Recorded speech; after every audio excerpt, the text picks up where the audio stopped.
In the bustling metropolis of Huaxiao atop the renowned Hongqi Technology Commercial Building, Li Sun stood unsteadily on the edge of the rooftop. A single step forward would plunge him into the abyss. He clutched a pile of data and financial statements, his mind flashing back to the secretary's report in the office just moments ago. President Li, the company has gone bankrupt. The board members have already taken all the money from the company's accounts, including the $5 billion National Science Project funding for superconductors. Now the company is in arrears of $5 billion in national bonds. Since the entire board has fled you, Mr. Li Sun, as the legal representative, will bear all the debts and criminal liabilities of Hongqi Technology. On the rooftop, Li Sun pounded his head in remorse. He hated it. He blamed himself for being too naive and foolish. He was just a fresh graduate with a bright future ahead, but on his very first day at work, he was targeted by the runaway directors. The runaway directors saw that Li Sun was inexperienced and through a series of manipulations made him the legal representative without his knowledge. At that time, Li Sun was intimidated by the company's background, academician endorsements, National Science Project funding, a cutting-edge materials science company, and a partnership with the National Space Administration. Moreover, the position offered an annual salary of 5,006 insurances and 1 housing fund plus weekends off. Wouldn't that be amazing? But before he even received his first paycheck, the entire board had fled. He had been set up as the scapegoat, a crime that could lead to execution or life imprisonment. With reddened eyes, Li Sun stared at the documents clutched in his hands, discovering that many of the project data had issues, even being outright fabricated. The heat-resistant material promised to the Space Administration simply couldn't be produced. The proposal data for the superconductor project was all fake. The entire materials laboratory was just a facade set up to defraud national funds. This was a project submitted to the nation. Falsification was a major crime. Minimum 50 years in prison max, especially the cooperation with the Space Administration. It was a project concerning the nation's fate. Not even a single screw on a spacecraft could be wrong, let alone material falsification. This was not just about national bonds, it meant rotting in prison. Besides data forgery, those runaway directors had also stolen China's aerospace data from the Space Administration partnership and sold it abroad. The aerospace field is a great national treasure. Satellites are the nation's eyes in future warfare. Data leakage would merit execution. This could very well be treason. I can't bear this burden. Call the police. I must find those damned runaway directors. Take back the money and data they've stolen. But just as he was about to dial, he froze. Because the runaway directors had just sent him a message. They threatened to kill Li Sun's parents if he didn't take the blame for the crimes and debts. Though the sender was unknown, Li Sun knew it was from those runaway board members. Li Sun, you're just a fresh graduate with nothing. You can't fight us. Give up. We'll give you 2 choices.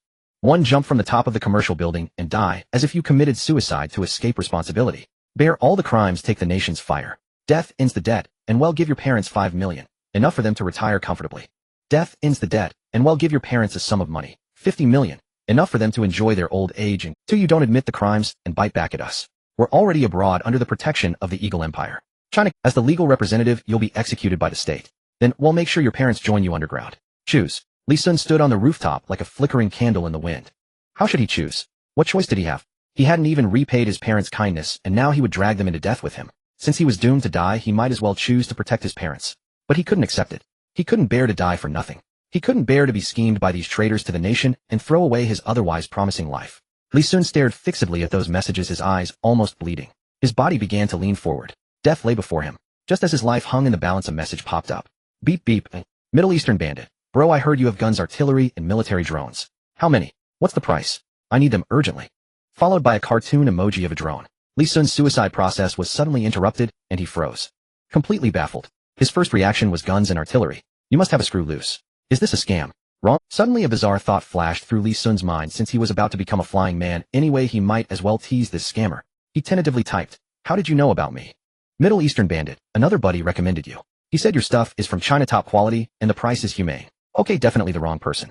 The guy mistook Li Sun for an arms dealer. Li Sun stroked his chin, his eyes darted, and a plan popped into his head. Scam this scammer. He was desperately short of money. The company owed $5 billion, and those runaway directors threatened his parents to make him take the fall. Only 2 ways out: pay back or die. Although Chinese don't scam, Chinese scamming a Middle Eastern buddy was no problem, right? Whether this guy was real or fake. Li Sun didn't care. Anyway, he was about to die. Might as well have some fun before the end. So Li Sun, with a tried attitude, began to bluff. A regular customer introduced you. Okay, how many do you want? Middle Eastern bandit. First time buying from you, let's check the quality. We need 5,000 AKs, each with 2,000 rounds and 20 small suicide drones.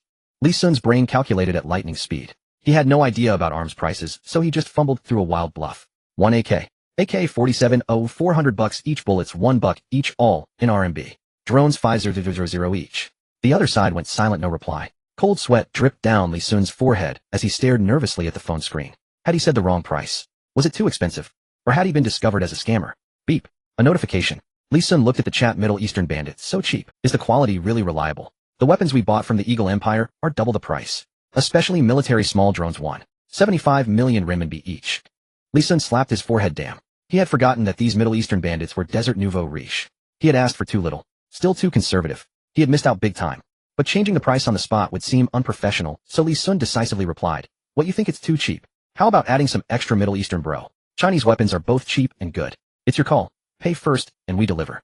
If you don't buy, there are plenty of others." In this world, Huaxia has just risen to prominence, renowned in the arms trade for its weapons' excellent quality, low price, minimal maintenance, and durability. In one stroke, it seized market share originally belonging to the Eagle USA, the White Bear Russia, and the John Bull UK. There is a saying in the arms market, rabbits weapons, once you use them you'll praise them.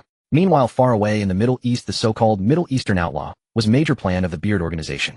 He looked at the message with urgency. Recently surrounded by Eagle's troops, the arms dealers from Eagle were banned from entering, and dealers from other countries dared not come. Having finally found a willing arms trafficker, he couldn't let this chance slip.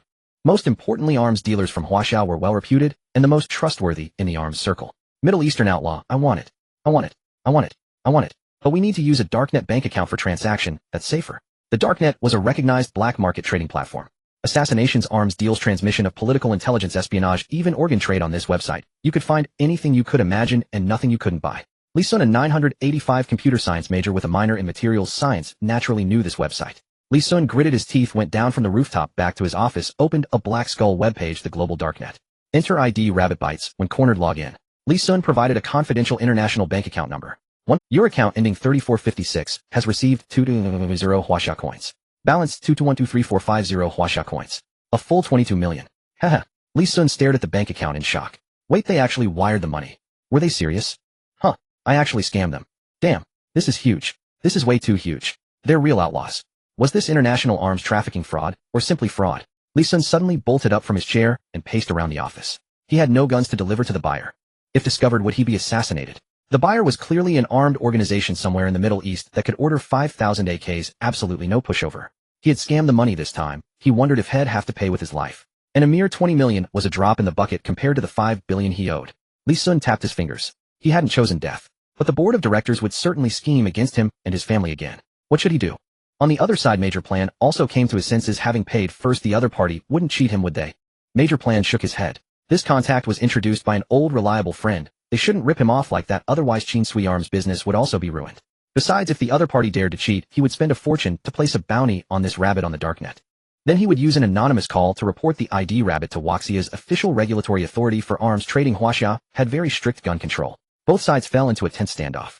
Just then a beep sounded in Li Sun's mind. Ding. Detected that the host successfully tricked a terrorist into sending 20 million. Sending a supplier into submission alone, initially possessing the strong psychological quality of an arms dealer. Meets the criteria for system awakening. Arms King system awakened. Boss Li Sun, nationality Huaxia, reputation 0, nobody, unlocked 2024 Huaxia arsenal, more future timeline, weapons awaiting unlock. In this world's timeline, roughly Earth's 1990s, Huaxia's weapons were still outdated, while the system's 2024 arsenal was a generation ahead of explosive development. In 1990, Huaxia's people were still asking when they would catch up to the world average. By 2024, Huaxia could directly go toe-to-toe with Eagle.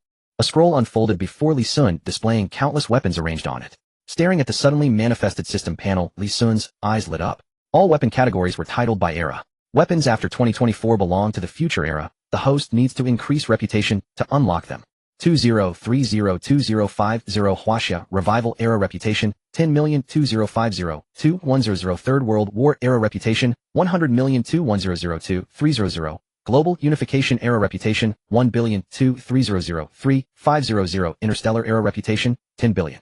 Li Sun looked at the era chart blankly. 2024 was already a future era for him. How could he recognize the 31 Mach Express delivery, or anything inside, or even Huaxia's cosmic spaceship soaring into the stars? But when he saw the global unification era, his scalp tingled uncontrollably. This was the Huaxia arsenal. So who unified the world in the future? It was Huaxia. Damn. System, are you kidding? In this world with the arms system, you are the core driving force of unification. Arms are martial power. In chaotic times, govern with martial force. Please use the system well. You are an arms king rivaling a nation. Li Sun's mouth watered. If not for peacetime with no opportunity and the safe environment of Huaxia, what man wouldn't want a chance to be a chaotic overlord? Even more so promoting Huaxia's unification. Even if this were a secular tribulation before becoming an immortal, Li Sun would abandon immortality to cross this tribulation. Even though the system was full of flattery, Li Sun calmed down and started searching the system panel's weapon depot for what the Middle Eastern buddy needed. from pistols to sniper rifles and heavy machine guns, from rockets to mortars and electromagnetic cannons, from tanks and fighters to war fortresses. Li Sun even saw Dongfeng Express and mushroom eggs. But the price? So expensive. One mushroom egg costs 1 billion. One Dongfeng Express costs 2 billion. And the War Sky Fortress is a post-2024 Third World War era weapon. My current reputation isn't enough to unlock it. But what excited Li Sun was that he could directly select a location and the system would produce the weapons immediately with zero time consumption. Zero material cost. But the catch was that he had to pay. Money, money, money. Li Sun moved his eyes away from the high-end weapons and found what he needed: AK-47202, 4 Huaxia edition, 20 yuan piece 7. 62mm bullet 0.01 yuan round Falcon suicide drone, 2024 Huaxia edition, 1000 yuan unit. How much? This is 10 times cheaper than the outside market price. Li Sun shouted excitedly. It was ridiculous. Li Sun reasoned from the prices. Could it be that the system having no production cost just charges me based on the weight of the high-tech weapons sold by weight? How is this different from giving them to him for free? The system could just give them to him directly. Afraid he'd make too much profit, it still asked him for packaging fee. How touching, tears and eyes. The total cost of the order from the Middle Eastern client was less than 300 yuan, and Li Sun couldn't be bothered to calculate it. He made a profit of 21.7 million. Just a drop in the bucket. Li Sun paused, realizing a severe issue. Now that we have the guns, how do we transport them? Guns are prohibited in Huaxia. Available transport methods: 1. Fixed-point transmission requirements. Detailed coordinates from the client. 1,000 yuan per trip. 2. Manual transport requirements. A military factory. 1,000 yuan per person. Red flag express transport personnel are virtual entities dispatched by the system. Mission guaranteed.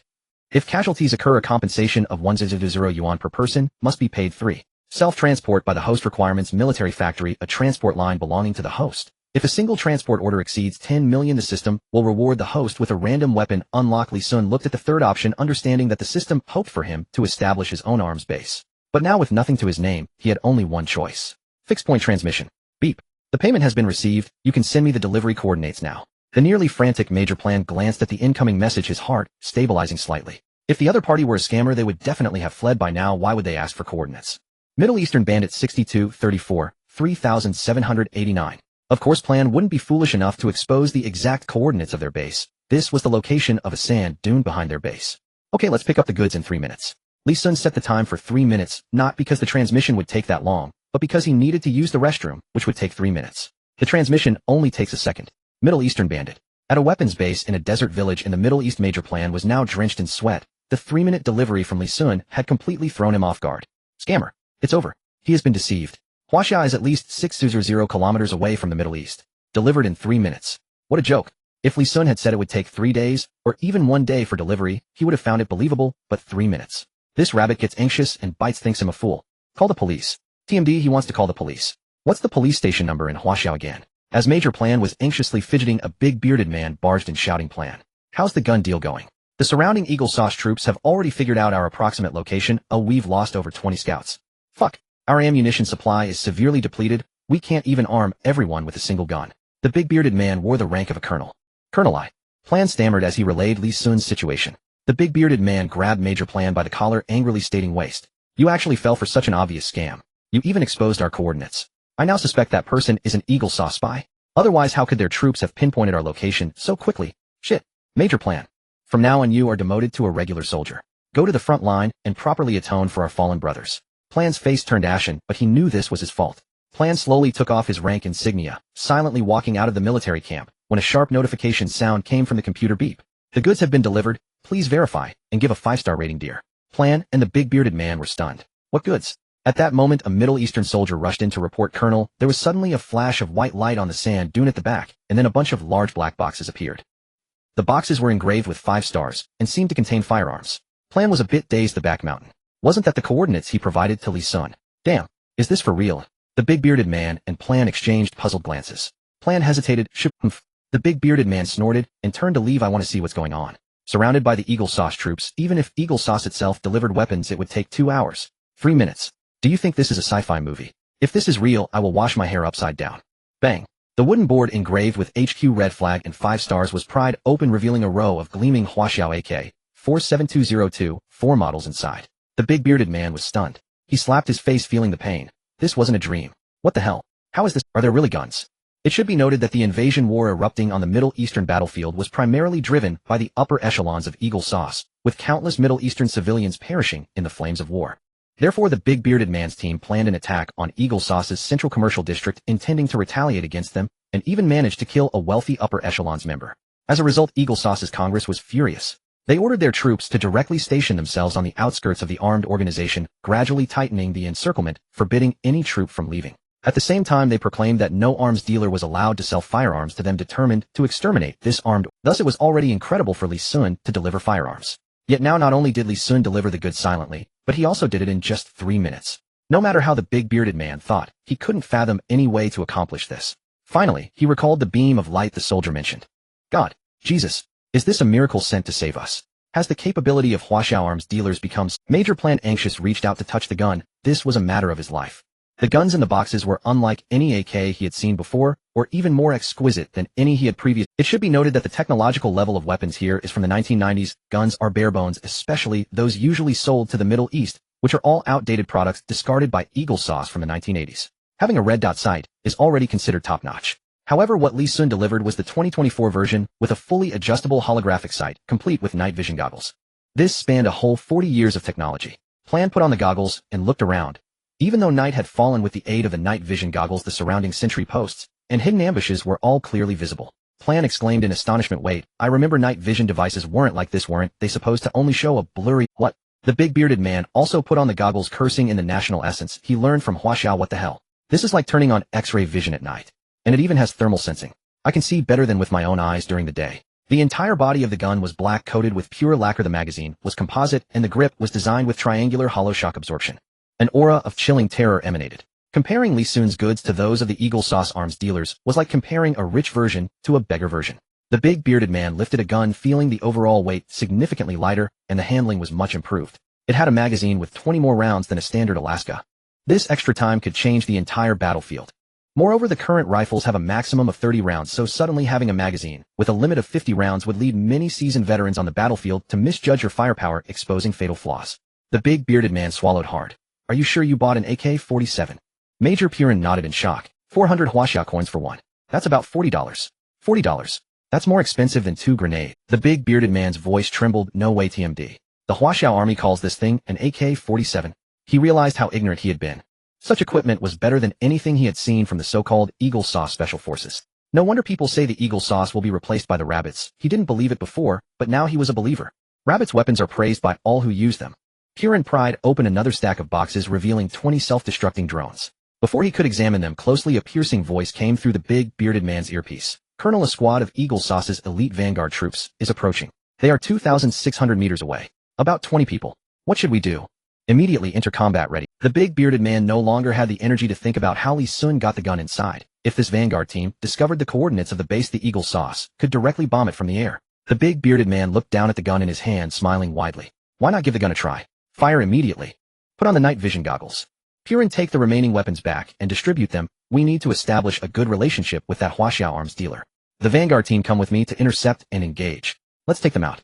Purin and a dozen soldiers began to move supplies, while the big bearded man excitedly headed to the front lines with new weapons. The big bearded man paused and said to Purin, "Get me a basin of water to wash my hair. I'll do it upside down when I get back." "I accepted." At this moment, 2,000 meters away, a fully armed Eagle Sauce squad was advancing. They were equipped with the most advanced night vision goggles, tactical bulletproof vests, and the latest Eagle Sauce rifles. As dusk approached, this vanguard team chose this moment for a reason. They believed that with their night vision equipment, they would have an absolute advantage on the battlefield during the night. "Captain, according to the testimonies from the residents of the last village, the terrorist organization that attacked the metropolis is heading southwest. Should we first scout with drones?" The captain of the Eagle Sauce vanguard team lit a cigarette, took a puff, and then extinguished it. "No, while the night falls we will move quickly. They are blind at night and can't see us at all. Moreover, their men can't run far. As long as we are fast enough, we can catch up and obtain their coordinates for headquarters to bomb directly." "Scout. They are one of the best vanguard special forces of the Eagle Sauce. Do we really need to be so careful to scout against a small terrorist organization, especially one whose equipment is far inferior to theirs? Do you think all armies are like the Huaxiao Rabbits, those reckless and fearless existences? Can they take homemade cannons and shotguns to fight against planes and artillery? Remember, don't be afraid of engaging. That group of big bearded men has hardly any ammunition left. Under our blockade, they have no chance of resupply. And their guns." The captain scoffed and continued, "The guns they use are the junk we discarded from the battlefield. After previous battles, nearly 90 of the guns are almost out of commission. It is estimated that 5 out of 10 guns will jam. As long as we engage them heat-in, they are doomed." An Eagle Sauce soldier agreed. These lowly people dare to attack us. This time our squad will wipe out all these monkeys. When we return, I will definitely be promoted to sergeant. The captain patted his shoulder and said, be bold, new recruit. They'll let you have a few more kills. Huh. A group of soldiers burst into laughter. Little did they know the big, bearded man wearing night vision goggles was quietly surrounding them with more than 20 of the strongest fighters in the organization. Under the night vision holographic sights, the camouflage of these Eagle Sauce troops was indistinguishable from nakedness. These Eagle Sauce soldiers would never dream that a gun could come with night vision goggles. And how could the big, bearded man and his men manage to acquire such guns? The dark gun muzzles were aimed at the Eagle Sauce captain and soldiers who were still bending forward to advance. The big, bearded man tapped his earpiece. Open fire. Red and blue flames flickered from the gun muzzle, scattering like sunlight in the darkness. Hit them hard. Bullets were unleashed mercilessly. The 20 or so men led by the big, bearded man were seasoned fighters on the battlefield, and with just one encounter, they took down a large number of soldiers from the vanguard team. The big, bearded man excitedly pulling the trigger while wearing night vision goggles. Continuous firing. Perfect. It was the first time he felt this good. He had suffered enough from those broken toy guns recently, which not only had poor accuracy, but also jammed from time to time. Every time they went to battle, it wasn't that their soldiers were incompetent. The gap between them and the Eagle Sauce Special Forces was just too vast, but their weapons were really too inferior. Out of 10 guns, 7 would miss due to poor quality, and they could only fill the gap with their lives. Did these Eagle Sauce soldiers really think they were all useless? They were all but Shura who survived on the battlefield. If the Eagle Sauce soldiers had undergone advanced military training, they had gained experience and marksmanship through sheer survival. Bang, bang, bang, bang, bang, bang. The moment the arrogant and violent gunfire erupted, the captain of the vanguard team, Ola, instinctively ducked and rolled. He was a veteran. He had survived from various battlefields. But the other soldiers were not so lucky. They couldn't react in time and dumbfoundedly watched bullets tear into their bodies. Get down. Fuck. There's an ambush. Captain Ola shouted, looking at his teammate who had been shot in the head, bewildered. What was going on? Where did such heavy firepower come from? And now it was dark. Teammates getting shot in the head was no coincidence. The other side has night vision equipment. Was it that group of big, bearded men? Impossible. His ears were his measuring stick. He could tell what model and origin of gun. It was just by the sound. This sound kind of resembles a rabbit's AK. But the sound of the gun is deeper and more stable. Could these guns be from the terrorist organization? No, the sounds of these guns are identical, clearly indicating they're standardized weapons. Where did the other side's night vision equipment? You have to know that in the current technological level, only 3 of the 5 permanent nations have night vision equipment. Could it be that the rabbits are selling arms? Ola shook his head. Absolutely impossible. The area was sealed airtight by the Eagle's troops. Not even the rabbits' arms dealers could get in, let alone their own. Euler's formidable military composure steadied him. No matter who they are, we Eagles are fearless. He looked at the barely half-surviving soldiers and issued orders. Don't panic. The enemy's fire has been suppressing us, but there's no heavy weaponry, only rifles. They'll have to reload after at most. Follow me and counterattack during their reload window. Yes, sir. The soldiers clearly trusted Euler, their eyes blazing with readiness to retaliate. Euler counted in his mind 27, 28, 29, 30, 31. He lunged forward, his American rifle aimed to deliver a lethal blow to those insolent bearded men. Counterattack. Kill these native terrorists. Ack. My ear. Bang. Bang. Bang. Bang bang. The gunfire didn't stop. A bullet tore through Euler's right ear, blood splattering everywhere. The heat in his blood instantly turned cold as he dropped to the ground. Shock and doubt flooded his mind. Damn it. How do they still have bullets? Impossible. The soldiers behind Euler weren't so lucky. Of the 10 who rose with him, 4 were instantly shot in the head and collapsed. 6 were hit in the arm, eye, or abdomen, severely wounded. The Eagle recruit who once boasted about getting enough kills to become a sergeant now clutched his shattered right leg, sobbing. Captain, didn't you say they'd reload? Euler lay flat on the ground, his confidence in past experience crumbling. 47, 48, 49, 50. They had been suppressed for another full cycle, 20 extra bullets. And the rate of fire was steady, the aim unwavering, indicating the gun was far from overheating. Shit, where the hell did that gun come from? Euler raged internally. As the world's leading superpower, the Eagle prioritized weapons technology above all else. If a rifle capable of firing 50 rounds in a burst had been developed, how could they not know? As Euler puzzled, he caught a fleeting glimpse of a 5-point star in the darkness through his night vision scope. It struck him like a hammer. The rabbit star? Those ruthless Chinese. The Chinese are here. Yes, Euler refused to admit that it was the bearded, a pathetic terrorist group, that had reduced his squad to this state. It must be an elite Chinese squad. He had to get back to headquarters and report. He had to survive. Euler glanced at the gravely wounded soldiers behind him and said with a tinge of shame, sorry lads. For the Empire, I must bring back intelligence on this skirmish. The soldiers were stunned, then burst into curses. Bastard. You're abandoning us. Euler ignored them, grabbed a comrade's corpse, whether dead or alive, and slung it over his back as a bullet buffer. Then he turned and ran. Euler was certain that in this darkness, even with night vision, they couldn't hit him through a body unless.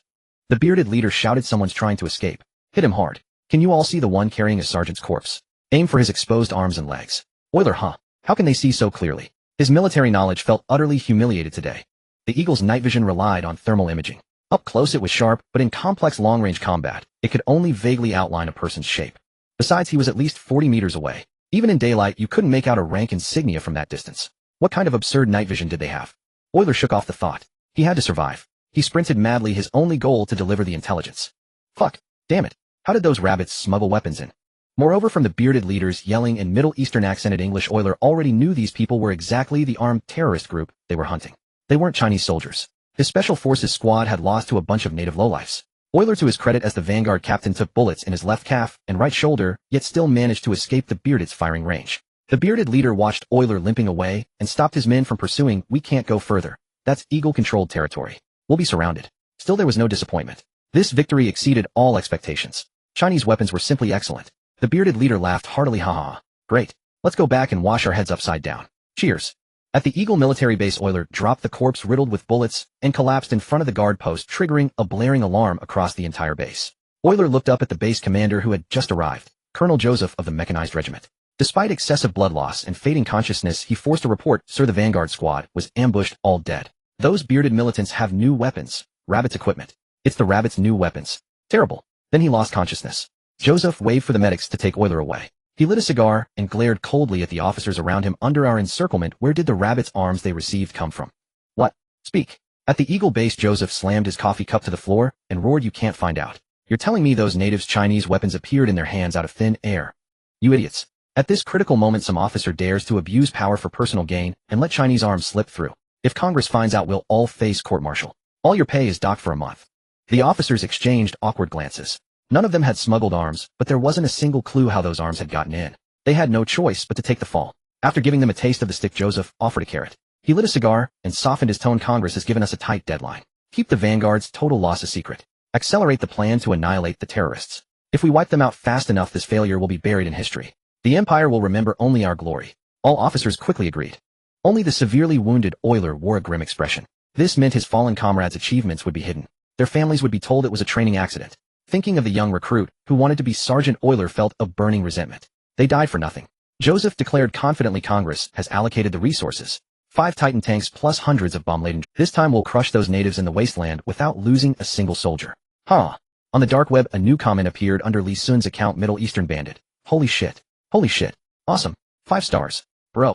Chinese weapons are truly amazing. Once I get out and meet up with our organization's headquarters, I'll order more weapons. Keep some stock for me. Poron and Big Beard were extremely excited in front of the computer, having for the first time utterly defeated the Eagle's regular army.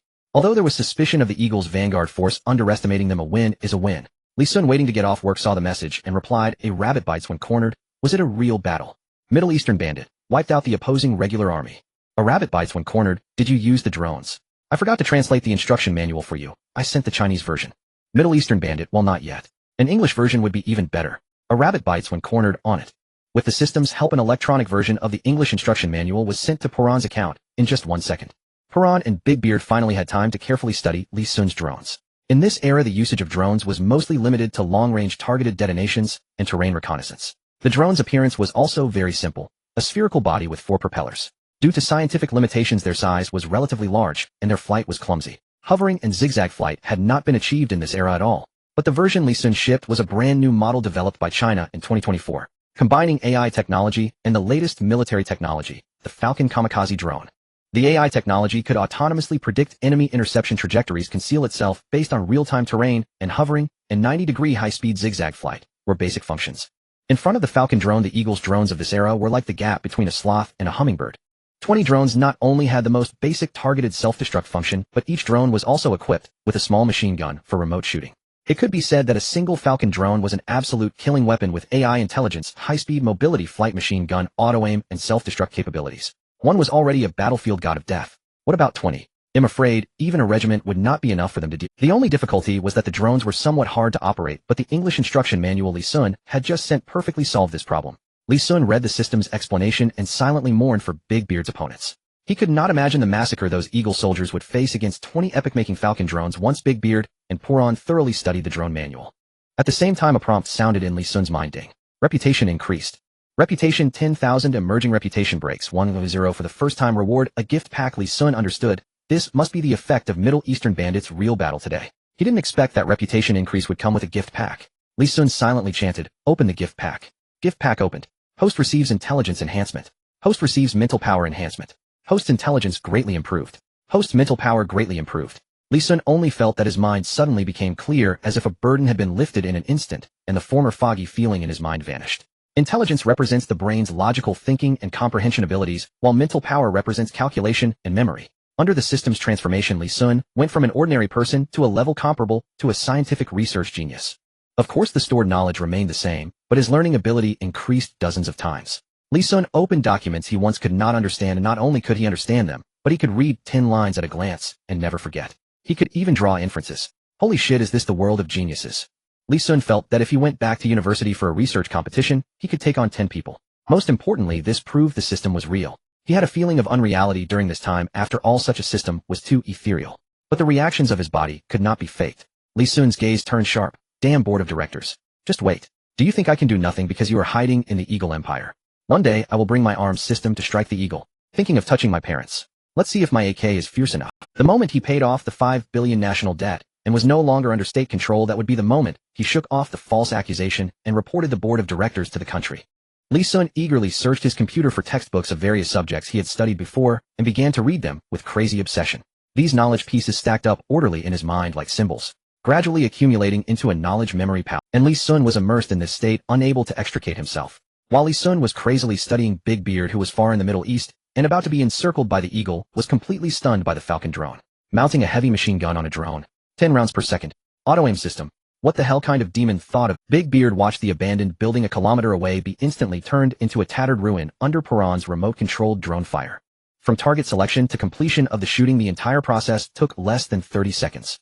Big Beard had no doubt that if he had this drone when fighting the Vanguard before, there would be no need for any ambush, a single burst of 30 seconds, and no one could escape. Plus, the bullets used by the machine guns mounted on these drones were the same caliber as AK rounds, so there was no worry about insufficient ammunition. While carrying a machine gun that even an adult would struggle to lift, and hiding bombs inside the Falcon drone could still move at a super high speed of 200 kilometers per hour. Big Beard's eyes were about to pop out. 200 kilometers per hour. Double the official data published by the Eagle's drones. It even had radar night vision and AI-assisted aiming functions. They just needed to select the target, and aiming would be done automatically. Big Beard slapped himself and said in pain, "Am I really not in a sci-fi movie? China secretly developed such terrifying weapons and just sold them to us cat. I originally just wanted to buy an ordinary self-destruct drone. This is too kind." Major Perron wished he could. Unfortunately, they didn't have much money left and also needed to buy food, so they could only buy more after breaking out and meeting up with the organization's headquarters. Big Beard looked at Perron with envy and said, "How much did you pay for this thing?" Perron swallowed and said 500,000 per unit. USD. Chinese yuan. Holy shit. Perron, are you cheating our rabbit brother? No, I really didn't. Big Beard and Poulin exchanged a guilty glance, saying, "Brother Rabbit, you're not selling at a loss, are you? That clunky drone the Eagle faction sells compared to this Falcon can't even catch up to eating shit, and they charge 1.75 million Chinese yuan each." Poulin nodded emotionally and said, "I think Brother Rabbit knows we're being oppressed by the Eagle faction and doesn't want to see us bullied. He's intentionally selling at a loss to support us. Next time we definitely have to compensate him." Brother Rabbit is truly a good man. Big Beard nodded in agreement. Li Sun had no idea that while he was lost in the sea of books, 2 fierce bandits had become his diehard fans. At that moment, the radar of the Falcon drone began to flash wildly. Poulin immediately looked at the dense red dots on the background monitor and screamed, "It's the Eagle Garrison's drone swarm. They're attacking. Hundreds are surrounding us." Big Beard immediately activated all Falcon drones and put all personnel on combat alert. Damn it. At the Eagle Mechanical Regiment's base, hundreds of drones lit up with blue indicator lights. Inside the operations room, hundreds of technician soldiers wore goggles connected to the drone's perspective and manipulated them using remote controls. Buzz, buzz, buzz. The drones took off, swarming out of the base like a dark cloud and speeding toward the direction where the Vanguard force had once been annihilated. The speed on the display was 120 kilometers per hour. This was already the current international record for drone flight. Even the officially published data from China and the Bear Nation was only 90 kilometers per hour. Colonel Joseph looked contentedly at the soldiers operating drones in the operations room and introduced to the accompanying officers. These soldiers are specially trained technicians of the Empire. Their skills in operating high-tech weapons like drones are world-class. In their hands, the drone transforms from a rigid stationary bomb into the ultimate weapon that can take heads from amidst 10,000 troops. The most crucial thing is, Joseph paused, his eyes gleaming with pride. This new drone is the latest technology from the Empire's technical department. Each drone is equipped with a 12.7mm large caliber pistol that can be remotely controlled to fire. Also, it carries the world's strongest radar system. The Eagle officers were utterly amazed. A gun inside a drone. That's a first. This remote-controlled gun tech must be exclusive to our great Eagle Empire. This is basically a flying, fearless soldier. When ammo runs out, it can detonate itself as a bomb. Unstoppable. Terrifying. Drones are the future of the battlefield. Even if China develops those new AKs, what of it? Once our drones are mass-produced, soldiers won't even need to carry guns. Joseph laughed heartily, of course. Our Eagle Empire is #1 in the world. Then he looked contemptuously into the distance and ordered, Daria, activate the drone's radar search function immediately and root out those damned rats. Yes. At Big Beard's base, with the help of AI Big Beard and Poolin, each operated 10 drones, and the 20 drones hovered around the entire base, activating radar stealth mode. Big Beard watched the Eagle drone swarm fly past 500 meters outside the base without any reaction and marveled. The Falcon's radar coverage reaches all the way to their garrison base. Those drones were detected from the start, and the Falcon's radar stealth level is clearly far superior to the Eagle's. Facing us, their drone radar is as blind as a bat. They won't be able to find us with radar anymore. They can only rely on their operators' naked eyes. Unfortunately, visibility in this windy, sandy desert is too low. Big Beard laughed. So we know where they are, but they can't find us. Ha ha ha. Good. Even the Eagle faction. But Poolin's face suddenly darkened as he looked at the radar display. No. Their drones are heading toward the civilian settlement. Could it be that they can't catch us and plan to massacre the Middle Eastern civilians? Big Beard decisively said, you operate 13 drones to protect the base, or I'll take 7 and fly over to check. Daria, as the technical chief of this drone operation division, was responsible for both technical issues and command coordination. It was her first time participating in large-scale combat, having previously been in the lab. She was one of the main developers of this new drone and had been excited for days to personally witness her weapon in action on the battlefield. She commanded with high spirits. All units form 10 columns, 10 drones per column. Pair up and search 5 directions at equal intervals with radar detection maxed out. Upon finding the enemy, shoot to kill immediately. Daria said confidently, rest assured, Colonel Joseph. Our radar technology is unmatched. Even their jammers won't work. I'll root them out within 10 minutes. Joseph nodded in satisfaction and immediately ordered the garrison to advance along the areas the drones had swept. Encircling and annihilating meant gradually consuming the prey's hiding grounds until there was nowhere left to hide. 10 minutes later, Daria was drenched in sweat staring at the display. Not a single enemy found. How is this possible? With the radar coverage of 100 drones spread out, we should have fully scanned this desert settlement. How come we didn't find a single enemy? Joseph frowned. Radar malfunction. Impossible. I double-checked. Could the natives have already fled? Even more impossible. My troops have this place sealed tight. They couldn't fly out even if they had wings. Daria fell silent, stunned. On her very first mission, she had encountered an unsolvable mystery. She frowned. Let's check the civilian settlement. Could the natives be shielding the terrorists? At the civilian settlement, a woman in a headscarf was washing a child's face at a tap when the buzzing from the sky made her pause. She looked up dubiously and saw a dark, dense swarm of drones speeding toward the settlement in the distance. In the command room, Daria snarled, my radar is definitely fine. Those natives must be hiding in these civilians' houses. Use your eyes to spot anyone who looks like a terrorist and shoot them immediately. Better to kill the wrong person than to let one escape. The technician operating the drone in the command room immediately perked up. In the civilian settlement, a woman was terrified by the drone's presence, clutching her child and running into the house while shouting to the other civilians, it's the army. There are soldiers. Quickly hide at home. As she hurried, she stumbled and fell to the ground, causing her child to cry out while the drone's speed had already reached above them. Seeing the fully armed drone looking at her, this Middle Eastern woman shakily hugged her child, pleading with the drone in a trembling voice, but the technician behind the drone could not understand her language. Please spare us, we are not soldiers, we pose no threat. Please don't kill us. At that moment, a gust of wind blew a piece of debris, striking the drone perfectly. The technician was baffled. He thought he was being attacked by the mother and child. The technician felt the screen shake violently, and slightly angered looked at the screen showing the mother and child, asking, is someone attacking me? But they are not terrorists. Should I fire? Daria, not even looking impatiently, said, anyone who attacks you is a terrorist. There was a time when a local reporter interviewed soldiers about why they joined the military. Some did it for money, others for the glory of, and a considerable number of soldiers said to legally go to war and kill. In the eyes of these soldiers, they were there to help the great empire secure resources. As for the civilians, the natives, they are merely fodder for the great empire. The technician licked his lips excitedly, moving the control stick in his hand. The drone steadied itself and a dark opening appeared, revealing a menacing gun barrel, which then aimed at the helpless Middle Eastern mother and child on the ground. The technician's fingers slammed down on the control button. Bang! But contrary to expectations, the gruesome scene did not unfold. The bullet struck the ground near the Middle Eastern woman, missing its target. Suddenly the drone's feed became unstable. The technician wondered, is the signal being jammed? Bang! Just as he finished speaking, a sharp explosion sounded, and the drone he was operating burst apart. The technician's view from the drone turned pitch black. This time he was truly under attack. He immediately shouted, my drone has been destroyed. Someone attacked me. Daria looked at the radar coverage from the other drones, questioning the radar. Shows only 2 people in your area, those 2 Middle Eastern natives you were supposed to shoot at. You didn't crash into a tree and are lying to escape responsibility, did you? The technician anxiously replied, Commander, I was really attacked. The feeling of being disbelieved was driving him nearly. He turned to his teammates and urged, you all hurry over. The thing that just attacked me must still be in that area. I shot down my drone to save those 2 Middle Eastern natives. Daria was somewhat impatient, but still nodded at his teammates. 9 drones operated by the Americans deviated from their planned search trajectory, flying toward the direction of the Middle Eastern. They began a carpet search of the tiny accident site. However, aside from the crashed drone and the 2 civilians, nothing else was found.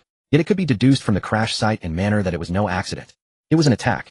Daria became intrigued this time, watching the footage from the incoming drones stating the truth. She had been reluctant to accept. Could it be that something can jam our radar? In the shadows, the Falcon drone, now in stealth mode, coldly observed this scene like a hunter.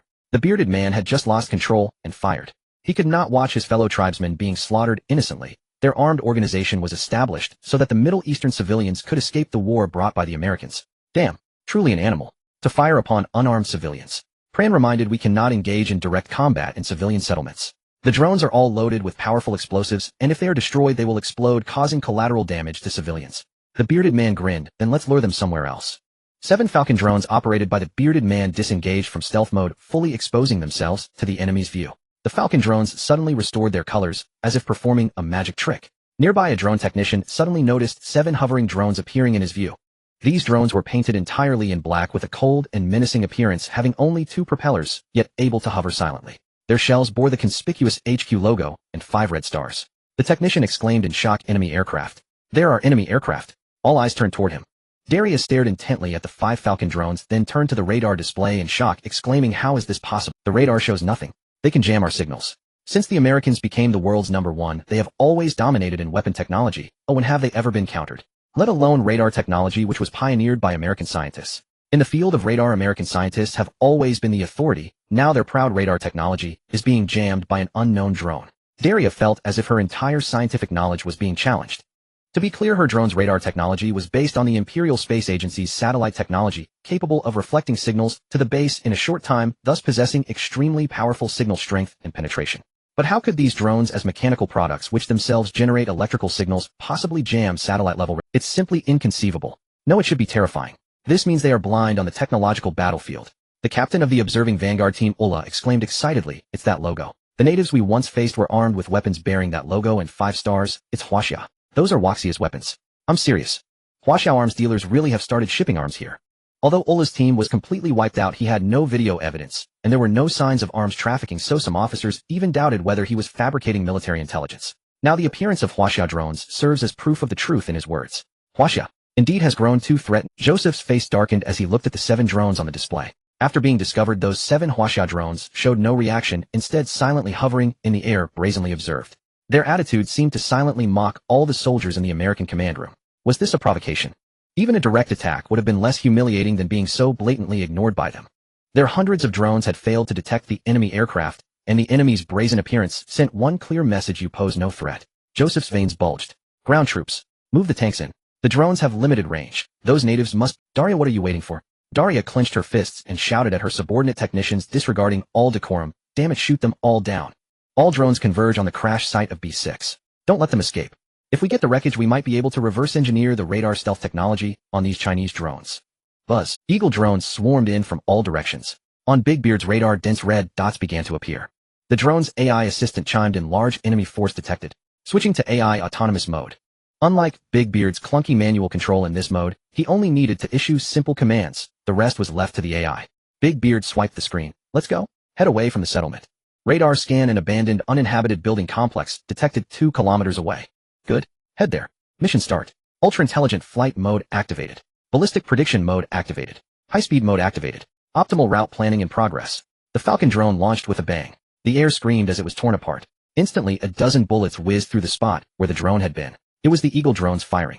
After all, the sky was filled with Eagle drones on all sides. Opening fire could easily hit civilians on the ground, or even their own drones. But Daria didn't care. Madness gleamed in her eyes. That's right. Even if I have to ram them with my own drones, I'll keep them here. Ram them. She was desperately coveting the technology on those Chinese drones. Eagle drones from every direction opened fire wildly. But the Falcon drones gave them no chance, dancing like phantoms through the dense hail of bullets. They moved like 7 elegant— The watching Eagle officer's eyes nearly popped out. Impossible zero buffer right angle turns defying physics. Zigzag flight patterns. Supersonic straight line acceleration. Sudden midair halts that made every bullet just graze the drone's surface, causing no damage whatsoever. This was absolutely impossible for a human operator. It was as if these drones could predict every bullet's trajectory. Daria's voice trembled, turning shrill. Hundreds of drones firing, and not a single hit. Even if the pilot were a once-in-a-century marksman who could predict trajectories, this was a volley from hundreds of drones. This is insane. Am I dreaming? Does China have such technology? With this hail of bullets, even Jesus himself. Joseph frowned and asked, "Can't we do this?" Daria laughed bitterly, self-mockingly. Us. Maybe in 20 years. Hiss. The command room filled with the sound of officers sucking in cold air. Was this Chinese drone technology 20 years ahead of them? "They're getting away," a technician shouted. "They're breaking out. Block them." Back in the settlement under the sky, 100 drones hummed chaotically, chasing 10 black drones. Muzzle flashes flickered across the sky. The smell of gunpowder filled the settlement. Yet those 7 black drones managed to narrowly evade every shot and suicidal ram from the others. A young Middle Eastern man hiding in his house cautiously pulled back the curtain, watching the sky battle with fear and curiosity. As one of the few educated people in the settlement, he recognized the eagle flag painted on one side's drones. The child beside him asked, "Brother, what's happening outside?" The young man took out a phone, silently opened the camera, and filmed the drone battle. "There's a fight between armies out there. Stay right here with me, don't go out. They'll record it for you to see." In the recording, 2 eagle drones fired simultaneously at a black drone. The black drone shot upward, dodging the bullets, while the 2 eagle drones, unable to swerve in time, were hit by each other's fire. 2 explosions, wreckage of flame, and smoking fell toward the settlement. Boom. With a thunderous crash, a house in the settlement was smashed through, followed by screams from inside. In an instant, flames spread. 3 disheveled Middle Eastern civilians stumbled out, coughing and crying from the smoke. One girl screamed heart-wrenching. The other 2 adults looked up in terror at the still battling drones, despair in their eyes. The young man filming this scene, "It's the Ropinas. Their house is on fire from the drones. Weren't they a family of 4? Why only 3 got out? Could it be? Shit. Those Eagle Empire bastards don't give a damn about us civilians. In posting this video online to condemn those bastards, they have zero humanity." Then he turned to his younger brother and said, "Man, let's go to the door. If our house gets hit by a drone, open the door and run." Meanwhile, the fire also caught Big Beard's attention. He dared not open fire with machine guns in the settlement. If the drones crashed en masse, the settlement would be bombed to rubble. So he had been gritting his teeth and maneuvering, trying to break out of the encirclement and get far from the settlement before engaging. But now dragging it out would lead to the same outcome. So under Big Beard's command, 1 Falcon drone charged straight into the eagle swarm. It emitted a red glow. Boom. With a thunderous blast, the Falcon drone blew a gap in the eagle swarm, taking 5 or 6 eagle drones down with it, in a mutual destruction. Big Beard had chosen the spot well. Below was an open plaza in the settlement with no buildings or people. Now, the remaining 6 Falcons in a single file line sped through the smoke and broke out through the gap. The eagle swarm tried to reform an encirclement, but the Falcons showed no intention of lingering. They turned and flew away. Joseph immediately panicked. This was his only lead to those natives, and he had been humiliated by these drones. If they got away, what face would he, the commander of the Eagle Modern Techmech Regiment, have left? "Are you all useless? 100 drones surrounding 7, and you let them break out. In any normal battle, this would be a military disaster. I'd have you all court-martialed. Chase them." Daria immediately ordered the pursuit, reassuring, "It's all right, Captain. The power of a drone is limited, and those Huaxia drones have just performed so many challenging maneuvers in the encirclement that their energy is nearly depleted. Moreover, our drones are the fastest in the world. We will catch up soon. Even if their radar technology is excellent and can predict trajectories, what of it? Speed is the crucial metric for drones, and our speed is recognized as the best internationally. The official data from Huaxia is 20 kilometers lower than ours." As soon as the words left her mouth, the Falcon drone leading the Eagle Sauce drone fleet emitted a blue light. A blue halo spread out, and the Falcon surged forward as if propelled by nitrogen, its speed suddenly exploding. In just 2 to 3 seconds, it quickly opened a massive distance from the Eagle Sauce drones. As time passed, the distance continued to widen rapidly. Daria hadn't reacted yet when she heard the operator of the nearest Eagle Sauce drone exclaim in shock, "Commander, my detection device shows its speed has surpassed 150 kilometers per hour. We are going to be left behind. That can't be. Even we have just reached 120 kilometers per hour. It must be fake." Daria looked at the dark-faced Joseph. Though she didn't understand how the Huaxia drones could be so fast, she knew what would happen to her if they lost track of those drones. She said fiercely, "Activate drone overload mode. Squeeze every bit of performance from the motors. We can reach 155 kilometers per hour in a short time. The downside is that it can last no more than 5 minutes, and these drones in overload mode will overheat and crash. Moreover, this mode is irreversible. Once activated, it cannot be turned off. These drones are not the cheap stuff sold on the market. Each one costs up to $3,000. The technicians reluctantly accepted the order to activate overload mode. The speed of the drone fleet immediately increased significantly. Seeing that the distance between their drone fleet and the Huaxia drones was no longer increasing, Daria let out a deep sigh of relief. Before she could give another command, the technician shouted again, "Fuck." The speed on the other side has increased again. 160 kilometers. 170 kilometers. 190 kilometers. 200 kilometers. Daria's heart tightened. With each increase in the number, she felt a suffocating sensation. Finally, when the Huaxia drones stabilized their speed at 200 kilometers, her anxious heart finally calmed down. A stable speed indicates that the other side is not in overload mode, because if it were an overloaded motor, the speed would be unstable, fluctuating within 5 kilometers per hour. A stable speed signifies that those Huaxia drones have reached their maximum speed of 200 kilometers per hour in normal conditions. It's terrifying. This speed has already surpassed the maximum speed of an ordinary car. What she previously said about reaching this speed in 20 years was still conservative. It might take 30 years. Daria held her head angrily, saying, "Is this our maximum speed doubled? No, are you calling this a drone? Huh. What is Huaxia doing normally?" Daria complained, "God, just kill me. Why doesn't Huaxia reveal this technology? If they want to hide it, then why sell it to these Middle Eastern natives? Isn't this targeting me?" The officers and oiler beside her, Joseph, was also silent. Even he who didn't understand technology recognized the horror of those Huaxia drones, as 200 kilometers is twice as fast as the international data. This means that while everyone is scoring 40 or 50 in the exam, you directly get 99.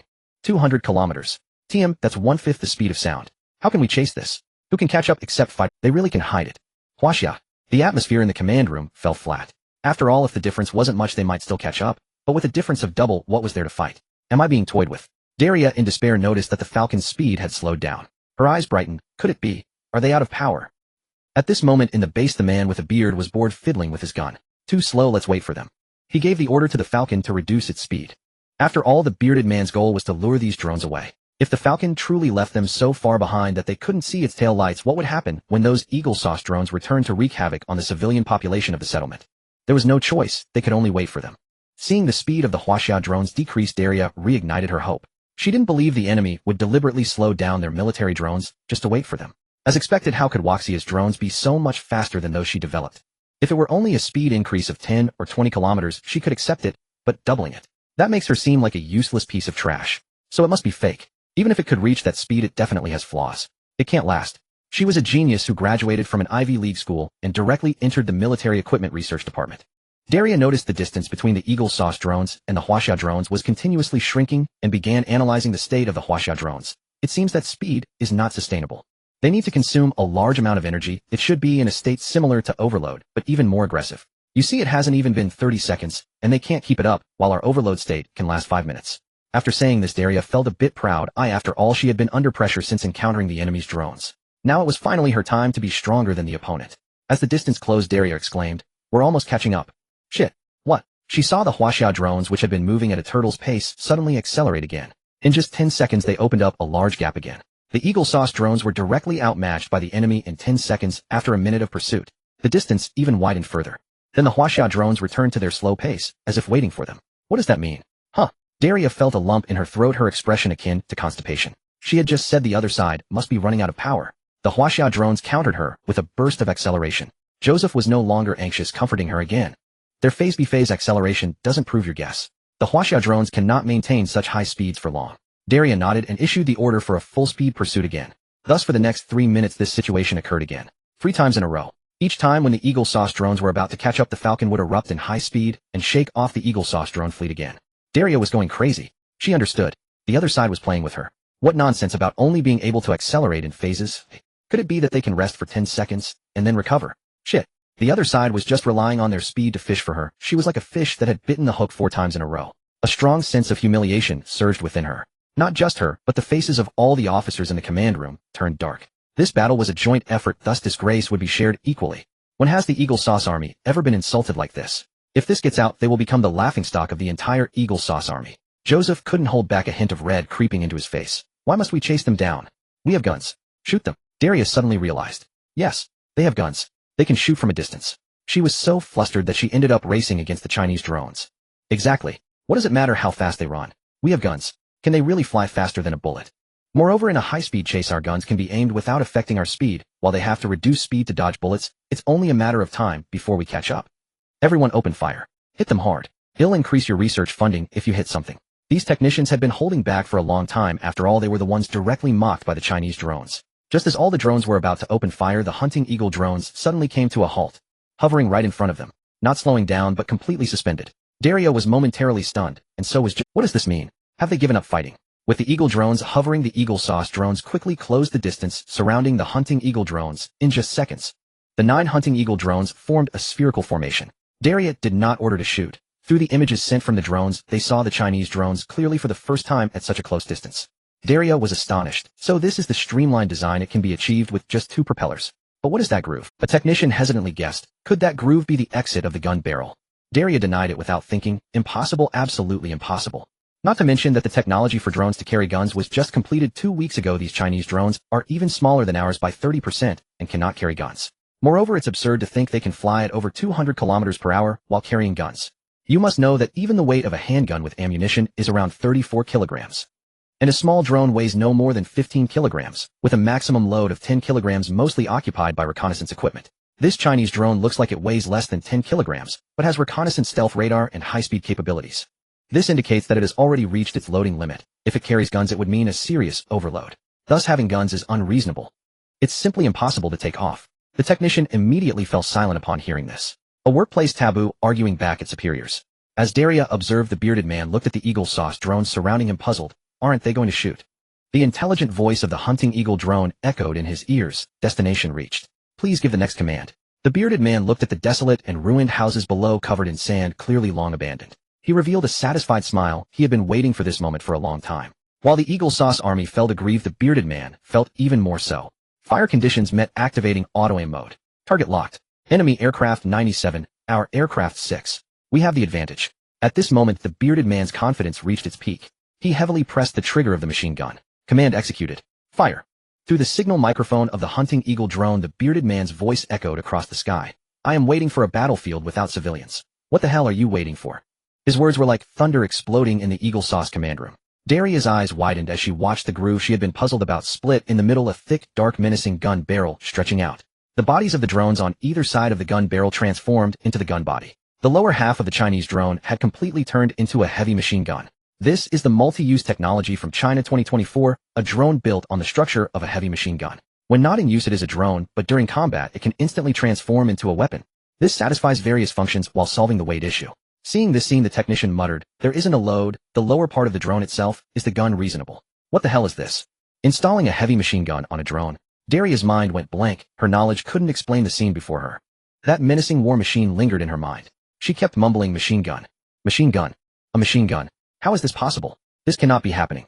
The entire command room fell into a dead silence, and then Joseph suddenly blurted out a curse. Fuck.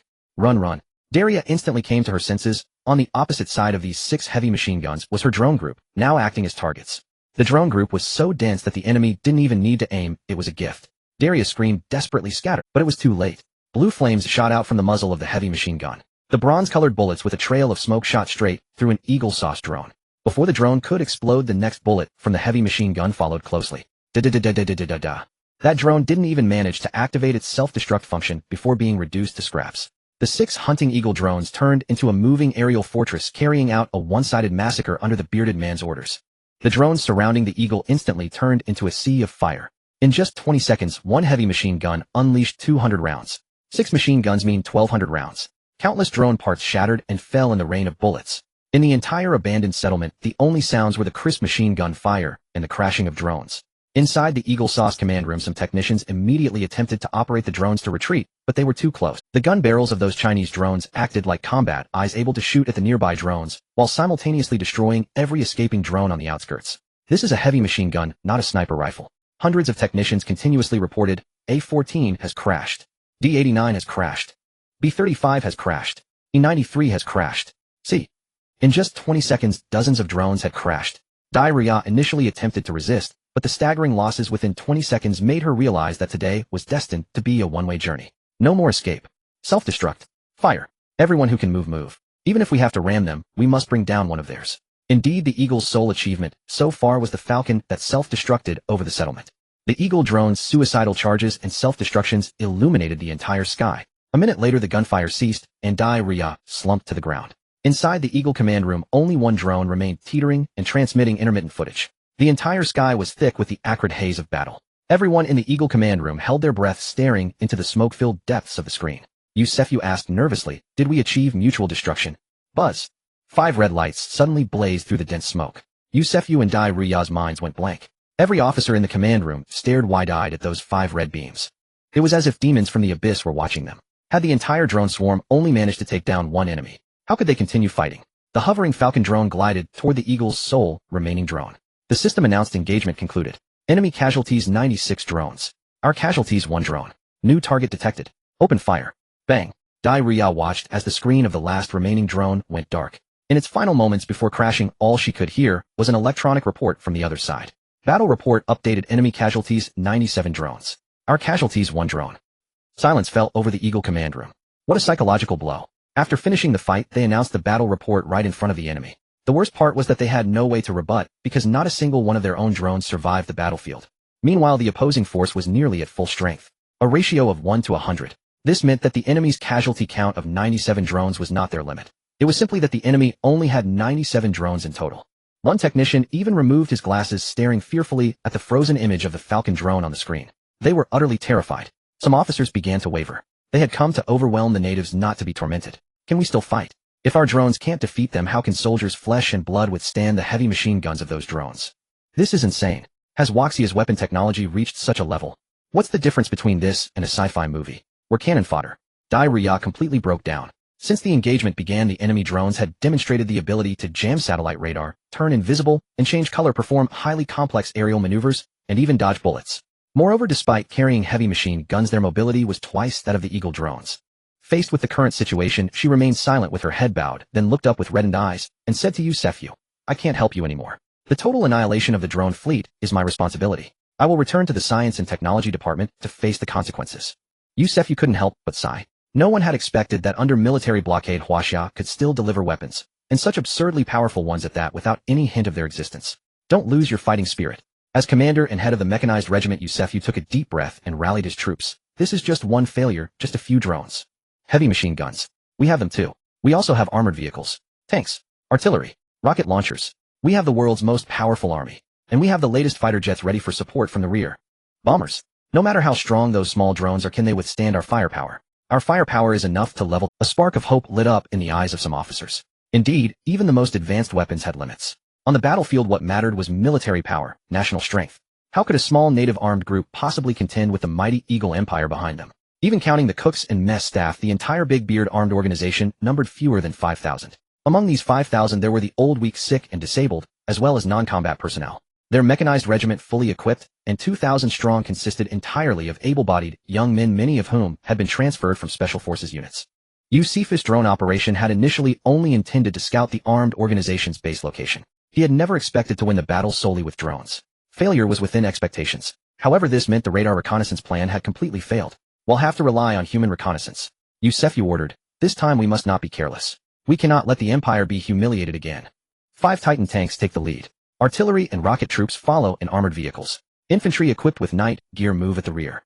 Communication operators report updates from inside the armored vehicles at all times. Divide everyone into 5 groups to penetrate and gradually compress the unexplored area. We must find them and tear them apart. Big Beard commanded the 5 Falcons to return. In the base, several watching cadres erupted in cheers. Although the siege was far from over, this operation greatly boosted the morale of all base cadres. Pulan, while starting to recharge the recovered drones, reported to Big Beard, "We've gone viral." Someone filmed the battle at the settlement and posted it online. Gone viral. A few cadres gathered around. Pulan pulled up the video and displayed it on the large screen.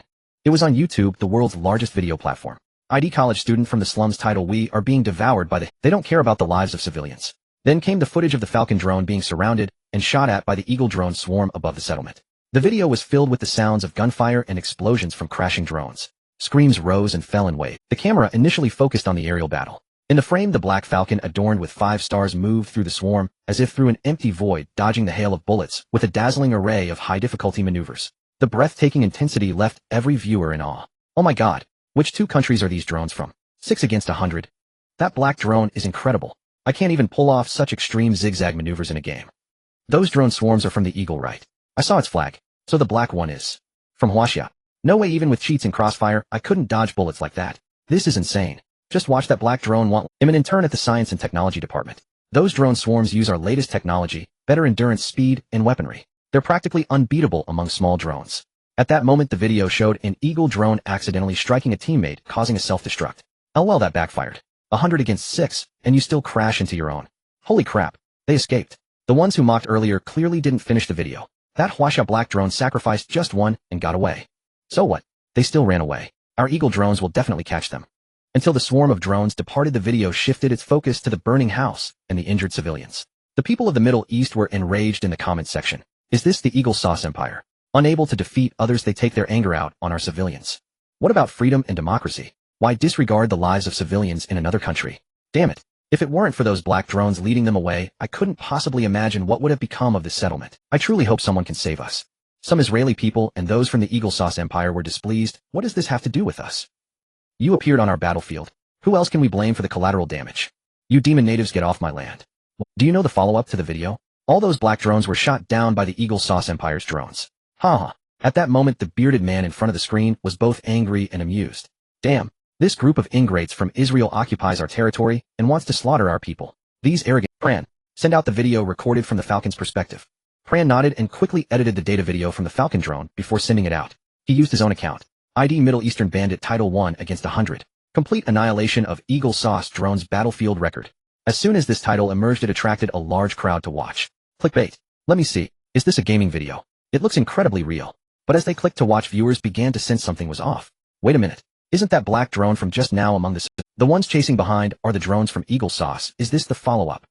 This isn't a gaming video. This is real footage from a battlefield recorder. I am a mercenary, I know. Wow, that's our Huasha drone. So cool. But when did we start fighting? Why are there so many Eagle Sauce drones chasing? As the distance closed, the Eagle Sauce netizens began to act tough. I told you they'd catch up soon. Get ready to die. I remember the latest achievement from the Ministry of Science and Technology. Our drones can reach speeds of 120 kilometers per hour. No faster. Go faster. It's over, we've been caught. Just as the netizens were enjoying the spectacle, the Falcon began to unleash its speed. In just 10 seconds, it left the Eagle Sauce drones in its dust. Wow, so fast. For a moment, I felt like I was on a roller coaster. This is a slap in the face. This is the level of weaponry we should have in Huasha. What speed are we at now? 150 kilometers. I'm a tech enthusiast. Based on the distance and time in the video, in the last 5 seconds, the speed of the black drone has reached nearly 200 kilometers per hour. My car can't even go that fast. Slowed down again. Accelerated again. Is it playing with the Eagle Sauce drone? In the video, the black Huasha drone repeatedly tormented the drones behind it, leaving the Eagle Sauce netizens speechless until they saw the black drone stop and get surrounded by the Eagle Sauce drones. They were ecstatic. Let this teach you a lesson. Out of battery, Get ready to be blown to pieces. By the way, these black drones have no guns. They can only wait to be turned into sieves by us. Call out again. Where are the rabbit netizens? The rabbit netizens were speechless, and as they continued to watch, they saw the Falcon pull out its menacing heavy machine gun barrel. Blue flames covered the sky. The Eagle Sauce drone swarm shattered all around. The unleashed bullets were not just bullets, but the pent-up frustrations of rabbit and Middle Eastern netizens.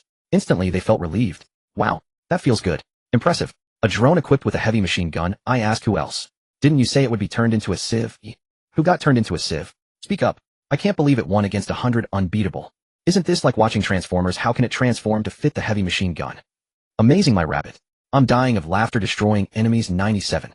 97 is the maximum number of enemies, not our limit. Doesn't anyone want to know where this firefight is taking place? Suddenly, some netizens with great insight began to analyze the details. Based on the weather, sunlight, architectural style, and IP, it should be nearby JIS 10. Feels like the location of the armed organization that Eagle Sauce is announcing to encircle. Yes, I recognize these buildings, that's it. Some Huasha netizens suddenly realized something. Doesn't this mean that the arms sold by us Huasha have blown up the Eagle Sauce? We must keep a low profile. Immediately, the War Ignorance Bureau went online. Oh, these black drones aren't from my company, and my drones can only reach 100 kilometers. Not even 80 kilometers. Wow, so impressive. The truly black drones must have been developed by Eagle Sauce, right? Practicing for themselves. Yes. In any case, it has nothing to do with us rabbits. For a moment, the Eagle Sauce netizens felt as if they had eaten a fly. These rabbit netizens were truly getting a bargain while acting coy. Meanwhile, the video's popularity continued to rise, even drawing the attention of military departments in various countries. And the defeat of Joseph's mechanical regiment could no longer be concealed. In the Huasha military department, an officer named Luo Hao, responsible for operating the official account, looked at the comments from rabbit netizens under his account. He casually clicked into the video and was instantly taken aback. Because the design style of the drones in the video and the 5-star emblem along with that HQ were unmistakably the initials of Hongqi. It's settled. It's ours. Yet he had never seen this type of drone before. What's going on? When did our weapons development department create a new weapon? And how could they privately sell arms? Although he was the operating officer, he was merely part-time. He was originally an officer from the weapons development department. He was well-versed in various weapons. As he continued to watch, he gasped. Radar shielding. Zigzag variable speed. Automatic evasion of projectiles. 200 kilometers per hour. Damn. A heavy machine gun. Luo Hao was completely stunned. How did I not know we had something this amazing? Must quickly inform the director. Hot search TOP1 mysterious Huasha drone performance explosion. Crushing the latest military technology of Eagle Sauce. 1 against 100 modern technological warfare with 1 loss. Impressive my country, how can such good things be hidden? This is what military drones are all about. Eagle Sauce Empire ignores civilian safety. Due to these two videos, Lee Sun's Falcon sold out, topping domestic Weibo. Seeing the popularity still rising, Luo Hao couldn't care less that he was still on duty, picked up his phone, and ran towards the Weapons Research Institute. The Weapons Research Institute is subordinate to the Military Industry Department, a technical department mainly responsible for cutting-edge weapon development, continuously developing Waxia's military industrial strength by integrating new technologies from domestic researchers with weaponry. The Weapons Research Institute acts like the brain of the Military Industry Department, with researchers responsible for theoretical data, while the Production Department of the Military Industry Department is responsible for turning the theories from the institute into producible production lines. If a weapon cannot be mass-produced, its significance can only exist in the realm of deterrence. Luo Hao is a first-level researcher at the Weapons Research Institute, which means his military rank is that of a captain. The director of the Weapons Research Institute, Chi Tian, holds a position in the military comparable to a division commander with the rank of general. After all, once war breaks out, weapons become the top priority, and safeguarding the nation requires that weapon development must never lag behind that of other countries. Thus, the nation places great emphasis on weapon development. There is an old saying in Huaxia: show the first generation in public, mass-produce the second, develop the third, and conceive the fourth. When we unveil the first-generation drone, we have already perfected the second and are working on the third. This encapsulates the philosophy of the Weapon Research Institute. The pursuit of arms development is endless, and we never reveal our true military might unless absolutely necessary. Truth lies only within the range of cannons, a lesson Huaxia learned through blood in its past history. Given the nation's emphasis on weapon development, the institute is always heavily guarded with strict controls on information outflow. Without authorization, not even a stray fly could enter. Outside Chi Tian's research room, 4 guards took turns standing. Luo Hao arrived at the entrance, presented his credentials, and smiled at the guards. Though his rank didn't technically grant him access to Chi Tian, Luo Hao was his student, so the guards naturally allowed him to see his teacher. In fact, the guards all recognized Luo Hao as the beloved disciple of Director Chi Tian. Teacher, something incredible has happened. A major event. An aged but vigorous voice responded, Little Luo, Hao, why are you shouting like that? How many times have I taught you? A qualified weapons researcher must remain unflappable even when Mount Tai collapses before them. What could be more important than the rise or fall of the nation? Luo Hao then spoke deliberately. Oh, nothing too serious. Just that our originally envisioned 5th-generation military drone for Huaxia has already been unveiled. Chi Tian was fiddling with gun parts at the mechanical casting table and said nonchalantly, Isn't that just a 5th-gen military drone? Drone? What did you say, 5th generation? Chi Tian's voice cracked on the last word. He jerked his head up, grabbed Luo Hao by the arms, and exclaimed excitedly, Good disciple, I knew you could do it. The institute has only developed the 3rd generation, and you've built the 5th. Luo Hao scratched his face awkwardly. He wished he could claim credit, but he simply didn't have the skill for such a feat. A drone of this groundbreaking nature would immortalize its creator in history. As a first-level researcher, he might even be promoted directly to team leader and from captain to colonel. Not impossible. Teacher, it's not my creation. I can't explain clearly. Please take a look at this video first. Chi Tian's interest waned upon hearing that if not Luo, how then who else? Apart from their institute with state support, no other organization could possibly produce such a thing. But the moment he watched the video, Luo Hao played, his expression turned grave. Chi Tian took the phone and stared intently, shock filling his eyes. How is this right angle turn and zigzag flight achieved? So smooth. Dodging bullets. Is it the operator's skill? No. This might be the preemptive ballistic prediction of our envisioned 5th-generation drone.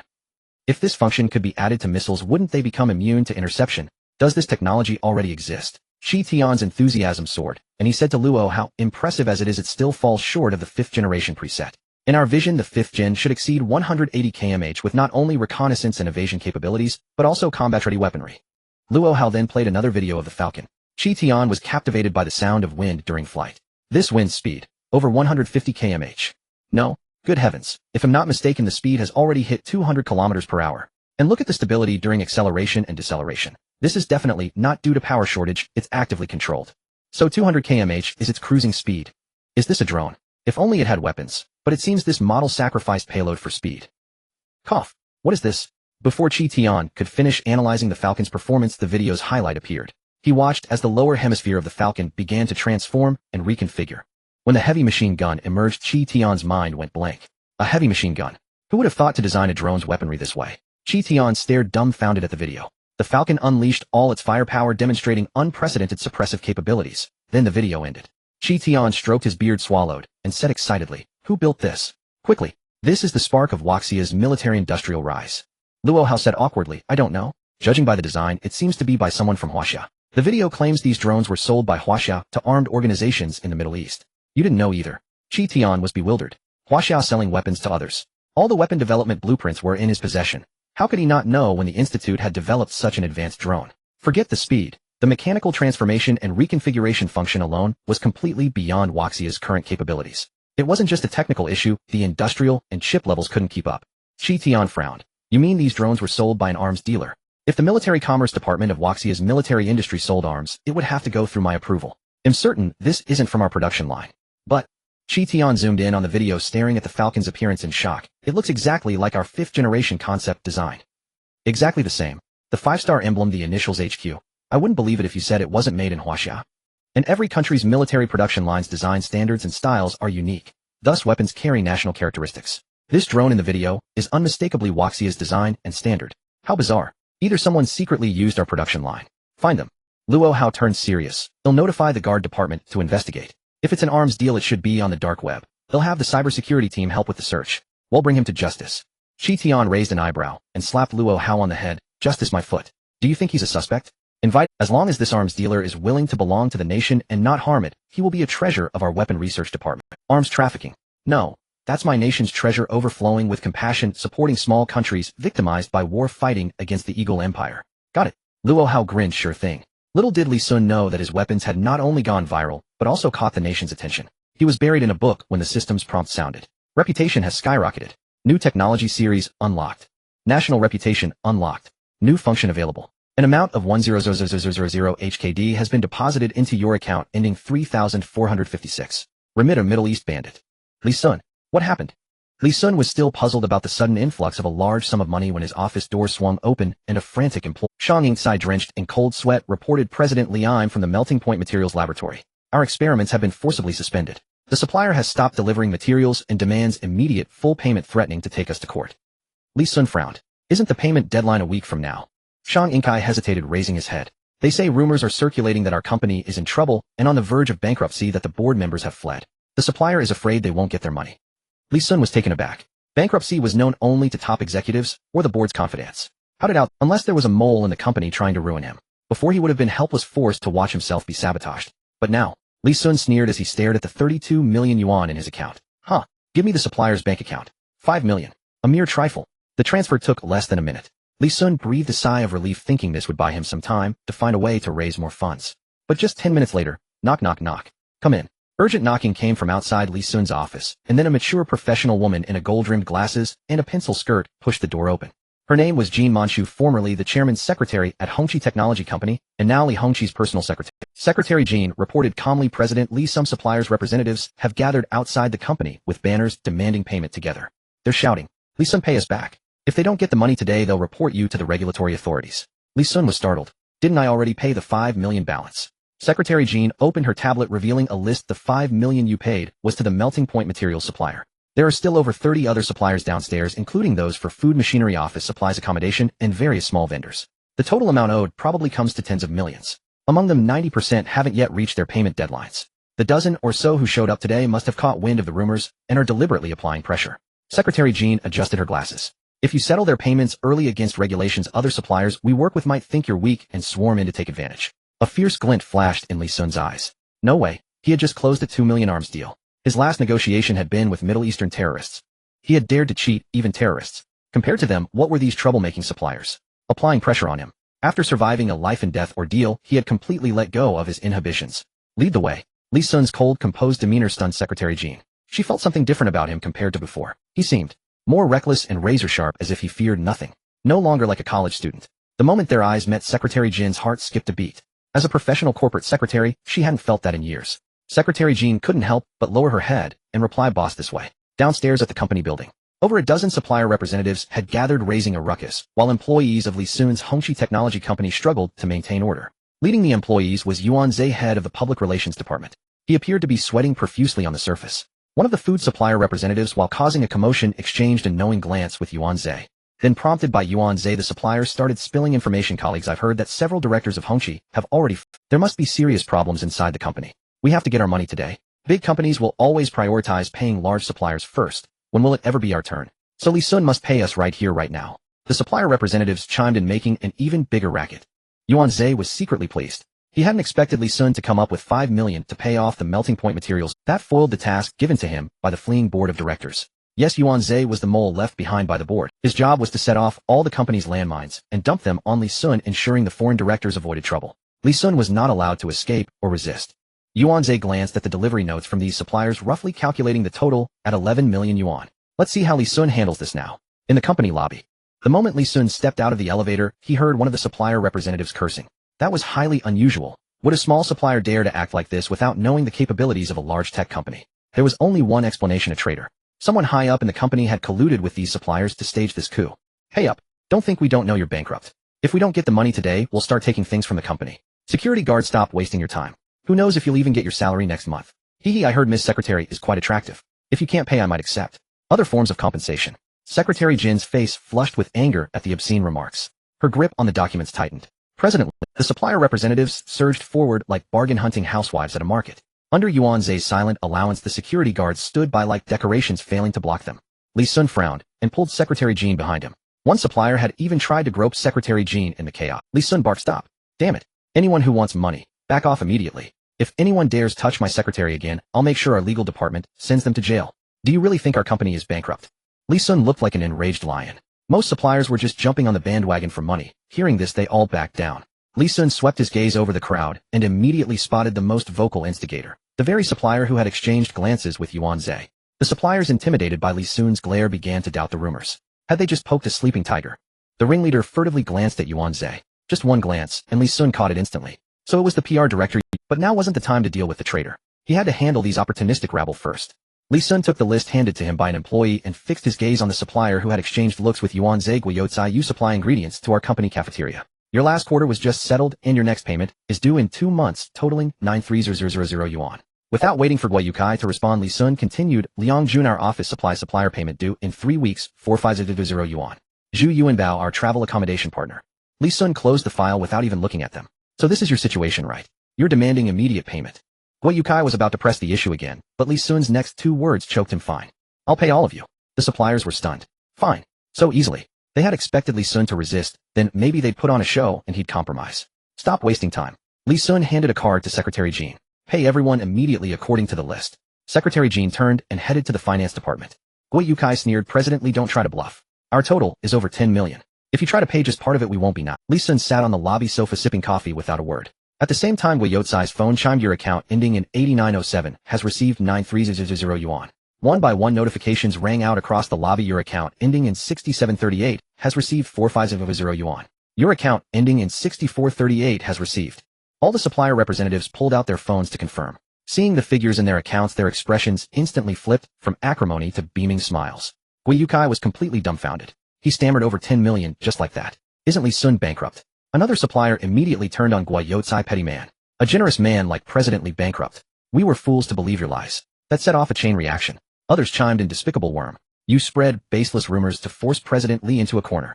The deal I discussed with you yesterday is off. Don't ever come to me again. President Li, I was actually here to help you. I barely know him. President Li, I'm truly sorry for today. Guiyukai turned his head bewildered. Why was everyone attacking him? Today was supposed to be Li Sun's downfall. Bitterly he realized that Yuan Zhe had promised him a huge order in exchange for sabotaging Li Sun, but now that things went wrong, Yuan Zhe had abandoned him. Now he had lost everything. Guiyukai looked at Yuan Zhe only to see Yuan Zhe make a throat-slitting gesture at him. A threat. Guiyukai shut his mouth. With Yuan Zhe's influence, if he dared to expose him, a small supplier like him would die, without knowing. He had to take the fall. Cornered, Guiyukai retorted at the suppliers who were now trampling him. What the hell are you pretending for? You're all weathercocks. Do you really think no one sees the filthy thoughts in your hearts? You hadn't reached your payment deadlines either, yet you still followed me here. We're all scoundrels. Who's better than who? The suppliers' faces darkened. The man who had tried to grope Secretary Jin rolled up his sleeves, ready to throw a punch at Guiyukai to prove his loyalty. Who the hell are you calling a scoundrel? In an instant, the suppliers broke into a scuffle. Smash! A coffee cup shattered on the lobby floor, scattering shards everywhere. Startled by the noise, the brawling crowd stopped and looked at the person who had thrown the cup. Li Sun. Li Sun turned to the security guard who had been negligent earlier. Sweep up the glass, and also sweep out these noisy trash from the lobby. I'll overlook your dereliction of duty today. Cold sweat ran down the guard's neck. He immediately led his team to push the suppliers out. One supplier cried out, President Li, let's keep some goodwill. We may meet again. Li Sun rose and headed upstairs with Secretary Jin. You overestimate yourself. Secretary Jin immediately issued an announcement: blacklist all suppliers who came to demand payment today. We will never do business with them again.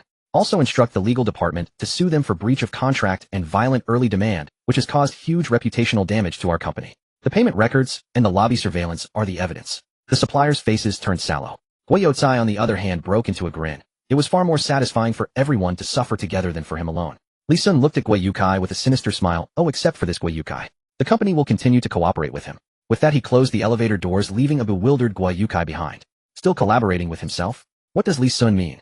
As Gui Yukai came to his senses, he realized that all the suppliers were glaring at him fiercely. Well, Gui Yukai? So it was your scheme deliberately trapping us to force the palace, oh General Li, and then taking all the orders for yourself.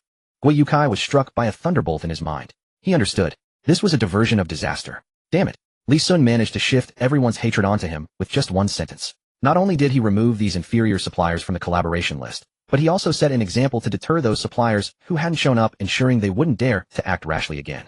Killing 3 birds with 1 stone. No. Even if Gui Yukai knew this was a trap, he couldn't refuse the orders. Because he still had a factory and a family to support. This forced him to align with Li Sun to help block the rumors of bankruptcy. Killing 4 birds with 1 stone. Gui Yukai swallowed hard. Wasn't Li Sun just a recent college graduate? This is a bit terrifying in its blatant manipulation. Yuan Zhe, who was watching from the sidelines, was also baffled. This was his first time dealing with Li Sun. According to the information from the directors behind him, Li Sun was a very gullible university student, and otherwise he wouldn't have become the legal representative bearing such a heavy burden for the company. As a result, the coup he orchestrated ended up stabilizing Li Sun's position. Yuan Zhe watched as Li Sun emerged unscathed. After returning to the office, he slammed his fist on the table in anger, then pulled back his hand in pain, filled with confusion and shock. Where did he get the money? Wasn't he just a backgroundless recent graduate? Adding the previous 5 million, that's a total of 15 million. Weren't we just supposed to send a naive kid with no social experience to jail? His operation today, from the calmness when he first exited the elevator to the subsequent chain of events, and finally the diversion of disaster, was something even a 10-year veteran couldn't pull off. Fuck. Yuan Zhe was starting to doubt whether he was being treated as a pawn by the board of directors. Meanwhile, the news of Li Sun suppressing over a dozen suppliers spread rapidly throughout the company, and all the employees suddenly had a drastically different impression of this newly appointed chairman. I thought he was just a softie, but it turns out he's a hidden big shot. Impressive. Even the PR department couldn't stop that scene, yet our General Li managed to resolve it effortlessly, and those suppliers didn't dare to cause trouble. This new General Li, I heard he just graduated, and he's quite accomplished. Finally, the rumors of our company's bankruptcy have been generally truly terrifying. On the other side, Li Sun was already preparing to leave work. Secretary Jean followed behind, secretly apprehensive, as she was the only one aware that the company's troubles were very real. Previously, Li Sun was still worrying about how to repay the money. It hadn't been long since he managed to secure 15 million. Mysterious and unpredictable methods. This little man is not simple. Secretary Jean opened the car door in the underground garage and asked, General Li, would you like me to drive you home? Li Sun was surprised. Really? Is the secretary also a part-time driver? Secretary Jean pursed her lips. I am a full-time secretary, and besides work, I also need to take care of your daily life, which of course includes driving. Daily life? What about intimate life? Secretary Jean seemed to choke on her words, but having weathered many storms, she quickly regained her composure and turned to Li Sun. Sister is older than you. If you're willing, I wouldn't lose out. General Li, you look quite good, a handsome young man. Upon hearing her bold words, Li Sun coughed. Cough, cough, I was just joking. Secretary Jean rolled her eyes, privately disdainful, thinking, does this kid dare to tease me? Feeling uneasy, Li Sun seemed calm, but he was actually quite flustered. Secretary Jean looked at the silly smile on Li Sun's face in the rearview mirror. General Li, you. What's wrong? Cough, cough, it's nothing, just thought of something happy. In Li Sun's small apartment with 3 rooms and 1 living, Secretary Jean had her long hair tied up, dressed in a smart women's business suit, and wearing a mismatched white cartoon bear apron, skillfully working at the kitchen stove. General Li, do you want to add eggs? Li Sun casually replied. I want egg yolks, not egg whites. Add a bit of shrimp, no vegetables. Add sesame, oil, no salt. All right. Li Sun sighed. Having a personal secretary is great. As he smelled the aroma of the noodles, he opened the system panel, which was now vastly different from before. Host Li Sun, nationality Huaxia, reputation 2.0, some achievements, national reputation Huaxia 1.0. The host's military strength has been recognized by the people of the nationality. The higher the status of those recognized, the higher the reputation gained. At a certain level of national reputation, the host can submit sold military weapon designs to the country. Current submittable military designs: Falcon drone, submittable at national reputation of 1.0, K47 Huaxia 2024 version. Submittable at national reputation of 3.0. Li Sun was stunned. He was still thinking, what if he sold such powerful weapons to other countries, and they turned around to attack Huaxia? Wouldn't that make him a historical sinner? I can submit designs. Then there's no problem. Moreover, Li Sun discovered in the design program for the Falcon drone that as long as it approached Huaxia's territory, it would automatically return. If it forced its way across the border, it would automatically trigger a self-destruct program. This must be a safety feature added by Huaxia's researchers when designing the Falcon. Li Sun opened the reputation details, and several names immediately caught his eye. Pulan reputation 66, Big Beard reputation 99, Joseph reputation 199, Dai Ria reputation 166, Luo Hao reputation 66, national reputation 66. Qi Tian reputation, 999, national reputation, 999, Zhang Wei reputation, 1 national reputation 1. Li Hua reputation, 1 Lu Rinjiao reputation 1. Li Sun stared at Qi Tian's 999, his brain was racing. Most people's reputation provided is between 110 and Big Beard's 99 is already a colonel. But what about Qi Tian? Just looking at the name, it's definitely Waxia's. Oh no, he must have caught the attention of the big shots in Waxia's military. Li Sun had to panic. Even before crossing over, he hadn't encountered an official beyond the rank of a county director. He hadn't even been to the police station a few times, let alone dealt with military bigwigs. In Huaxiao, one might be able to play tricks against some troublesome citizens when facing the people's police, but when facing military officers, one must think twice. While Li Sun was in a panic, he heard the system continue. Reputation has surpassed 100 for the first time. A gift package is being prepared. Intelligence has significantly increased. Mental capacity has significantly increased. A surge of clarity began to flow through Li Sun's brain. If the previous upgrade made him feel a transformation akin to a changing world, this time the enhancement in mental capacity brought a sense of wisdom that could see through everything in the world. Incredibly clear. After just finishing the introduction of atomic theory, he had no desire to continue reading, as he seemed to be able to deduce the calculations and conclusions of the subsequent text based on what he had just seen. From an ordinary genius to a transcendent existence. The first upgrade was at the level of a normal scientific genius, and now it's the brain of an internationally top-tier encyclopedic researcher. Who? Li Sun slowly exhaled. Before he could fully grasp the enhancement of his brain, the system continued. A qualified arms dealer must not only have a strong mind and unparalleled intellect, but also a body capable of responding to any crisis. The host's physical strength will begin to significantly increase. A warm current began to spread from Li Sun's abdomen to all his limbs. So hot. Li Sun felt like he had a furnace in his belly. This furnace was continuously burning and forging his foundation, consuming the fat within him. His skin was boiling. Li Sun couldn't help but take off his sweat-soaked shirt and toss it aside. Fortunately, this process didn't last long, but those few seconds made Li Sun unable to hold back his cries. When he looked up again, Li Sun found Secretary Jean holding the finished noodles, her lips slightly parted, her eyes fixed on him.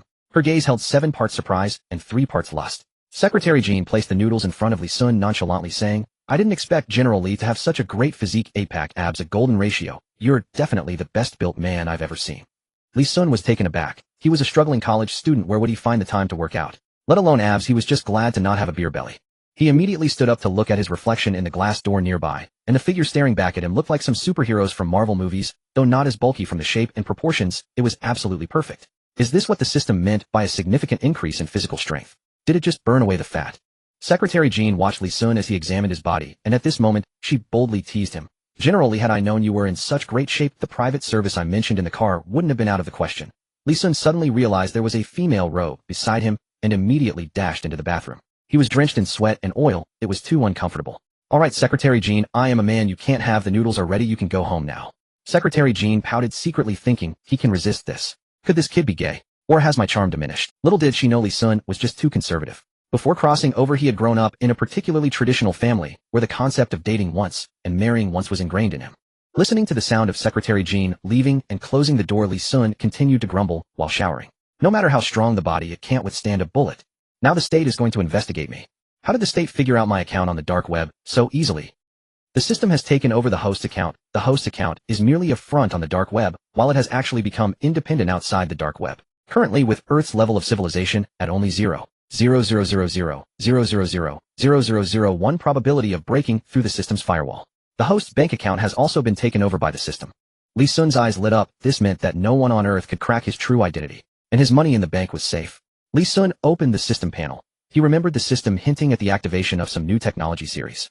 On the panel, apart from a series of weapons, an independent list was added: Huaxiao technology, materials, machinery, chemical engineering, electric power, nuclear technology, aerospace.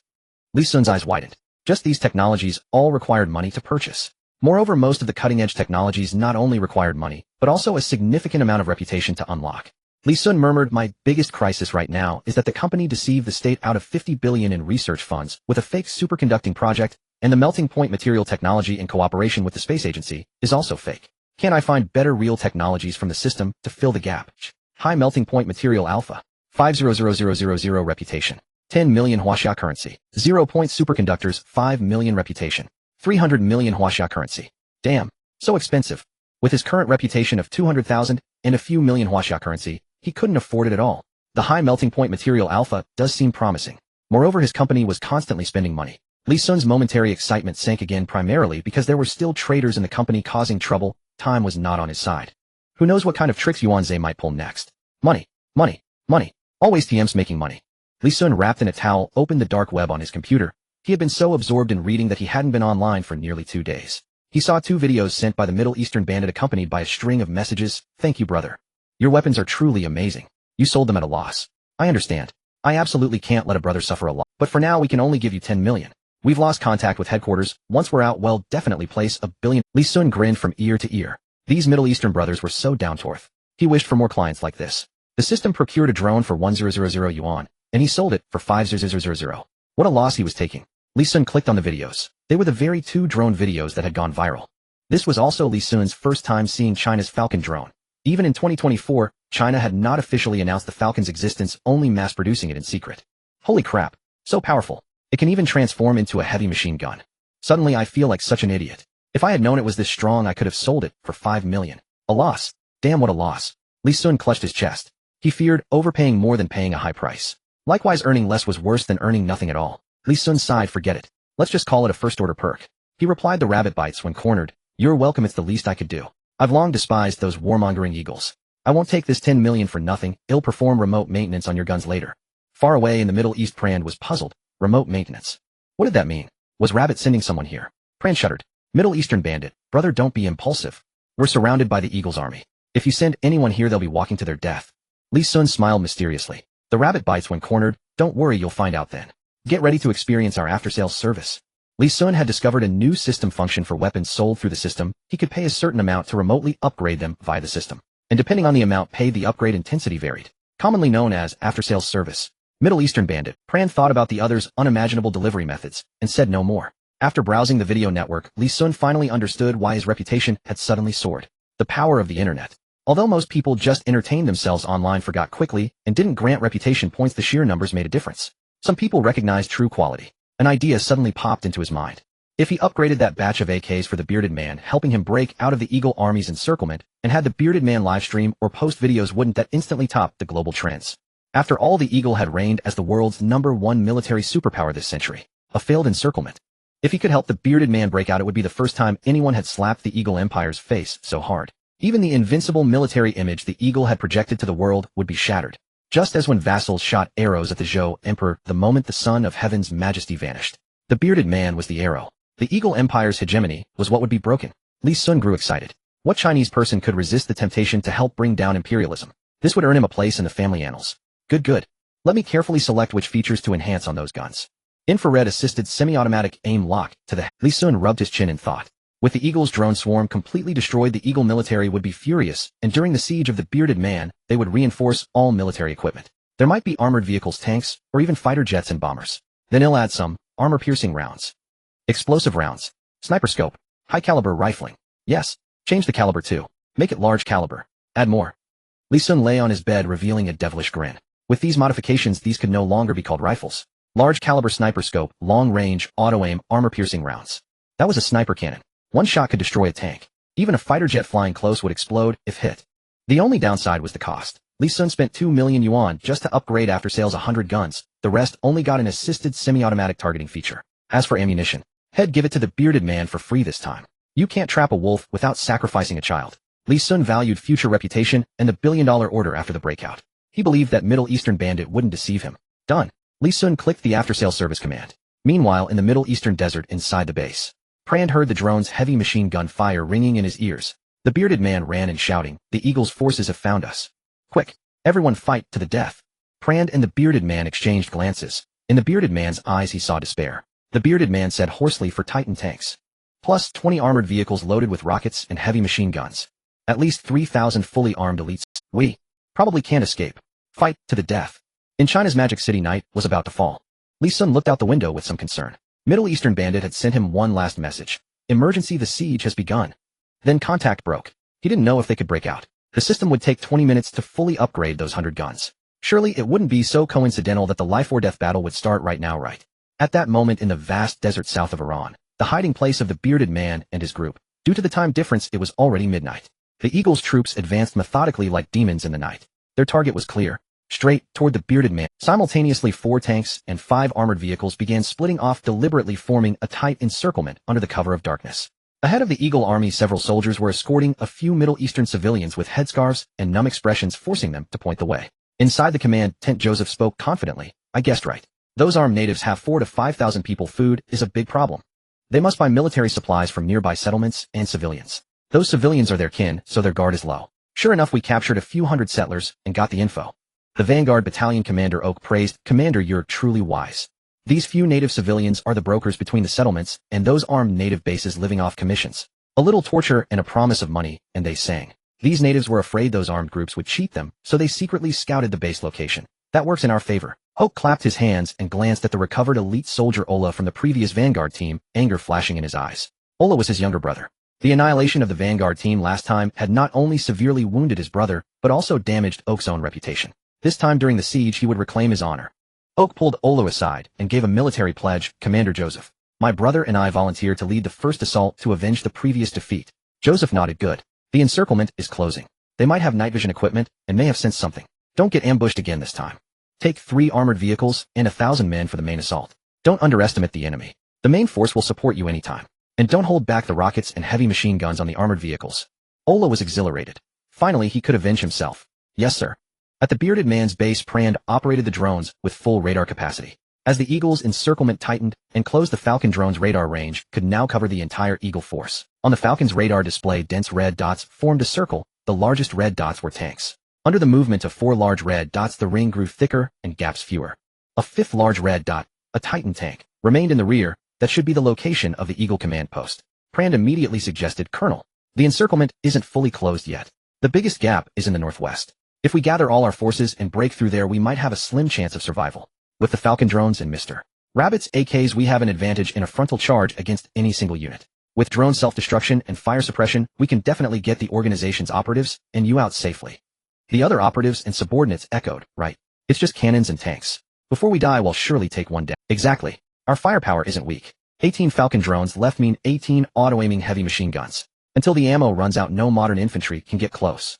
Each had their expertise. The bearded man, as the leader of this armed organization, was its soul. Prand wanted the soul to survive, so the organization would continue. The civilians ravaged by the war in the Middle East needed a spokesperson to say no to the world. He gemmed the Eagle. The bearded man's face showed exhaustion as he sighed. You want to sacrifice yourselves to send me out? No, I will live or die with you. And as far as I know, these aren't ordinary tanks. They're Titan tanks, the overlords of the Eagle's tank series. They're heavy tanks impervious to ordinary explosives and grenades, let alone bullets. Even heavy machine guns leave at most a white mark on the Titan's shell. Not only are they indestructible defensively, but they also have 2 heavy machine guns mounted in addition to the main cannon. Yet their speed is no slower than light tanks. The observation ports, their only weak point, have been sealed with the latest bulletproof glass. With support from surrounding Eagle soldiers and armored vehicles, even if all our Falcon drones self-destruct, we might not take down a single Titan. If we implement Prand's plan, there's a 99% chance we'll die on the road. We won't break out. Because if we could think of it so, without breaching the gap quickly, we'll be trapped like turtles in a jar. Sand howled through the base. The scar on the bearded man's face twitched as he slowly revealed his own plan. So we need a surprise move. We must do what the Eagle Empire's army never expects. Court death to survive. Prand looked confused. What could the Eagle Empire's army never expect? The bearded man stood tall and laughed. We attack. No more running. We strike directly at their command post. They'll never imagine that faced with such a hopeless encirclement and equipment disadvantage, I'd dare to go against the grain. Not toward a gap, but straight into the fiercest firepower. Above all, they don't know that the Falcon drone's radar range is so ridiculously large that their command post location is completely exposed. These 2 points are the foundation of our surprise. Prand opened his mouth, eyes complex, but said nothing. He knew the bearded man didn't want the organization's people to die one by one while trying to send him out. Because no matter what the bearded man said, heading toward the Eagle's command post meant death. Even with the element of surprise at best, they'd achieve mutual destruction. The bearded man looked at Prand. From now on, we split into 2 groups. I officially transfer command to Major Prand. You lead 400 men to the largest gap in the northwest and break out. And I will lead 900 brave warriors straight to the Eagle's headquarters to buy you time. Rear guard. You are the soul of this organization. You cannot die. Poulin finally understood the intention of Dahuzi, the second-generation leader. What direct attack on the Eagle's command post? This was a besiege of way to rescue Zhao, a diversionary tactic. Dahuzi knew this maneuver was a dead end, yet this suicidal charge was an open scheme. It would force all of the Eagle's military forces to rush back and defend their headquarters, giving Poulin, leading the main force, the opportunity to break out from the northwest gap. Dahuzi waved his hand. No one is immune to death. But there must always be those who willingly march toward it to grant their more valuable comrades a path to survival. Major Poulin, you are still young, more suited for modern warfare. You should live and become the next me. Dahuzi turned to face all the cadres of the organization, raised his fist, and shouted, Then who is willing to die with? All operatives first pounded their chests with fists, then roared and raised their hands. I will. Damn it, I. Voices rose one after another, steadfast and unwavering. No one feared death. Even Poulin, standing behind, was now overwhelmed with tears. At this moment, none of them were the terrorists or armed thugs that the Eagle people believed them to be. They were a group of soldiers laying down their lives for their nation, their people, and their ideals. Dahuzi nodded with satisfaction. Good. Moses, Cohen, Holdeen. Those whose names I call, bring your teams. Those who regret can withdraw. Dahuzi called out a dozen names in succession. No one refused or flinched. Poulin tried to say something, but Dahuzi interrupted. Follow my plan. Do not act on impulse. Also leave 3 Falcon drones for me. Time waits for no one. Let's begin. At this moment, Work was assembling his troops at the camp before the Eagle's command post. Beside Work stood Ola and an Eagle female journalist. Put on your night vision goggles. Those natives are extremely... You must stay with the main force. Ola reminded. Brother, be sure to warn the soldiers their AKs are special. Range stability and magazine capacity all surpass our guns. The Eagle female journalist looked at Ola and asked, I heard Captain Ola suffered a major defeat last time, claiming that equipment disparity wiped out his entire squad. Since when does any country possess weapons stronger than our great Eagle Empire? Ola's face darkened, but Work held him back. Work said calmly, this is Captain Sophia, a war correspondent from the military headquarters and the direct liaison to the command. Do not be rude, Ola. Though a civilian officer, Sophia's rank equaled Work's. She said with some arrogance, Second Lieutenant Ola, I am here on orders from the military command to restore the honor of the Eagle Empire. The leak of the previous drone battle video severely damaged the prestige of the Eagle Empire's military. Some small nations are even leaning toward the Xia Kingdom in their military base projects. This is all your fault. The military is furious. I am specifically here to broadcast to the world how you will crush these Middle Eastern natives who have tarnished the Empire's dignity. This will deter those small nations leaning toward the Xia. Do not disappoint me. Sophia gestured for her subordinates to begin calibrating the live streaming equipment and continued, the military doesn't want just an ordinary victory, it demands images that will shock the international community. What we need is a unilateral massacre, a crushing, no resistance whatsoever. Understand? Work nodded. Of course. The assault begins in 10 minutes. Wait for it, Miss Sophia. A kilometer from the camp. The presence of the Falcon drones rendered all the Eagle's radar equipment useless, making Dahuzi's raid considerably easier. Dahuzi, leading 500 men, evaded the Eagle camp's searchlights and hid in a reverse slope in the desert, a blind spot in their line of sight. Being locals, Dahuzi and his men knew the terrain far better than the Eagle soldiers. Considering the surprise raid, Dahuzi ultimately abandoned the option of 900 and brought only 500. The more who survived, the better. Dahuzi, through his earpiece, linked the 3 Falcon drones, which activated stealth mode and quietly flew over the camp. The camp's military strength was laid bare. A glint flashed into Hughes's eyes as he spoke into his earpiece. 3 armored vehicles and about 1,000 men. Poulin, you can begin your breakout. The moment the words left his mouth, gunfire erupted dozens of kilometers from the camp. Rifles, heavy machine guns, explosions. The night was instantly stained with orange smoke. Inside the camp, Work's face turned stark pale. He had been designated as the primary attacker. Why was the fighting starting now? Was another officer or unit trying to steal his credit? Work could no longer wait for the planned attack time. He urged urgently, everyone, mount up. Move out. Hurry. Grab your guns and ammunition. Not only was Work worried about losing credit, but if he did not take the lead in this attack, how could he provide Sophia with footage that satisfied the military? If the Empire's honor was damaged, he would be blamed. The military court would be the end of him. Never doubt the conscience of the high command. They would surely find a scapegoat to shift responsibility. Miss Sophia, get into the vehicle and start the live stream now. We'll reach the battlefield in 5 minutes. The vehicle was crowded, so Sophia naturally started the live streaming equipment before boarding. Little did she know this action would save her life.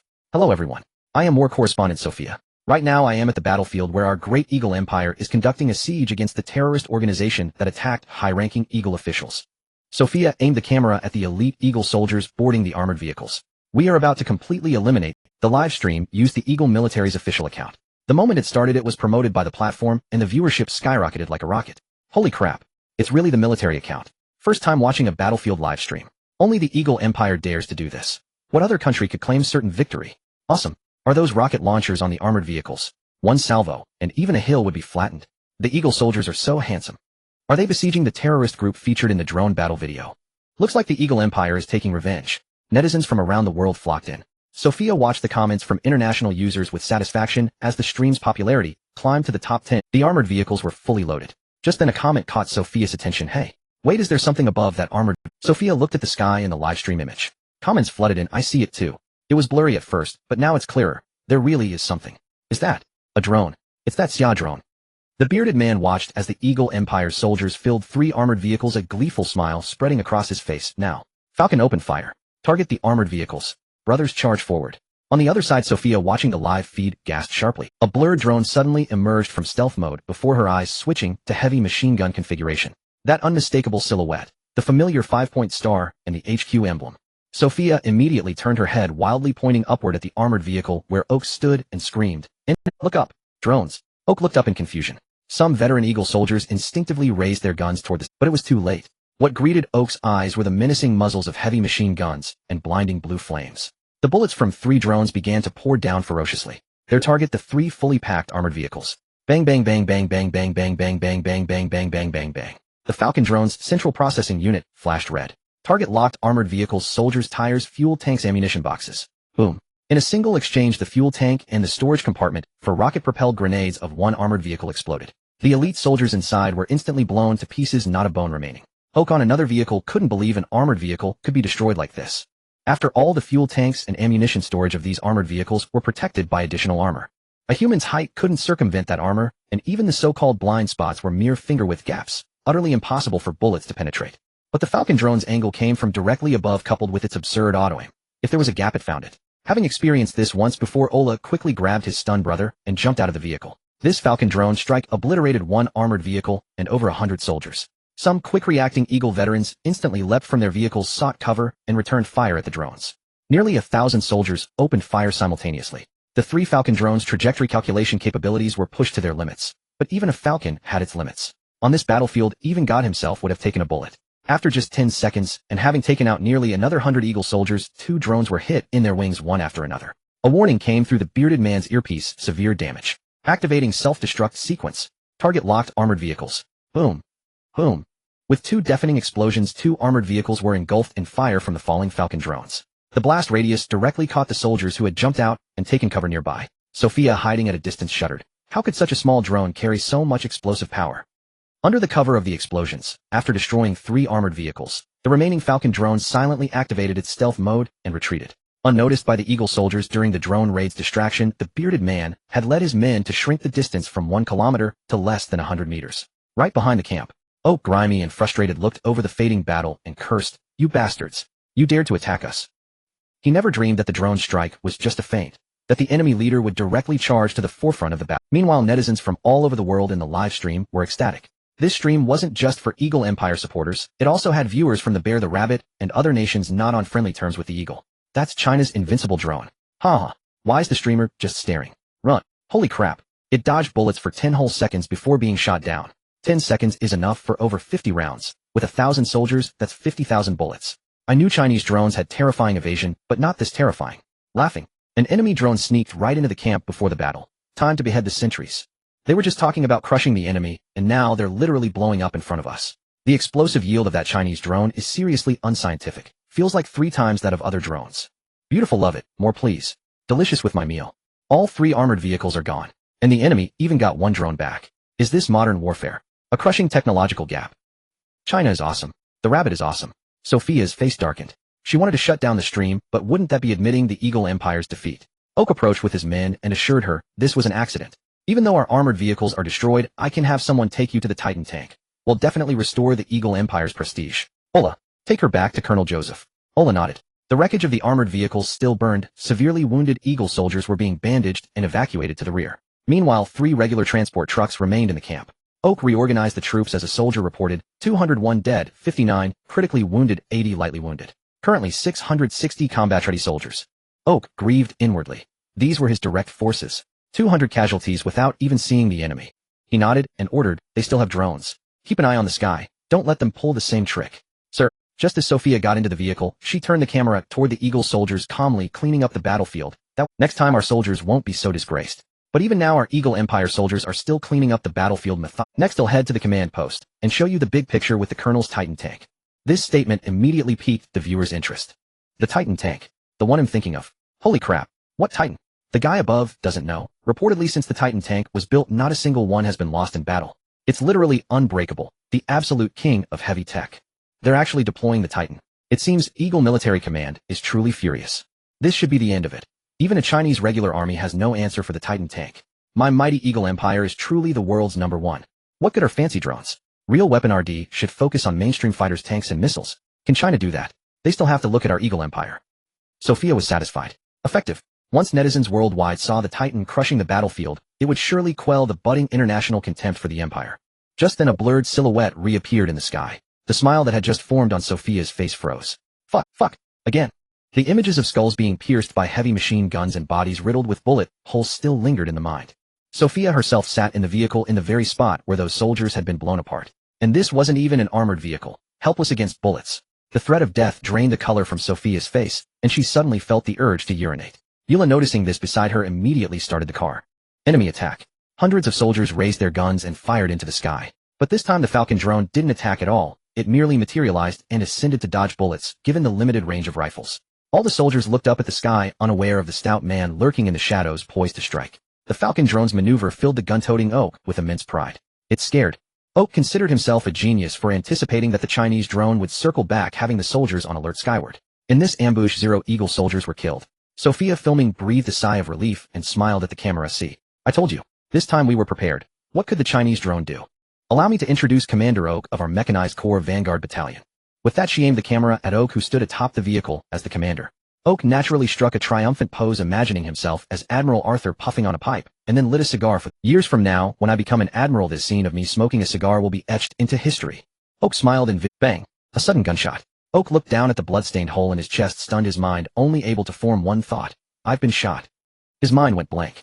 According to typical novel plots, he shouldn't die so carelessly. He was at least a supporting character, but such is the battlefield. One overconfident move leads to death. Even a head of state would die from a single bullet. Thud. Oak fell straight down. Dead. As he crashed off the vehicle roof, the entire camp and Sophia were still in shock. Where did the bullet come from? The sky held no trace of the drone. A soldier traced the trajectory and saw the stout man leading the charge leaping out of the night's shadow, his Chinese AK-47 2024 edition, unleashing a torrent of fire without restraint. Behind him followed hundreds of organization members. A storm of bullets swept across the entire Eagle camp like a gale. Enemy attack. The sentry soldier shouted in a hoarse voice, having lost count of how many times Head cried enemy attack that day. The stout man's assault was so sudden that in the first clash the Eagle soldiers on the camp's periphery were mowed down. Capture the ringleader first. The stout man knew the drill. With the enemy commander standing atop a vehicle offering himself as a target, not firing would be a crime. Like a raging lion he roared, charge. Kill them all. The leaderless Eagle soldiers fell into chaos. We can't hold the line. Don't break formation. Fuck. We're deep in the camp. Sophia initially thought the Eagle army had a fighting chance and aimed the camera at the battlefield. But soon the one-sided carnage panicked her. How are they completely outmatched? Beside her, Yula had already started the engine, listening to the familiar sound of 50-round magazines. His eyes reddened. Yet he chose not to join the fight to avenge his brother. Instead, he floored the gas pedal. Run. We can't win. From the density of gunfire, the enemy must have at least 500 men. Sophia questioned. 500. We have over 600. Even with a surprise attack, our equipment and numbers should allow a counterattack. We have heavy machine guns, artillery, and rockets. Yula snapped. You don't know shit. These guys' Chinese AKs are not only terrifyingly accurate, but each rifle's firepower is double ours. We'd need 100 men to match their 500 and 3 times their numbers to suppress them. As for heavy machine guns and rockets, they're launching a raid. We never got a chance to hold our positions. And the commander is dead. How can we fight? Chinese AKs. Again, Chinese weapons. Sophia couldn't hold it together. Before the Chinese drone had faded from everyone's mind, here came the Chinese AK. I don't believe they're that powerful. A bullet grazed her hair and struck the transport truck's window. Sophia screamed dry. In just a few sentences, half the camp had already fallen. She couldn't even run that fast. Yula, needing no urging, had already sped out of the camp from another direction. Watching the camp smoke, Sophia collapsed in the truck bed, stupefied. The live stream had gone black from the moment Sophia slumped over.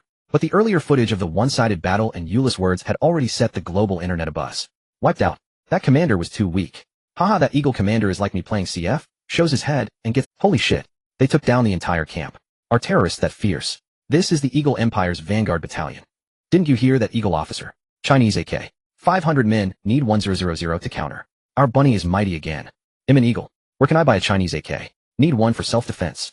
I'm in Huaxia. Want one? Well, never mind, we're perfectly safe. So the Eagle army isn't invincible after all. Meanwhile, Joseph, still without the latest intel, frowned over the battle report from Plan's front. He shouted into the field phone. What did you say? Can't hold. Too much firepower. Bullshit. They're just a bunch of natives. How fierce can they be? I've already sent tanks. Hold for 10 minutes. And what about Oak? Why hasn't he attacked yet? Delaying the operation. They'll have him shot. A frantic communications soldier ran in. Colonel, Oak's camp is ablaze. After a few minutes of intense fire, it's gone quiet. We've lost contact with Oak's camp. Joseph was stunned. Weren't the natives supposed to be breaking out from the northwest line? Who was Oak fighting?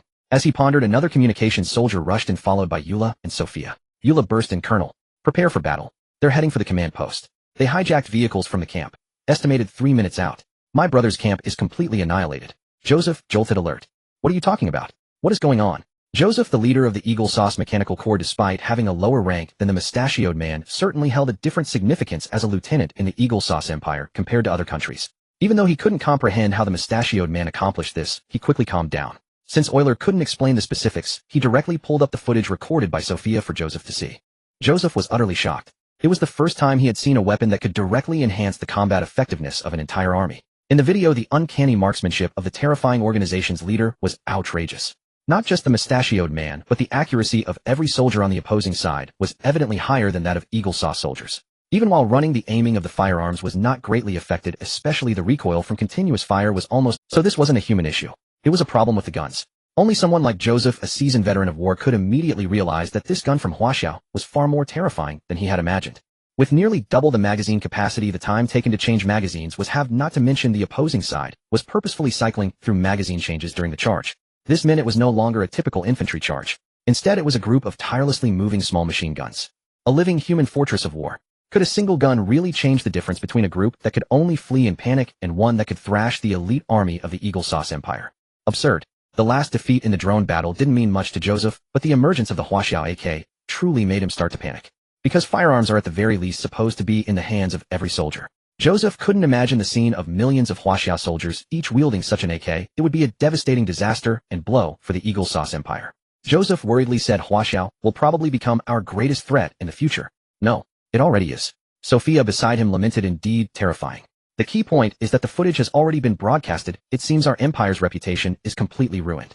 Joseph lit a cigar and shook his head. It's a pity that although the gun is excellent, their personnel's military quality is too mixed. If it were Huaxia's regular army, I might be a bit worried, but they are merely Middle Eastern natives armed with deadly weapons. Moreover, without heavy weapons, they are lambs to the slaughter before the Titan.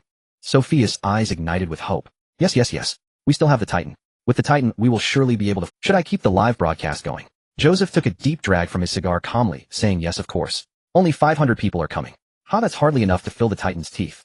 Have the Titan hide in the storeroom on the right side of the command post. The remaining soldiers should take cover around the command post, and heavy machine gunners and rocket launchers should immediately find suitable strike locations and stand by. Complete the deployment within a minute. As for Miss Sophia, please watch the battle with me from the command tower. The base command tower has been reinforced with bulletproof measures and has a ballistic interception system, so there's no need to worry about surprise attacks. The mustachioed man and his men were already sneaking up on the command post. However, through the observation of the Falcon drone, no figures were found in the command post's camp. The wind and sand swept by, leaving only the sound of gravel hitting the metal plates, a silence that was haunting. They have already set up defenses. But he had no way out. From the start of the plan to reaching the command post, it had only taken a little over 10 minutes. The mustachioed man was unaware that in less than 5 minutes the after-sale service from Li Sun's side was about to arrive. He only knew that delaying by a second meant one more person would die on the Pran side. No time to wait. Charge. The Falcon drone was at the forefront. Heavy machine guns began to fire fiercely at the mustachioed man drove straight into the command post camp, using the vehicle as cover. Like a signal, hundreds of Eagle Sauce soldiers revealed their gun muzzles from various cover points and opened fire. Gunfire filled the air. The war had officially begun. Just in the exchange of fire, Joseph on the command tower felt the pressure. Unlike watching the video, the real combat made Joseph feel the firepower of the Huaxia AK more acutely. There was clearly only one heavy machine gun from the drone, yet it managed to suppress 10 heavy machine guns on his side with the firepower from rifles alone. Their numbers were roughly 500. Fuck. Bring out the rocket launchers. At Joseph's command, the rocket launchers were brought out, but as soon as they showed their heads, the Falcon drone concentrated its firepower crazily on the rocket operators. But that wasn't the end. The last Falcon had only one task: to eliminate the rocket support. It rammed itself into the rocket operator's position despite sustaining damage. With a loud explosion, Joseph felt the command tower shake. The rocket launcher position vanished. The self-destruction of the Falcon drone ignited the stockpile of rockets. Without rocket support, the mustachioed man's suicidal charge turned the battlefield from an even firefight into one of overwhelming firepower. The cost was naturally that dozens of men on his side were sacrificed in an instant. Every charge and advance was at the cost of lives. This forced the Eagle Sauce defenders to retreat, and in just a few minutes the mustachioed man had pushed to beneath the command tower. Yet Joseph remained calm, puffing on his cigar. He was waiting for this moment. The storeroom on the right side was directly smashed open by a massive vehicle. A fearsome steel giant roared with mechanical thunder, revealing its terrifying cannons and dual heavy machine guns. Titan! Boom! Without giving the mustachioed man time to react, the firepower of the steel giant surged. A direct shell hit the crowd. The organization members struck were evaporated into chunks of flesh, without even a scream. The fragments of the shell also instantly took the lives of a dozen people around them. The mustachioed man felt his ears were shattered. Amidst the explosion, the Titan enduring the fire from hundreds of people, and the explosions continued to trample towards the mustachioed man and his men as if nothing had happened. Every shell took the lives of a dozen individuals. The 2 heavy machine guns on the Titan also began a one-sided massacre. A single sweep claimed the lives of another dozen. Hiding behind cover was of no use. The transport vehicle used as cover was blown up in one shot, taking both man and vehicle with it. The mustachioed man knew the Titan was strong, but he never expected to have no room for resistance. In just a few seconds their numbers had dropped from 500 to 300. Retreat. Fall back. Sophia on the command tower shouted excitedly. Beautiful. Kill them. The mustachioed man retreated in despair. His failure meant that Pran would sooner or later meet the same fate. He had to realize he was only facing one Titan, while Pran was being besieged by 4 Titans. In the depths of despair a voice came through the mustachioed man's earpiece. Dear VIP customer of the Hongxi Arms Store, the after-sales service you ordered has arrived. We will conduct real-time synchronous maintenance and upgrades on all firearms. Please remember to give us a 5-star review after signing for your satisfaction. The mustachioed man was stunned at what was to his astonishment, the gun in his hand was covered by a wave of white light particles. Its form began to restructure and change. It was like the light particle restructuring technology from a sci-fi movie. And this white light seemed somewhat familiar. It was the white light that had risen at the desert coordinates when he first bought the gun. Is it the Rabbit brothers? Damn it. Brother Rabbit, this is utterly absurd. At first the bearded man wondered if his squad were wiped out. Would the after-sales support team from Rabbit get caught in the crossfire? Then the familiar white light appeared. The bearded man realized, once again, he had been naive and undereducated. That familiar bone-rattling sensation surged back. Compared to the ghostly transportation method he'd experienced before, this was even more staggering.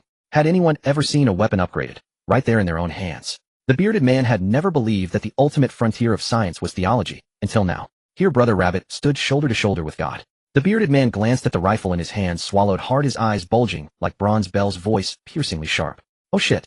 You call upgrading an AK into a supersized Barrett routine maintenance? This isn't even a rifle anymore.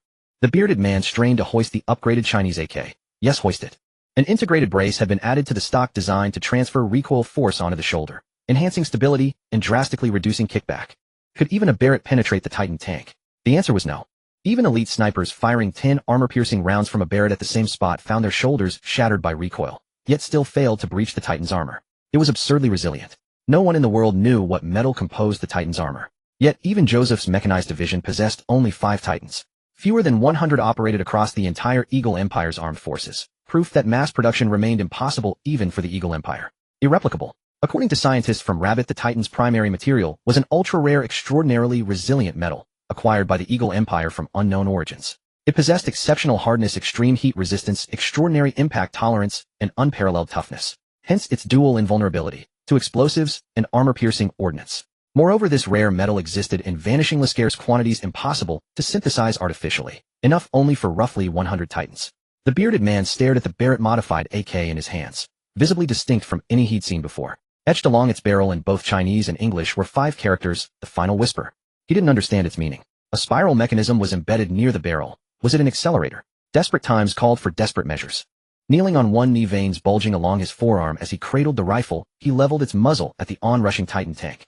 From the command cupola, Joseph watched and laughed, not fleeing upon seeing a Titan, but halting to fire at it. Suicidal folly. Through his earpiece, Joseph ordered the crew inside. Do not fire the main gun. Does he wish to challenge the Empire's sovereign might? Then run him down. Crush this arrogant fool beneath the Titan's tread. Faced with the thundering steel Leviathan, the bearded man remained impassive. Mortal fate awaited all, but if this was his moment, he would not run. He focused, steadily, precisely, aiming for the driver's position behind the tank's frontal armor. Inside the Titan sat 5 soldiers, 1 driver, 2 machine gunners, 1 gunner, and 1 logistics specialist tasked with the driver sneered.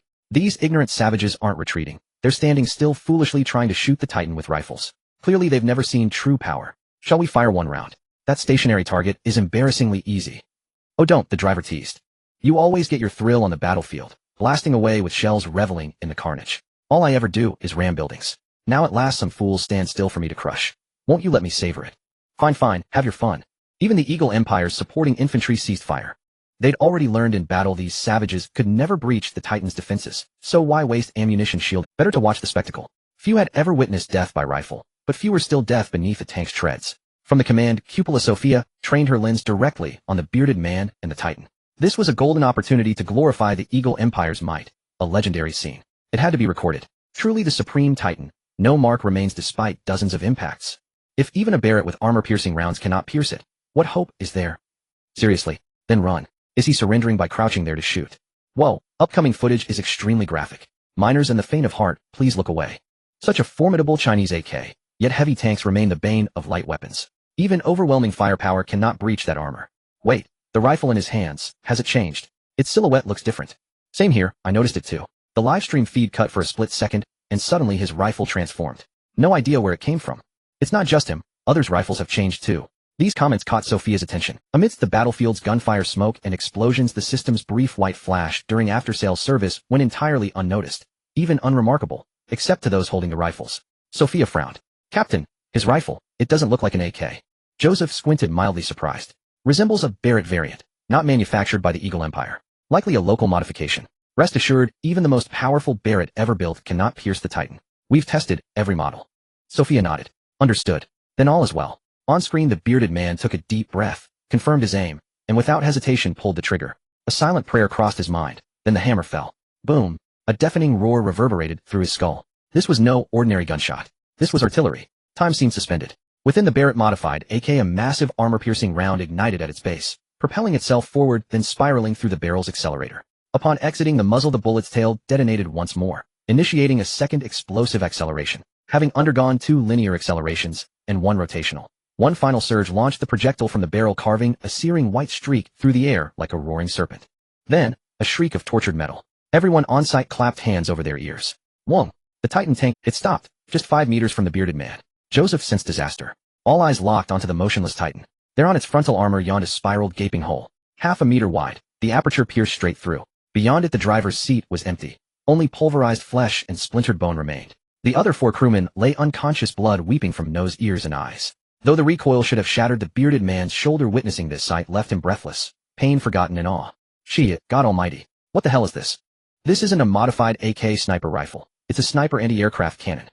On the bewildered tree there is a bewildered fruit, and beneath the bewildered tree it's you and me. The bearded man was stunned, Joseph was stunned, the organization operatives were stunned, the Eagle soldiers were stunned, Sophia was stunned, and the netizens in the live broadcast room were also stunned. Especially from the Golden God perspective in the live broadcast room. From the moment the bearded man fired until the Titan was destroyed, everything was perfectly recorded. Holy cow! Holy cow! Holy cow! Holy cow! It's my fault for lacking education, and now I can only express my feelings with holy cow. What is this? Is this a Barrett? Can your Barrett blast a half-meter hole in a tank? That's outrageous. Quick zoom in. There's writing on the gun in Huaxia. Is it? The last whisper. What does that mean? I don't know if you've played a game where one of the hero's voice lines is when your defense is maxed out, I will break it with 1 hit, the last whisper. Such prestige. I love it so. Where can I buy this gun? What are you doing upstairs? Such weapons are regulated even by arms dealers. Let alone this gun, which has power comparable to an anti-aircraft gun. Did I notice that since it's inscribed in Huaxia language, it means this gun was also made in Huaxia? Eagle soldiers are about to break their defense again. The strongest Titan tank was also breached by Huaxia's weapon. At the same time, Joseph indeed broke his defense. This is impossible. He widened his eyes, trembling as he pointed at the disabled Titan, unable to believe the current situation. Although Olo was shocked, he was accustomed to it, even feeling a sense of satisfaction. Finally, he was not the only one whose defense was breached by Huaxia's weapon. Sophia suddenly thought about whether to stop the live stream. Yes, it must be stopped. The live stream instantly went black. She anxiously looked at Joseph. What should we do? Now that the Titan is half disabled, aren't we in danger? Joseph immediately came to his senses. With the Titan's deterrence gone, how could his soldiers fight against the bearded man's indigenous troops armed with defiant AKs? And there's also that Barrett nearby. He yelled at the communicator, quick, order all troops to return immediately. And that shot of his didn't destroy the Titan, it just made a small hole. It can still be used. It just stopped because there was no driver. Even if it costs me my life, I must get the Titan back. The Eagle soldiers, now reacting, immediately started a new round of offensive and defensive shooting. They wanted to send a new driver into the Titan. The bearded man and his operatives hid behind the surrounding cover to perform support. The bearded man discovered that not only he but everyone else's guns were suddenly enveloped in white light, and then changed.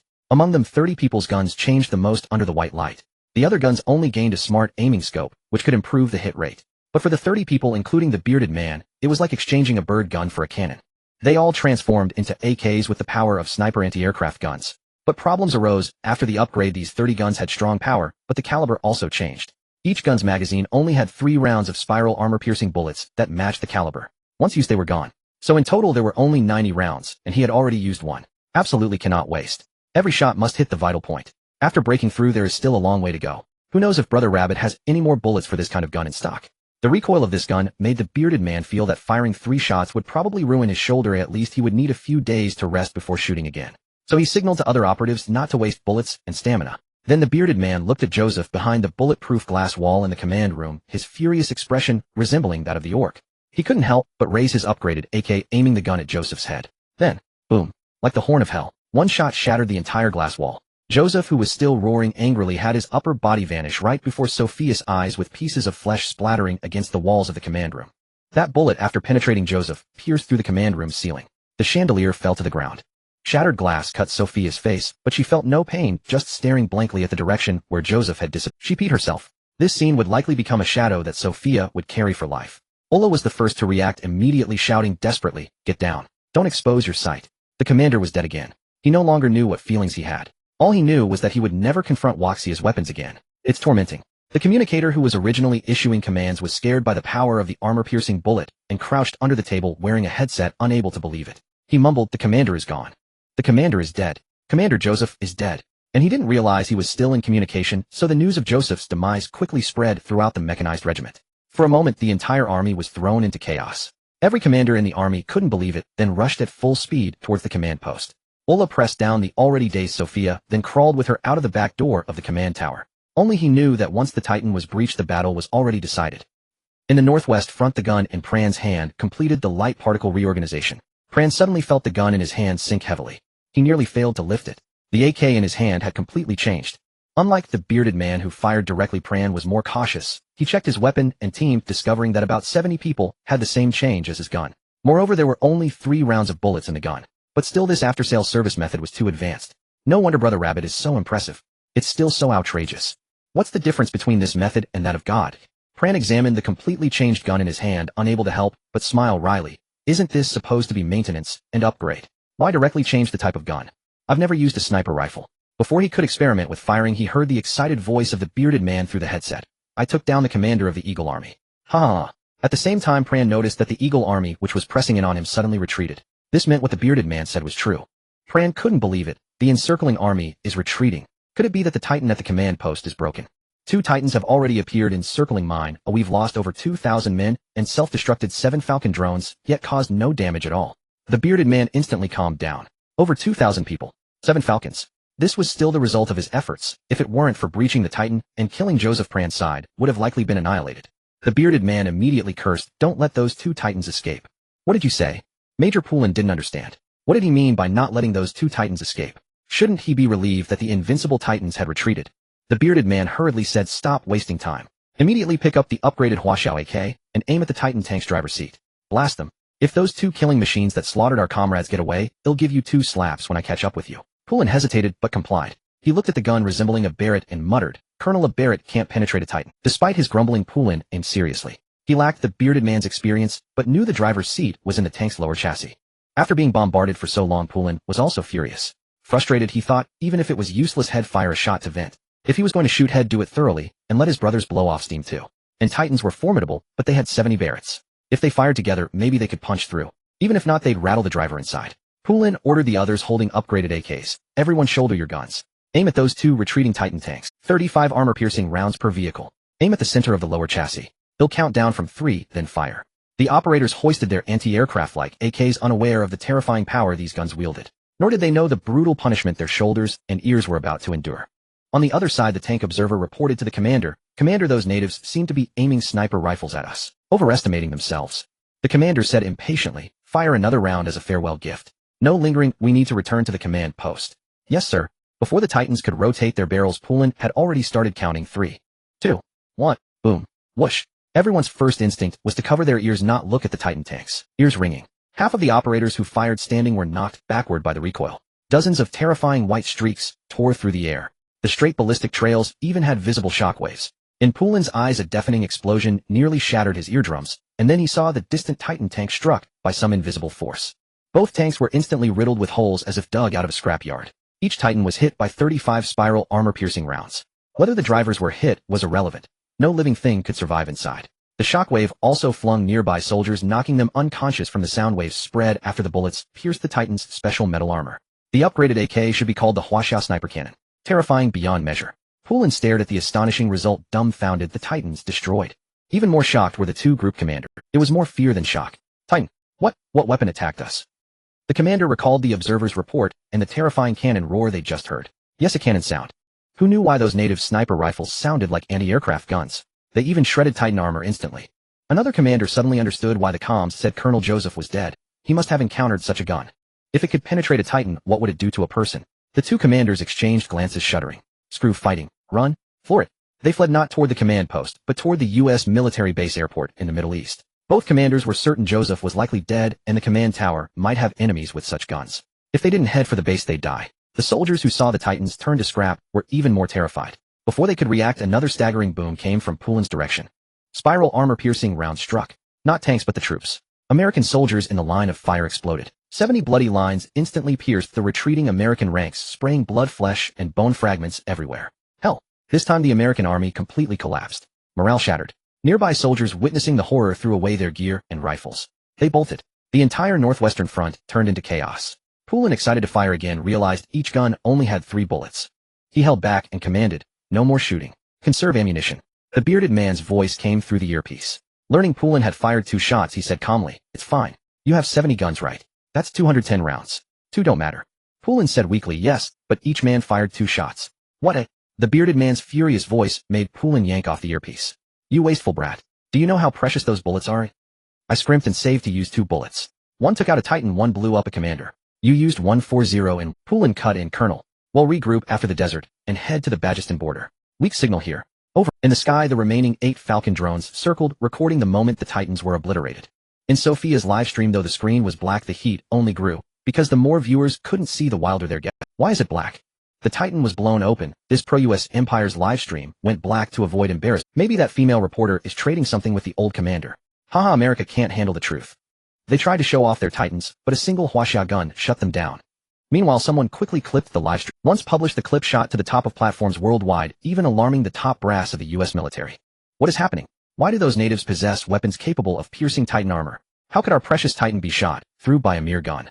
Do you know how much it will cost to repair this hole? At least 100 million. The military council was seated in a circular conference. In the center of the circular conference table, a 360-degree screen was looping footage from the initial drone video battle to the live broadcast of the Titan being pierced.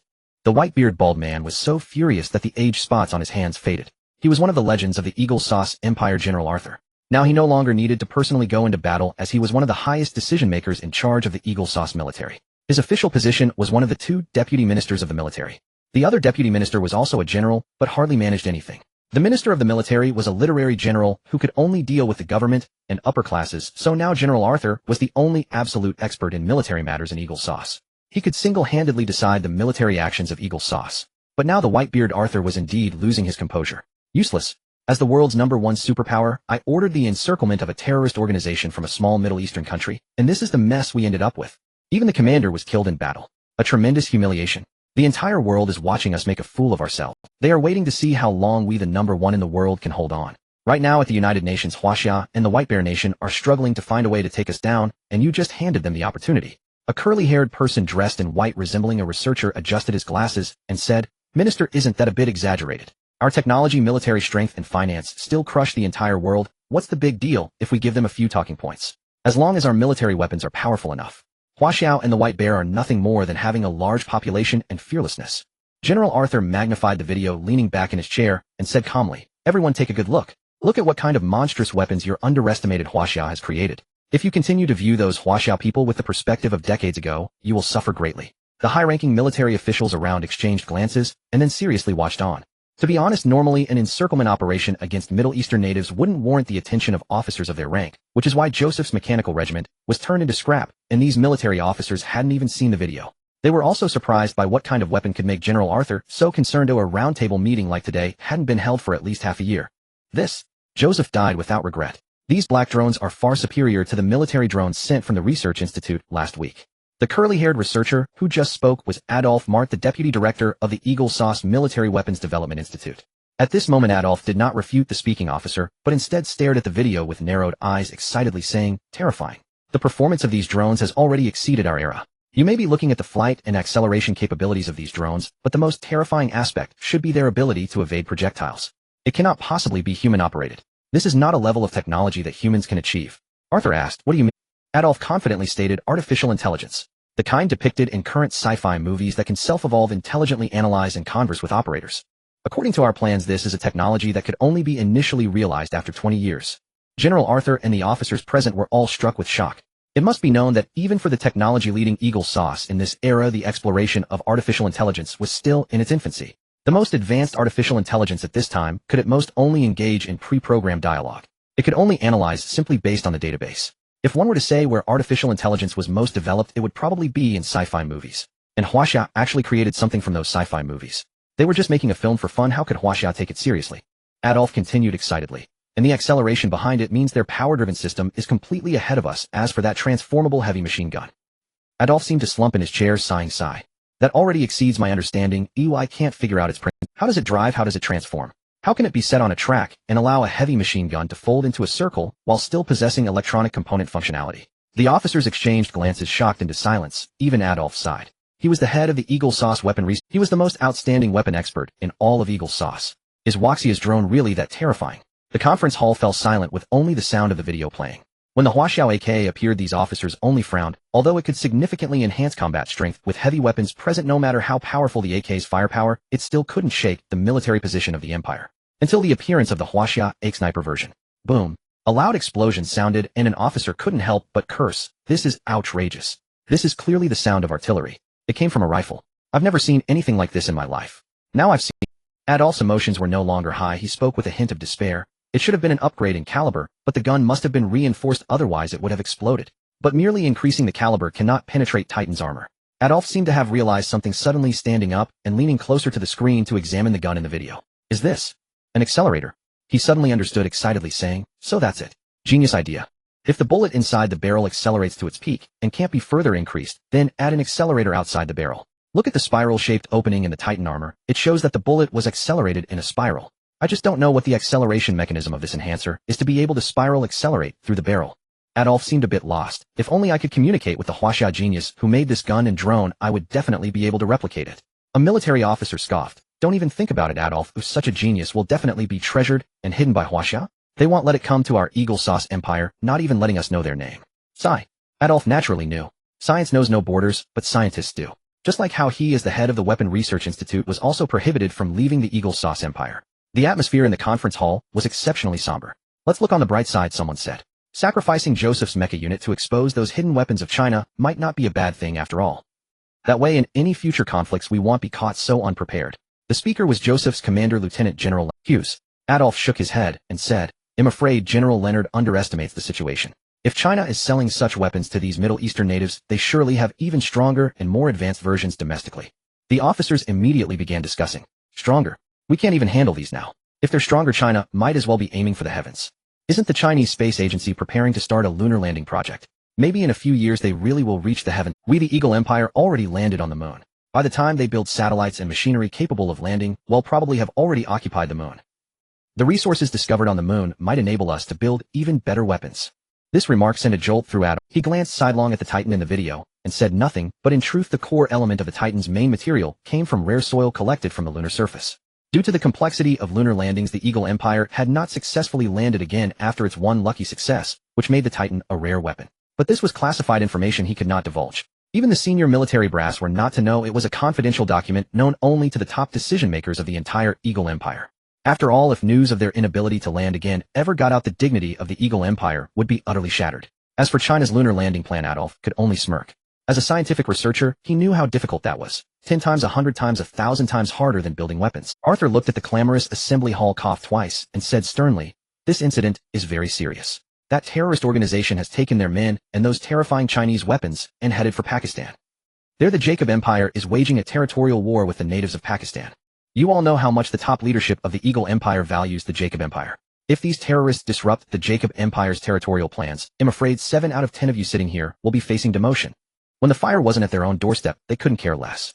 But now that the flames licked at their own feet, the officers grew restless. General, I recommend we dispatch a cruise warship immediately. General Arthur, should we just use nuclear weapons? That would finish everything in one go. It might kill some civilians though. General, let me take the bomber and fighter squadrons and wipe them out. Adolf stood by in silence. This had nothing to do with him. The fire could never reach him. He was a precious asset. He was only responsible for building weapons. But the expressions on these officers' faces made him curl his lips. Proposing the use of nuclear weapons, truly willing to abandon all decency for their ranks. They had no bottom line at all. General Arthur, pipe in hand, frowned and said, nuclear bombs are out of the question. The lives of those civilians are worthless, but once a nuke is used, the land loses its value. It becomes uninhabitable.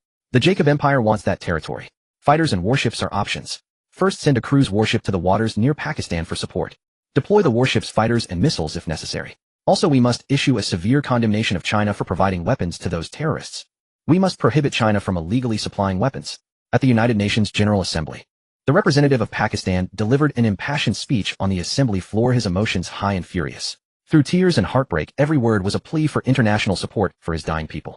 The Pakistani representative roared, "Oppose aggression. The Jacob Empire is committing an unjust, horrific, and aggressive act of genocide. They have forgotten who took in the homeless Jews back then. We even gave up a portion of our land for them to build their nation. Yet over the years our territory has been gradually encroached upon. Now Pakistan's land is only 1/20th of its original size. Shameless ingrates." But the Jacob Empire's representative contemptuously pulled out the Bible and said leisurely, "What do you mean took in? That land was always ours. According to the Bible, Jerusalem has been the holy land of the Jews since ancient times. As the Jewish state, what is wrong with the Jacob Empire legally occupying Jerusalem as its capital? You are the thieves who stole our land. All these years we allowed you Pakistanis to live on our territory out of mercy. Now you thieves should get out of our land." The Pakistani representative, seeing the Jacob Empire's delegate brandishing the Bible, was almost laughing in anger. What kind of shameless nation would use the Bible as proof of territorial claims? Isn't that like using mythology as a hit? The entire United Nations was dumbfounded. They could actually play it that way. The Chinese representative Gao Jinghong was speechless. If the Bible could be used as a historical reference to claim territory, then what would they do if China brought out the classic of mountains and seas? The investiture of the gods. Journey to the west. Forget about the European continent. Couldn't we say that the moon has been Chinese territory since ancient times? Why? Because in mythology the moon is change's palace. Amid the heated argument between the Pakistani and Jacob Empire representatives, the Jacob delegate began to curse the Pakistani delegate with extreme contempt. "Rabble. Swine. Damn you." The Pakistani tried to retort, but found his microphone had been cut off. The Eagle Empire's representative wore a sinister smile, while other Eagle-aligned countries watched the Pakistani delegate's helplessness and frantic agitation. For a weak nation, there is no diplomacy. Gao Jinghong seemed to see China's former vulnerable self. "Having been soaked in the rain ourselves, we can't help but hold an umbrella for others." The Chinese representative Gao Jinghong could no longer hold back. China is now a permanent member of the UN General Assembly, riding a wave of international prestige. Moreover, China as a state of propriety could never tolerate such behavior. Thump thump. Gao Jinghong said nothing, only rapped his knuckles twice on the meeting table. Those two knocks drew the attention of every national delegate. All representatives, abandoning their previous casual and mocking attitudes toward Pakistan, sat up straight, donned their simultaneous interpretation headphones with serious expressions. Then they turned to the Chinese representative, waiting for him to speak. Even the Eagle Empire delegate did the same. The speaking rights that the Pakistani delegate struggled in vain to gain came effortlessly to the Chinese representative. This is the China of today. The representative of the Jacob Empire panicked. He quickly put on the simultaneous interpretation headphones, then, with a grave expression, began to ponder what had offended Huaxia. For the sake of that small nation of Pakistan, knowing that they as a people founded by the Jewish nation, even the senior officials and elites of the Eagle Empire were largely under the control of the Jewish people. Thus behind the Jacob Empire stood the Eagle Empire. In the international arena, indeed, few nations required the Jacob Empire's serious attention, and Huaxia was one that demanded the utmost regard. After all, even the Eagle Empire behind them had to exert their full might when facing Huaxia. This was evident from how every modern president of the Eagle Empire engaged in a wrestling match with Huaxia. Gao Jinghong moved the microphone before him, and his steady voice resounded. The United Nations General Assembly is not a marketplace where insults are hurled. Every representative's speech should be well considered and maintain at least a basic respect for the representatives of other nations. Even more insulting language should not appear. If there is a next time, Huaxia will exercise the right of a permanent member to expel the representative of that country. Also, the microphone of Pakistan's representative seems to have a problem. Staff, please come up and replace it. After he spoke, Pakistan's representative, drenched in sweat, looked at Gao Jinghong with gratitude. Meanwhile, the face of the Jacob Empire's representative stiffened. He looked toward the Eagle Empire's representative, who remained silent. Only then did Pakistan's representative resume speaking, continuing his agenda. Pakistan applies for full membership in the United Nations. Becoming a full member means the member state is entitled to the UN's protection. Consequently, other nations as permanent members and full members would have justifiable grounds under the UN Charter to send troops to aid Pakistan. For Pakistan, this was a fate-defining agenda. But for the Jacob Empire, it was an obstacle. Before joining the UN, the Jacob Empire could bully Pakistan at will. Once it joined, the situation could evolve into a confrontation between the Jacob Empire and the entire world. Joining the UN requires a recommendation from the Security Council followed by a vote in the General Assembly, and no permanent member may cast a dissenting vote. Otherwise, even if the vote passes, a permanent member still wields the veto power. Voting begins. Time passed and 2/3 of the nations cast affirmative votes. This indicated that the majority of the international community supported Pakistan. After all being small nations themselves, they understood that when one lip is lost, the teeth feel cold. Yet the expression of Pakistan's representative grew grim. Just as the voting concluded, the representative of the Eagle Empire pressed the veto button. The Eagle Empire, a permanent member. Veto. Failure. Pakistan's representative was filled with despair. Though he had anticipated this outcome, seeing it before his eyes was still heartbreaking. It meant that the people in Gaza, the last remaining territory of Pakistan, would continue to suffer slaughter. Gao Zhenghong shook his head.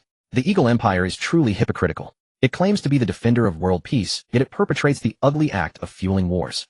Across from him, the Eagle Empire's representative Hansa Alexander said coldly, "This agenda is concluded." Next, the Eagle Empire formally condemns Huaxiao for illegally supplying weapons to terrorist organizations in the Middle East. This has caused immense harm to the people of the Eagle Empire. It has even led to the loss of more than half of the military strength of one of our mechanized corps. How brutal. This is not the conduct befitting a permanent member. Huaxiao should compensate us for our losses. All nations were stunned. Many member states knew about the Huaxiao drone battle, but the follow-up news of Titan's destruction had not yet fully spread. From the Eagle representatives' words, the mechanized corps was completely wiped out. Huaxia's representative Gao Zhenghong was taken aback. Illegal weapons supply destroyed an entire Eagle mechanized corps. So formidable. Those old foxes back home hadn't said a word about this. Whether it was true or not, he could not admit it. He frowned and said, "Without evidence you cannot speak recklessly." Seeing Gao Zhenghong's denial, the Eagle representative retorted angrily, "Evidence? Watch this." On the giant screen of the General Assembly Hall, a video played showing a bearded man raising a gun to shoot at a Titan tank. The Eagle Empire's representative had already given up all pretense. Since the video had been broadcast live, the majesty of the Eagle Empire would eventually be compromised anyway. He might as well bring it out openly and strike back at the Huaxiao representative. Look, still denying it. The guns and drones in this video. Dare you say they weren't sold to them by Huaxiao? Gao Zhenghong saw the conspicuously Chinese character's last whisper on the gun, as well as the HQ and 5 stars behind it. He silently cursed in his mind those morons in the military ministry. Even when secretly selling arms to stab the eagle in the back, they can't be bothered to wipe off the markings. Stupid. Indeed, even Gao Zhenghong believed this gun was from Huaxiao. First of all, apart from Huaxiao, there were only a few countries in the world capable of mass-producing weapons, let alone heavy weaponry. And this marking and the gun's design were unmistakably Chinese in style. Although there was a slight difference from the current branding, it was clearly from the same series. He forced himself to say this is just a resemblance. The markings are still different. This is definitely not our Huaxia's meat. Before he could finish, the video showed the bearded man pulling the trigger. Then with a booming sound, the Titan tank split apart. This cut off Gao Zhenghong's words, sending him into a fit of startled coughing. He felt both excitement and complaint in his heart. Huaxiao is amazing. Even the Titan can be breached. Why didn't those guys in the military ministry give him a heads up about such earth-shaking achievements? They had left him so passive now. Meanwhile, the representatives of various nations watching had their own reactions. Some cursed in their native tongues, others spat out their drinks. Were these munitions Huaxia's? With that level of firepower, it could only be either the Eagle Empire's or Huaxia's. Could it be that the Eagle was selling weapons to shoot its own Titans? Impossible. So those munitions in the video were definitely from Huaxiao? And they were still pretending. What stunned them even more was that Huaxia's arms could now overpower the Eagle's weapons. Decades ago, even when Huaxia's weapons were 10 to 20 times inferior to the Eagle Empire's, they still managed to defeat the Eagle's General MacArthur. Now with weapons that could match or even surpass. Holy shit. Could they launch a counterattack? Was Huaxia's military power now so terrifying? They exchanged glances, their faces flushing with excitement. Many representatives had already begun to calculate whether they could secretly purchase weapons from Huaxiao. Price didn't matter. What mattered was that they were truly formidable. Gao Zhenghong pretended to be nonchalant, but in truth the corners of his mouth were stretching all the way to his ears. After calming down a bit, he said, in any case, our Huaxia's weapons are still under development. As everyone knows, Huaxiao is a developing country. How could we possibly possess such powerful weapons? Cough cough, never mind, I just thought of something amusing totally unrelated to weapons. Gao Zhenghong couldn't help laughing. But in diplomacy, when your country is strong enough, as long as you maintain a facade, you can even call a stag a horse. The Eagle Empire's representative looked as uncomfortable as if he had swallowed shit. The main issue was that the markings on this gun were indeed different from any Chinese gun on the open market. He could do nothing against the Huaxiao representative. Fuck. The most powerful Titan of the Eagle Sauce Empire has been defeated for the first time. It turns out to be a Chinese weapon. The Chinese representative at the United Nations, Gao Zhenghong, exuded an imposing aura, silencing all nations with just 2 statements. As soon as the United Nations conference concluded, trending topics began to ferment on social media across various countries. Gao Zhenghong immediately called the director of the Chinese Weapons Research Institute. At that moment, Qi Tian was busy improving the production line of the Chinese standard rifle. Excited Gao Zhenghong's voice came over the phone. "Hello, old Qi. You're not being fair. You're quietly accomplishing great things. When did our weapons reach this level? How could they possibly break the Titan? And they completely incapacitated one of the Eagle Sauce Empire's mechanized regiments. You're amazing." Qi Tian was dumbfounded. What the hell? The Titan has been broken. The mechanized regiment was taken out. Did I do all of this? Gao Zhenghong chuckled twice. Stop pretending. The Eagle Sauce Empire is directly condemning me at the United Nations conference. Who else in China has this ability besides you? But it's fine. You keep it or I've got your back outside. Beep beep. Gao Zhenghong hung up the phone. Qi Tian scratched his head in confusion. No, I really don't know what's going on. I've been in the lab working on rifles. Suddenly Qi Tian thought of something. That mysterious Chinese arms dealer who sold weapons to the Middle East, could it be that he caused some big incident again? Qi Tian quickly went online, and at that moment a video of a bearded man taking down the Titan was trending at the top. Even the phrase "the last whisper" had become a popular meme among netizens. You're fully stacked on defense, yet I'll take you down in one shot. You're fully stacked on armor, yet I'm invincible. Many foreign netizens stubbornly refuse to admit it, starting to argue. It's just one shot. Look at that Middle Eastern native, he struggled so hard, and he only managed to poke a small hole in the Titan. Is it really that? Exactly. People in our country just love self-deception, failing to recognize their own shortcomings. That small hole in the Titan is practically negligible, having no effect at all. It's laughable, all of them acting as if this gun could take down the Titan. Far away in the Middle East, traveling and resting, Purang was furious when he saw these comments. That Titan killed over 1,000 of his brothers, and he had developed a physiological aversion to the very mention of the Titan. How could you still boast about it? He would not tolerate it. Purang knew that the Falcon drone had recorded combat footage, so he immediately operated the drone to extract the combat video. Then he released a video showing him firing 140 armor-piercing rounds in 1 minute. The Middle Eastern bandit you follow has released a new video. Purang's previous drone video had attracted many curious viewers, including those from the Chinese Weapons Research Institute, who wanted to trace Li Sun's whereabouts. As soon as Purang posted, Qi Tian, who was looking for videos, and the discussing netizens all received notifications. That Middle Eastern bandit has released a video again. Go check it out. I'm on the couch. Roar. Second. Qi Tian wasn't that bored. Instead, he clicked on the video with a serious expression. The video began with scenes of the Eagle Sauce army conducting a large-scale retreat, while the Titan tank was prominently situated in the center of the retreating convoy. Purang and his comrades were aiming with their guns. Viewers noticed that the Titan tank in the video was adjusting its cannon. Damn. This perspective makes it seem like the Titan is about to shell me. The sense of pressure is so intense. Even this video has me feeling breathless. If I were really on the battlefield, I'd probably freeze up and wait to die. Aren't you running away? Waiting to get hit? In the video, Purang began counting down 3, 2. Qi Tian frowned. Is he going to engage the Titan? The distance is too far. Even the most powerful Barrett wouldn't be able to do it. In the next second, 70 white pythons roared forth. This scene looked so stunning it could be mistaken for a sci-fi movie. Due to their extraordinary speed and rotation, creating airflow combined with the characteristics of the armor-piercing rounds, the power of the sniper cannon variant of the Chinese AK was made visually apparent. The white pythons were the embodiment of airflow and smoke. The gigantic steel Titan emitted a piercing metallic wail under the assault of 70 white pythons. It was riddled with holes. The barrage of comments exploded. Damn, it turned the Titan into a sieve. So cool. Mom asked me what it's like to watch a video on my knees. I said my legs were weak. Who else? I'm asking who else? That person just now said they could only poke a small hole in the Titan. Come out. Open your eyes wide and watch carefully. But it wasn't over. Purang in the video hadn't put down his gun. He and the soldiers behind him began aiming again. The Titan has been wrecked. Oh, what are you aiming at? Could it be aiming at people? Boom. 70 white pythons launched again. This time the targets were those Eagle Sauce soldiers, and the white pythons transformed into blood pythons. 70 straight blood trails were deeply imprinted on this invaded land. But these blood trails were smeared with the flesh and blood of the invaders. In an instant, Chinese netizens were shocked. This scene was far more thrilling than taking down that steel Titan. Can you handle this shot? If you can't, you'll die. As a child, I couldn't imagine what it meant to shatter armor with a single sword, but now I know what it means to wipe out 300 eagles with one shot. How destructive. Damn, that's incredible. Qi Tian couldn't calm down for a long time after watching the power of this shot, had even disrupted the balance of war. A single soldier wielding this gun could even influence the outcome of the war. The key was that although everyone thought this was a Chinese weapon, only Qi Tian knew it wasn't. This weapon was not created by his research institute at all. That's what was terrifying. If such weapons continued to be sold, one day someone would aim the muzzle at China. What would happen then? If before Qi Tian was still considering recruiting this behind-the-scenes arms dealer, now his heart suddenly brightened. If the creator of this weapon is not Chinese, or if the Eagle Sauce side finds it first, it would be a disaster for China. Qi Tian hurriedly dialed a number. Hello, Commander. I have a situation to report. I want to ask the country to use all its resources to help me find someone.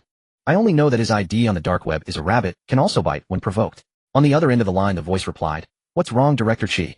Who is this person? Qi Tian sighed. The black drone and the gun capable of penetrating the Titan's armor that are going viral online are not. They all originated from a mysterious private arms dealer. The voice on the other end was filled with suspicion. What? Is it really not you? Director Qi, don't joke. Luo Yuan, as a high-ranking official in the military department, had been closely following the drone and Titan incidents in recent days. His excitement had even spiked his blood sugar, and now he was suddenly being told that these guns and drones weren't from Huaxia. This is critical. It's not. A helpless voice from the phone came from Qi Tian. Luo Yuan jumped up from his chair, realizing the seriousness of the situation. If this continues, won't Huaxia be taking the blame for this mysterious arms dealer? I understand. I will use all my resources to find him, including our military's national hacker organization.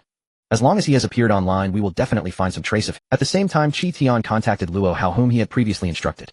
Luo Hao, sporting dark circles under his eyes, complained, "Teacher, I can't do it. This account a rabbit will bite when cornered seems to be protected by something. Not only can I not find any past information, but even the colleagues from the cybersecurity department have been unable to crack it. Stop worrying about it. Oh, just focus on your project. I've already spoken to your father about this." The chief Luo Yuan is Luo Hao's father. This was also one of the reasons Luo Hao could be mentored by Qi Tian in Huaxia connections matter. Achoo! Li Sun shivered as if being watched by something. He silently thought, "A sneeze, someone's talking about me. Achoo achoo. 3 It seems I've caught a cold cough. Not important. Let's see how my reputation is doing." He eagerly opened the system panel as he had been monitoring the online buzz, and now his guns were trending in the top 3. Isn't this going to earn him a fortune? Host Li Sun, nationality Huaxia, reputation 1 million. National reputation 40000. Current designs available for submission. Falcon drone requires 100. National reputation for submission. AK-47 Huaxia 2024 version requires 300. National reputation for submission. Armor piercing sniper cannon AK requires 300. National reputation for submission. A runaway success. It has increased 5-fold. Li Sun's eyes curved into crescents. That's enough. With 50000, I can exchange for the manufacturing plan of alpha melting point material. At this moment, Li Sun's account also had over 10 million in cash. Regardless of anything else he needed to exchange for the technology, Li Sun quickly navigated to the exchange page for alpha material technology and decisively clicked to exchange. Reputation meets exchange conditions. Consuming 10 million Huaxia coins. Exchange successful. Li Sun watched as knowledge emerged before him, invading his brain like symbols. The system's method of providing technology and weapons was completely different. Weapons were produced directly. However, science and technology were different. It was only principles. Like solving a mathematical problem, the system only provided a reference answer and general solving steps. The rest Li Sun needed to digest himself. If an illiterate or someone who didn't understand received this knowledge, it would be no different from scrap paper. With his brain enhanced a second time, Li Sun found it easy to comprehend this knowledge. He immediately sat down at his home computer and began to write out the plans he had understood in his own way. Aerospace-grade materials. Preparation of alpha melting point materials. Crystal arrangement methods. Preparation environment. High-temperature resistance testing plan. Time passed by second as Li Sun focused on outputting knowledge. He didn't even hear the system's reward notification. Reputation first exceeds 1 million. Gift pack being given away. Intelligence significantly increased. Detected that the host intelligence has reached the human limit. The system will convert the rewards into brain domain development. Current brain domain development level 15. You should know that a normal human's brain development is estimated to be only 5. Some exceptionally talented individuals can reach 7 to 8, and historically renowned scientists have developed to the human limit of 10. Anything above 10 is inhuman. Li Sun's current 15 represents that there is no knowledge on Earth that he cannot comprehend. Some brain domain experts have hypothesized that when human brain development surpasses 20, they will be able to perceive frequencies in ways that humans cannot reach, like dolphins, starting to connect the human brain with the network. Surpassing 50 will allow the brain to influence reality. If it surpasses 70, one could even perform various spells from myths and legends. Mental power radiates outward, even controlling the entire network world with a single thought. At 101 person is the universe. Li Sun felt that understanding this knowledge was becoming increasingly easier, and eventually, he didn't even need to exert effort. It was as if he already knew this knowledge. In just 1 hour, the technical plan for alpha materials was completed. Li Sun emailed it to the computer in the company's materials research office, then wrote, "In 2 days, I want to see the sample product." Before the sample is completed, if even a hint of this leaks, the entire materials research office will be sent to prison by me for leaking commercial secrets. Understood. The head of the materials research office quickly replied to the email. Yes, generally. Li Sun nodded. The materials research office had the raw materials, machines, and manpower. Now that there was a complete technical plan, those researchers just needed to follow it. 2 days was definitely enough. Even 1 day would suffice. The extra day was for Li Sun to help those researchers understand the plan. With this, the cooperation project with the Aerospace Bureau will be secure. There's still the superconducting project, which is the biggest headache. I knew that with melting point materials, getting approval from the state for 5 billion was suspicious. It turns out there was a hidden superconducting project. But the superconducting technology requires 5 million in reputation. Now he had only earned 1 million in reputation after helping the big bearded man eliminate a mechanical regiment, and he still needed another 5 times that for million reputation. Li Sun was worried, and on the other side, the internal trader within Li Sun's company was also anxious. Several days had passed since the last supplier pressure incident. Yuan Zhe had been urged several times by the board hiding abroad, asking him to quickly take action against Li Sun, to make Li Sun take the blame for the 5 billion national debt. Yuan Zhe thought long and hard, and decided to report. That's right, he was going to take the initiative to report Hongqi Company. Yuan Zhe had once been a researcher in the materials research office and later promoted to a leadership position in the HR department due to his flattery, no longer having to toil away in experiments. So he had access to the fraudulent experimental data previously done by the materials research office. This should be enough to deal with Li Sun. Even if you bring in 100 million, it won't help. Technical fraud will definitely attract the Aerospace Bureau's investigation team. Those people don't recognize money. Li Sun is doomed. The next day, Li Sun woke up early. It wasn't that he didn't want to sleep in, but he was awakened by the notification sound from his computer. Unlocking the screen, he found that his dark web backend had exploded. Master, do you have any more stock? Boss, I have a 10 million order here. Take mine. Take mine. Give me 1,000 AKs, the version used to fight Titans. Sir, do you sell the blueprints for the drones? ID pay 50 billion. We want to buy your technology. Can we meet? I want. Li Sun nodded with satisfaction. This meant his plan had succeeded. It wasn't difficult to find the transaction between himself as Rabbit's Bite, when cornered, and Middle Eastern bandits on the dark web. After Bearded and his men successfully broke through, he, as the behind the scenes arms dealer, would definitely become famous. His reputation was established. The weapons he sold could even break through the mechanical core of the Eagle country. Who wouldn't want their own weapons to be more stable and advanced? Thus helping the Bearded men break through would on one hand boost his reputation to exchange for Alpha Materials technology, and on the other hand, as a new arms dealer, he needed to build fame to attract a steady stream of new orders. Li Sun ignored all those who wanted to buy the blueprints for who knew if they were agents from the Eagle country playing tricks. He hadn't even submitted the blueprints of the Falcon drones and AK to Huaxia. How could he sell them? As for why he hadn't submitted them, it wasn't because Li Sun was reluctant, but because he didn't know how to submit them. The system only printed the blueprints for him. Could he take the blueprints to the gate of Huaxia's Public Security Bureau and say he had blueprints for military drones and AKs? Or go directly to a weapons research institute and claim he made the arms so he had the blueprints? That would be walking right into the trap, happily receiving a pair of silver bracelets. So until he found a safe way to submit them, Li Sun had to temporarily shelve the plan to hand over the weapon blueprints. As for other buyers, he certainly welcomed them. While organizing the new orders, Li Sun said with a pained expression, "Damn it. Starting from the second transaction, the dark web charges a 1% fee. For a 10 million order, I have to pay 100,000 fee. So ruthless. Then for a billion, wouldn't I have to pay 10 million? As a platform for various black market transactions, the dark web naturally wasn't free. Transaction fees were its source of funding to sustain itself. Don't underestimate this 1%. In the future, Li Sun's account traffic would definitely exceed billions, hundreds of billions, or even trillions, and then 1% would be a huge fee of hundreds of millions.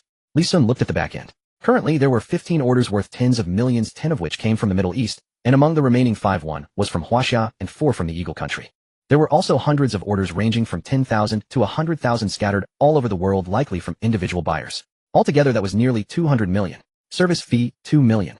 Just let the dark web earn money lying down. The system's voice sounded. The system can help the host build an arms trading website belonging solely to the host, as long as the money is sufficient. Of course, the system is only responsible for the website's maintenance, defense, transaction, and security guarantees. The website's source code and construction need to be completed by the host himself. Li Sun's mind flashed with the knowledge of computer and network information technology he had seen before, and without any expression, he began opening his computer and typing. Okay. It was just a trading website. He didn't need to rely on the system. Lines of logical source code appeared in the text editor. Li Sun typed madly as if without thinking. An hour later, a complete ARMS website with various trading functions was successfully created under Li Sun's construction. For Li Sun, whose brain domain had been developed to 15%, this was as easy as a normal person picking up a piece of bread and putting it in their mouth. System integration and website security maintenance fee, 100,000 per day. Integrate. Li Sun agreed without hesitation. With the system, no country could breach his website, and transaction security could be absolutely guaranteed. 100,000 a day was too cheap. Please name the website. Li Sun thought for a moment and typed 4 characters, Arms King. The website Arms King officially begins operation. Li Sun looked at the words Arms King and excitement flashed in his eyes. Which boy hasn't dreamed of being a behind-the-scenes arms tycoon, watching the battlefield with a smile and making a single deal that startles the world? Now he had taken the first step. At the same time, all the IDs with orders on the dark web received the link to the Arms King. They were the first users of Arms King. Far away in a black community in the Eagle country, Kabbalah looked at the link that popped up in her backend and clicked it. She was a hacker. After learning that the popular drones and AKs online came from the dark web account Rabbit's Bite, when cornered, she sent a message asking for 1 drone and 1 AK. As a single woman in a black community, she was truly unsafe, but she didn't have a gun purchase permit, so she had to buy from the dark web. She hadn't held much hope. After all, such a badass arms dealer probably wouldn't bother with her, right? To her surprise, he actually replied, Li Sun, even a mosquito is still meat. Kabbalah looked at the Arms King page and exclaimed in surprise, this site is well made. Must have spent a fortune hiring a team. Truly worthy of an arms dealer who can ignore the Empire's mechanical core. Kabbalah opened the marketplace page. Currently, the guns listed on the website included not only the AK from the video, but also other types from pistols to heavy machine guns, even Gatling guns. There were even mortars. Kabbalah even saw categories for tanks and planes, though they were grayed out. There was also more than one type of drone. The one in the video was a light combat drone, and there were heavy drones and micro drones. But she couldn't afford any of them. Lee Sun had increased the prices. After the battle with the bearded men, Lee Sun realized how ridiculously powerful the system's weapons were. There was no way he could sell them cheap. In fact, it was reasonable to price them even higher than market rates. The AK price went from 400 to 1,000 Huaxia yuan per unit. Bullets were 2 yuan each, and the drones were raised to 1 million per unit. Micro drones were 100,000 each. Kabbalah side, they'll just buy a pistol, an AK, and a micro drone. A new order page popped up. Hornet micro drone 100,000 Huaxia yuan, Swift Wolf AK 47 1,000 Huaxia yuan, portable pocket pistol 500 Huaxia yuan. Then she just needed to fill in customer information and delivery coordinates to pay. Customer information included whether the buyer was purchasing as a private individual, an organization, or a national entity, as well as nationality. Lee Sun was cautious. For the countries of chickens, Japan, and stick Korea and South Korea, he only accepted private orders. Once order quantity reached 10 or amount exceeded 10 million, Lee Sun would have the system verify the buyer's identity. He absolutely would not provide arms to the military of the chickens. Over here, Kabbalah had reached the final step. Coordinates Queens Black Community 2342, 3728. Bank account submit. As Kabbalah submitted, Lee Sun received the notification. One by one, almost all order. Total income 215 million. Lee Sun stretched him. Now let's start fulfilling the orders. After placing the order, Kabbalah began to speculate how the arms king would deliver it. A courier. A black box. A drone. Kabbalah even imagined a tall, dark-suited man in sunglasses knocking on her door and handing her a box containing a gun. Knock. Knock. A knocking sound echoed. Kabbalah was stunned. So fast. She had just placed the order. Could it be that there was a warehouse of the arms king right here in the community? Kabbalah checked the camera and saw 2 bald black men at the door. They were the same 2 men who had harassed her when she was. These 2 were notorious homeless bums in the community, always wandering around looking for opportunities for a free loot. And she, a single woman, had naturally become their target. Why not call the police? In America, the salaries of police officers vary by area and even by community. Unlike China, where the government pays, American police salaries come from local tax revenues. If the area is wealthy, the police are well paid and diligent. If the community is poor, the police are likely very poor as well. This directly results in the police in such areas being reluctant to get involved. With a monthly salary of just $3,000, why risk their lives? Thus a vicious cycle formed in America. The richer the area, the safer it is. The poorer the area, the more chaotic. Her district was the impoverished part of Queens. In fact, residents had reported the 2 homeless men many times, but the police, finding that they always ran away, simply stopped chasing them. This only emboldened the 2 black homeless men. The day before, they had even broken into an elderly woman's home. Of course, before striking, they would check if the house had a legal gun permit or any firearms. Once they confirmed no guns, Kabbalah had let it slip while drinking with friends yesterday, complaining that her legal gun permit hadn't been approved yet. That immediately caught the attention of the 2 black homeless men. Kabbalah knew she was being targeted, which was why she desperately sought to buy a gun on the dark web black market without waiting for the permit. But she hadn't expected the danger to arrive so quickly. Her gun had just been ordered but hadn't arrived yet. Bang, bang, bang. Open up. Delivery. Knocking sounded outside the door. Kabbalah pretended not. The 2 homeless men gradually lost patience. They dropped all pretense and stopped knocking, instead pounding heavily on the door. Thud, thud. Open up. I know you're in there, Kabbalah, right? We've been watching you for days. You must be home now. Ha ha ha, open up. We just want to be friends. Don't be afraid, we can make you feel good. Living alone must be lonely, right? Kabbalah cursed back. Get lost. I've called the police. The 2 black men replied indifferently, go ahead. Those useless cops won't care about this black neighborhood. You're naive. If calling the cops worked, we wouldn't be here. If you don't open up, we'll break the door down. You'll be the one getting hurt. Just open up obediently. Bang, bang. Kabbalah panicked as the door wobbled precariously. This door wouldn't hold much longer. She could only threaten. You dare? I have a gun. If you come in, I'll shoot. The 2 black homeless men outside laughed mockingly. Ha ha ha, that's hilarious. Do you think we'd come to break down your door without checking first? You don't have a gun permit. Kabbalah, open up nicely, and we won't make it too painful for you.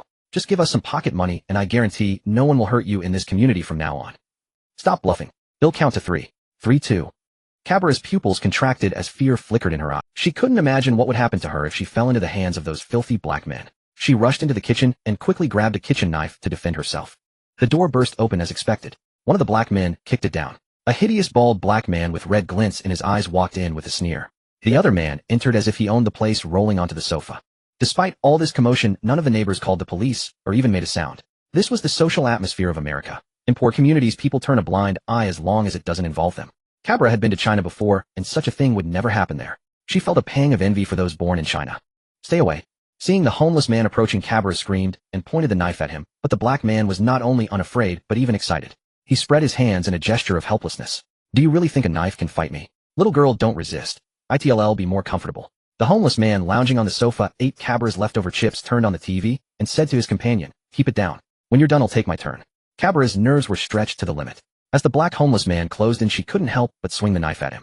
But the man deftly sidestepped and knocked the knife out of her hand. Cabra's wrist immediately bruised. The black man looked down at her condescendingly. Where's your gun? Didn't you say you'd shoot us when we came in? If you don't kill us now, I'm going to do something even worse. Huh. The other black man joined in the laughter. Cabra backed away, her face ashen with despair. She glanced at the gas stove in the kitchen. If she had no way to fight back, she would rather blow the whole place up. Just as Cabra was contemplating setting the house on fire, her computer dinged with a new message. Ding. It was a notification from the Arms King website. Then came a system voice: your arms order has been delivered. Please confirm receipt and remember to give a 5-star rating. Cabra froze. Delivered? Where? The next second, a beam of white light pierced through her ceiling, descending like a divine light and landing right beside her. The coordinates Cabra provided were her home. The holy light faded, revealing a black box that automatically opened. Inside lay a compact pistol, a black Alaska, a miniature drone the size of a fingertip, and 10 magazines. Now even the two black men were stunned. What the hell was that? God delivering guns. WTF. Bro, did you see that? A beam of holy light, and then these guns just appeared. Cabra didn't freeze for long. She was in the middle of a home invasion robbery. They wanted not only her money, but also her body. While the two black men were still stunned, she lunged forward, rolled, and grabbed the compact pistol from the box. Then she crouched, aimed, and fired. Bang. Aimed again, fired. Bang. Done in one smooth motion. The entire process took less than 5 seconds. The two homeless black men didn't even have time to react before holes appeared in their hearts and foreheads. Cabra watched the two black men fall unwillingly, panting heavily as a surge of post-survival exhilaration washed. Thank goodness the gun arrived in time. Now as the realization sank in, she was even more shocked. Holy crap. Did the Arms King just deliver the package via light transmission? Is this the power of the Lord of Arms? Compared to the viral videos online, the holy light teleportation that just appeared before her made Cabala even more astonished. If one can teleport as long as they know the coordinates, then the arms dealer behind the Lord of Arms could easily manipulate the world's balance of power. Even the president of a country, if they had a rough idea of the coordinates, could just teleport TNT over and dead it. Cabala shuddered. Too incredible. It feels like a fucking dream. Even with the bodies of two black homeless men lying before her, she was not distracted in the slightest. Forgetting to even collect the corpses, she walked to the computer and initiated a private chat with Lee Sun in the back end of the Lord of Arms. Cabala's ID was Little Hacker of Queens. Little Hacker of Queens, boss. Thanks. You saved my life. If your delivery hadn't come in time, I would have become a plaything for the homeless. I will work hard to earn money and keep buying weapons from you. Can I share the website link with my friends? Lee Sun was busy delivering orders at the time, already near the end of the queue. He saw Cabala's private message and replied, even a worm will turn, of course. This website is dedicated to providing the most suitable products for everyone who needs weapons. If you can recommend us, this website can give you some small gifts as referral fees. Small gifts. Even order delivery uses holy light teleportation, such a miraculous method. How could the small gifts be any less impressive? Cabala was excited. As a hacker, she knew many friends in need of firearms. Little Hacker of Queens, thank you, boss. I will make the Lord of Arms famous throughout the entire Queens black market. And boss, your order delivery method is way. What technology is this? Can it only teleport weapons, or can it teleport anything? Lee Sun typed naturally, of course, anything. Suddenly a thought flashed through Lee Sun's mind. Right? He had fallen into a fixed mindset. Who said fixed point teleportation could only deliver weapons? He could also teleport weapon blueprints. This solves the problem of submitting the blueprints. He could directly teleport the weapon blueprints to the Weapons Research Institute. This way he could submit the blueprints to show he was not an enemy of the country, while ensuring he wouldn't be discovered and could continue selling arms.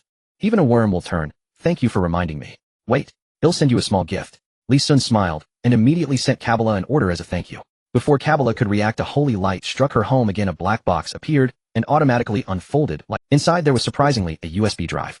Panda virus weapon, along with an instruction manual. Cabala silently read the manual. A cyber warfare virus weapon. It can infect any computer with the panda virus, causing a panda to appear worshipping with incense, and it is highly contagious.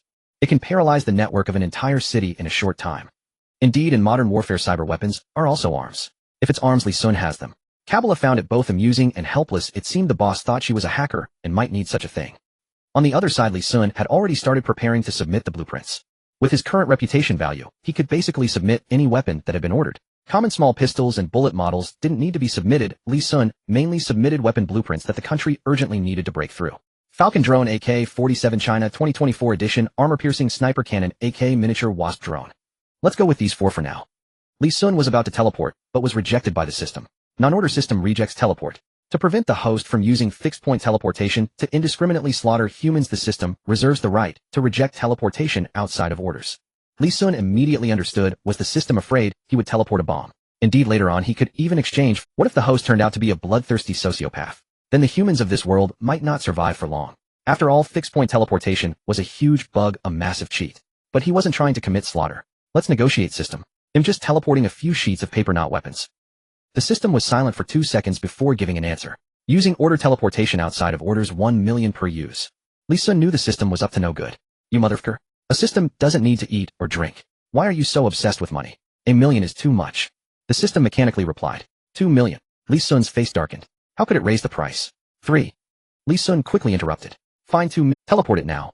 Without further ado, the system directly deducted 2 million from Li Sun's account, and then the blueprints he had prepared vanished. As for the coordinates of the Weapons Research Institute, they were all accessible in China. With his current brain development at 15, Li Sun was no less than any hacker in terms of network information. Inside this Weapons Research Institute, Qi Tian was having a face-to-face conversation with Luo Yuan. Luo Hao stood behind them serving tea and occasionally chiming in. Teacher, Dad, can't even the military's red hackers find out who that even a worm will turn is? Luo Yuan sighed. I don't know who that person is. I've used all the resources of the military's red hackers and have no leads. This means the organization's headquarters has computing power comparable to our nation's computers along with top-tier hackers as defenders, and there is more than one such world-class hacker. But all the top hackers that have appeared in the world claim to have nothing to do with this rabbit. How strange. Qi Tian was somewhat disappointed. Is there really no way to find him? I think he has goodwill toward us. I bought weapons from him using a dummy account. Guess what he said?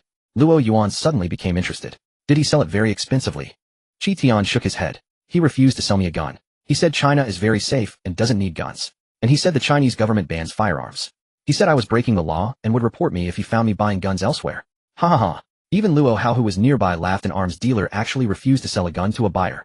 How strange. Luo Yuan nodded. With that kind of awareness, he must be Chinese. Otherwise, who would care if China bans guns? They would sell as long as they get paid. Actually, our red hackers didn't find anything, but the bounty hunting gave us a clue. The information of this rabbit is heavily guarded, but people's memories don't change. A professional assassin once contacted the bounty that this rabbit had placed targeting the board members of a company in Magic City, Shanghai. The specific company was not mentioned before the bounty was cancelled. A sharp gleam appeared in Luo Yuan's eyes. This means the arms dealer is in Magic City. In Modu. Then dispatch troops to investigate immediately. Since he's in Modu, there must be a laboratory design drawings, and the like. A simple search will reveal all. As long as we find him, the rise of China's military industry is not a pipe dream.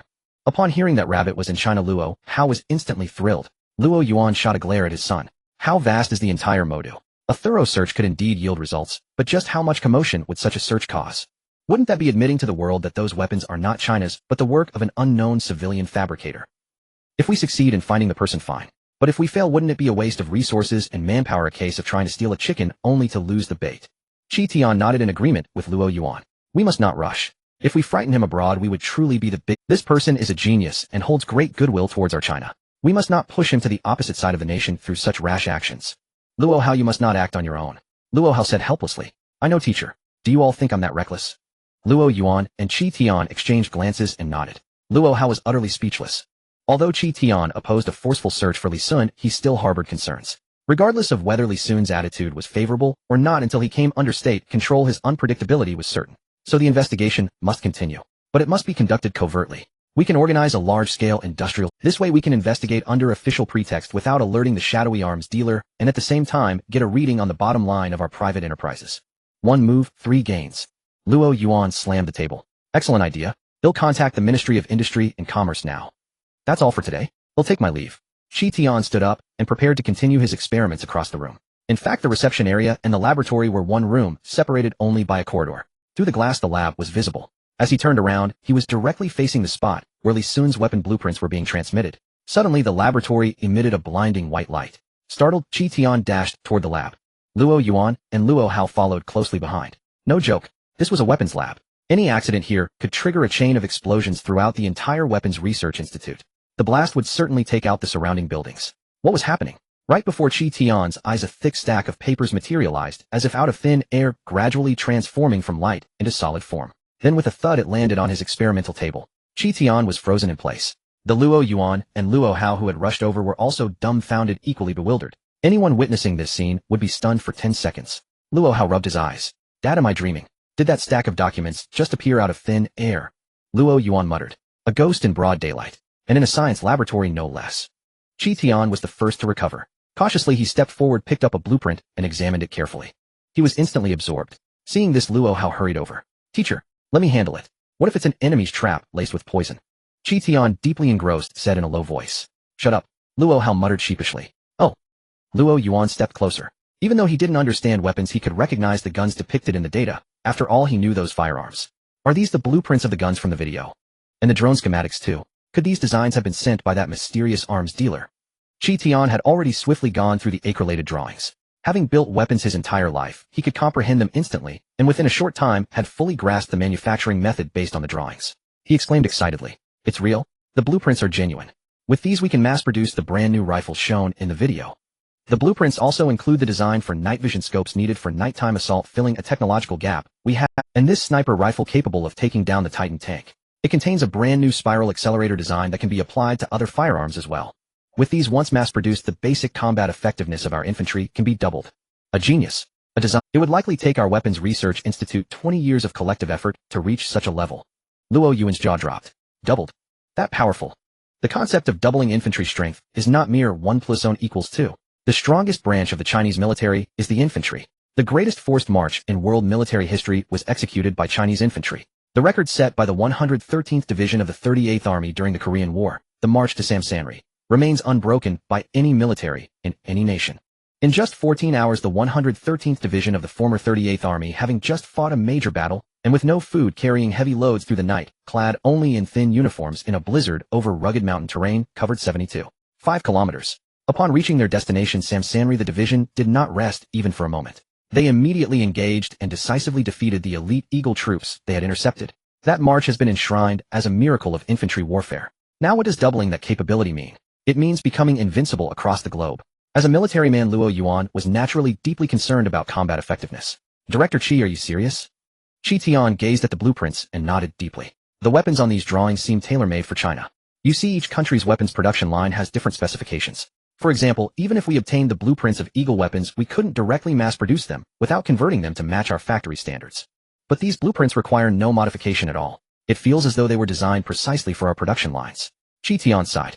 The person behind this has put immense thought into it. This is a magnificent gift to our China. The monetary value of these blueprints far exceeds that of a listed company. If Li Sun were here, he would have wanted to say, "These are China's own future weapons. Oh, of course, they fit China's production lines." Luo Yuan could no longer contain his eagerness and immediately made arrangements. Then what are we waiting for? First, produce a batch of samples to check for any issues. Once approved, mass-produce for the entire military. Luo Yuan was not carried away by excitement. Weapons intended for the military must undergo rigorous testing. Qi Tian carefully stored the blueprints. "Leave it to me. I will have results for you within a day." At this moment, Qi Tian composed himself and exclaimed, "Supernatural means. These blueprints are only 20 years ahead of us. But can you comprehend the means by which they were delivered just now? It is the most fearsome weapon of all. The Huaxia Weapon Research Institute is not a place one can enter at will. Just the degree of confidentiality regarding its coordinates is beyond the reach of ordinary individuals. Moreover, various signal jamming and weapon interception devices are arranged around the Weapon Research Institute, all to prevent foreign invasions." That beam of light disregarded all security measures and directly delivered the blueprints to the highest authority of the Weapon Research Institute, Qi Tian's desk. This means that if the other party is not benevolent, but malicious, they could directly deliver a bomb. Qi Tian pondered. This time it's the Weapon Research Institute, but can they send something to other places? This time it's blueprints, but can they transmit a bomb? Fortunately, this arms dealer means no harm to us. Luo Yuan's breath hitched. This is simply a nightmare for the high-level officials of all countries. With such pinpoint strikes, they could eliminate the opponent's commanders and leaders at any time. What if they even delivered a nuclear warhead? A living hell. The enemy wouldn't even know where the attack came from. They are unaware that Li Sun cannot transmit weapons beyond the orders, as the system prevents it. Qi Tian sighed. Be cautious during the investigation, maintain a good attitude. Even if you discover something, prioritize negotiation, and do not provoke this one. Otherwise, he has the capability to drag all of Huaxia down with him. Meanwhile, Li Sun was oblivious that his submission of weapons had unintentionally intimidated several high-ranking officials in Huaxia. Thanks to the advertising effect of the bearded man, the orders in the back end continued to increase, though not as many as at first, likely due to him being a new arms dealer with no prior cooperation history. By the next day, the total number of orders had reached 300 million. Li Sun beamed with joy as he looked at the growing balance early in the morning. Great. He was one step closer to paying off the 50 billion national debt and securing his life, while counterattacking the board of directors. At this moment, Li Sun received a report from the materials laboratory, and the employee spoke very cautiously. "Mr. Li, the samples of alpha materials are ready. Do you have time to inspect them? Wait for me. They'll be there right away." Li Sun quickly dressed and rushed to the company. After all, regarding his life, how could he not make time? Just as he stepped out the door and was about to hail a cab, he found Secretary Jean already waiting for him with a car outside. Li Sun exclaimed, "How did you know I was going out?" Secretary Jean adjusted his gold-rimmed glasses and replied, as a professional full-time secretary, it's essential to anticipate the boss intentions. The experimental material samples are ready, so I guess you would want to inspect them and have been waiting early. This is basic skill. Li Sun praised as expected of you. Secretary Jean's driving skills were excellent, and they arrived at the company in 10 minutes. However, Li Sun was unaware that the company's internal trader Yuan Zhe was waiting with a big move. The aerospace investigation team for the Melting Point Materials project had arrived. Yuan Zhe, who secretly reported Li Sun for fraud, used his connections to expedite the investigation team, which was originally scheduled to arrive in a week, to come in just 2 days. Now they arrived at the company's entrance at the same time, as Li Sun ready for a surprise check. Half of the aerospace investigation team members came from the National Aeronautics and Space Administration, and the other half from the Government Business Bureau, even including local public security management. Thus the project had significant authority. They could directly process approval for shutting down companies that defraud the government on site, and even those involved in the crime would instantly be handcuffed with silver bracelets and taken to the station. This was Yuan Zhe's killer move. He wouldn't give Li Sun any time to prepare or counterattack. At this moment, 2 vehicles were parked in front of the company. One was Li Sun's car, and the other was the investigation team's bus. As soon as Li Sun stepped out of the car, he was taken aback by the sight of several investigation team members in Zhongshan suits and business suits disembarking from the government bus. Secretary Jean, well-versed in such matters, whispered, Mr. Li, should we step back for a moment? However, Yuan Zhe, who had been waiting at the entrance to receive the investigation team, would not let this opportunity slip by. Upon seeing Li Sun's car, his eyes glinted, and he immediately approached, shouting, Mr. Li, you have arrived. Let me introduce you. This is the leader of the aerospace investigation team, Cui Jian. Team leader Cui. This is our company's general manager and legal representative, Li Sun. The Melting Point Materials experimental project is under his responsibility. Cui Jian, with hair half gray, is currently the third in command at the Aerospace Administration. He is in charge of the Tiangong satellite project, which is being prepared for launch, and this is also a project in collaboration with Li Sun's company for Melting Point Materials. The melting point materials prepared by Li Sun's Hongqi company are to be used as protective layers for the satellite's inner wall, crucial for the normal operation of internal components under high temperatures during launch and low temperatures in space. This is precisely why Cui Jian came to investigate personally. Li Sun looked at Yuan Zhe's expression and instantly understood what was happening. They were not even pretending. They were boldly setting a trap. This investigation team was definitely orchestrated by Yuan Zhe. But Li Sun was completely unperturbed, because he had already exchanged for the alpha material technology. Not to mention that the alpha samples were currently resting in the laboratory. Even if there were issues with the samples, he could present the documentation for the alpha materials to intimidate everyone at the Huaxia Aerospace Administration. Because this is the latest technology from the Huaxia Aerospace Administration in 2024. It is known that in 2024, Huaxia was the first country to land on the far side of the moon.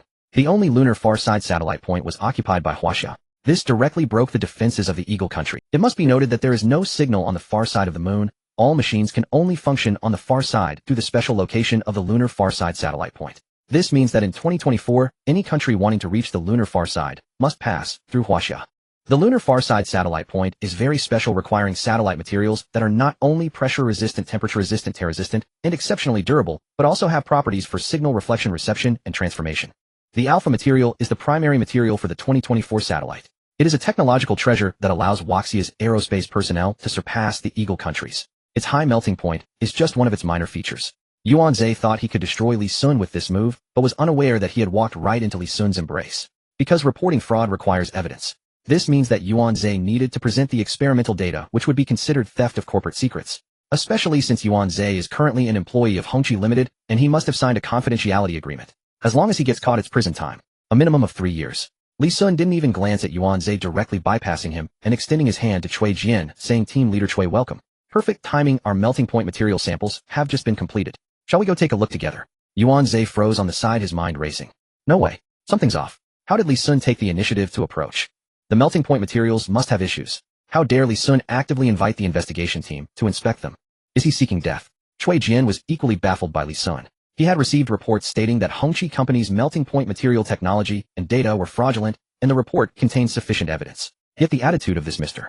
Li, who didn't even ask why they were there, directly invited them to check the material samples, seemed as if he knew he had been reported. He didn't appear to be someone committing fraud at all. Instead, he looked like a victor ready to showcase his samples. How strange. But this also saved him the hassle of arguing. Cui Jian said solemnly, all right, let's head upstairs. So many people. Shang Yingcai, sweating profusely, stood in the materials laboratory. He had just synthesized alpha material that day. Before even conducting preliminary tests, he'd called his boss. Yet not only had his boss arrived, but also a host of high-ranking officials. Cui Jian, the Deputy Director of the Aerospace Administration and Chief Engineer of the Tiangong Project. Deputy Director of the Shanghai Branch of the Administration for Market Regulation. Deputy Director of the Shanghai Branch of the Public Security Bureau. Several other officials from related departments as well. Shang Yingkai, a poor boy who had risen from a remote county town, had never in his life encountered so many senior officials. If the material proved defective, would he be imprisoned? At the thought, his hair stood on end. He glanced at Li Sun, who calmly sipped coffee, utterly unperturbed. Shang Yingkai immediately felt reassured. When the sky falls, the tallest shoulders bear the weight first. And if the material failed, the one standing tallest and bearing the brunt would be General Manager Li, the company's legal representative. After all, the Alpha Material Synthesis Protocol had been emailed to him personally by General Manager Li. Li Sun would never sabotage his own enterprise. Li Sun spoke. Ahem. Shang Yingkai began the testing. Cui Jian watched Li Sun, utterly laconic, remarkably relaxed, and couldn't help but interject. General Manager Li, let me remind you, we're here to investigate an official complaint regarding fraudulent melting point materials. Are you truly unafraid? Li Sun replied serenely. The innocent have nothing to fear. The truth speaks for itself. Comrade Cui, may I ask what charge applies to malicious reporting, defamation, or leakage of corporate trade secrets? Yuan Zhe clenched his fists, cursing inwardly. Impossible. He was certain such a melting point material could never be synthesized. He himself had participated directly in fabricating it back when he worked in the materials lab. And Li Sun had joined the company less than a month ago. No mortal, not even a deity, could devise an entirely new material formulation in such a short span. Li Sun's composure was mere pretense, surely beneath that calm exterior he was already trembling with dread. Cui Jian gazed at Li Sun's unwavering confidence and smiled. What extraordinary poise, General Manager Li. The innocent have nothing to fear. A splendid sentiment. Very well, let us begin the test. Testing the melting point material was brutally straightforward. Simulate the searing heat experienced during rocket launch, then subject it to near-absolute conditions akin to deep space. This extreme thermal cycling, from blistering heat to profound cold, posed a formidable challenge to the material's resilience. Inside, the laboratory observers stood behind thick glass. All eyes converged upon a white rectangular specimen mounted atop the sealed cylindrical test platform. Then the surrounding heating apparatus activated. A nearby display screen showed real-time temperature readings, while an adjacent electromagnetic property analyzer tracked Alpha Materials' instantaneous structural behavior. Temperatures on the test platform rose steadily with the machinery's operation. 100 C, 300 C, 800 C, 120 C. This threshold matched the minimum melting point required for aerospace-grade outer hull materials. Commercially certified inner wall materials barely met this benchmark. Cui Jian observed the electromagnetic analyzer. Its readings remained perfectly stable, without the slightest fluctuation, and murmured in awe. Excellent. Few artificially engineered materials maintain such stability at 120 C. Such exceptional thermal constancy is unparalleled. Though insufficient for rocket hulls, it more than satisfies requirements for internal spacecraft shielding layers. Passed. General Manager Li, the complaint against you is unfounded. We will conduct a full investigation. Now proceed to cryogenic testing. Yuan Zhe began to panic. What sorcery is this? When he'd worked in the lab, that wretched material melted before even reaching 800 C. How could it possibly withstand 120 C? Li Sun glanced coolly at Yuan Zhe, drenched in sweat, then turned to Cui Jian and said, Comrade Cui, no need to rush. There's more to come. Cui Jian stared in astonishment as the platform's temperature continued climbing. 130 C, 1500 C, 180 C, 200 C, 230 C. At 150 C, Cui Jian's expression registered surprise. At 200 C, it shifted to stunned disbelief. By 230 C, he abandoned all decorum, pressing his face against the analyzer, repeatedly verifying the data in utter incredulity. 2300 C. Currently, China's national standard for aerospace rocket hull materials stands at 150. NASA's standard hovers near 170 C, roughly comparable to China's. Yet here within a modest private enterprise lay a material capable of enduring 230 C, far surpassing even NASA's benchmark. How could Cui Jian remain unmoved? This was a breakthrough exceeding even America's capabilities. Higher melting resistance meant greater stability for onboard instrumentation during launch, less susceptibility to thermal stress, less interference. In aerospace engineering, a mere 1 mm discrepancy can trigger catastrophic failure across an entire rocket system. How many such critical margins might this 800 C advantage compensate for? Perhaps countless instruments previously deemed unfit for flight could now ascend into orbit. Cui Jian turned to the senior aerospace engineers accompanying him and ordered, immediately calculate the margin of error in material property variation. Those engineers, who had arrived to investigate, immediately rolled up their sleeves. Within minutes they delivered their verdict. Error margin 0, 0.1. Property variation under 0, 0.5. Stability rating S. Melting point rating SSS. Watching the elated senior experts, Yuan Zhe could not accept it. After all, he had personally lodged the complaint, staking his entire career and freedom on its validity. Failure meant imprisonment. Eyes bloodshot, he lost control. It's impossible. The data was fabricated when I handled. There's no way such a material could exist. Such extreme melting resistance must have compromised other essential properties. Test its cryogenic performance and compressive strength before you declare victory. Cui Jian remained silent, observing Yuan Zhe like a spectator watching farce. After all, Yuan Zhe's skepticism held merit, and he too wished to witness the next phase of testing. Melting point verification passed, but cryogenic and compressive strength remained. A single passing criterion was insufficient for orbital deployment. Li Sun, watching Yuan Zhe unravel, delivered a final blow. When a man lacks ability, he blames the road for being uneven. Shang Yingkai, continue testing. Clad in a lab coat, Shang Yingkai entered the chamber and transferred the white specimen to another test platform. Cryogenic testing commenced. As is widely known, subjecting any material to ultra-rapid cooling immediately after extreme heating often causes catastrophic thermal shock, shattering it outright. An alpha material had just endured 230C. No existing material had ever undergone such a severe thermal cycling test. The unprecedented risk left Shang Yingkai, the operator, too apprehensive to watch. As ambient temperature plummeted, frost bloomed across the test platform beneath the specimen. The sealed chamber filled with an eerie bone-white chill. Target environment approaching absolute zero. Hearing the instrument's alert, all eyes turned to the electromagnetic analyzer. Alpha material's property metrics fluctuated within 0.1, remarkably stable even after immediate transfer from 230C to near-absolute conditions. Cui Jian sighed in reverence. It adapts flawlessly to both scorching heat and absolute zero. Such terrifying, peerless stability. The subsequent pressure resistance was the simplest among the several tests. When the alpha material was taken off the pressure test bench, without a scratch, Yuan Zhe's last lifeline was severed. He slumped to the ground slowly. Cui Jian didn't care about Yuan Zhe's reaction. He was more concerned whether alpha could be used in aerospace. Seeing all tests passed, his heart finally settled. Excellent. Boss Li, you are young and promising. At such a young age, you have given the nation such a great gift. With this alpha material, China's aerospace industry will surely reach new heights. As for the report, we will investigate thoroughly and give you a satisfactory explanation. Li Sun smiled. The informant Yuan Zhe was right there. Why not arrest him immediately? He knew the investigation team had the authority to act before reporting. This was giving Yuan Zhe time to maneuver. It seemed Yuan Zhe's backing was quite strong. Cui Jian was baffled. Yuan Zhe's report had been submitted through the chief engineer of another aerospace bureau clearly connected to that chief engineer. Even though the truth was now clear, he still had to consider that chief engineer's face and couldn't arrest him on the spot. The aerospace bureau would investigate thoroughly later. In China, it always came down to those four words: human relationships and social savvy. But Li Sun was clearly Li Sun would not let Yuan Zhe off so easily. Although it was likely the aerospace bureau would not protect Yuan Zhe. After all, the value of alpha material now far outweighed a chief engineer's patronage. The current test was far from the limit of alpha material. Li Sun personally placed the alpha material on a new test bench and pressed the start button. 1 floor is not enough. Let's go to 10 floors. Chief Cui, high temperature and low temperature resistance are just appetizers for alpha. The real main course is its signal amplification property. It surpasses the signal reflection capability of current aerospace materials by at least 10 times. Cui Jian held his breath upon hearing this. He exclaimed in astonishment, "Signal? Are you serious? Materials can enhance signals." The current challenges in aerospace were: first, materials must withstand extreme temperatures and environments. Second, fuel and propulsion must be as powerful and stable as possible. Third, the precision of entering orbit after launch. Precision depended on algorithms and signals. Many spacecraft lost control or contact after launch. Even China's aerospace satellite signals fluctuated in strength after launch, especially near the moon, where they frequently. Every signal dropout during launch caused orbital deviations. Excessive deviation would cause the satellite to leave orbit and become useless. If alpha material could enhance signals by itself, combined with China's already world-class aerospace algorithms, surpassing the eagle in aerospace would not be empty talk. The laboratory's electrical signal simulation began. A large dish-shaped signal transmitter appeared and started emitting high-frequency electromagnetic waves. The target was the alpha material sheet on the test bench. An instrument outside the lab simultaneously displayed the transmitted signal strength and the strength after reflection from the alpha material. The current transmission strength was 90 dBW. 90 dBW was the average signal strength of ordinary satellites. Signal strength is usually a negative number. The larger the number closer to zero, the better the signal. Typical cell phones and computers range from 40 dBW to 300 dBW. Most satellites range between 40 dBW and 210 dBW. Most materials absorb or even weaken electrical signals.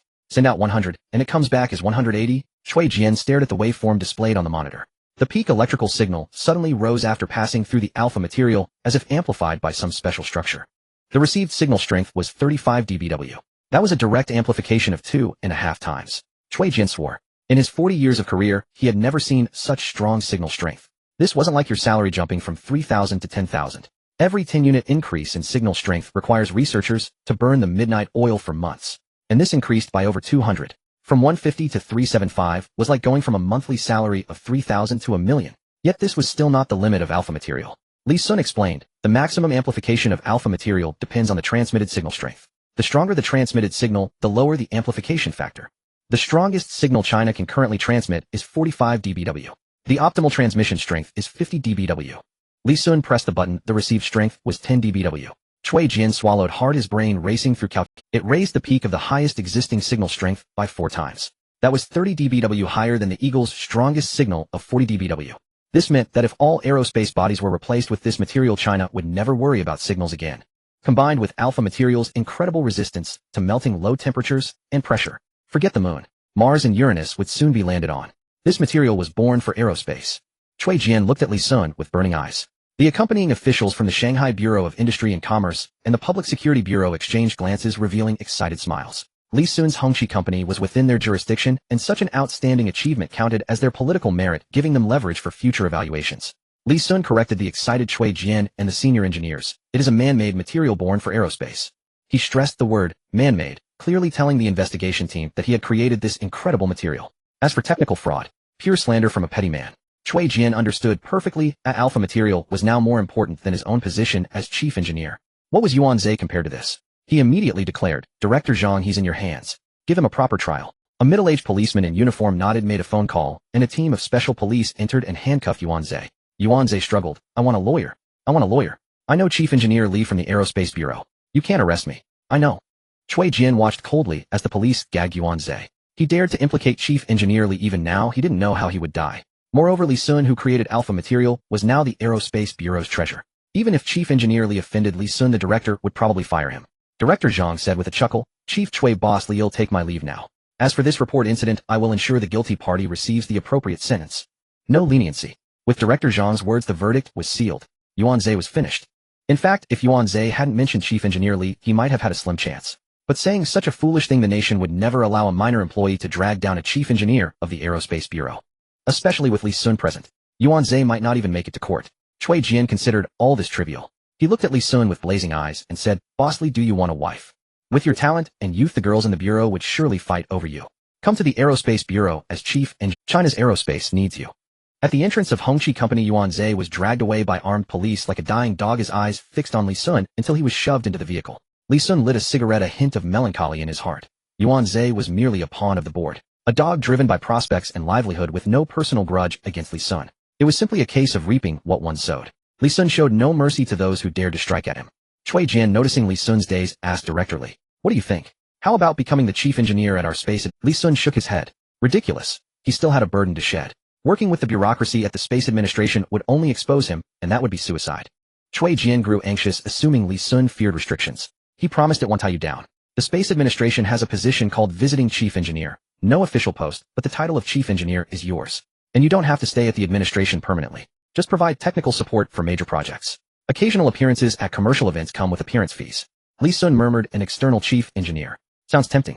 Chui Jian quickly grasped Li Sun's hand, fearing he might change his mind. Then it settled.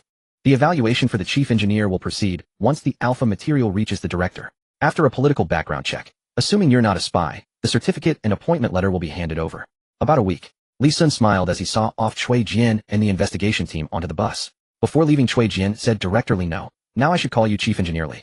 In a week, there's the Modu Aerospace Technology Exhibition. The organizing committee invited our administration to be judges. Our current chief engineers are swamped with projects, so we'll have to trouble you. Chui Jian squinted. The appearance fee is 1 million. Li Sun's eyes lit up. 1 million for simply showing up. Waving goodbye to the bus, Secretary Jean, behind Li Sun, felt like she was dreaming. Her boss, a detritus fraudster, had become the chief engineer of the Space Administration by noon. Many state research institutes had bureaucratic posts, and from the investigation team's composition, Chui Jian's status rivaled that of Modus Bureau directors. That was at the rank of a department head. Which tech company boss held such a rank? He could swagger among peers. And his age faded into the background. Secretary Jean knew Li Sun had just graduated from university. At most 23. Young, fit, wealthy, with status and talent. The ideal husband material. Secretary Jean, forget it. The boss was a hopeless straight man. He couldn't even appreciate her charm.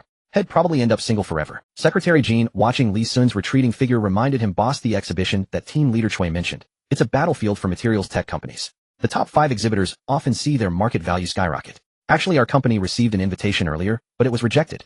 Secretary Jean whispered. The head of the organizing committee, Jian Shang, wanted a bribe. At that time, our board had just fled, so no one paid him, and we got blocked. Should we still participate now? Li Sun chuckled. Damn, I'm already a judge. Why the hell would our company exhibit? From now on, our company is the Space Administration's sole designated material supplier. Let's go, drive home. I'm craving your noodles. At the Bajizitan border, Big Beard and his team arrived after days of travel, narrowly escaping several interferences from the Ainjiang army. After uniting with headquarters, Big Beard became famous for breaking through the Ingjiang mechanized regiment, annihilating the mech unit headshotting Commander Joseph, breaching the world's first Titan tank and leading the team out of the encirclement. Each feat was heart-stopping. He became an idol to all operatives in the organization. Big Beard was promoted directly to second-in-command of the organization's headquarters with a rank of general, 3 jumps. Annihilating an elite Ingjiang mechanized regiment was a miracle outside of China's history. Big Beard obtained new intel from the organization's commander. A Ingjiang fleet is heading toward Bajizitan's waters, equipped with the latest fighters and missiles, and a mechanized division on the fleet, equivalent to 5 mechanized regiments. They'll arrive in a couple of days. With the Ingjiang fleet's deterrence, our compatriots in Gaza are in danger. The sea route is Gaza's main supply line. Poulin, now a major general and Big Beard's adjutant, reported with reddened eyes, but there was no joy on his face. The weapons obtained from Li Sun could only support land battles. Against warships and fighters they would be slaughtered. Such actions by the Ingjiang were undoubtedly supporting the genocide of the Yage Empire. Gaza's inland was surrounded by the Yage army, and the sea supply line was about to be cut by the Ingjiang fleet. It seemed a hopeless situation. Poulin raged too shameless. The justice in American movies is all a front. Big Beard sighed, even so, all we can do is fight to the last man. Let's buy more guns from Brother Tuzi first. Equip our soldiers with top-tier weapons. If we break out from outside in coordination with the Gaza commander, maybe there's a sliver of hope. Having just arrived in Bajizitan after days of travel, Big Beard and his team were unaware that Li Sun had launched a website called King of Arms. Poulin opened his laptop and logged into the dark web. Middle Eastern bandit Brother Rabbit, I'm here to buy guns. 3000 AKs and 30 million rounds first. And 200 Falcon drones. Back home eating noodles, Li Sun saw the message and replied instantly. Rabbit who bites when cornered, coming right up, brother. Li Sun was enthusiastic. This old Middle Eastern brother was a big spender. Despite constant wars, they had money. Li Sun's eyes gleamed with dollar signs. As expected of an old friend, an order worth 300 million. More than his total revenue over several days. He had to keep this client. Middle Eastern bandit sighed, brother. I don't know how many more times I can buy weapons. We're about to collapse. Li Sun was furious. This Middle Eastern bandit was his debt repayment ATM. Whoever dared to destroy them had be the first to object. Whoever makes a move die. Rabbit who bites when cornered, what's wrong? Weapons not good. Too expensive. They'll give you a discount, 10 off. I heard the Ingjiang recently dispatched warships. Is that the reason? Brother, do you want missiles? Poulin at the other end of the computer was stunned by Li Sun's words. Li Sun, assuming Poulin was worried about cost, eagerly promoted. Rabbit who bites when cornered, really not expensive. 1 missile at cost price 100 million. Full name Eagle Strike 24 supersonic anti-ship missile. Guaranteed to split a 10th Santan Ingjiang fleet in one shot. Poulin spat water all over his computer screen. Holy crap. You've got strategic weapons too. Brother Rabbit, aren't you afraid of being wanted by the Huaxiao police for selling like this? That's a ground-to-ship missile. Plan felt as if his entire worldview was being challenged. The international community is well aware of Huaxia's gun control policy, and the Huaxiao government's support for this policy is unparalleled worldwide. As a result, there is essentially no presence of arms dealers within Huaxia's borders. And Brother Rabbit is clearly a Huaxian. Yet not only does he sell guns, but he's even selling missiles. Absurd. Such strategic-grade weaponry is not something ordinary arms dealers, not even major international ones, can casually. They are all controlled by the official military trading departments of nations. It's a seller's market with no fixed price. You want to buy? Well, it depends on whether you have the qualifications to trade with the authorities. Small orders are not entertained. After all, any country capable of producing anti-ship missiles must possess large naval vessels. Only first-rate nations qualify. Besides Huaxiao Eagle, White Bear, John Bull, and Gaul Rooster, very few countries remain. How could ordinary small organizations or minor nations be worthy of trading with them? If other organizations found out that Brother Rabbit still has missiles for sale, they'd go crazy. This is too big a deal. Plan couldn't make the decision alone and immediately summoned Big Beard. Big Beard's gruff voice echoed in the room. An anti-ship missile. Only 100 million each. Such a good deal. What are you hesitating for? Buy it. Give me 3. Plan nodded, then hesitated. I'm not hesitating about whether to buy, but about how many to buy. Our budget is limited. 3 missiles would be 300 million, and Brother Rabbit just told me the guns have gone up in price, so, with other supplies, it'll be around 600 million. Our budget isn't enough. We only have 400 million. Should we buy less? Big Beard frowned. No, we can't cut down on the guns. And the number of anti-ship missiles must not be reduced. That Eagle Empire has deployed 3 warships equipped with the most advanced missile interception systems. We might not. 3 missiles account for the margin of error, ensuring we can at least sink 1 vessel. That's the only way to deter the Eagle. Having witnessed the armor-piercing Barrett's critical hit on the Titan last time, Big Beard had an unconditional faith in Li Sun's weapons. Even facing the Eagle's most advanced warships, he still believed there was hope to sink it. Others might think that even with missiles they couldn't hit the target. Li Sun at the other end of the computer had no idea what Big Beard was thinking. If he knew, he'd probably thank Big Beard for the trust. But Big Beard still didn't fully understand the YJ-24 supersonic anti-ship missile. This is Huaxia's latest weapon achievement from 2024, let alone the upgraded Qian Lao trajectory. It's the most basic missile configuration for Huaxia's missiles. The elusive and unpredictable Qian-Lao trajectory can penetrate any long-range precision interception system in the world. Before Qian-Lao, there is no such thing as precision interception. You can only rely on ammunition volume to build a defense net to intercept Huaxia's missiles. This is something no other country in the world can replicate. It's a unique hallmark of Huaxia's missiles. The YJ-24 supersonic anti-ship missile also boasts an ultra-long-range strike capability far exceeding international standards. Without exaggeration, it can cross continents. As everyone knows, talking about range without considering the flight path is meaningless. Generally, anti-ship missiles have two flight paths. The first is high-altitude cruise, typically far above the ground or sea surface, even at 10 or 20,000 meters. Under this trajectory, most missiles can fly 400 kilometers. The farthest is White Bear's missile at 580 kilometers. In cruise mode, the YJ-24 supersonic anti-ship missile achieves 920 kilometers. That's double the range of ordinary missiles, leading White Bear by 340 kilometers, equivalent to the distance of a province. The second path is sea-skimming flight. At this stage, the missile flies ultra-fast, nearly grazing the sea surface. This path is stealthy and is the most critical for anti-ship missiles, yet it's also the most dangerous and error-prone flight mode. The slightest deviation could plunge the missile into the sea, rendering it useless. Currently, the best sea-skimming range of anti-ship missiles worldwide is only 60 kilometers. But the YJ-24 supersonic anti-ship missile's sea-skimming range is 240 kilometers. For times, combined with the cruise distance, it totals 1160 kilometers. Crossing continents, far exceeding the range of all other anti-ship missiles by double. During most of its cruise phase, the YJ-24 uses a turbofan engine for low-altitude self-guided flight at Mach 2. Within about 100 kilometers of the target, it transitions from low altitude to sea-skimming path. At Mach 3, the faster the speed, the easier it is to deviate, especially at Mach 3 during sea-skimming. At approximately 2,030 kilometers from the target, the missile discards its cruise-stage body, ignites a solid rocket motor, and rapidly accelerates to Mach 5 for terminal supersonic penetration. Mach 5 attack speed far exceeds the typical maximum of Mach 2. 8 for ordinary missiles, catching many interception systems completely off guard. Coupled with the unpredictability of the Qian-Lao trajectory, Huaxia's YJ-24 supersonic anti-ship missile boasts an extremely high probability of penetration and hit rate. Actually, the current success rate is 100. This is Huaxia's confidence. And now it's also Li Sun's confidence. Every time he reads the weapon manual provided by the system, a profound sense of pride wells up within him. Now Plan has gone silent on the other end. Li Sun is getting anxious. Maybe they've never seen an anti-ship missile and don't. Should I send them the video manual first to show them what it can do? The video manual comes from the actual test of the Huaxia military in 2024. Beep. Plan, still troubled, saw the video, sent by Li Sun, and opened it together with Big Beard. The video starts with the Huaxia military's goose-step parade. Then it moves to the missile's appearance showcase, followed by various launch operation instructions and missile loading procedures. Finally, the camera focuses on a moving abandoned watchtower on the sea, and a command is given. A thunderous roar. The YJ-24 rose like a dragon, soaring into the sky. A white streak shot straight into the clouds, then immediately headed toward the target. After approaching, it vanished below the sea horizon. It seemed to merge with the ocean. Big Beard and Plan thought it had failed, but a few seconds later, 20 kilometers from the target, a violent sonic boom erupted. Mach rings appeared. In the blink of an eye, the YJ-24 struck the target. A small mushroom cloud rose slowly. Big Beard was drenched in sweat watching the video. It wasn't just the shock of the YJ-24. It was also the glimpse of the Huaxia military's appearance and equipment. Plan was dumbfounded. It can hide, and then suddenly accelerate. That's demonic. But damn, that's so cool. And is the Huaxia military really like this now, eh? It feels like facing an unstoppable steel tide. What the hell was that Eagle movie showing? The Huaxia military is... The Eagle Empire has misled me. Bang.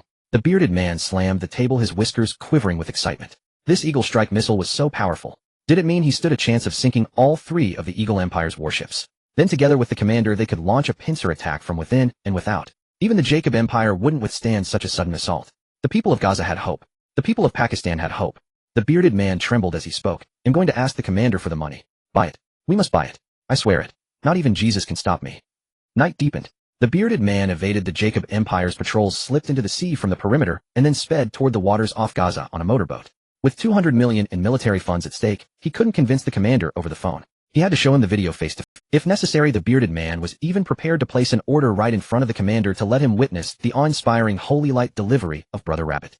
Near the waters, the bearded man was stopped by a sentry post of the Gaza resistance. He gave the Allied forces' hand signal, was checked, and finally allowed to land.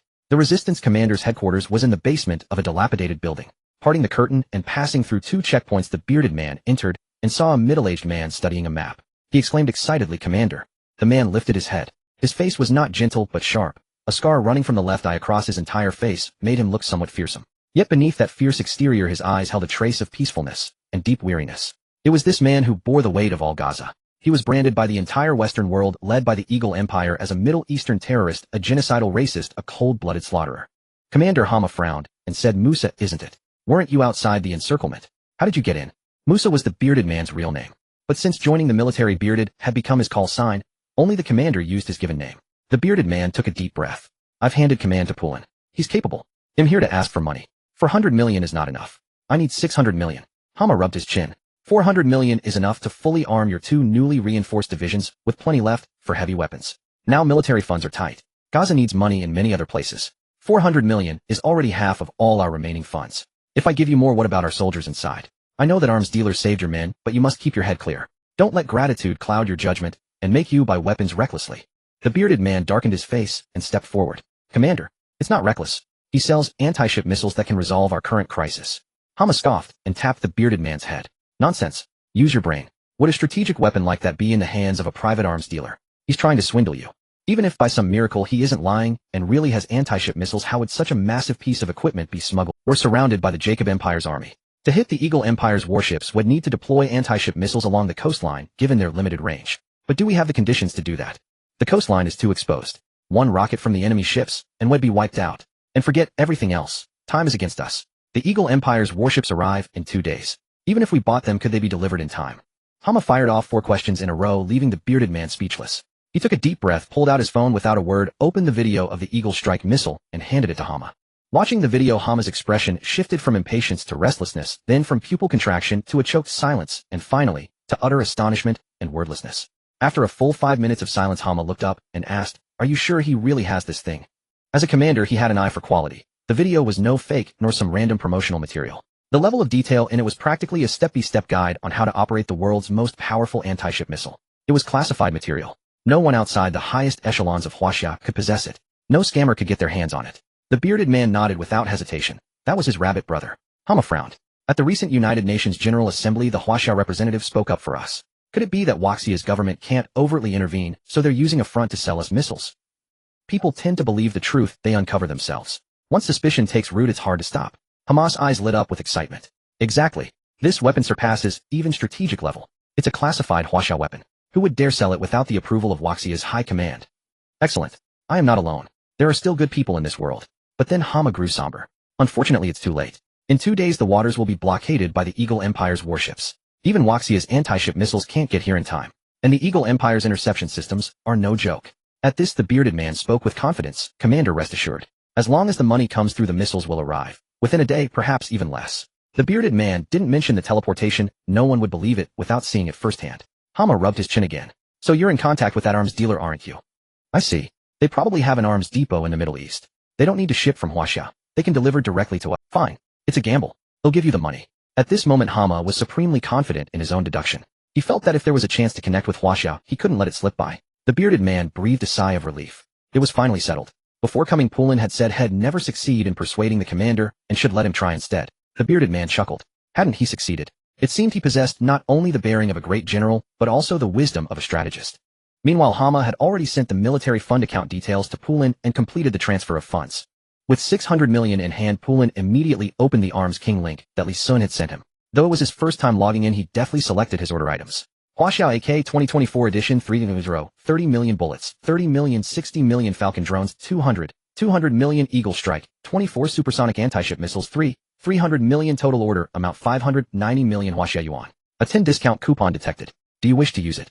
Poulin was taken aback. He recalled Brother Rabbit's joking remark about a discount, and it had actually come true. Poulin was moved. Use it. Total order 531 million Huaxia yuan payment. Poulin entered the bank account number and clicked the pay button without hesitation. Order placed. On Li Sun's, and a pleasant chime sounded. Your account ending in 3456 has received 531.0 Huaxia yuan. Balance 8392345.0 Huaxia yuan. Li Sun's eyes gleamed green. 531 million had arrived. Now he had a balance of over 800 million. Excellent. Now I finally have the money to buy the experimental equipment made from the National Superconductor Project materials.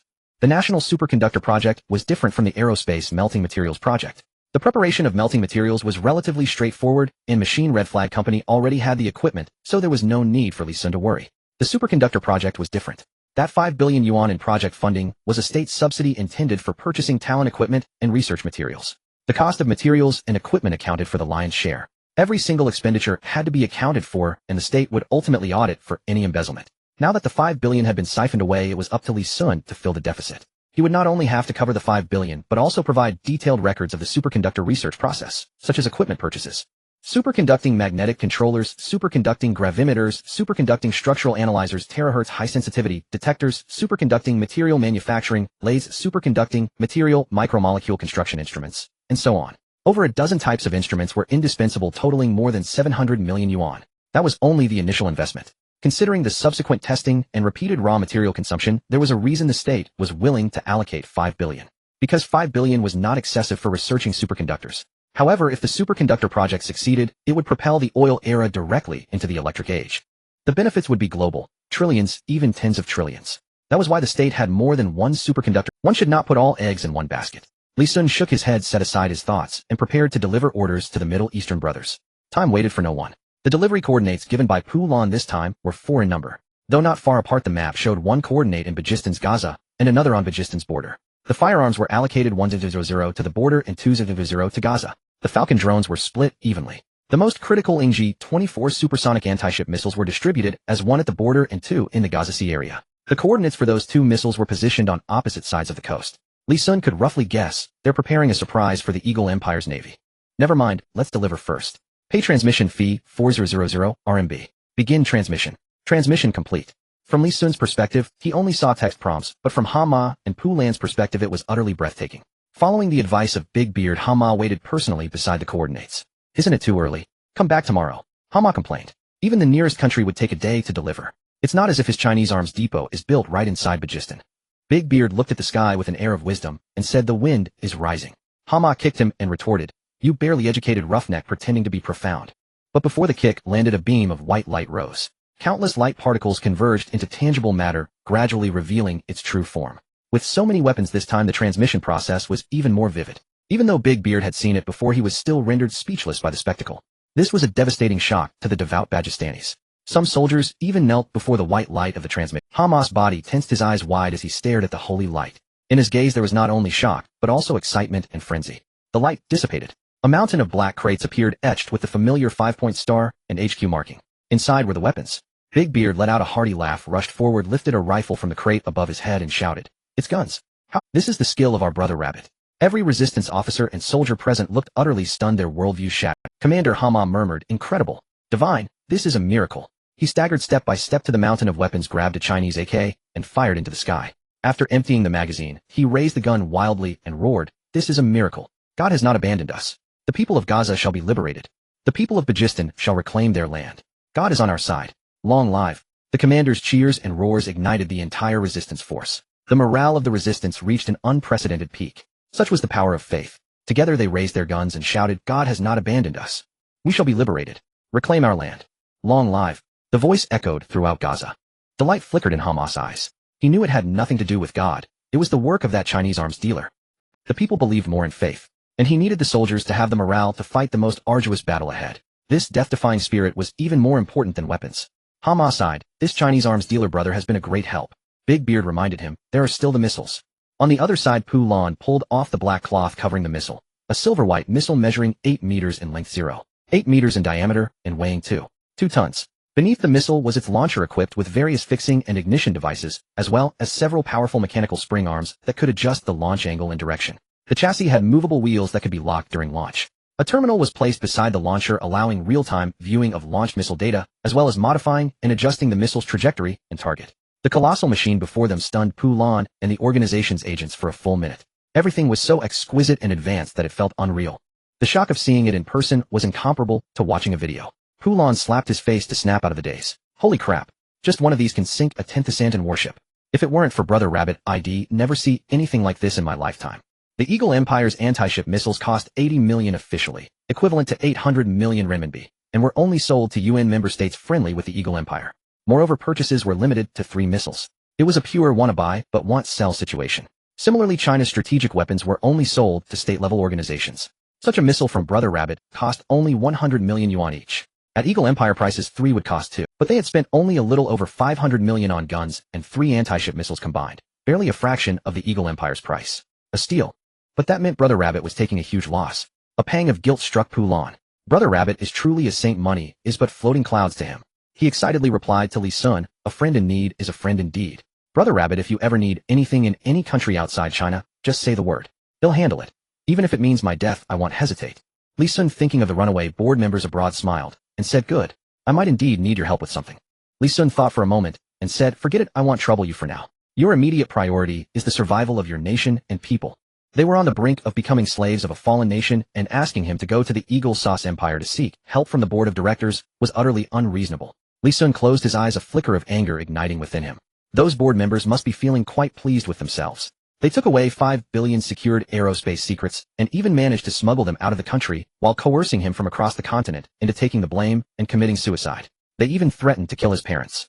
Under the protection of the Eagle Sauce Empire, even if exposed, it would merely mean he could never return to Huaxia. Suddenly a thought flashed through Li Sun's mind. What if I cultivate my own power within the Eagle Sauce Empire? They have legal gun ownership, and it wouldn't be unreasonable for a few wealthy individuals to perish. But through whom? Kabbalah. Li Sun murmured this name. Ever since his arms deal had saved her, she had been exceptionally proactive in promoting the King of Arms. She had seemingly become Li Sun's spokesperson in Queens, New York, with military orders totaling over 1 million in recent. However, Kabbalah had been complaining because she was merely a customer, and each time she made a recommendation, it lacked legitimacy and confidence. Moreover, without any stock, those people were hesitant to trust a stranger in the arms business, especially since there were many legal weapon shops in the Eagle Sauce Empire. When are you going to open a branch here? They'll make you the store manager. Salary doesn't matter, oh, just give me good stuff at a discount. Kabbalah's joking remark awakened Li Sun. Opening an arms shop in the Eagle Sauce Empire was not a bad idea. It would not only enhance his reputation, but also secretly cultivate his power, potentially resolving the board's issues abroad. And competing with arms dealers in the Eagle Sauce Empire sounded intriguing. Li Sun stroked his chin, ill-observed for a while longer. Kabbalah seems to really be a potential breakthrough for me to overturn the Eagle Sauce arms industry. I've been a bit busy lately. I need to plan the store opening properly. In Abkistan, the Jacob Empire occupies the land. The army had split Abkistan, one side, resembling a hellish Gaza, while the other side celebrated with the people of the Jacob Empire singing and dancing in the streets. At the army's base, a soldier rushed into the office to report. General Albert, those natives are cheering that God is on their side, proclaiming that the people of Abkistan will surely be liberated. Long live. A middle-aged man of the Utai ethnic group stood by the office window watching the people singing and dancing below, sneering as he sipped red wine. We are the sons of God, the nation favored by the divine. They are merely despicable mortals born to serve us. Do they still dare to dream that God is on their side? Ridiculous. Albert then walked to his desk and made a phone call. Leonard, where are the warships? On the other end of the line the response came. They have already entered the cruising phase and will arrive at the latest in a day. Albert's eyes lit up. So soon? Wasn't it said to take 2 days? Admiral Leonard chuckled contemptuously. Mr. Albert, you underestimate us. My Chong Kong, no. 1 warship has long been upgraded. At the speed of 3 months ago, it would indeed take 2 days. But now even 1 day is a conservative estimate.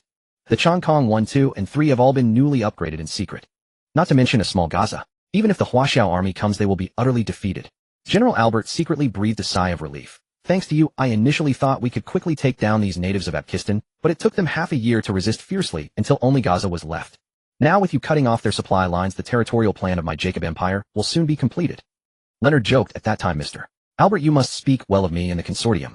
I haven't been promoted in 10 years. Although Leonard, as the highest direct commander of mechanics, had numerous military achievements in the Eagle Sauce Empire, promotions in the upper management were dictated by the consortium. Previously, it was the Anglo-Saxon consortium, but now power has shifted towards the Utai consortium. That's fair. Although Albert was from the Jacob Empire, he was also a high-ranking member of the Utai consortium. This was also one reason why the Eagle Sauce Empire unconditionally supported the Jacob Empire. Because those who control most of the real power of the Eagle Sauce Empire are rooted in the Utai consortium, and the roots of the Utai consortium lie in the Jacob Empire. It can be said that the Jacob Empire is their ancestral land, and the Eagle Sauce Empire is the world they secretly corrupt. On the other side of the phone buzz, 3 warships were cutting through the waves on the sea. From a distance they looked like 3 terrifying monsters. In the command room, Leonard, having hung up the phone, was beaming with joy. This mission was practically paving the way for his future. After all, deploying 3 warships for a Gaza operation was destined. Thus, with this support, he would effortlessly climb to the upper echelons of the Utai consortium.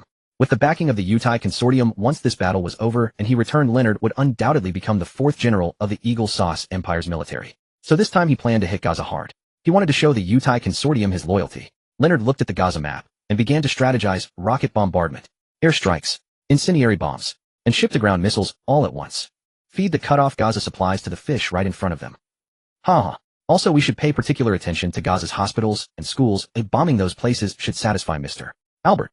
The adjutant beside him could no longer bear it, and reminded him, Commander, won't we face international condemnation? After all, the Eagle Sauce Empire is still one of the permanent members of the United Nations.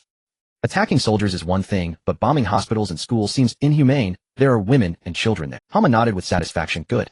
Activate the missile system. Adjust the missiles to a launch-ready angle. Roger. Musa, you and your team operate the Falcon drones and station 100 kilometers off the coast. Detect the exact position and coordinates of the U.S. warships. Roger that. Even the most formidable missile needs a visible target. The more precise the coordinates, the higher the hit rate of the Eagle Strike 24. The Falcon drone's speed, radar, and stealth capabilities make it an exceptional scout. The very eyes of the Eagle Strike 20. Big Beard donned the shared vision goggles. With his combat experience, he was the optimal commander for this drone reconnaissance. He led his team onto a vessel and set out toward the open sea. Given the drone's limited battery, long-distance travel was impractical. Big Beard planned to first reach 100 kilometers offshore before launching the drone for outward reconnaissance. Based on the drone's radar range, they could detect U.S. warships as soon as they approached within 600 kilometers of the Gaza coast. 5 hours later, Big Beard and his team arrived at the designated point ready to launch the drone. A piercing screech jolted their hearts. A white trail howled overhead, its target unmistakably Gaza. Big Beard froze for only a second before screaming in anguish. It's a missile. A U.S. ship-to-ground missile. Those warships are here. His hands trembling, he hastily activated the Falcon drone. On the radar, 3 large red dots emerged 500 kilometers away. Such a formation could only be warships, arriving a day earlier than intelligence had predicted. Big Beard was dumbfounded. His plan to arrive a day early was meant to seize the initiative and provide early warning against the U.S. warship's attack. But now the missile had already flown past. It was only 100 kilometers from the coast. He calculated 5 hours ago his comrades in Gaza had been receiving aid supplies from other nations. His pupils contracted as he screamed hoarsely, "Quick! Notify the commander. Have them evacuate the supplies. That missile is targeting the supplies." 400 kilometers away, Leonard peered through his binoculars as the missile faded into the distance. He smirked. How they must think we're still en route. Catching them off guard is perfect. 600 kilometers is well within the strike range of our God's hand missiles. Some nations defied our Eagle Sauce Empire's intent to send them supplies. I'll blow it all to dust. The adjutant shot a worried glance at Leonard, but recalling being rebuffed the night before said nothing and let out a sigh. Alas! He knew that among the supply convoy were contingents from Huaxia and White Bear. If Leonard's missile accidentally harmed them, the ensuing catastrophe would be beyond even a lieutenant general's ability to handle. And it might drag me down as his adjutant, he thought. Leonard laughed. Are you sighing for them? Relax, wars like this. Mercy to the enemy is cruelty to yourself. After this battle, get ready for a promotion with me. Tell Skirich 2 and 3. 2 will take the lead, we 1 and 3 will follow at full speed. Meanwhile, on the Gaza coast, helicopters were unloading supplies. Piles of boxes marked with different national flags. The majority bore the 5-star emblem of Huaxia. Though many of the local Gazans watching from the periphery did not recognize the symbol, one child clutched a flag of that nation, waving it proudly. They knew that seeing this flag meant food. Inside a Huaxia transport aircraft after the airdrop, a volunteer team member gazed at the ruins below and lamented, "This is inhuman. May Huaxia forever be strong, never to fall into such misery." The pilot, a military serviceman, replied solemnly, "Rest assured, with us it never will." Suddenly the helicopter's detector blazed wildly. On the radar, an object was rapidly closing in on the coast. At that speed, it was a missile. A U.S. warship. Were they insane? This was an international aid drop zone crowded not only with Gaza civilians, but also volunteer teams from several Middle Eastern nations. The pilot felt his adrenaline surge. Without a second thought, he yanked the helicopter into a sharp ascent, switching from low-altitude to high-altitude mode in an instant. The violent maneuver sent volunteer members tumbling inside. What's happening? The pilot had no time to explain. He opened the transport's broadcast and bellowed in English, "Incoming missile. Evacuate immediately." Volunteer teams from nations that understood the warning scrambled aboard their aircraft. But the Gaza onlookers had no planes, only their worn-out feet. Those on the periphery began fleeing desperately away from the supply area. In the center, a grimy little girl stared blankly at the sky, standing still, not running.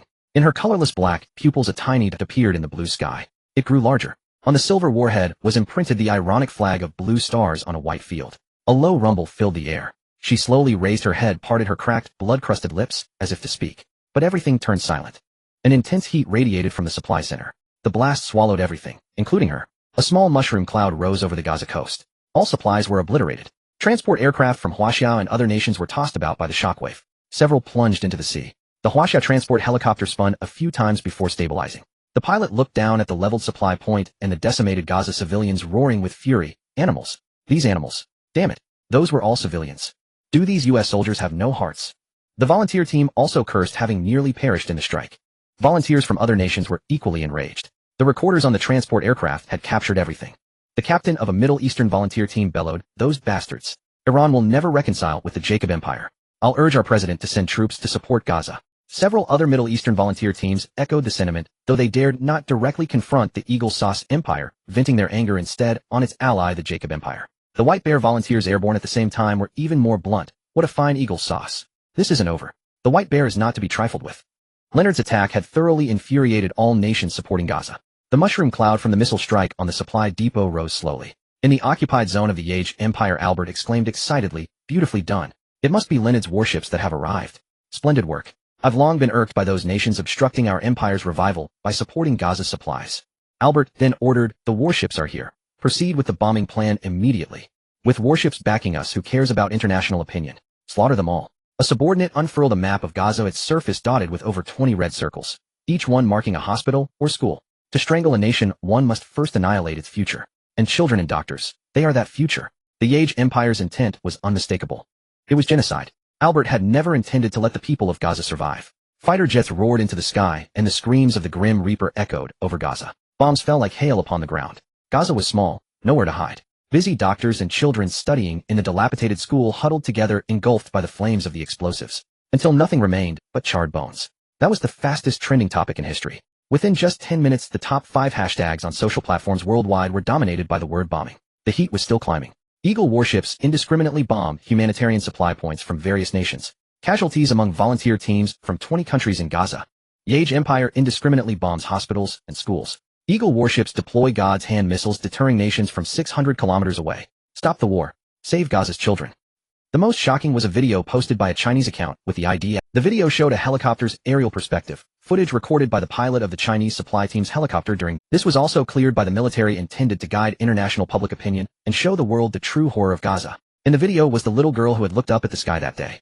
When the missile fell, she chose silent acceptance, embracing death. No one knew what she was thinking. Perhaps relief, perhaps numbness, perhaps defiance. But netizens were never short of compassion. The little girl's calm, death-facing gaze shook everyone. Little girls her age in other peaceful countries were joyfully asking their parents for food, drinks, and toys. Yet she, understanding, went to seek supplies, only to be met by a warship's missile. So cold-blooded, they can even attack a child. Bombing international humanitarian supplies. They're just clothes and food, not weapons. The Eagle's true nature is that of a bloody executioner. I only care that our Chinese volunteer team wasn't affected. Look how fast the pilot reacted. A second slower, and our team would have been lost. Exactly. And we warned the people of other nations in time, or they'd all be dead. Hypocritical Eagle Empire. Call for a global boycott of Eagle products. Isn't it just a warship? China has them too. That's right. Send our navy to exact revenge. Meanwhile, the Baishiong government stepped in directly. The Baishiong Foreign Ministry issued an official statement. Due to the destruction of supplies, our next wave of humanitarian aid will be delivered ahead of schedule. Should any factor lead to the destruction of supplies or casualties among our personnel this time, it will be regarded as a formal declaration of war against the Baishiong nation. The Baishiong Emperor was a man of few words, but fierce action. If the supplies were bombed again, it meant direct war. China was more subtle, silently re-preparing the supplies and ordering fighter jet escorts to accompany them into Gaza. If another missile came, they would charge straight at the warships. Other nations, especially those in the Middle East, reacted vehemently. They and Baji were like lips and teeth. If the lips were gone, the teeth would be cold. Once Baji was completely swallowed by the Yage Empire with the Eagle as its backer, Yage would undoubtedly grow ever more reckless. Would Yage then cower within Baji and cease expansion? Impossible. The Utai tribe of the Yage Empire called themselves the children of God, treating all other nations as slaves. Then among the Middle Eastern countries, there would surely be the next Baji marked as a target for Yage territorial annexation. So Baji must not lose. Iran formally sends troops to support Gaza. Yilake formally sends troops to support Gaza. Egypt. In just 1 hour, the international situation had escalated to a breaking point. And the architect of it all was Leonard. Leonard stared at the report handed over by his adjutant, sweat pouring down. How dare they? Do these small Middle Eastern nations want to die? And China and Baishiong, what are they trying to do? Start World War III. The adjutant lowered his head. General, if this is truly the beginning of I fear these 3 warships will be the first sacrifices. Leonard shuddered. Why would China and Baishiong go this far? It's just some destroyed supplies and a few dead Gaza natives. He silently tore up the plan to continue bombing supply points. Forget it. It's not fear. I just don't want to waste. Proceed at full speed into the waters and execute the deterrence plan as scheduled. Leave the rest to the Yage Empire to handle. In the Yage-occupied zone, Albert stared at the motionless Gaza region. A sense of foreboding took hold. He had bombed Gaza's hospitals and schools. Why were the terrorist forces completely inactive? Intelligence unit, have you located their positions? No, General. They don't seem to be inside the city. On both sides of the Gaza waters, Hamas' eyes were bloodshot. He had witnessed the supply point being bombed, watched Gaza's children and doctors perish under the explosives, utterly powerless. All he could do was gather his strength to strike back. even if that strike required breaking every bone. Upon receiving news of the bombing, Hama immediately dispatched people to evacuate, but it was too late. The Eagle's missiles were too fast. But he had missiles too. He would take revenge. Just wait, Eagle Empire. Warships? Hama asked through the earpiece. Musa, are the drones in position? The bearded man's furious voice came through. He too had seen the mushroom cloud. Drones are in position, Commander. Begin locating the Eagle warships. 3 warships detected, distance 230 kilometers. Updating coordinates in real time. Coordinate 119830, 90,493. Coordinate 2. Hama continued, Eagle Strike Team. Input coordinates and estimate the warship's trajectory. When the warships officially enter the 200-kilometer zone within the waters, launch the Eagle strike 24 missiles from the left coast. Begin distance countdown. 220 kilometers. 210 kilometers. 200 kilometer. Fire. NG-24 supersonic anti-ship missile launches. In the left control room, the soldiers gaze at the missile with hope. Hama watches NG-24 streaking like an arrow from the bowstring, his heart pounding fiercely. He does not know whether NG-24 can actually hit the Eagle Empire's warship. After all, the Eagle Empire's warship is equipped with a missile defense system. For this reason, Hama specifically launched only after the Eagle Empire's warship had entered within 200 kilometers. According to the data, NG-24's sea skimming range is 240 kilometers. If the target is within 200 kilometers, NG-24 doesn't even need high-altitude cruise kit, can remain in ultra-high-speed sea skimming mode throughout the entire flight. Speed Mach 3. Just entering sea skimming mode, NG-24 hurtles at triple the speed of sound toward the Chongqing 200 kilometers away. Meanwhile, from the perspective of Big Beard 100 kilometers away, 50 Falcon drones silently approached the 3 warships of the Eagle Empire. After NG-24 launched, Big Beard ordered the Falcon drone swarm to activate radar jamming mode. The 50 Falcons spread a massive blanketing net. They block all the detection signals from the warships aimed at NG-24. Aboard the warship, a technician stares at a fleeting red dot on the radar display, rubs his eyes. The dot is gone. He mutters in confusion, seeing things. Never had the technician imagined that anything could silently bypass the Empire's warship radar, let alone weave a jamming net to actively block the warship's detection signals. General, we have entered within 200 kilometers of Gaza waters. Leonard nods and orders, activate the warship's defense system. Although those natives have no weapons that can attack the warship, better safe than sorry. In truth, Leonard fears retaliation from China and the White Bear. After all, he used missiles to attack volunteer teams from various countries. He heard that China had scrambled fighter jets to escort supplies again. If a Chinese pilot took it upon himself to attack, it would be all over. And those small Middle Eastern countries, some of them possess missiles purchased from China. They cannot be underestimated. You only have one life. Leonard clears his throat and instructs, have the technical soldiers keep an eye on the radar at all times and deploy 3 additional squads to patrol the deck. Stay vigilant. Yes, sir. As his words fade, a patrolling soldier runs over and reports, our covert armed base on the east coast of the Middle East has detected an anti-ship missile skimming the sea surface at high speed. It seems the target is us. What an anti-ship missile. Leonard turns frantically to the technician beside him, full radar power. That covert armed base is only 150 kilometers away from us. If it can detect it, The technician looks bewildered at the empty radar display. Leonard also freezes. Did the armed base see it wrong? Or is there a new jamming technology? Leonard dares not gamble with his own life. So he estimates currently sea-skimming anti-ship missiles travel at subsonic speeds at most Mach 1, which is 1125 kilometers per hour. It just passed 150 kilometers. It will take at least 7 minutes to reach here. We have time. Immediately order the armed base to double-check and sync their real-time radar data to us. Yes, sir. At the covert armed base, the Eagle Empire personnel receiving the order hesitate. It can't be real. Commander, should we share it? This red dot is moving ridiculously fast. Could the radar be broken? There is no missile that fast in existence. The commander swallows and says the technicians have run a quick self-diagnosis. Our radar is fine. Better to err on the side. Share it now. What if it's real? Then the Chongqing is done for. Aboard the Chongqing 1, soldiers quickly relay the order. After a few dozen seconds, the technician opens the radar page with the shared data from the armed base. On the previously empty radar display, a rapidly moving red dot suddenly appears. No. How is it so? It's still closing in fast. According to their projection, even if a missile were really incoming given the order was given only a minute ago, the missile should still be 100 kilometers away. Yet this red dot is now only 70 kilometers away. It is even rushing toward the Chongqing 2 at speeds beyond. Leonard stares dumbfounded at the red dot, then anxiously rushes to the deck and grabs an observation telescope. Within naked eye range, he sees a white spot on the sea surface approaching at incredible speed. In the time it takes to speak, the white spot grows visibly larger. There really is an anti-ship missile. So fast. The technician in the command room shouts, this speed.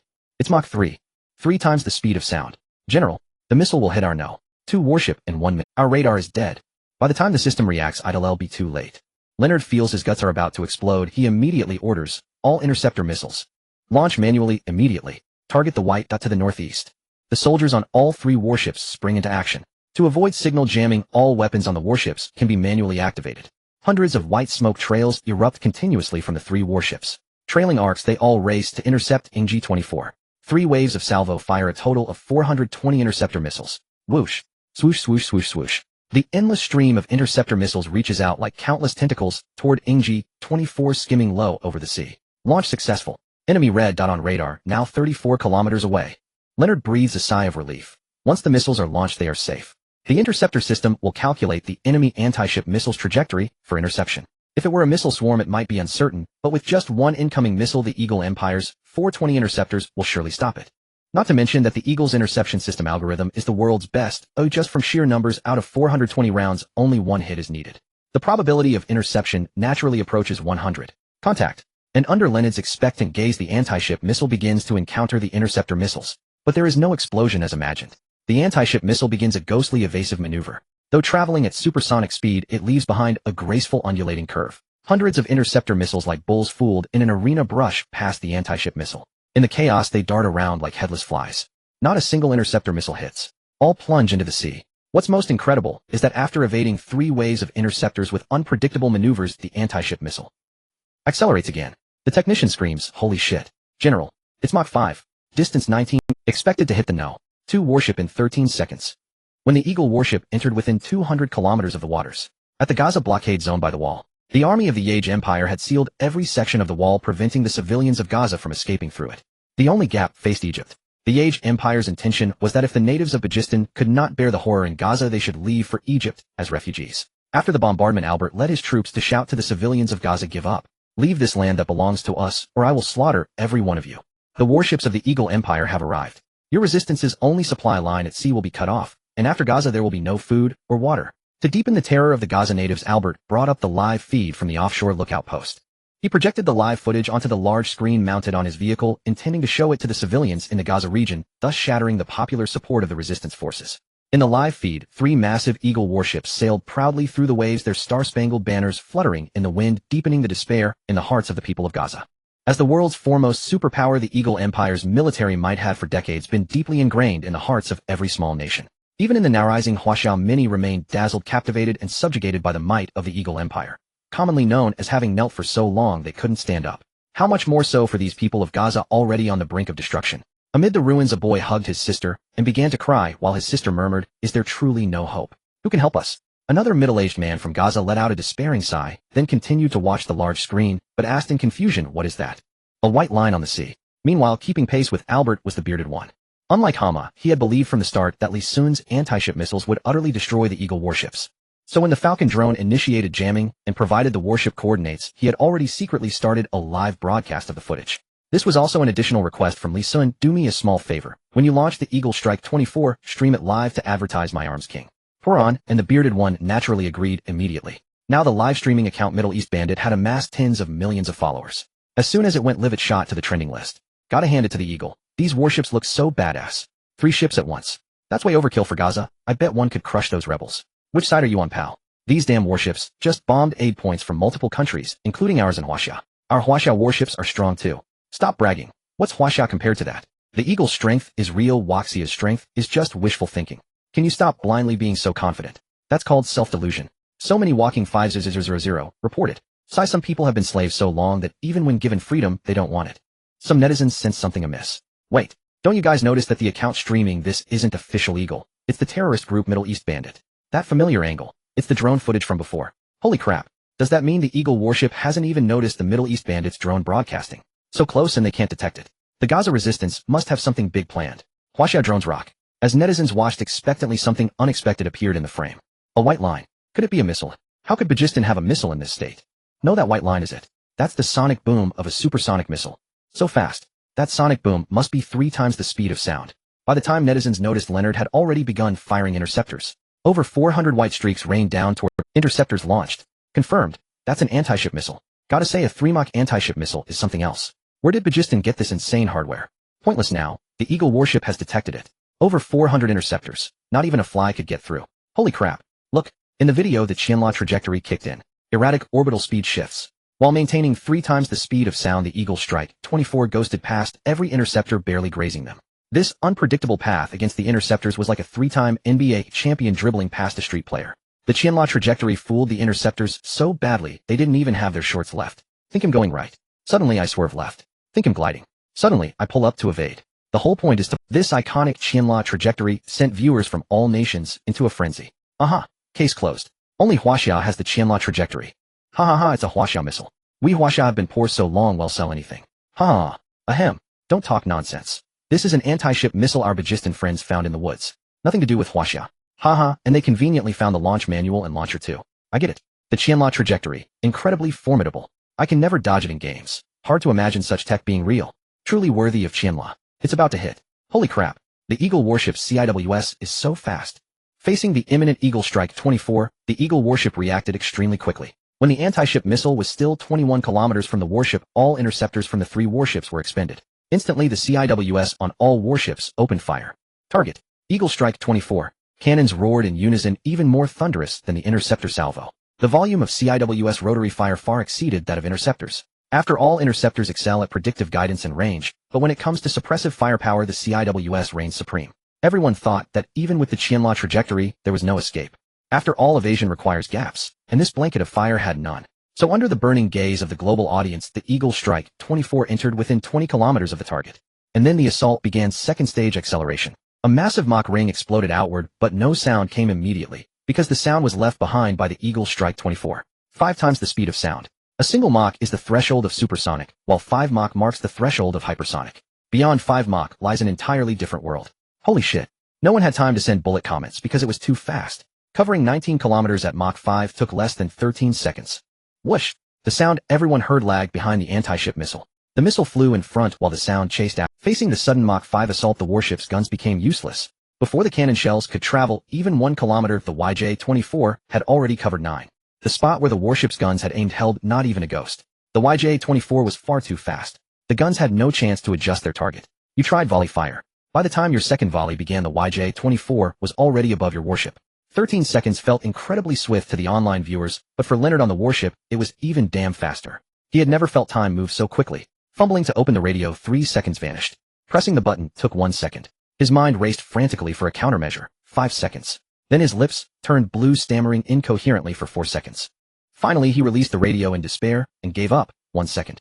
Impact. The Eagle strikes the sky. Boom. The YJ-24 exploded dead center on the Chongqing 2. More than a dozen fighter jets on the deck never had a chance to take off. They were instantly engulfed by the devastating blast. The explosion spread relentlessly. The warship was torn in half from the middle. Fighters, cannons, and even unfired missiles caught in the explosion detonated, instantly triggering a chain of secondary blasts. The once mighty warship now sank slowly into the sea like a broken toy. Some soldiers tried to leap overboard to escape, but the explosion radius was too vast. The waves began to churn violently, affecting even the other 2 warships, let alone the soldiers in the water. Leonard stared at the scene and immediately ordered, "Retreat. Fall back. Turn around now. Get out of Gaza's waters." Leonard valued his life dearly, as his earlier measures made evident. He had placed the Chongqing 2 at the front, while his own vessel, the No. 1, followed behind as a precaution. That decision truly saved his own skin.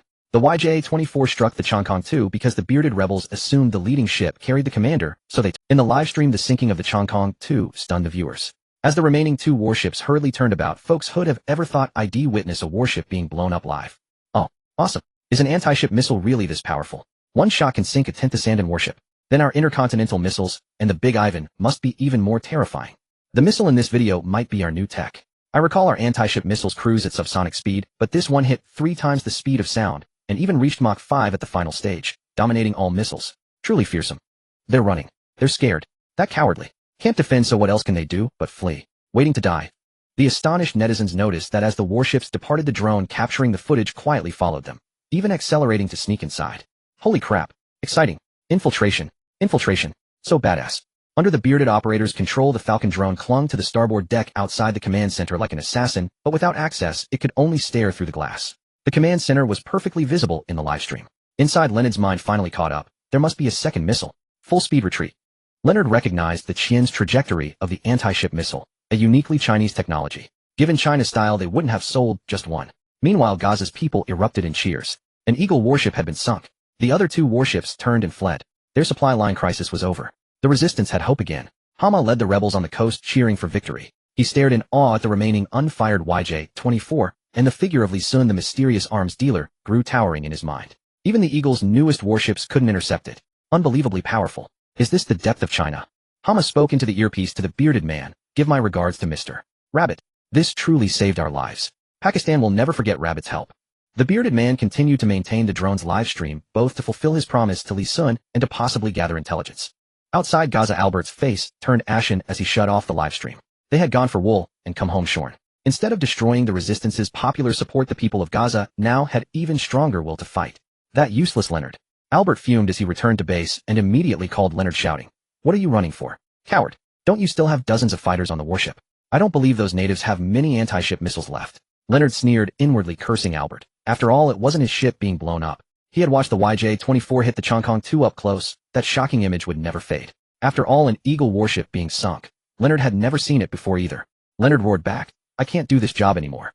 Send another officer." Then he hung up. The Eagle warship sailed away, resolutely covering 400 kilometers at full speed until they were 600 kilometers from Gaza's coast, far enough beyond what they believed to be the maximum range of China's anti-ship missiles, before slowing down.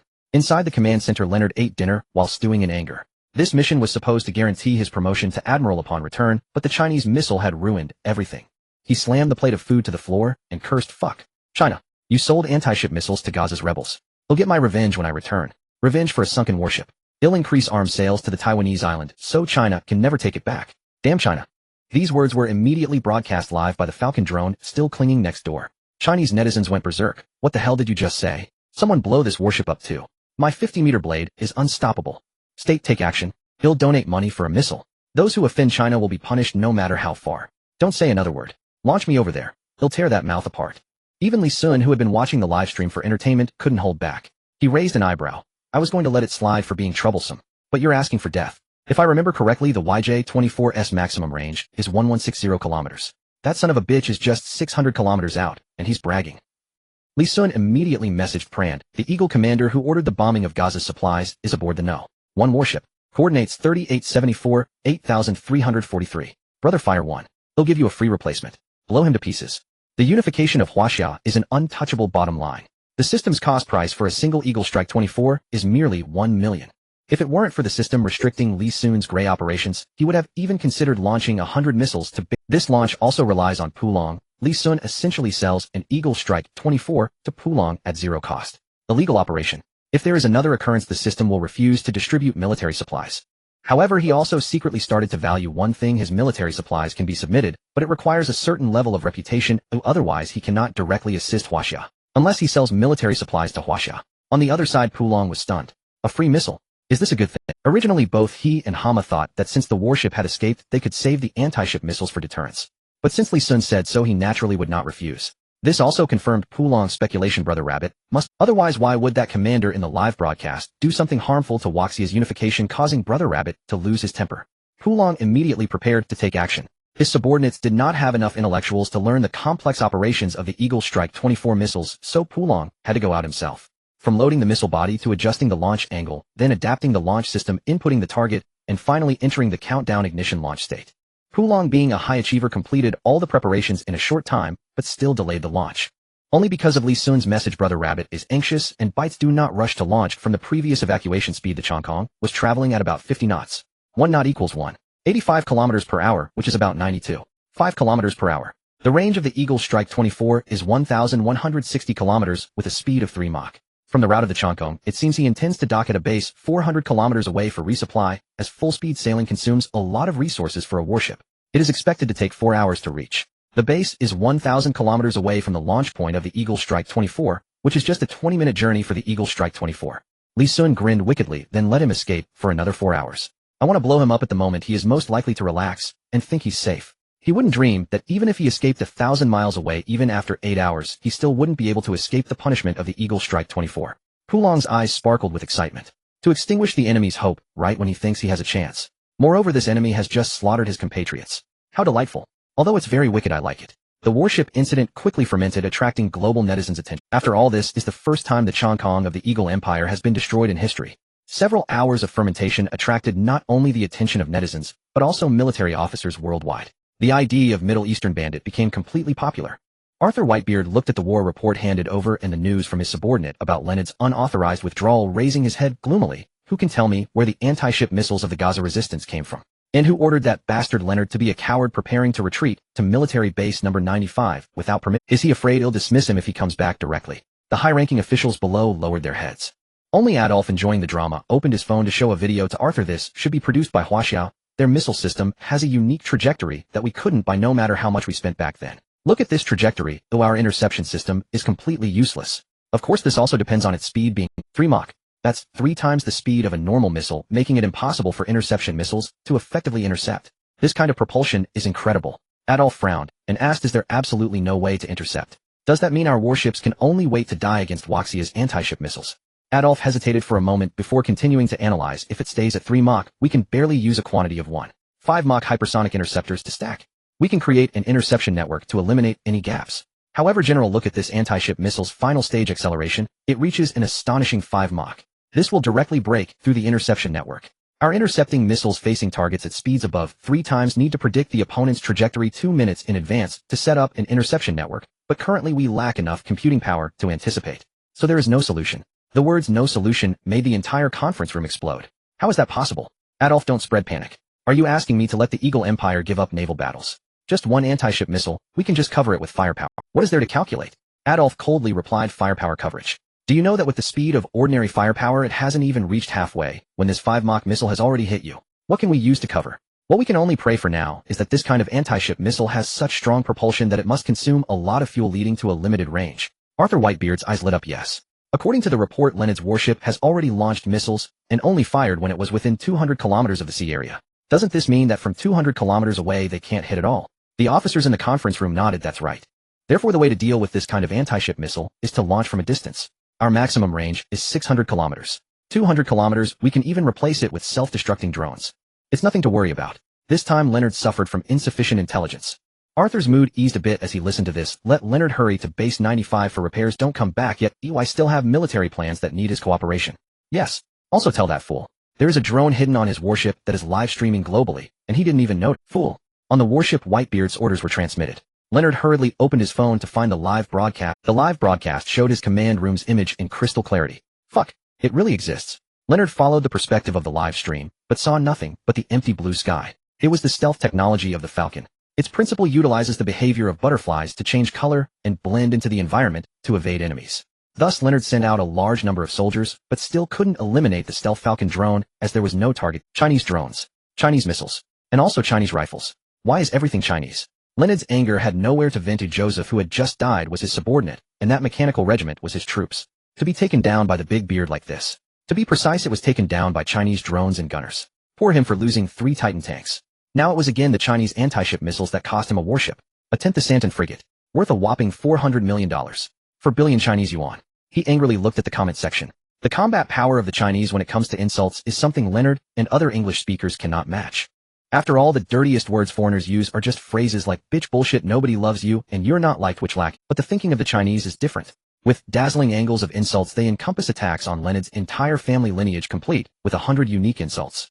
Leonard had never seen such filthy words in his life. He broke down and said, "All right, go ahead and insult me. What's the use? Can't you still not hit me? Come hit me. Bring it on." Chinese netizens were also enraged. So they rallied with Middle Eastern netizens to charge at Leonard, but this rogue Leonard actually turned a blind eye to the barrage. He was boasting about his plans for revenge against China while teasing the netizens. Not just the netizens were angry, the Chinese military was furious too. Watching the live stream, Luo Yuan had crushed his pen in anger. But now that the warship had left the open sea, it was nearing the Eagle Sauce military base, and any action from the Chinese military now would be seen as provoking war. Luo Yuan could only contain his anger. In the Weapon Research Institute, Chi Tian remained calm, took a sip of tea, and said to Luo Hao, "Let's see if you can guess who made this anti-ship missile." Luo Hao shook his head.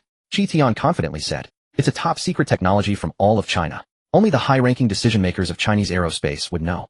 The mysterious arms dealer behind this must be from aerospace." Luo Hao exclaimed in shock. "Is it really a talent from our Chinese aerospace? Why not reveal his identity?" Chi Tian laughed and said, "Of course it's to avoid causing trouble for the country. If he doesn't admit it and we don't admit it, then even if the world says he's Chinese, China can also deny it. And what about this anti-ship missile? Can you guess its range?" Luo Hao, a newcomer in the Weapon Research Institute, thought along similar lines as Adolf, estimating 200 kilometers. At most 300 kilometers. After all, 3 Mach cruising speed and 5 Mach burst speed consumed too much energy. Chi Tian tapped the table dismissively and said, "Who told you 3 Mach cruising speed? Is it because the distance was too far that you forgot this missile has been flying at a sea-skimming trajectory since its debut? It has never used a cruising path. At that time the speed should decrease, but the range will significantly increase.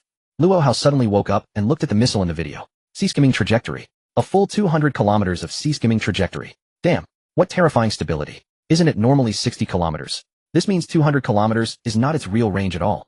Chi Tian excitedly said. It's well known that sea-skimming trajectories are generally 1/5 of the cruising trajectory. The so-called 200 kilometers is just an appetizer for this anti-ship missile. Its true range might exceed 1,000 kilometers. That's the truly terrifying part. 1,000-mile pursuit. Luo Hao seemed to have thought of something, opening the map and mumbling. How far is this military base from Gaza? Let me see. Exactly 1,000 kilometers.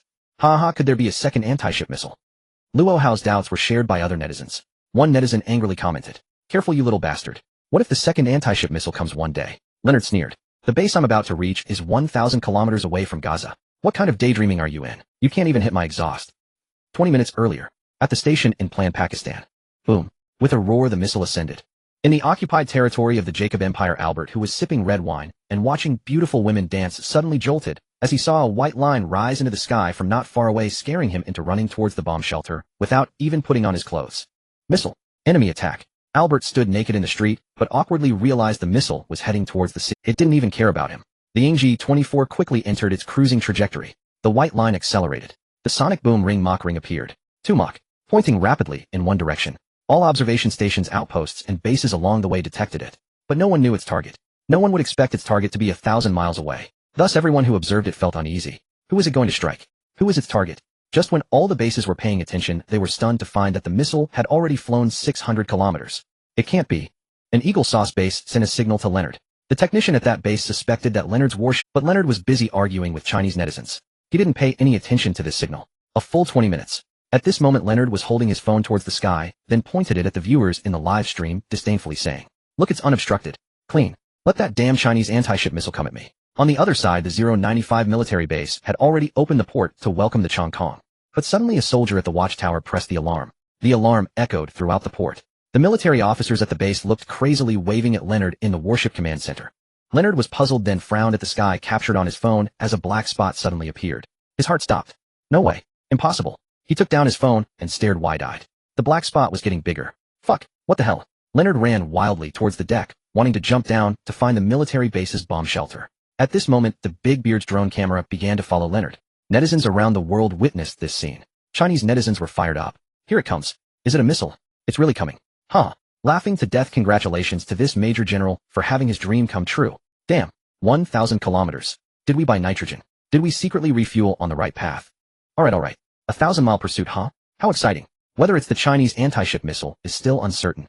At this moment, the 095 military base also entered a defensive posture. Even the firepower might surpass that of the warships. They must intercept that missile. Hurry. No need to aim. Just fire every loaded round. We must stop that missile. The commander of the military base roared. Someone, launch a boat to pick up Admiral Luenade. At that moment Luenade stood at the edge of the warship, a rope for leaping into the sea hung down, while a lifeboat waited below. The lifeboat configuration allowed 4 vessels per hatch, but Luenade had no time to board via the inner hatch. He could only descend by rope. Luenade was already past 50, a lieutenant general. After wielding the privileges of the upper echelons for so long, he rarely exercised, do every night, without 3 women felt insipid. The muscular build he had forged as a young soldier had long since turned to flab. He stared at the rope, hesitating. He himself doubted he could abseil successfully. Given the warship's height, if he jumped into the sea, the acceleration would make him hit the surface at high speed. Yet the water's surface tension would not disperse upon impact at such velocity. For Luenade it would be no different from striking concrete. He would be shattered into pieces. If the abseil failed, his corpse would burst open on the water. Huff. Luenade cursed as no one coming to help me. Then behind him a sound like fireworks erupted. He turned and was rendered speechless by the sight. That black dot was now within arm's reach. The immense Mach ring. The sonic boom. This was the second time Luenade. Countless bombs and explosives grazed the advancing anti-ship missile, then collided and detonated behind it. As if nothing could stop this missile from hitting its target. The black dot enlarged in Luenade's pupils. The furious roars of others rang in his ears along with shouts from the... He instinctively looked toward the lifeboat, but it was too late. The Eagle strike had arrived. The military base's interceptive attacks were like child's play. Now the play was over. A blinding white radiance blossomed above Luenade's head. At this moment fate completed its circle. Luenade became the girl he had killed with his missile at the supply point. Heaven's retribution never falters. As the NG-24 grew ferocious in his eyes, the world fell silent. Luenade opened his mouth, but could not speak. In the face of death, all words seemed futile. He He suddenly wondered what use were money, power, and women now. In the end, 1,000 thoughts condensed into one sigh. Ah, the flames consumed everything. Only a long sigh, just like the explosion of Chongqing No. 2. Chongqing No. 1 also triggered a chain reaction. And because it needed to dock at the military bases Port Chongqing No. 1 and Chongqing No. 3 were very close. When Chongqing No. 1 was struck and exploded by the NG-24, the blast damage spread to the adjacent Chongqing No. 3. Boom, boom. With 2 consecutive thunderous booms, both Chongqing No. 1 and No. 3 were obliterated in catastrophic explosions. The Falcon drone broadcasting the footage was also swallowed by the blast. Viewers in the live stream saw only the 2 Chongqing vessels explode one after another. Then the screen went black. But the imagery was enough. Holy FCK. China is too ruthless. They couldn't escape even after returning to their own military base. Still got blown up. Let him run his mouth. Karma. This is insane. Didn't the Eagle commander say it had a range of 1,000 kilometers? An anti-ship missile with that range is almost like an intercontinental missile. 1,000 kilometers. Wasn't it said online to have a speed of Mach 3? That's like 20 minutes. Holy crap. Overpowered. 20 minutes. I take a dump and a missile crosses 1,000 miles to smash the enemy fleet. 20 minutes is shorter than my life. Hasn't anyone noticed that if they had the missile, why didn't they fire earlier? Why wait until the fleet reached the military base? Eagle, was it intentional or accidental? Rabbit, intentional. Only then can I show off my range. Well, the Eagle Empire's fleet became a test dummy. At that moment, a sharp-eyed netizen took a screenshot of a major discovery and posted it online. The image showed a missile carrier fragment floating on the sea. This was the carrier that the NG-24 shed during its second stage acceleration. On the carrier were engraved 5 red stars and the letters HQ. That was Lee Sun's insignia. Now the internet exploded. Everyone had been guessing who sold the weapons, though missiles suggested China, there was no hard proof. But now it was different. Wasn't that the logo of that Chinese arms dealer from last time? Though China hadn't admitted it at the United Nations, everyone knew. No words needed. That looks damn familiar. Same logo as the batch of AKs and drones. This anti-ship missile is also from that arms dealer. Confirmed. It's China without a doubt. Did the state see that guy taunting us online about the Taiwan issue and decide to hey, don't talk nonsense. That's libel. We're a great nation, right? This must be from the brothers of the Pakistani resistance who picked it up in the desert. They were pissed that the Eagle commander did evil and fled, so they pursued him 1,000 miles. No problem, the desert brothers have everything. One day we might even see a nuke. The viral video of the 1,000-mile pursuit. As for the casualties inflicted on the Eagle Empire, Rabbit netizens split into 2 factions. One was the radical faction who thought the rabbit should behave like this. Those who provoke us must die. The other was the conservative faction who generally felt the radicals were too conservative. Just blowing up 2 warships wasn't enough. If they dare to touch our Taiwan province, they should strike the Eagle and teach them a proper lesson. In an office at the Weapon Research Institute, Luo Hao watched the fleet sinking, feeling euphoric. You see, the military within the rabbit was split into 2 camps. One was the civilian camp, which believed the rabbit should develop peacefully and strike after development. It was fine to endure some grievances along the way. The other was the military camp, which believed the rabbit should properly demonstrate its stance and force. Only deterrence could create better development space. Luo Hao and his father Luo Yuan. 1 civilian camp, 1 military camp. Luo Hao was in the military camp. As the operator of the Weapon Research Institute's official account, he had to ride the hype. So Luo Hao grabbed a picture of the already published Dongfeng 1 intercontinental missile and posted it. Caption: those who offend China will be punished no matter how far. The poster had intention and the viewers had even more. What did this mean? What no matter how far? Wasn't this an official confirmation that the anti-ship missile was Chinese? Rabbit netizens went completely wild. Earlier they had restrained themselves, insinuating praise for the rabbit for fear of causing trouble. Now that the official account was involved, who could hold back? I don't care. The rabbit is the best. When did they launch the missile behind our backs? I had to be angry at that commander for hours for nothing. When did they develop such a badass anti-ship missile? They really know how to hide it. Even hiding it from their own people. Begging the rabbit to maintain this attitude, we've seen enough condemnation, now we want to see missile strikes. The authorities are tough. Luo Yuan rubbed his forehead as he read these comments, then turned his head to look at Luo Hao, the culprit being punished by sweeping the floor. He said helplessly, "You little brat. Look, public opinion has been stirred up. Now the whole world thinks it was our rabbit who did it. What should we do?" Luo Hao snorted and said, "It is our missile. Those who know Qian Lao's trajectory are just a handful. It must be from our Huaxia." Qi Tian shook his head. Not necessarily. Perhaps his talent rivals Qian Lao's, and he figured it out on his own. Luo Hao pouted. Is there such a person? That was Qian Lao, the backbone of our Huaxia. Qi Tian got back to business, looking at the saved flight video of the NG-24 and sighed. Even if we guessed its range was 1,000 li, seeing it with our own eyes is still shocking. Its scale is merely that of an anti-ship missile, yet its range rivals that of an intercontinental missile. You know, the scale of an intercontinental missile is many times larger than this.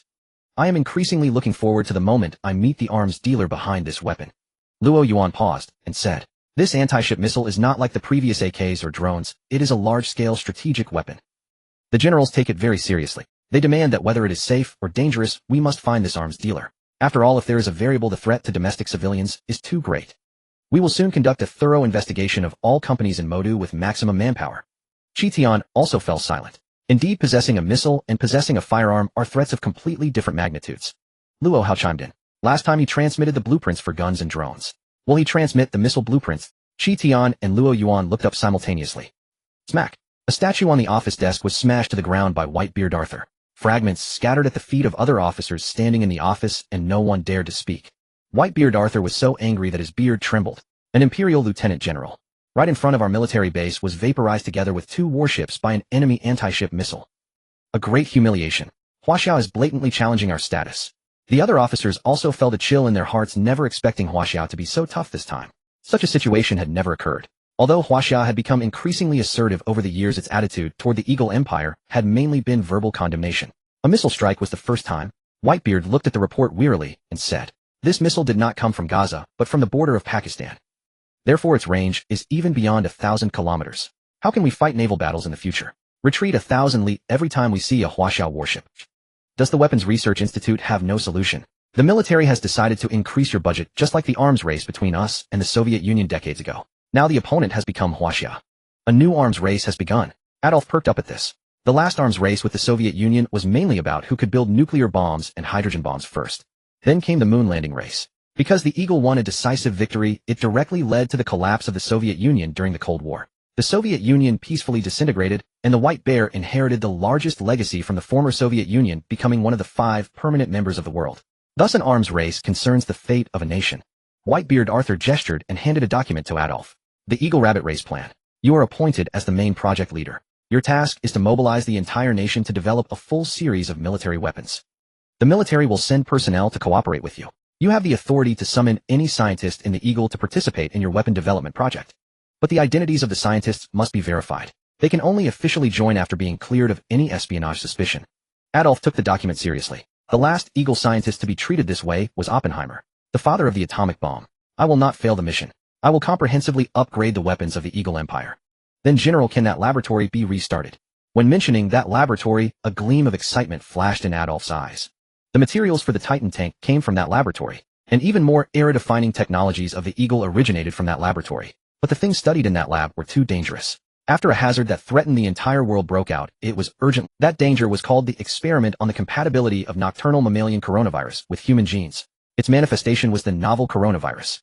This single leak directly caused 692 million deaths worldwide. And this was just one of the projects in that. Whitebeard Arthur pondered for a moment and said, "Restart." On the other side, Li Sun had already sent the new anti-ship missile to Pran. Then he lay on the bed and looked at his achievements. Host Li Sun. Nationality Huaxia. Prestige 3. 5 million. National prestige 2 million.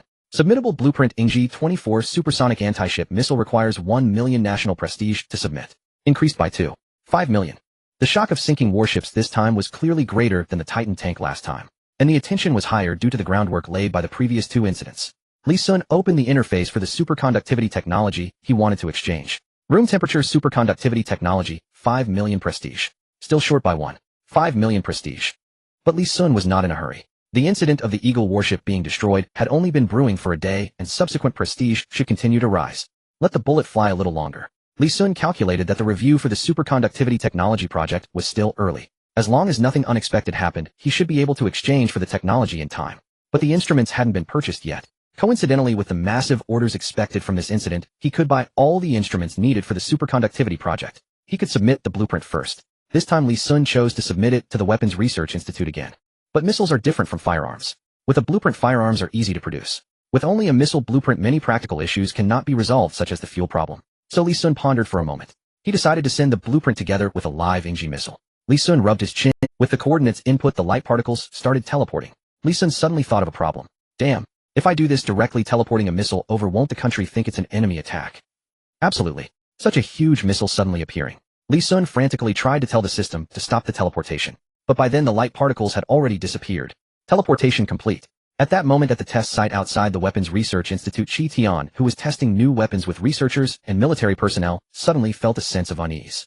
Chi Tian pointed at the site and said, "Everyone look. This area will be the missile research site from now on." Then a huge beam of light particles appeared. The Ingji 24 instantly appeared at the spot Chi Tian had pointed to. Chi Tian, Researchers and military. No, Director Chi, you have the power of prophecy. What kind of technology is this? Holy moly, spatial teleportation. Do we even possess such technology? Previously, only Chi Tian and the father-son duo of Luo Yuan had ever witnessed targeted teleportation firsthand. Back then, after Chi Tian submitted his report, the nation thought it was a joke. What blueprints suddenly appeared? What speculation about managed teleportation? They even subjected Chi Tian, Luo Yuan, and Luo Hao to a psychological evaluation. Unlike the others' confusion and excitement. After all, Chi Tian had just claimed this was a missile testing ground, and then the missile appeared. They naturally didn't think of an enemy attack. But Chi Tian was different. The moment he saw the missile, a chill ran down his spine. Instinctively, he rushed to pull. After all, they had previously speculated that if this shadowy arms dealer had malicious intent, he could drop bombs at will. After a few steps, Chi Tian realized no explosion had occurred, and it dawned on him. Just like before, the arms dealer had handed it over. This time, he had simply handed over the finished product. The researchers and officers stared in unison at Chi Tian's odd motion of turning and bolting, perplexed.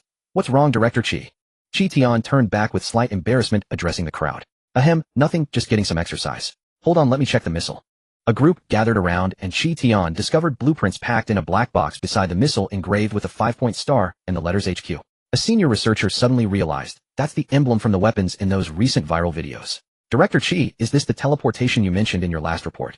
Chi Tian nodded, turning his gaze toward a distant camera. Last time the items had been teleported directly into his lab, and the camera's proximity to the light particles caused interference, so the teleportation process wasn't captured. This time, with greater distance, it should have been recorded. Some senior researchers examined the blueprints with excitement. This has come at the perfect time. We were just about to start upgrading the anti-ship missiles, and the designs on these blueprints are far ahead of our time. We don't need to research anymore. It's impossible to surpass the design on these blueprints. Exactly. According to the designs, the range and power of this anti-ship missile are more than double those of current models. The trickiest part is the operating system. We've never seen anything like this. The fuel is also a huge problem. His design uses a new type of fuel that we don't have. Hold on, the appendix includes a formula for the new fuel. And there's another version of the operating system. One that looks oddly familiar, like an upgraded version of what we currently use. The technology of 24 wasn't universally applicable now given resource disparities.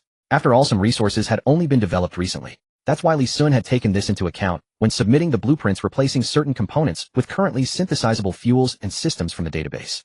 With these blueprints and a finished NG-24 as an experimental reference, Li Sun believed that Huaxia could mass-produce the NG-24 in a short time. Naval combat strength would soar to new heights. Combined with the previous guns and drones, the Huaxia military's power would surge dramatically. Li Sun stared at the system panel, pondering which weapon to unlock next. Fighter jets, tanks, or electromagnetic cannons. He shook his head. They were all too expensive. His funds still needed to be reserved for purchasing superconducting instruments. There simply wasn't enough. Li Sun sighed, alas, I'd better save up first. Arms orders should increase, right? After all, he was the one supplying weapons to Big Beard and his group. He hadn't asked Big Beard to keep that a secret either. Though everyone mistakenly believed he was a Huaxia arms dealer, that didn't hinder his profits. There were still 5 billion in national bonds. So far, he had only saved 830 million, which still had to cover the cost of arms, all expenses of Hongqi Company, and the purchase of instruments for the superconductivity project. It seemed like a lot, but in reality, it was nowhere near enough. Money, money, money. Everyone come buy arms. At that moment, a message popped up on the Arms King back in Civil War. State King, arms dealer, your guns are excellent. Seeing the recent news, our organization also needs anti-ship missiles. Do you still have any in stock? We need 5. Strategic weapons like anti-ship missiles weren't listed on Arms King, so they couldn't be purchased directly with a click. Li Sun was taken aback when he saw the ID Civil War. State King. State usually referred to the Eagle Empire, didn't it? Civil War. After a moment's thought, Li Sun still sent over the order information. He quietly doubled the price. NG-24 supersonic anti-ship missile, 200 million each. The other party didn't even hesitate. Within a minute, the order was filled and sent back. Li Sun stared at the order in bewilderment. Account Civil War. State King. Order location Decasa State, Eagle Empire. Order amount 1 billion paid. Coordinates. What the hell? Decasa State of Eagle Empire. He checked the system verified address. No problem. And after verification, this person seemed to be the one in charge of arms procurement for Eagle Empire's Dezhou. Li Sun grew uneasy as he looked at the ID Civil War. State King again. Was this ID not a joke? After all, why would anyone buy anti-ship missiles as a joke? If they were attacking another country, Dezhou wouldn't need to step in, and the president and the Eagle federal government would handle it. Civil War. State King, arms dealer, can you expedite the delivery? I've had enough of that idiot from the neighboring state's provocations. I can't wait to send one his way. Li Sun clicked his tongue. I know the conflicts between the states of the Eagle Empire have always been intense, and only the suppression by the Eagle federal government has kept things stable, but I never imagined it was this bad. It might be related to the Eagle Empire's recent decline in military power and the severe domestic wealth disparity. The Eagle Empire has 50 states. Some states are dripping with wealth, while others are overrun with homeless people. Add to that the vast cultural differences between states along with ethnic and racial conflicts, and it's no wonder each state harbors animosity, though to varying degrees. Many states had long grown fed up with the federal government. Whenever the opportunity arose, they would quietly test the public's inclination toward independence. This gave the federal government a massive headache. After all, if the Eagle Empire descended into civil war, it would involve 50 states, a situation directly comparable to Waxia's era of warlord conflicts, carving out territories and declaring independence state by state. Given such circumstances, the rabbit would be laughing. Li Sun dispatched the order while playing a clever trick. He recorded the weapon serial numbers so that if these anti-ship missiles ever headed toward Huaxia, he would know immediately and trigger a forced decommission. After all, the missiles had built-in system safety locks. Just as Li Sun finished processing the order, he opened his bank account balance and admired it. 1.8 billion. Before his excitement could subside, Li Sun received a call from Secretary Jean. Boss, you remember the exhibition, right? You need to attend today? Have you forgotten? I promised the Aerospace Administration to be a judge, and my car is already waiting in the underground parking lot. The voice of Secretary Jean came from the phone. Li Sun felt a bit awkward holding the phone. He had been browsing the models and prices of superconducting instruments and the matters concerning the Eagle Strike 24, completely forgetting about the exhibition. I haven't forgotten. How could I? Wait for me, you'll be ready soon. Li Sun didn't have time to put on a suit, so he just changed into a clean shirt, exuding the foolish yet pure aura of a university student. He looked nothing like the boss of a tech company. Not to mention that he also held the position of an external chief engineer for the Aerospace Administration. After a while, Secretary Jean looked at the shabby appearance of Li Sun in the back seat and sighed. Boss, really, next time let me help you with your outfit.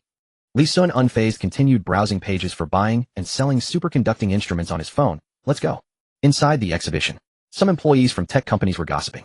Have you heard? The main materials for the spacecraft from the Aerospace Administration have been taken by a mysterious tech company. We're just going through the motions this time. There's hardly any meat left, at most some soup. I wonder which big shot from the Aerospace Administration is here. Getting his approval could attract the favor of major investors, even if we don't get a chance to collaborate with the Aerospace Administration. Haha, that depends on whether the organizing committee allows your company's achievements to be showcased at the exhibition. Wasn't Hongxi Technology, which made a huge splash at the last exhibition, absent this year? I heard they offended the organizing committee. Shoo. The organizing committee walked past the conference hall, led by the head of the committee, Jian Shang. Jian Shang scanned the exhibition points of various companies and asked his assistant, "Let me see the list of participating companies." After browsing the list, he noticed the absence of Hongxi Technology's name and nodded in satisfaction. A shadow flashed across his eyes. That Hongxi Technology had only connected with the Aerospace Administration last year, because of him. Yet after securing the Aerospace Administration's project, they burned the bridge behind them. They didn't give him a single cent of the promised benefits. Do they think they can come back this year? Absolutely not. Last month, that Hongxi Technology even tried to use the same trick again. This time, he became smarter and required them to pay the benefits up front. However, after the board of that scummy company agreed, they fell silent. Did he think Jian Shang was a fool? Moreover, for this exhibition, he not only invited the chief engineer from the Aerospace Administration, but also unexpectedly secured a big shot from the Industrial and Commercial Bureau, something he never anticipated. For the first time. After all, in the hierarchy, officials are essential. Gaining official recognition is necessary. The fact that a big shot from the Industrial and Commercial Bureau was surprisingly willing to be a judge is an acknowledgement of his exhibition. If the domestic tech exhibition has the endorsement of the Industrial and Commercial Bureau, its value would be immensely high. This is a leap for Jian Shang's career. Won't materials tech companies and research institutes from Modu be scrambling to come to his exhibition in the future? Jian Shang smiled, then continued with a stern face to the exhibition staff. Remember, Hongxi Technology must not be allowed to enter the exhibition. The staff nodded. I have already instructed the security. Don't worry, Chairman Jian. However, Jian Shang was unaware that Li Sun had already arrived at the entrance. He even encountered an old acquaintance at the door, the deputy director of the Industrial and Commercial Bureau, who had come with the Aerospace Administration's investigation team last time. Upon seeing Li Sun, he rushed over. Chief Engineer Li. Long time no see. Li Sun politely shook hands. Thank you, Director Xia, it's been a while. What a coincidence that someone of your caliber could be invited to such an exhibition. What Li Sun didn't know was that Director Xia had proactively requested to attend this exhibition. He had never been eligible for an invitation to previous exhibitions. Director Xia wanted to meet this new chief engineer Li Sun from the Aerospace Administration to build rapport, which was why he finally accepted Jian Shang's invitation. The terrifying status of alpha materials far exceeded Li Sun's imagination. To know that the main materials are the foundation of the entire aerospace industry. From the moment Alpha Materials was recognized by the director of the Aerospace Administration, Li Sun became the foundational figure in the current aerospace industry of Huaxia. Having navigated the officialdom for many years, how could Director Xia not understand Li Sun's importance and future potential? Building connections should be done early. Li Sun is just a small tech company owner now, but in the future, when he develops into a tech giant and national scientific leader, it will be too late to connect then. Director Xia understood this principle. In fact, he had already quietly arranged a dinner for tonight, planning to invite Li Sun to chat after the exhibition. He had even prepared several national projects at the Industrial and Commercial Bureau hoping to collaborate with Li Sun. Li Sun and Director Xia walked towards the entrance of the exhibition chatting and laughing. The staff responsible for verifying entry qualifications at the entrance immediately perked up upon seeing Secretary Jean behind Li Sun. Li Sun was a stranger to them. They didn't recognize him, but they knew Secretary Jean had attended the last exhibition and was the secretary to the chairman of Hongqi Technology. So the security guard stepped forward to stop Li Sun and the others. Sorry sir, you cannot enter. You do not have the qualifications to be invited. Please do not make things difficult for us staff members. Li Sun was taken aback. What did this mean? The exhibition committee wouldn't let a judge like him in. How could they hold an exhibition without him? Secretary Jean immediately reacted, whispering in Li Sun's ear. It's that Jianshang from the organizing committee playing tricks. He probably doesn't know that you're the one from the Aerospace Administration, so he mistook us for representatives of Hongqi Technology. Li Sun frowned about to say something, but Director Xia had already stepped forward. On the surface, Director Xia appeared very angry at being stopped, but inside, he was thrilled, thinking of how to make Li Sun owe him a favor, and now the favor had come to his doorstep. What a joke. If Mr. Li isn't qualified to enter this exhibition, who is? Is this how you do your job? The staff coldly replied, I don't care about that. I only know that without an invitation no one can enter. Does he have one? Clearly Li Sun did not. He came as a representative of the Aerospace Administration, and the invitation letter was still with the Aerospace Administration, not yet given to him. Similarly, he had not yet received the employment letter and certificate for the position of External Chief Engineer. Li Sun was momentarily troubled. Director Xia took out his own invitation letter and handed it to the staff. Then I guarantee for him, is that qualified? The staff, remembering Jianshang's orders, didn't even look at Director Xia's invitation letter, and replied, without a second thought, no one can guarantee. Oh, without an invitation you cannot enter. This instantly made Director Xia laugh with anger. When had he ever been treated this way? The most critical point was that he lost face in front of Li Sun. This is a major taboo in the officialdom. At this moment Director Xia had already noted down Jianshang's name. Director Xia immediately turned to Li Sun and said, alright, then let's go. Let's see if this exhibition can still go. This Jianshang is truly crazy. From a distance Jianshang saw Director Xia at the entrance looking furious and hurried over. Oh dear. Director Xia, you are here. What happened? Why are you so angry? President Jin certainly has an imposing air. Even I, as Deputy Director of the Industry and Commerce Bureau, am deemed unworthy to vouch for someone's entry. Director Xia's face was cold, offering Jianshang not a glimmer of courtesy. Jianshang's face turned pale with terror. The staff member beside him was utterly flustered, unaware that this group included the Deputy Director of the Industry and Commerce Bureau. Jianshang roared. Who told you to stop them? Director Xia could bring 10 people if he wished. Do you want to lose your job? The staff member stammered with wide eyes. But you told me to. Silence. Jianshang hastily berated the staffer, unwilling to let him shift the blame. He quickly rushed to apologize to Director Xia. Director Xia, this was my oversight. My subordinate has no discernment. Please Director Xia come in. And all those Director Xia has brought, please enter. Director Xia turned his gaze to Li Sun, for Li Sun was the true purpose of his visit. Li Sun, having already agreed with the Space Administration, thought it improper to leave so soon. He nodded to Director Xia. Director Xia then strode forward into the venue. Only then did Jianshang shift his attention to Li Sun. And this gentleman is... Jianshang, with a beaming smile, caught sight of Secretary Jean behind Li Sun. His chrysanthemum-like old face instantly stiffened. Secretary Jean of Hongqi Technology, what are you doing here? You? Secretary Jean said nothing but smiled radiantly at Li Sun and announced, President Jian, allow me to introduce our company's new director, Li Sun. Hearing this, Jianshang's face darkened instantly. Who? New director? Jianshang felt a lump in his throat. Had he already ingratiated himself with the Deputy Director of the Industry and Commerce Bureau? What a network. Director Xia looked back and asked, What's the matter, President Jian? Jianshang could only swallow his bitterness, instantly turning his dark expression to fawning eagerness. Nothing. How could anyone vouch for by Director Xia cause trouble? Haha, it's just that Hongqi Technology is an old acquaintance of mine, and I was merely curious about their new director. Please come in.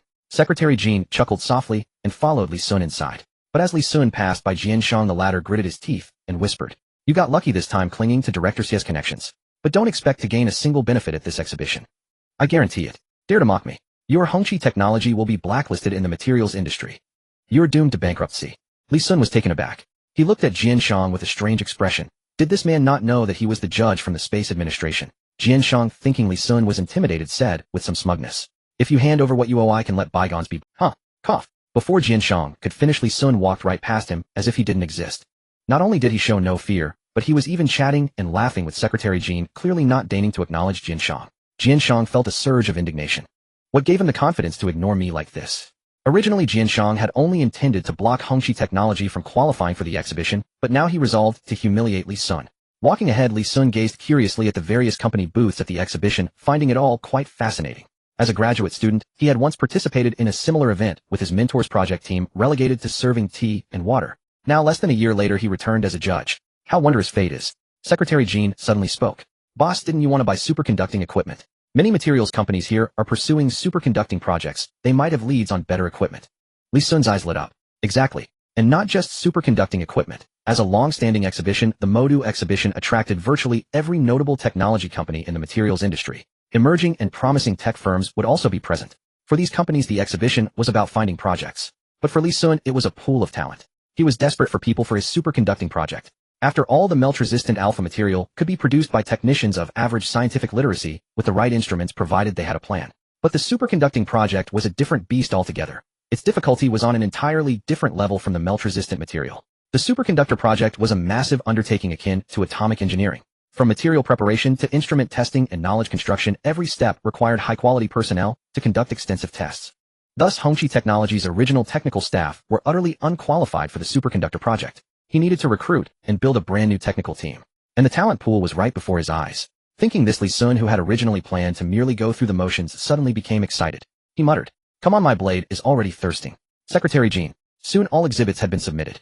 With over 100 tech companies' products on display, each had to provide basic data and models for the organizing committee's preliminary screening. Judging materials was straightforward. The committee selection sufficed to pick the top 10 from which the judges would choose the top 3. This was precisely why Jianshang had been thriving. The committee could rig the first round in favor of certain companies. Just then a broadcast announced, "Preliminary screening of exhibits is complete. The top 10 companies are as follows. Please have company representatives proceed to the hall for the judge's second evaluation. For this evaluation, we are honored to have a chief engineer from the Space Administration, the deputy director of the Industry and Commerce Bureau, and the dean of the Materials School of Moda University of Science and Technology." Just as Li Sun was about to head to the judges' seats, Jianshang blocked him. Jianshang frowned. "What are you doing? You're up there is the judges' section. Even if you've latched onto Director Xie, you don't have the qualifications." Li Sun was taken aback. Director Xie, who was already on the judges' platform, saw this and started to descend, but Li Sun signaled him to stay. Li Sun cheerfully took a seat among the ordinary audience. He wanted to see how Jianshang would handle the situation later without the presence of the Space Administration's chief engineer himself. "Very well, President Jian. You insisted I sit down here. Don't beg me to come up later." Jianshang sneered. "Ridiculous. Beg you. Preposterous." He turned and left, glancing anxiously at his watch before calling a staff member. "Hello, liaison team. Has the chief engineer from the Space Administration not arrived yet? We're already at the judging stage. Go hurry them up." After hanging up, Jianshang turned to Director Xie and mouth-phoned the Dean of Materials at Moda University, offering an apologetic smile. "My apologies to you both. That chief engineer hasn't arrived yet. Please wait a little longer." Director Xie shot a peculiar glance between Li Sun and Jianshang. As a seasoned veteran, he instantly grasped the situation and looked at Jianshang with pity. Mouth-phone, however, frowned. Tardiness is a bad habit even for a Space Administration chief engineer.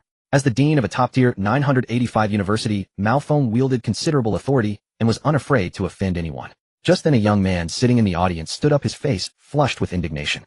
"No, that materials entry ranked 9th is ours from Moyu Technology.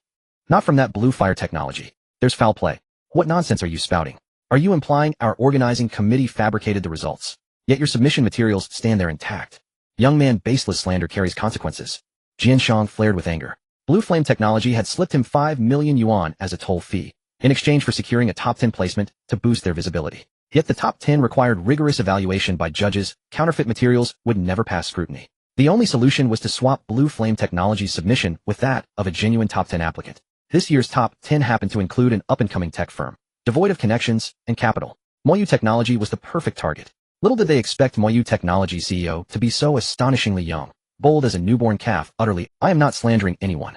Zhang Yang, Moyu Technology's young CEO, grew so agitated he nearly stormed the judging panel. Seeing the situation escalate, Director Xie finally intervened. "Young man, calm down. With us present, any issue can be resolved. Since you claim your entry was usurped, do you have evidence? Please don't act rashly. Introduce yourself first." Only then did Zhang Yang steady his rising chest, took a deep breath, and said, "My name is Zhang Yang. I'm the founder and chief scientist of Moyu Technology. Our submitted material is a novel exterior composite for new energy vehicles, lighter in weight, yet vastly more impact resistant. We deliberately shaped our prototype like konjac, a tribute to our company name. The 9th exhibit is an exact rep. To avoid misunderstanding, I even verified all technical parameters listed on the exhibit. They match ours precisely. Shape, color specifications, all identical. This is no coincidence." A middle-aged representative of Blue Flame Technology spoke coolly. "Preposterous. You call it a konjac shape. I call it a flame silhouette. I wonder what offense Blue Flame Technology has committed against you to warrant such defamation. As for parameters, you can claim anything you like. By that logic, I could claim the first place exhibit is ours. Would that count as proof?" Jianshang added pressure. Are you suggesting our organizing committee misrecords data? Or do you believe a decade-old exhibition would swindle some obscure startup? Someone nearby chimed in. Perhaps Moyu Technology simply craves attention. Blue Flame, after all, is an established firm. These days youth will stop at nothing for opportunity. Daring to slander the organizing committee itself, Moyu Technology likely won't survive its first year. Moyu Technology was indeed a fledgling firm, and Zhang Yang, its CEO, looked freshly graduated from graduate school. Unsurprisingly, seasoned peers around him whispered dismissively. In a sense, they stood on the same side as Blue Flame Technology. Hearing the murmurs, Zhang Yang paled, but summoned courage nonetheless. These aren't arbitrary claims. We possess experimental datasets and the foundational architectural logic code. This data belongs exclusively to developers. Cross-verification against the exhibit will confirm everything. So saying, Zhang Yang opened his laptop and displayed the core architectural logic code. At this point, secrecy no longer mattered. The Blue Flame Technology director's face darkened. Foundational architecture was the material's deepest secret. Exposing it amounted to gifting the technology outright. He hadn't expected Zhang Yang to act so decisively. He revealed core technology without hesitation, yet the director remained unruffled. The exhibition lasted only 2 hours, while verifying the foundational architecture required at least a full day. Who would wait here while Zhang Yang ran calculations? Once director Xiaodin Mao and the other experts departed, only the nascent Moyu Technology would remain, leaving Blue Flame free to manipulate or dominate them at will. And the organizing committee stood firmly beside him. At that point, did the existence of foul play even matter? Perhaps they could even seize Moyu Technology's foundational architecture under the guise of investigation. Greed flickered in the Blue Flame director's eyes. Very well, let's verify. Blue Flame Technology will also submit its foundational architecture. Of course, Blue Flame's architecture was fabricated purely to buy time. Most attendees were investors, not engineers. Few companies sent technical staff. Zhang Yang, both CEO and lead engineer, remained unaware. He was like a lost lamb stepping into a den of wolves. Even without Blue Flame, others, Black Flame, White Flame, would inevitably devour him. Jianshang rolled his eyes at Zhang Yang, who clutched a tablet desperately, trying to prove himself. With the incident unfolding, the exhibition could no longer be delayed. Jianshang decided not to wait for the Aerospace Bureau's chief engineer and announced coolly, "Let Mr. Zhang proceed with verification. The exhibition continues. We'll begin with Exhibit No. 10 it is." An untimely chuckle cut short Jianshang's words. Heh. Jianshang glanced down to find Li Sun seated in the front row. Li Sun knew these capitalist tricks all. Ever since his cerebral domain had been unlocked, he could see through such devious schemes at a glance. Director Jian, are we already proceeding? With cheating and cover-ups still unresolved, what meaning remains in evaluation? What if multiple entries among the top 10 are tainted? Or, if material substitution is possible, what stops outright fabrication? Jianshang's fury surged, his eyes blazed with wrath. Red Flag Technology isn't above reproach either. Wasn't it last year, thanks solely to Jianshang's favor, that they caught the Aerospace Bureau's eye? Now turning on him.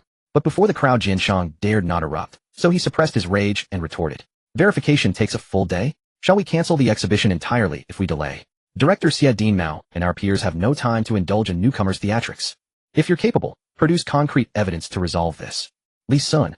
Having learned his name, Jianshang had just pulled up Li Sun's profile backstage. Upon seeing he was merely an ordinary master's graduate, lucky but unremarkable, Jianshang nearly exploded in contempt. How dare a nobody, penniless, powerless, and uncredentialed, speak so brazenly? Jianshang sneered. Does Director Li wield only rhetoric? Perhaps he doesn't even know what foundational architectural logic means. Many now noticed Jianshang's unmistakably hostile tone. Who was this person, worthy of the director's personal ire? All eyes converged upon Li Sun. Meanwhile, Zhang Yang, bent over his calculations, was utterly forgotten. Li Sun rose calmly and strode toward Zhang Yang in the back row. He reached out and snapped Zhang Yang's laptop shut with a sharp clap. Startled mid-calculation, Zhang Yang jerked his head up, eyes blazing. What are you doing? Li Sun casually cracked his neck, exuding unshakable confidence. Your computer is too slow. Let me show you how. Just 1 minute. That's all I need. 1 minute. At these words, before Jianshang could even sneer, the other materials industry professionals present could no longer contain themselves. Though they were all company owners, they remained deeply rooted in the materials field. Basic professional knowledge was second nature to them. He's boasting beyond reason. Does he have any grasp of fundamentals? Does he think material structural verification is a simple arithmetic problem, something you solve against the clock? It's a rigorous analysis of molecular architecture within the material itself.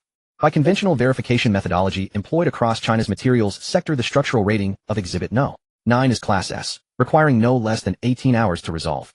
Rumors say American mathematicians and materials scientists have developed a novel algorithm that cuts verification time by a factor of 3. Does anyone truly believe this young man has access to such classified methodology?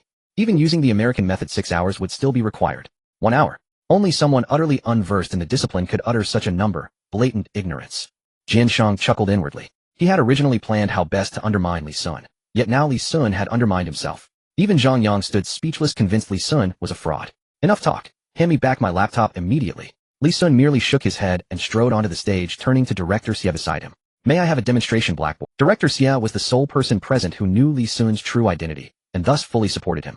After all, the creator of Alpha Material could hardly lack foundational expertise in materials science, unless of course Li Sun possessed genuine confidence.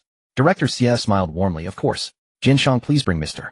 Li a Blackboard at once. Jianshang had intended to rebuke Li Sun for his audacity, but under Director Xie's direct instruction, he had no choice but to comply. Moments later, staff wheeled in a demonstration blackboard, the very tool used by judges to deconstruct material exhibits. Jianshang gazed at Li Sun with weary resignation. Go ahead. 1 minute, it's your stage. Li Sun tapped lightly on the blackboard, utterly indifferent to Jianshang's tone. His gaze fixed upon the board gradually blurred as his brain, already operating at 15% enhanced capacity, flooded with every piece of knowledge he had ever absorbed, including the revolutionary architecture and computational framework of Alpha Material. Symbols and concepts ignited like embers. Obscure glyphs flared to life, interconnecting seamlessly. A wholly new intellectual pathway emerged. Drawing from his vast cognitive reservoir, Li Sun began mentally deriving the optimal algorithm, his mind ablaze with cascading insight. Yet externally it appeared only that Li Sun had paused for a moment. Then he raised his hand and began writing swiftly across the blackboard. Derivation Lishuan algorithm, step 1. Outside the exhibition hall, a woman in aerospace administration uniform hurried toward the entrance, clutching a briefcase. She was Mo Ran, Deputy Director Cui Jian's chief assistant, tasked with delivering Li Sun's officially approved chief engineer credentials. By now the exhibition had commenced. Sweating slightly, Mo Ran simply presented her aerospace administration identification to the security personnel and passed through without delay. Contrary to her expectation of bustling noise, not a single sound emanated from the inner hall as she walked down the corridor. Could the exhibition have ended early? Now I'm truly alarmed. I don't even have Chief Engineer Li's contact information. How will I locate him if it's already over? She gently pushed open the inner hall's doors and found the entire assembly of materials industry executives standing upright, smartphones raised toward the stage. Not a word was spoken. On the stage stood only a lone young man, back-turned chalk flying across the blackboard in rapid, decisive strokes. Mo Ran pulled out her phone, compared the photo of Li Sun stored inside with the figure on stage. It is Chief Engineer Li. He's deriving something. As Deputy Director Cui Jian's trusted aide, Mo Ran's expertise far surpassed that of ordinary researchers. She instantly recognized Li Sun was formulating an entirely novel algorithmic framework. Seeing no one dared speak, Mo Ran likewise held her silence and watched rapt as Li Sun continued his derivation. In truth, the exhibition hall had not always been so hushed. The profound silence began the moment Li Sun wrote the third line of his algorithm, when Vice President Mao Feng, seated among the judges, could no longer remain seated. His expression grave, he rose abruptly. A titan of materials science, Mao Feng was stunned the instant he grasped Li Sun's opening logic and foundational parameters. Entirely original, yet rigorously sound, and imbued with an almost ineffable elegance. This young man truly possessed something extraordinary. By the sixth line, even technically astute entrepreneurs in the audience, including Zhang Yang, CEO of Moya Technology, began sensing something profoundly unusual unfolding. Each step, each analytical construct, strangely coherent. Many were breathtakingly ingenious, bordering on miraculous. Silently, they retrieved their phones and began recording. By the 10th line, every materials industry executive was utterly dumbfounded. Even those whose expertise lay elsewhere retained sufficient domain literacy to sense the magnitude of what was transpiring. And even those with virtually no technical grounding understood human nuance. Didn't they see Vice President Mao Feng of the Materials Academy, holding his breath, eyes locked unblinkingly on the blackboard? Would a scholar of such stature devote such intense focus unless something genuinely extraordinary were unfolding? Moreover, even if they lacked expertise, surely their companies did.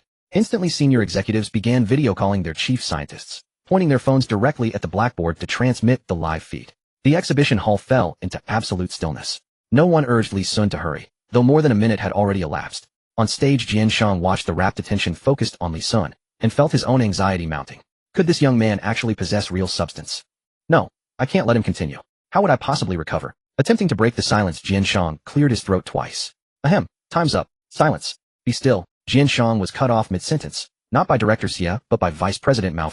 At that moment, not only Mao Feng, but every attendee in the hall save the representative from Lanhua Technology glared at Jianshang with palpable fury. That converging wave of indignation sent a chill down Jianshang's spine, leaving his words trapped unsaid in his throat. Meanwhile, Li Sun had reached the culmination of his derivation. Thus, within a defined threshold, a unified eigenvalue measurement and comparison may be applied across all structural architectures, using maximum tensile strength as the reference benchmark to map characteristic values onto material strength, thereby yielding a novel intrinsic material eigenvalue. This eigenvalue is unique to the material and simultaneously determines its classification rating. It enables ultra-rapid material data verification. Li Sun placed a final period at the end of the formula, glanced at his wristwatch, and offered a modest apologetic smile.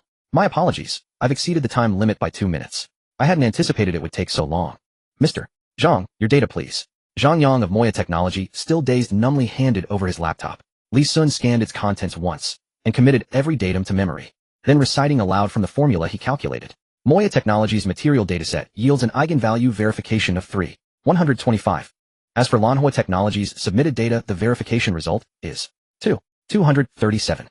The larger the characteristic value, the higher the material strength and rating. Li Sun looked at Jian Shang and said, now it is clear who is genuine and who is not, who is good and who is bad. Jian Shang smiled at the blackboard and said, what a joke. Can a child simply declare what is true or false? Have the symbols on the blackboard been verified? Who can guarantee you are correct? The algorithms produced by mathematicians and material scientists worldwide take at least 6 hours, yet you think you can just write and get results. Li Sun turned to the tech bosses below and replied, you can't all be in such lack of discernment, can you? The excitement of Zhang Yang from MOU Technology rose as he stood up, clapping and shouting, Mr. Li is true. The applause from Zhang Yang was a cue. After all, Li Sun had calculated something that would normally take 6 hours, and even with Li Sun's high mathematical talent, an ordinary person could still get answers in seconds using a computer. Any tech company boss with a little scientific background knows what this algorithm means for the materials industry. It signifies a complete overturn of traditional verification methods. From now on, all material ratings may have to use this algorithm. Li Sun would then be the father of new material ratings. Compared to Li Sun, what is Jian Shang? Instantly everyone, including the head of Lanhua Technology, began to applaud. Seeing everyone applauding, Jian Shang took 2 steps back, panicking. He looked at the head of Lanhua Technology, wanting to say. The head of Lanhua Technology decisively stepped forward and apologized to Li Sun, saying, I was bewitched. The material No. 9 was bribed by our company to be replaced by Jian Shang. We are willing to take responsibility and offer compensation to MOU company. The head of Lanhua Technology understood clearly that even if he got caught, it would only damage his reputation, but offending Li Sun.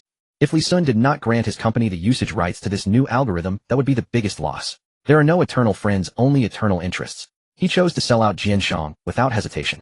Jian Shang's face turned purple with anger. Nonsense. Who took bribes? The head of Lanhua Technology replied calmly, I made a note of the cash I gave you. Jian Shang was dumbfounded. Seeing Jian Shang's reaction, most companies present began to understand what was happening. After all, those capable of bribing the organizing committee are still few. Old tech companies with substantial funds, most companies were hearing this for the first time. But they had attended exhibitions before. Damn. When I attended the last exhibition, I thought the top 5 exhibits looked so much like my company's, but I didn't dare to say it out loud. It turns out I was set up.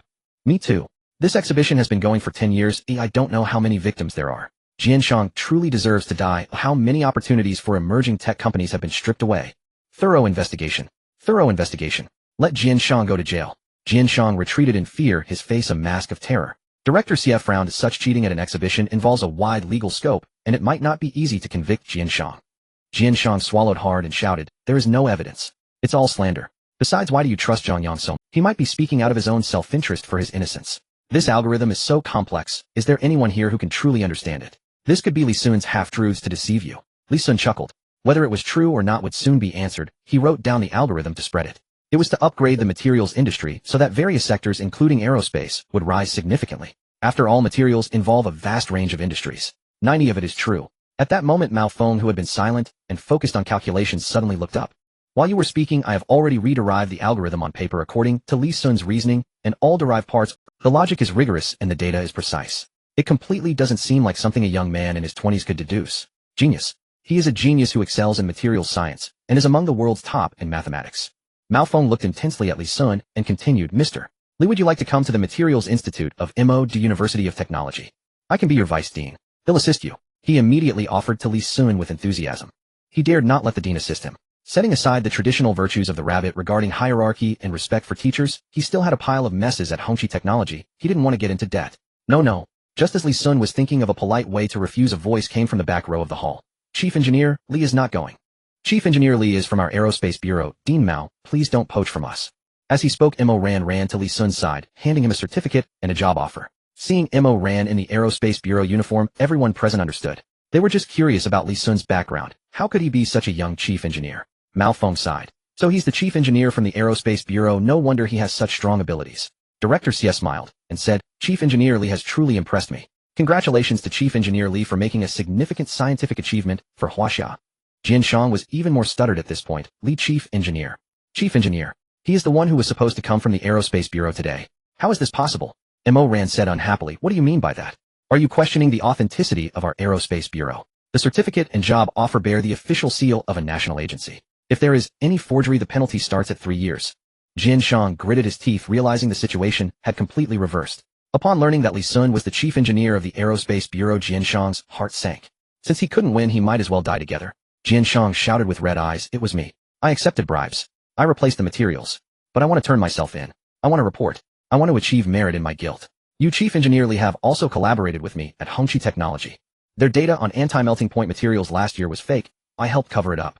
Hongqi Technology got involved with the Aerospace Bureau project because of false data." Jian Shang glared fiercely at Li Sun, grinning maliciously. "Li Sun, if I am ruined, you won't have it easy either. Well, die together."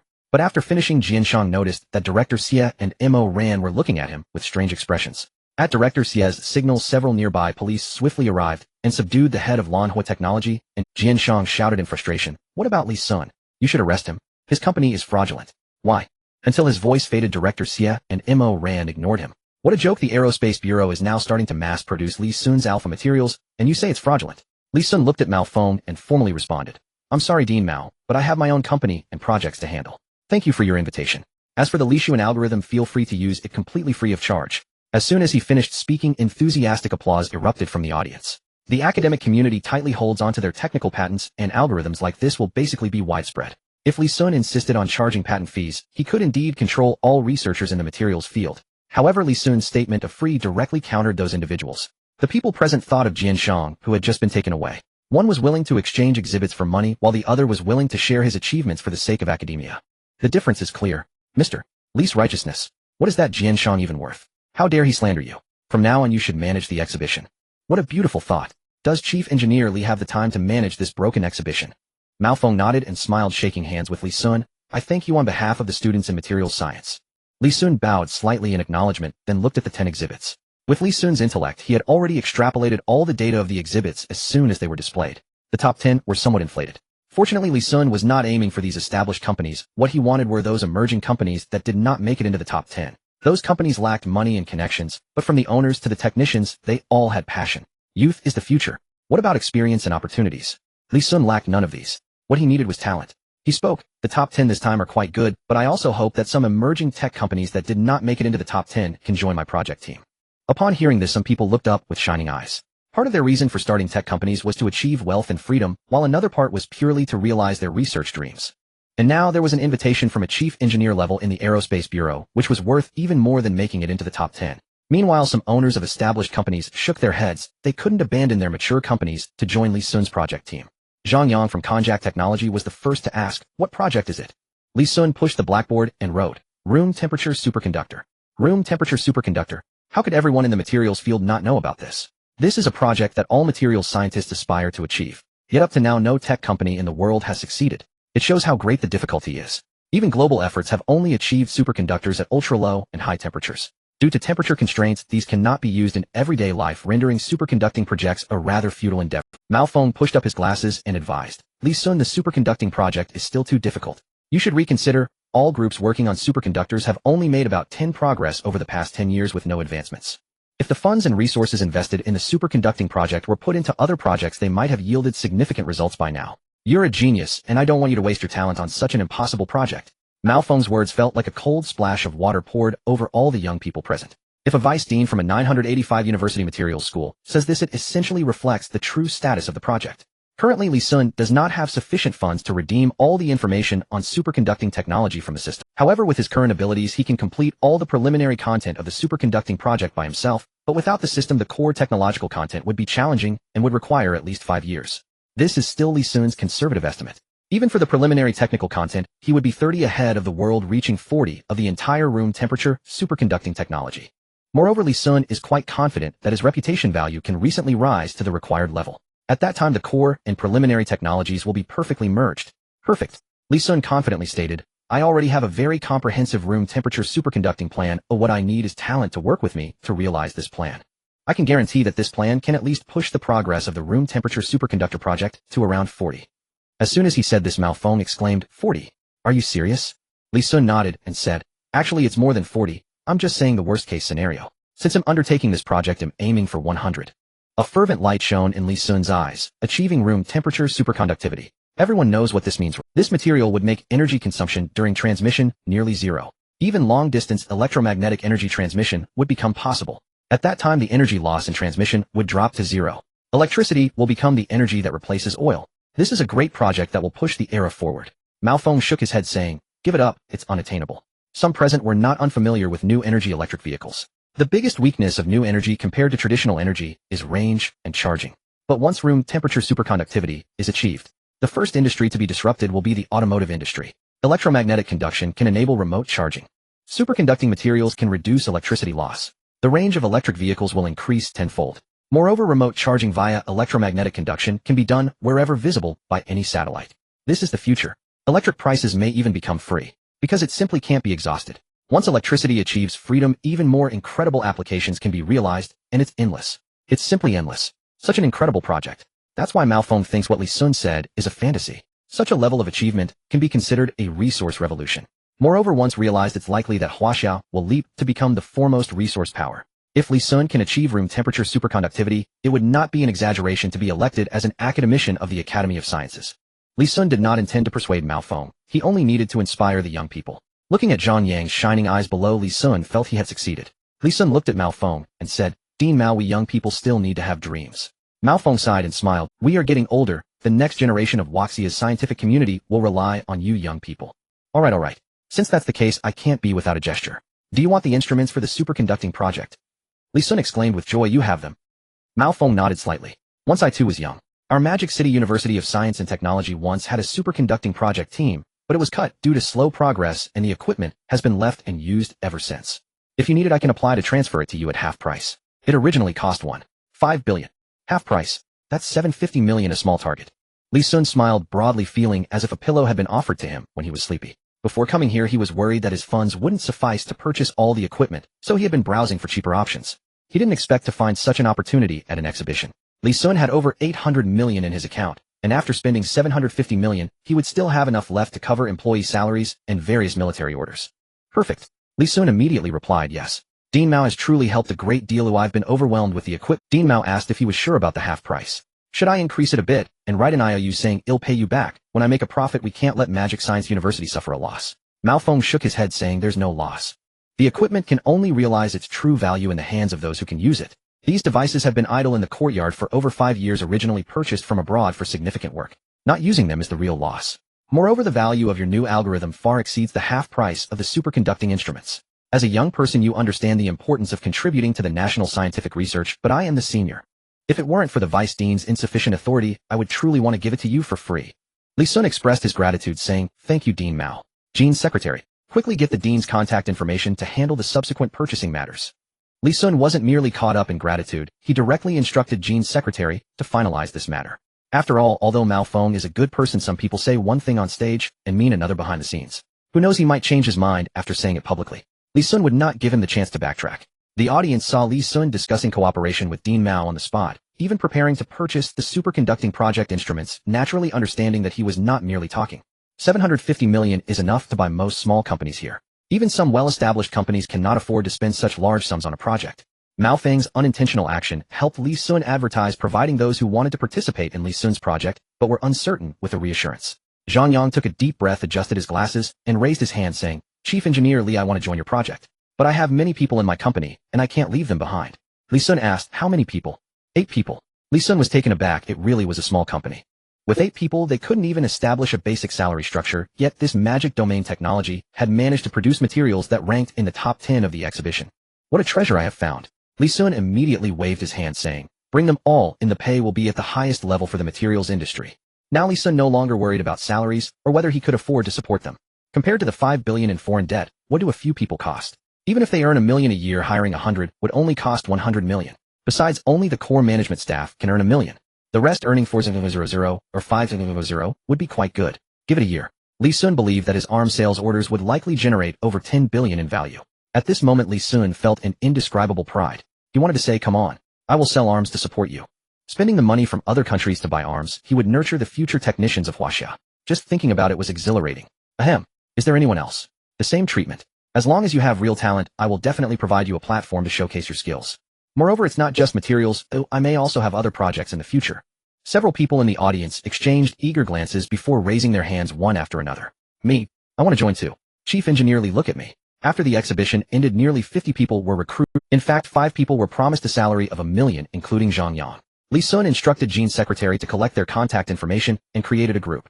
One of them, named Zhao Lei, surprised Li Sun. He comprehended the new algorithm Li Sun wrote completely in just 10 minutes, a true top genius.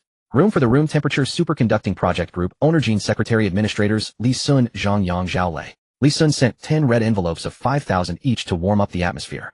Everyone, let's give our best. Come to the company tomorrow to report. Then Zhang Yang was the first to respond, received. Thank you, boss. The rest began to echo, received. Thank you, boss. Received. Thank you, boss. Received. Li Sun smiled knowingly, looking towards Director Xie beside him. Director Xie said with a smile, the exhibition is over, Chief Engineer. Li, shall we go out for a meal? Li Sun declined, saying, next time, Director Xie, I will treat you. You know, the superconducting project has just been established, and there are many matters I need to finalize. Plus, I have to discuss the machine purchases with Dean Mao, so I truly cannot. I apologize. Director Xie did not show a cold expression. Instead, he understood very well, saying, no problem. I understand. Contributing to the country. I'll be waiting for your call, haha. Alright, definitely. After bidding farewell to Director Xie, Li Sun followed Jean's secretary and Mao Feng to the Material Institute of Magic City University of Science and Technology. Mao Feng took Li Sun to tour the materials laboratory at Magic City University of Science and Technology, mainly to check the quality of those superconducting instruments. After all, they hadn't been used for many years. Fortunately, since the whole world hasn't progressed much, even the aging machines can still perform experiments now without falling behind.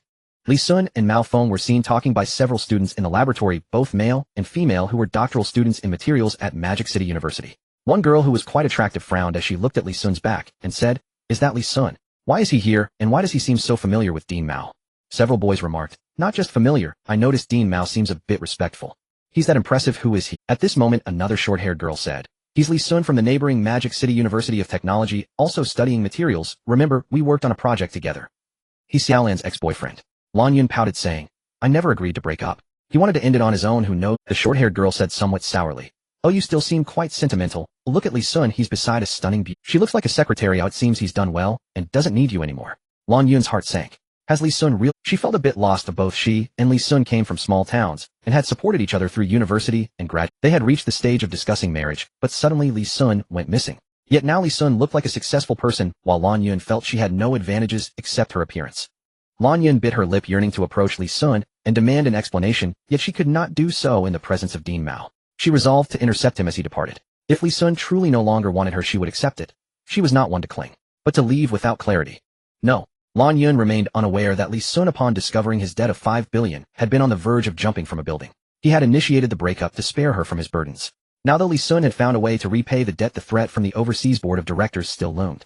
Li Sun's parents had ceased working and spent their days leisurely strolling. He had arranged for a security organization to protect, but Lan Yun was a different case. She needed to conduct experiments and move through various settings, and the current security measures were utterly inadequate to shield her. Thus, for Lan Yun's safety, Li Sun had never proactively contacted her to clear up the misunderstanding. The 9 words sent by the board, have your parents accompany you in the grave, were etched deep in Li Sun's heart. Li Sun dared not forget. He never knew when the board would strike, and the system constrained him from purchasing weapons for his own. In the distance, while conversing with Dean Mao, Li Sun frequently cast glances toward Lan Yun. He had spotted her the moment he entered the laboratory, but he dared not acknowledge her, terrified that she might see him. When he noticed her intention to approach, panic seized him. Dean Mao had settled then. I can transfer the money by tomorrow at the latest. Can we have the equipment shipped as soon as possible? Dean Mao nodded amiably. Any time is fine. Let our lab assistant Xiao Lan deliver the instrument. Just provide an Xiao Lan. Could it be Lan Yun? Li Sun's heart pounded with unease. Mao Feng nodded. She's the most talented girl in our lab, very diligent. If possible, you might consider bringing her into your team. She's in need of funds. It was undoubtedly Lan Yun. His suspended heart finally sank. Li Sun bowed his head in silence. He could not refuse Dean Mao or request a substitute now. First, it would be presumptuous to start bossing around Dean Mao at the beginning of their cooperation. Second, if he asked to replace Lan Yun, it might give Dean Mao the false impression that he thought poorly of her. That would harm Lan Yun's prospects. Li Sun feared involving her, but had no wish to destroy her future. Very well. As he watched Dean Mao walk over to assign Lan Yun the task, Li Sun's mind raced. Only one solution remained: agree to the dean's plan, but have Secretary Jean handle everything instead of appearing himself. Secretary Jean, you'll handle the negotiations.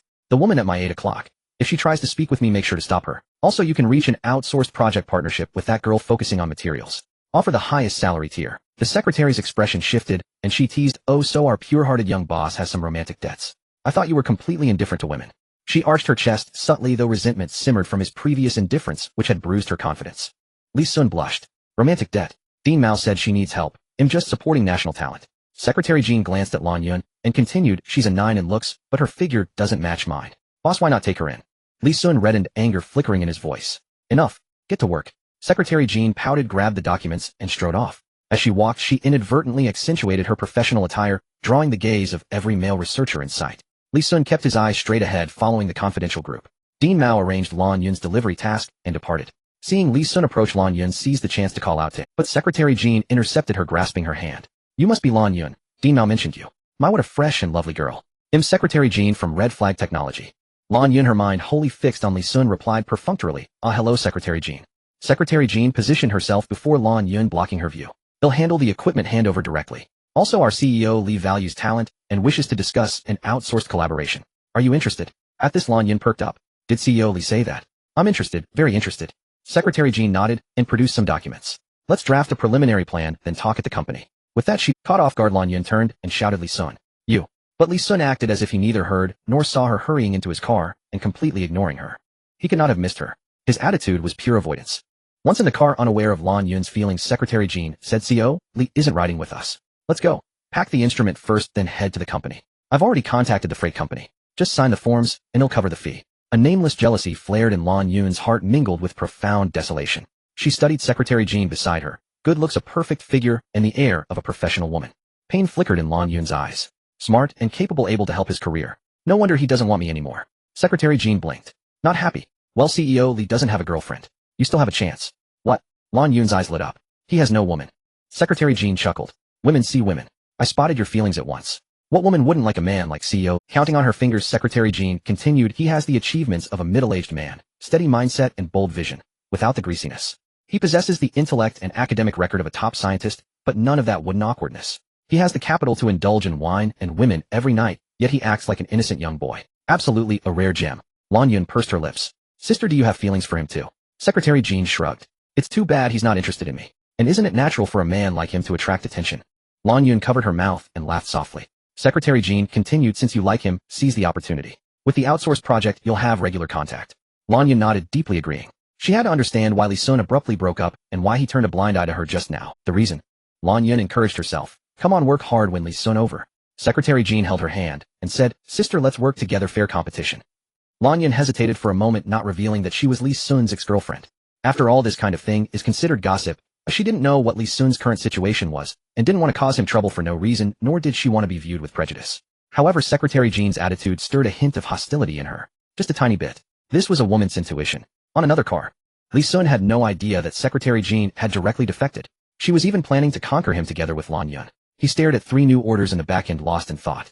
3 orders of 100 million Chinese yuan each, from Iraq, Iran, and a Mediterranean Houthi organization. All 3 billion yuan orders were for AK rifles and several drones. As for anti-ship missiles, Li Sun had taken them off the shelves. For such strategic weapons, he planned to restock once a week, 1 missile at a time, and once sold out they were gone. Li Sun asked in confusion, what's happening?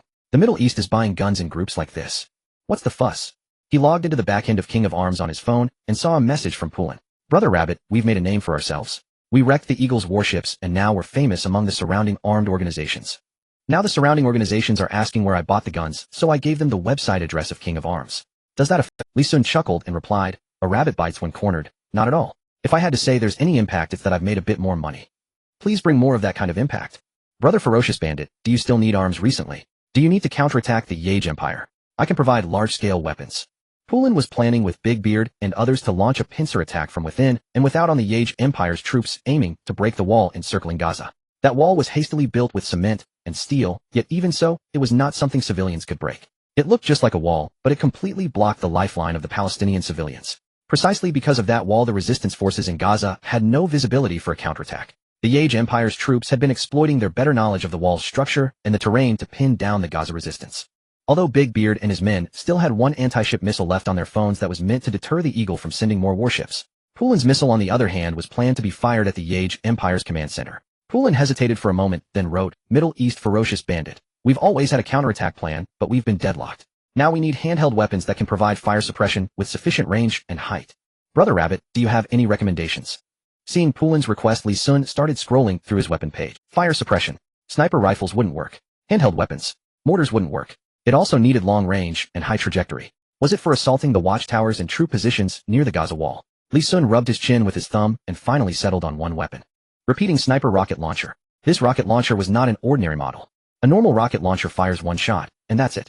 This repeating sniper rocket launcher had a honeycomb design inside with the rockets themselves miniaturized. It contained 3 honeycomb barrels stacked front and back. It could fire 3 times, each time launching 9 rockets. One man forms a squad. Until the rocket launcher runs out of its salvo, it provides absolute fire suppression. The honeycomb design even borrowed from missile launch systems, incorporating a precision targeting feature. As a result, its range was a full 10 times greater than a standard rocket. A standard individual rocket launcher has a range of 600,1000 meters. This 110 kilometers. To put it vividly, it could shoot from the south end to the north end of a small backwater county town. The targets hit wouldn't even know where the attack came from. The soldiers of that era in China called it the mobile little Katyusha. Aside from its somewhat heavy recoil, it had virtually no flaws. Li Sun scratched his head. Recoil. The sniper cannon AK he had provided last time also had massive recoil. An ordinary soldier would need a week to recover after 3 shots.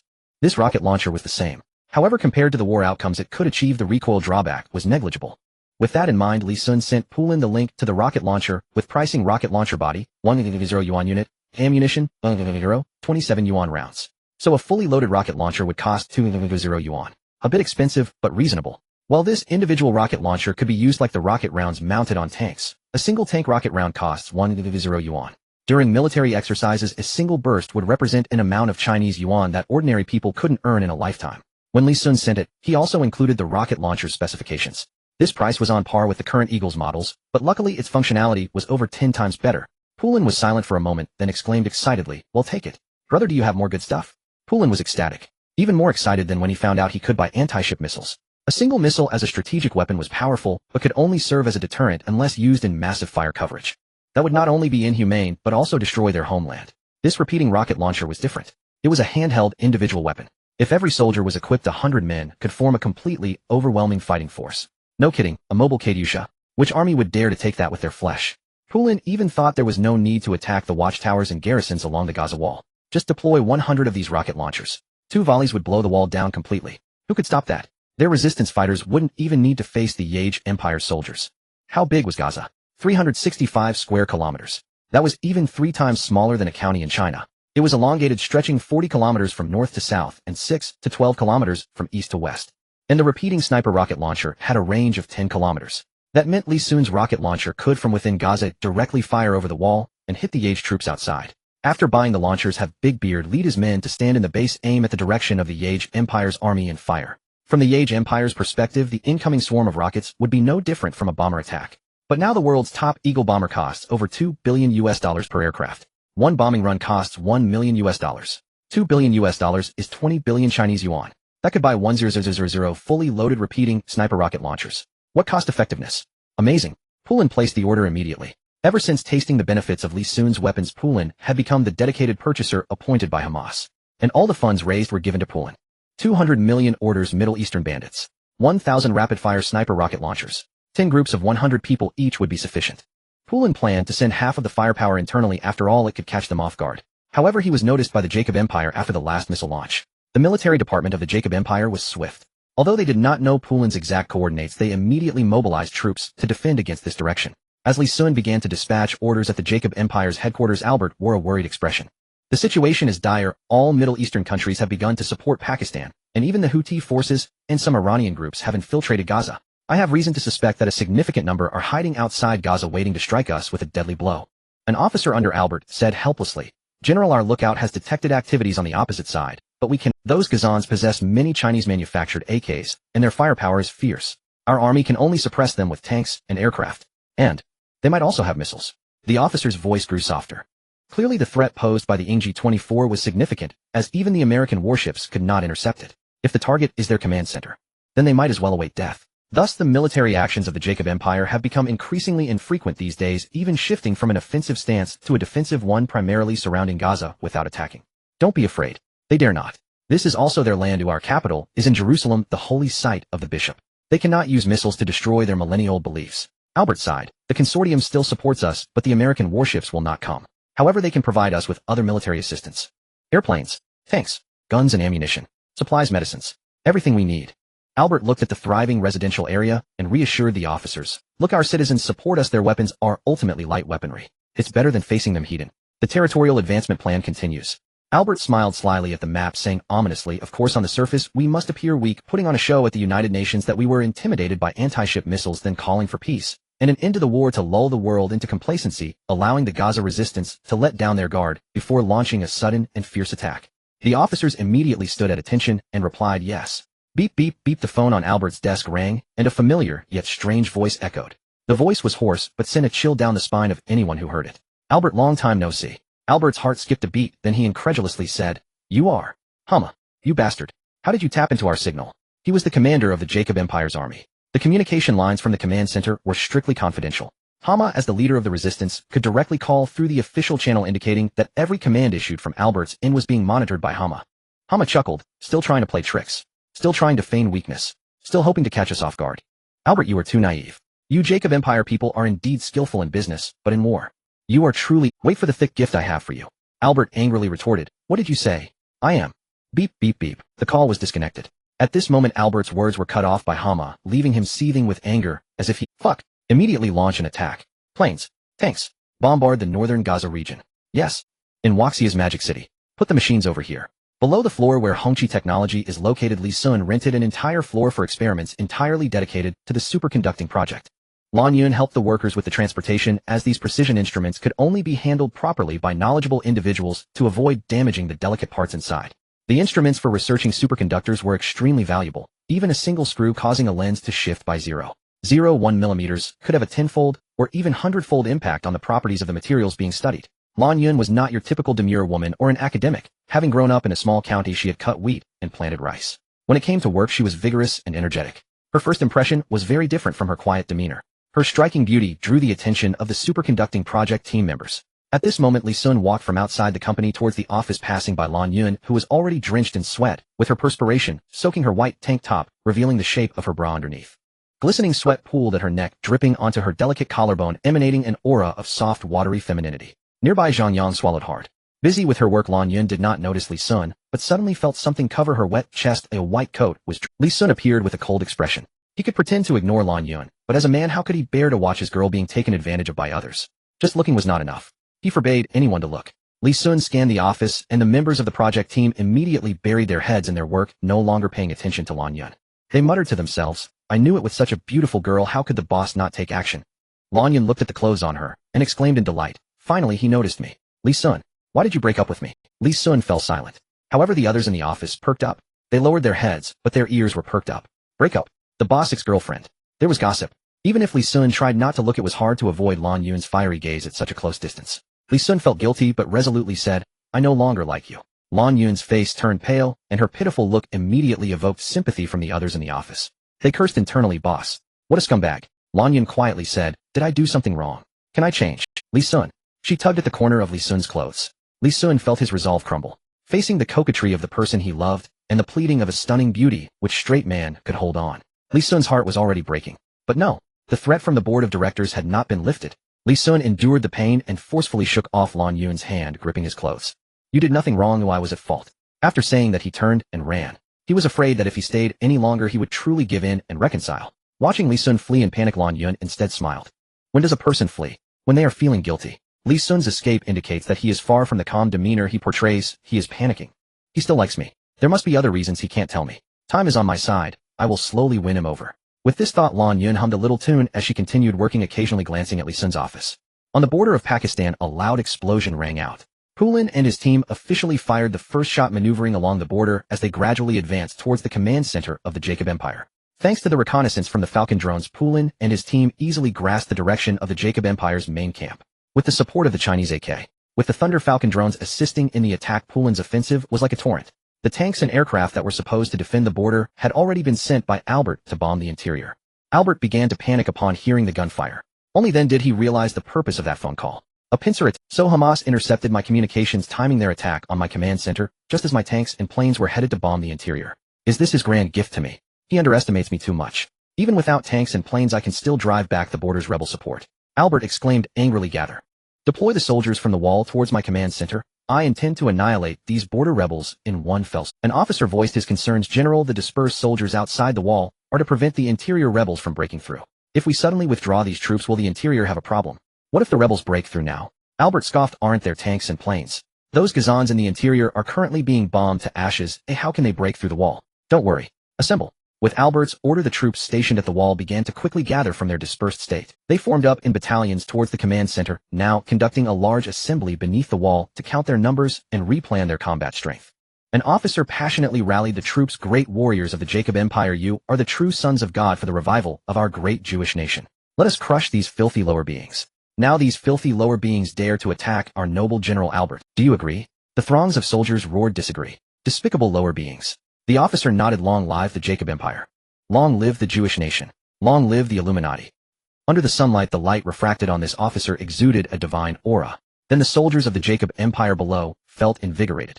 Their education since birth has been different from ordinary nations. Even though they faced genocide hundreds of years ago and have been homeless for thousands of years with no nation to call their own, their Jewish nation still instills in them that the world belongs to them. The God they believe in is different from ordinary believers. Ordinary people regard themselves as mere followers. They insist they are of God's bloodline.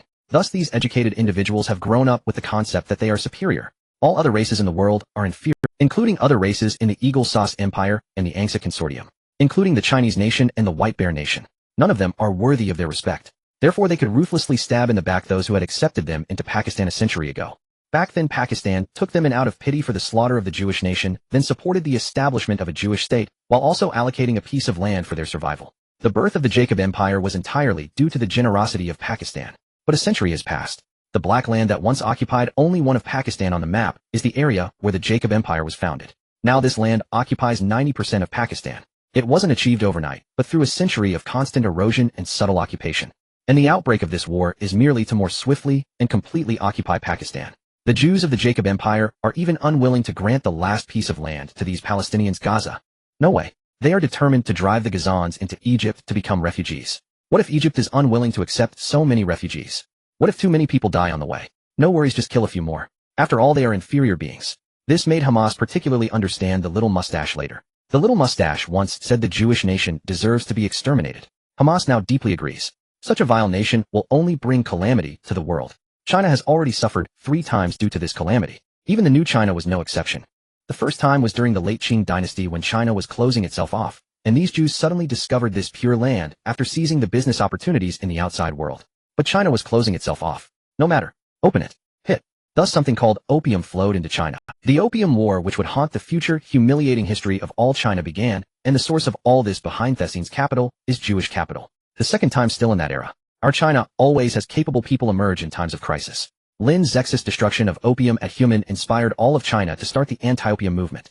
This poison that harms our people was listed as a forbidden item in our country. At this time, the Jewish capital behind the scenes suddenly realized they could not profit from opium anymore. What to do? No worries. Open it again. This time it wasn't just some underhanded and commercial means, but real warfare and military action. The 8-nation alliance stormed into the then most vulnerable China with the most brutal methods. The beginning of the most humiliating chapter in Chinese history. It was the operations of Jewish capital for the immense wealth hidden in the vast lands of China. Thus, the reckless actions of the 8-nation alliance made the whole world see China's weakness. During this period, the amount China had to pay in compensation is the reason why Western nations can live so comfortably today. They stole too many of our resources. Just the amount of silver the Qing government paid at that time divided among today's 1.3 billion Chinese people, each person would receive 10,000. And how many people were there in China at that time? Just the paid silver plus the land and the funds obtained when occupying that. And all this silver came from the hard-earned resources of our ancestors. It should have been the assets of our forefathers. China became even weaker after this incident. This made some small countries see the hope of taking a bite of the fat, including the future culprit of 8 years of humiliating history for China, the Foot Basin Chicken Little Japan country. Gunfire rang out. Little Japan boldly declared that they would occupy all of China within a year. The fate of Huaxia hangs by a thread, yet in its history it has experienced losses, but has never faced extinction. Nations and ethnicities that attempted to eradicate Huaxia either fully integrated into it, becoming part of it, or were themselves eradicated by Huaxia. The outbreak of World War II. The great figures of Huaxia rallied to turn the tide from the abyss. They transformed the decaying Huaxia into a rising new Huaxia.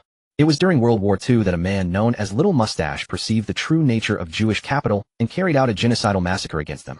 Some wealthy and powerful Jews fled to the Eagle Empire, while those who were less fortunate or did not manage to escape met a tragic end at the hands of Little Mustache. After World War II, the Jewish capital that had been saved during the war failed to awaken, continuing their deeply ingrained operations, repaying grace with enmity. Not long after the establishment of New Huaxia, after the chaos Huaxia was just beginning to improve, they came again to open the country's doors. At this time, New Huaxia had just acquired nuclear weapons, subsequently obtaining hydrogen bombs, and had recently established its own arms factories along with the first stock market in the country. A preliminary framework for military civilian life and infrastructure had been formally established. Our international status gradually rose, and we officially joined the United Nations. But this also brought Huaxia back into the global spotlight, especially in the eyes of Jewish capital. Those Jews who had fled to the Eagle Empire during the World Wars began to take aim at Huaxia. After all, in an emerging superpopulation nation, the potential for profit is immense. By then, New Huaxia already possessed self-protective power, making violent means impossible. They could only resort to their most adept tactic, finance. They began to rapidly inflate Eagle national debt. Simultaneously, they frequently interfered in the newly established stock market of New Huaxia, injecting capital to forcibly purchase puppets. Their aim was to create a bubble in Huaxia's stock market, then shatter it themselves to reap the benefits. They sought to siphon off the wealth from the stock market. If successful, the newly established economic system of Huaxia would collapse entirely. The people of Huaxia who had just emerged from famine and war would revert to a state of hunger. If the Jewish capital succeeded, Huaxia would once again face a large-scale death toll. Yet this time it would be different. The government of Huaxia was no longer the inept government of the late Qing dynasty. Under Huaxia's unique socialism and the government's strong control, the Jewish capital failed for the first time. They had played this economic collapse tactic countless times against other nations. There was not a single country that was immune. Yet back then Huaxia triumphed. It was all due to one reason: trust. At that time, the newly established New Huaxia enjoyed unprecedented trust from its citizens toward the government. The foundation of national debt is trust. The trust of the Huaxia people in their government was something these Jewish capitalists could not comprehend. Their tried-and-true method of sowing discord through economic collapse failed to work.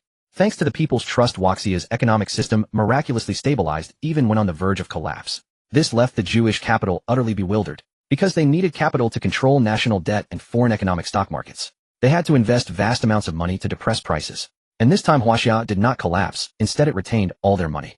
They lost both their troops and their resources. Following this battle, all Jewish capital within Huaxia withdrew. Huaxia became the first country to repel Jewish capital in a financial war. Not long before this, New Huaxia was also the first country in history to defeat the Eagle Empire. Furthermore, the newly established New Huaxia had fought against all neighboring countries, including all the permanent members of the Security Council. Terrifyingly strong. Terrifyingly reckless. Those who offend Huaxia shall be punished no matter how far they are. At that time, this was not just a phrase, but a phenomenon. The strength was precisely to ensure the establishment of New Huaxia, for if the international situation showed weakness, it would be swallowed up. It would fall into the same plight as old Huaxia. Only with the development of nuclear and hydrogen bombs could Huaxia stabilize its international situation. Thus, military industry is the foundation of national security. Now, as Huaxia gradually grows stronger, its attitude toward all countries is no longer rigid, for a powerful military industry has guaranteed our security. What we need is stable development. For instance, our ancestors from Huaxia once said, "Store grain widely and wait to proclaim kingship." Externally, we are merely a developing country. We cherish peace. We are not the second in the world, your GDP is inaccurate, and we are far from the top 10. Internally, develop military industry. Focus on infrastructure. Engage in economic development. Implement reforms for the people's livelihood. Our Huaxia citizens have always compared our achievements with those of the world, striving to be first in every regard. We compare with the United States in space exploration, in technological advancement, in economic status, in social systems. We have never even considered comparing ourselves with the second. This is the instinctive pride of the people of Huaxia. For thousands of years, Huaxia has always been the center of the world. It has only been in the last century that it has fallen. From the Qing dynasty to the Han, from the prosperity of the Tang to the strength of the Ming, Huaxia has always been a heavenly nation. In the hearts of the Huaxia people, we should be first. If not, we feel ashamed and consider it no achievement. The people of Huaxia also possess a unique characteristic. They remember grievances, but forget kindness. Even the unifier of the Qin, Qin Shi Huang, was only given 6 words: 6 kings perished, and the 4 seas united. Even the general Hua Tsubing, who reached the Xiongnu stronghold, was only given 4 words: feudal wolves and Jushu. But humiliation and losses are different. Once a battle is lost, the people of Huaxia become energized. What was the event overview? What were the main reasons? What were the secondary reasons? What was the direct cause? What was the fundamental reason? What was the essential reason? Not only do they reflect, but also write it into history books, allowing future generations to learn these reasons. Learn from history. Unlike some shameful, defeated nations that distort history to cover it up, attempting to deceive not only other countries, but also their own people, we confront our humiliating history and remember these humiliations as a warning. These humiliations serve as the driving force for the rejuvenation of the great nation of New Huaxia. The heritage passed down through generations of Huaxia children has reached its peak of national pride by 2024. For those born after 2000, they can only see the former Huaxia's decline in books. Since they began to remember, good news from Huaxia has been incessantly reported both in military and economic realms as Huaxia continually surpasses European countries. They live in an environment of rejuvenation. They can only feel the thriving current state of Huaxia in the hearts of these post-2000s. Huaxia is no longer the country that needs to lower its head. When they step outside its borders, they hold their heads high. There is no worship of foreign nations, only a deep loyalty to their own country. Because in their hearts the rejuvenation of Huaxia is not a future tense, but an ongoing present tense. Li Sun grew up in such an environment. So even when he awakened the arms system, he unhesitatingly submitted it to the country when the opportunity arose. Not hoarding power for oneself. Li Sun took a sip of cola, and after understanding the Jewish nation now harbored an equal disdain for them and the small Japanese. If the small Japanese are bandits, then the Jews are the treacherous little men with knives behind them. Both must die. Li Sun muttered, I wonder how things are going over there with the big mustache. Are the rockets effective? Didn't Plan say the big mustache's plan would use rockets for carpet bombing today? In the Gaza inner zone, the Falcon drone observed the troops of the Jacob Empire gathering outside the walls, prompting the rebels to advance towards the fortifications. The gathering of the Jacob Empire's forces would expose weaknesses in the wall's defenses. This was the rebels' opportunity. Information is key in warfare. Whoever seizes control of the information first can prioritize their plans. The Falcon drone provided Big Beard and others with a significant lead over Albert in terms of intelligence. Having learned of Albert's intention to bomb the Gaza inner zone in advance, Hama had already informed the civilians to seek refuge at the coastal hideouts. Meanwhile, the rebels took the opportunity to move towards the inner perimeter of the wall, preparing to ambush the gathering Jacob Empire troops. Thus, the bombers dispatched by Albert were essentially bombing a no man's land. Not only did they fail to bomb the rebels, but even the ordinary civilians of Gaza were unharmed. It was only the destroyed buildings that were unfortunate casualties.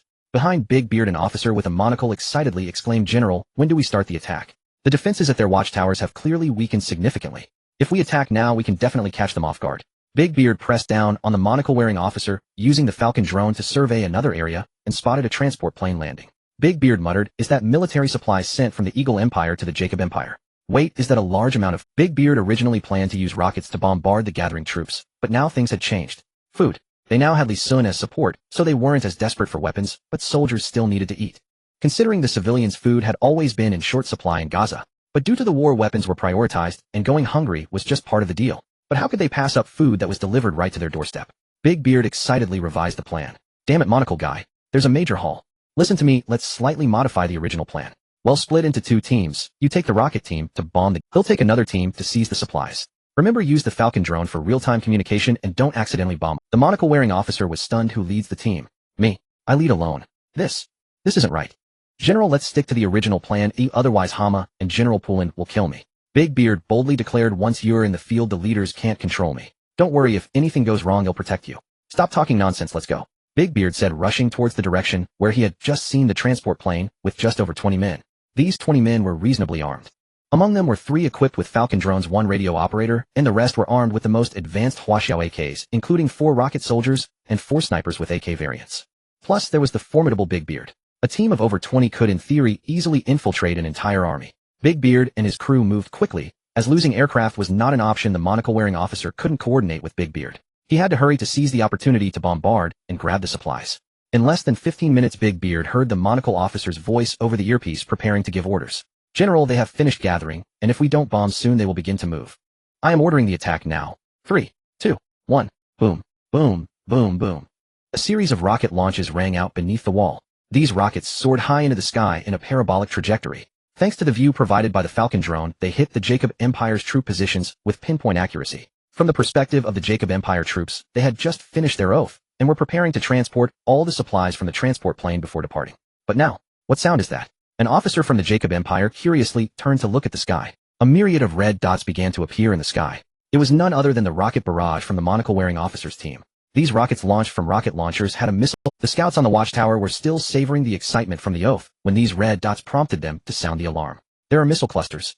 At this height, it must be missile clusters. How could there be a country in the Middle East with missile clusters? The officer responsible for gathering the troops was also dumbfounded. He rubbed his eyes. What the hell? I've been fighting all my life, and I've never seen missile clusters before. This isn't Asia. His adjutant next to him was even more alert. He hurriedly patted him and shouted, General, there's no time to be shocked. Quickly evacuate the troops, run. Our troops are all clustered together. In front of these missiles, they are live targets. The rockets were arriving in an instant. Watching the rockets descend, some soldiers even surrendered As with the bombing range of missiles, none would survive. But these were just rockets. The explosions in the center of the army ignited flames, and the soil splattered from the blasts. However, compared to missile clusters, the power was too small. Only when the bombing results appeared did the soldiers finally understand the situation. Not missiles. It's rockets. Damn it. We were fooled. Not missiles. Where did these rockets come from? What kind of rockets fly this high? The Jacob Empire officers who were hiding and dodging were all panicked. Believing them to be missile clusters had caused most soldiers to lose their fighting spirit, leading to a significant increase in the rocket's lethality. This time, the overwhelming rocket bombardment directly caused the densely packed Jacob Empire troops to suffer a loss of 30%. Had they known earlier that it was just rockets, their response could have been more flexible, resulting in fewer casualties. Meanwhile, a massive explosion occurred in the direction of the transport plane.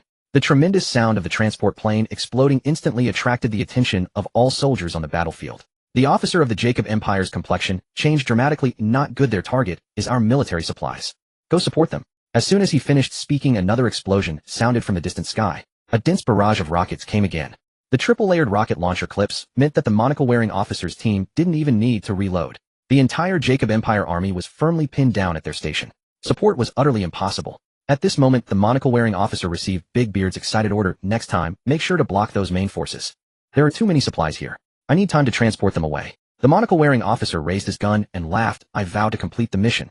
In the command post, Albert exclaimed with urgency, "Where are the troops? Why haven't they arrived yet? Signalman!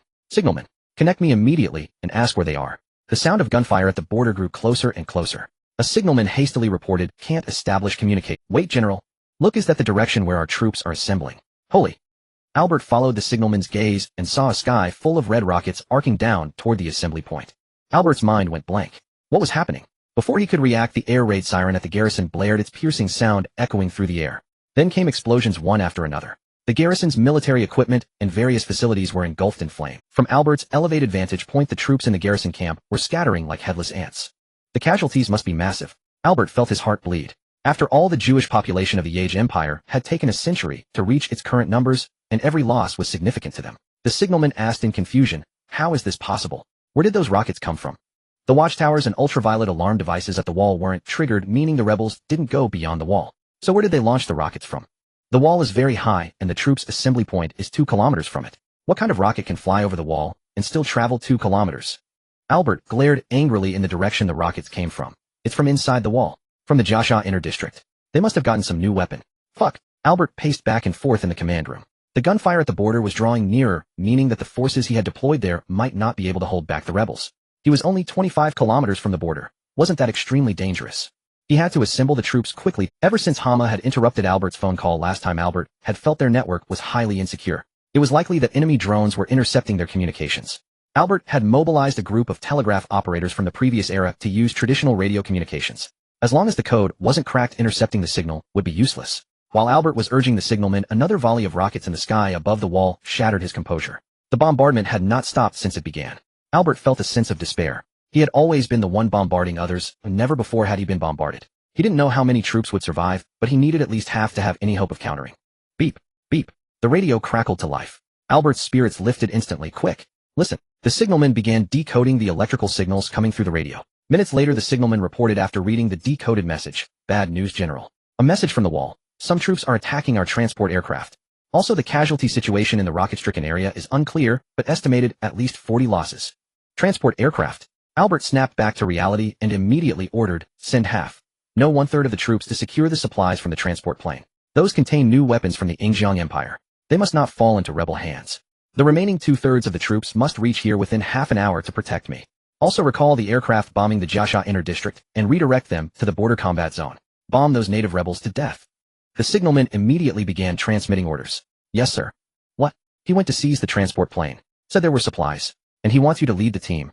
Hama listened to Dianlong's report with a headache. Dahozi was a fierce general, but once on the battlefield his subjective initiative was too strong.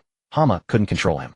Forget it. The plan hasn't been disrupted after all. They're disoriented from the bombing now. While they're still reeling, start attacking the wall. Pin down the troops at the assembly point. Tell Poulin to stop fainting. Launch heavy fire at the Yage Empire's garrison command post. Make Albert panic. Poulin smiled when he received the order. Finally, it had begun. His rocket launcher and sniper rifle were itching for action. Brothers, no more playing around. Bring out the big guns. In the unit, 100 soldiers equipped themselves with sniper cannons. Boom. With a thunderous roar, dozens of black lines shot straight through the Yage Empire's border defense line. In mere seconds, the line that had been at a stalemate collapsed. Because Pool inside had aimed at the core points of the Yage Empire's defense line. It's the sniper rifle that once blew apart Titan tanks. Terrified voices rang out from the trenches. The morale of the Yage Empire's border forces plummeted to freezing point. They had only seen it in videos before. Now there were no Titans, only their flesh and blood. There was no way to counter. On the battlefield, even an ordinary sniper rifle was a death god, each bullet taking one enemy. And this was the gun that had punched through Titans. One Yage soldier stared at the huge hole blown in the trench beside him, speechless. Wasn't this pure slaughter? The border defense commander, covered in dust, shook the dirt from his head. In disbelief he muttered, "What the hell? How did things change so much? Are these really those rebels? Impossible. When did they become so fierce?" They were being pushed back and lost ground against this unit. Even the earlier stalemate had been because the enemy was holding back. But originally the Pakistani rebels had been crushed by the Yage Empire in just 1 month. In less than a year, all that remained of the Pakistani forces was Jasha. This was a completely different level of combat. The border defense commander roared, "Signalman, what does the general say? When will our reinforcements arrive?" The signalman stammered, "Communications are cut off. Our signal tower was just blown up, and the communication lines are gone too." Fuck. The border defense commander was a young-looking man with a crew cut. Yes, he was young. He was the youngest major general in the Yage Empire, Fay-like Labate.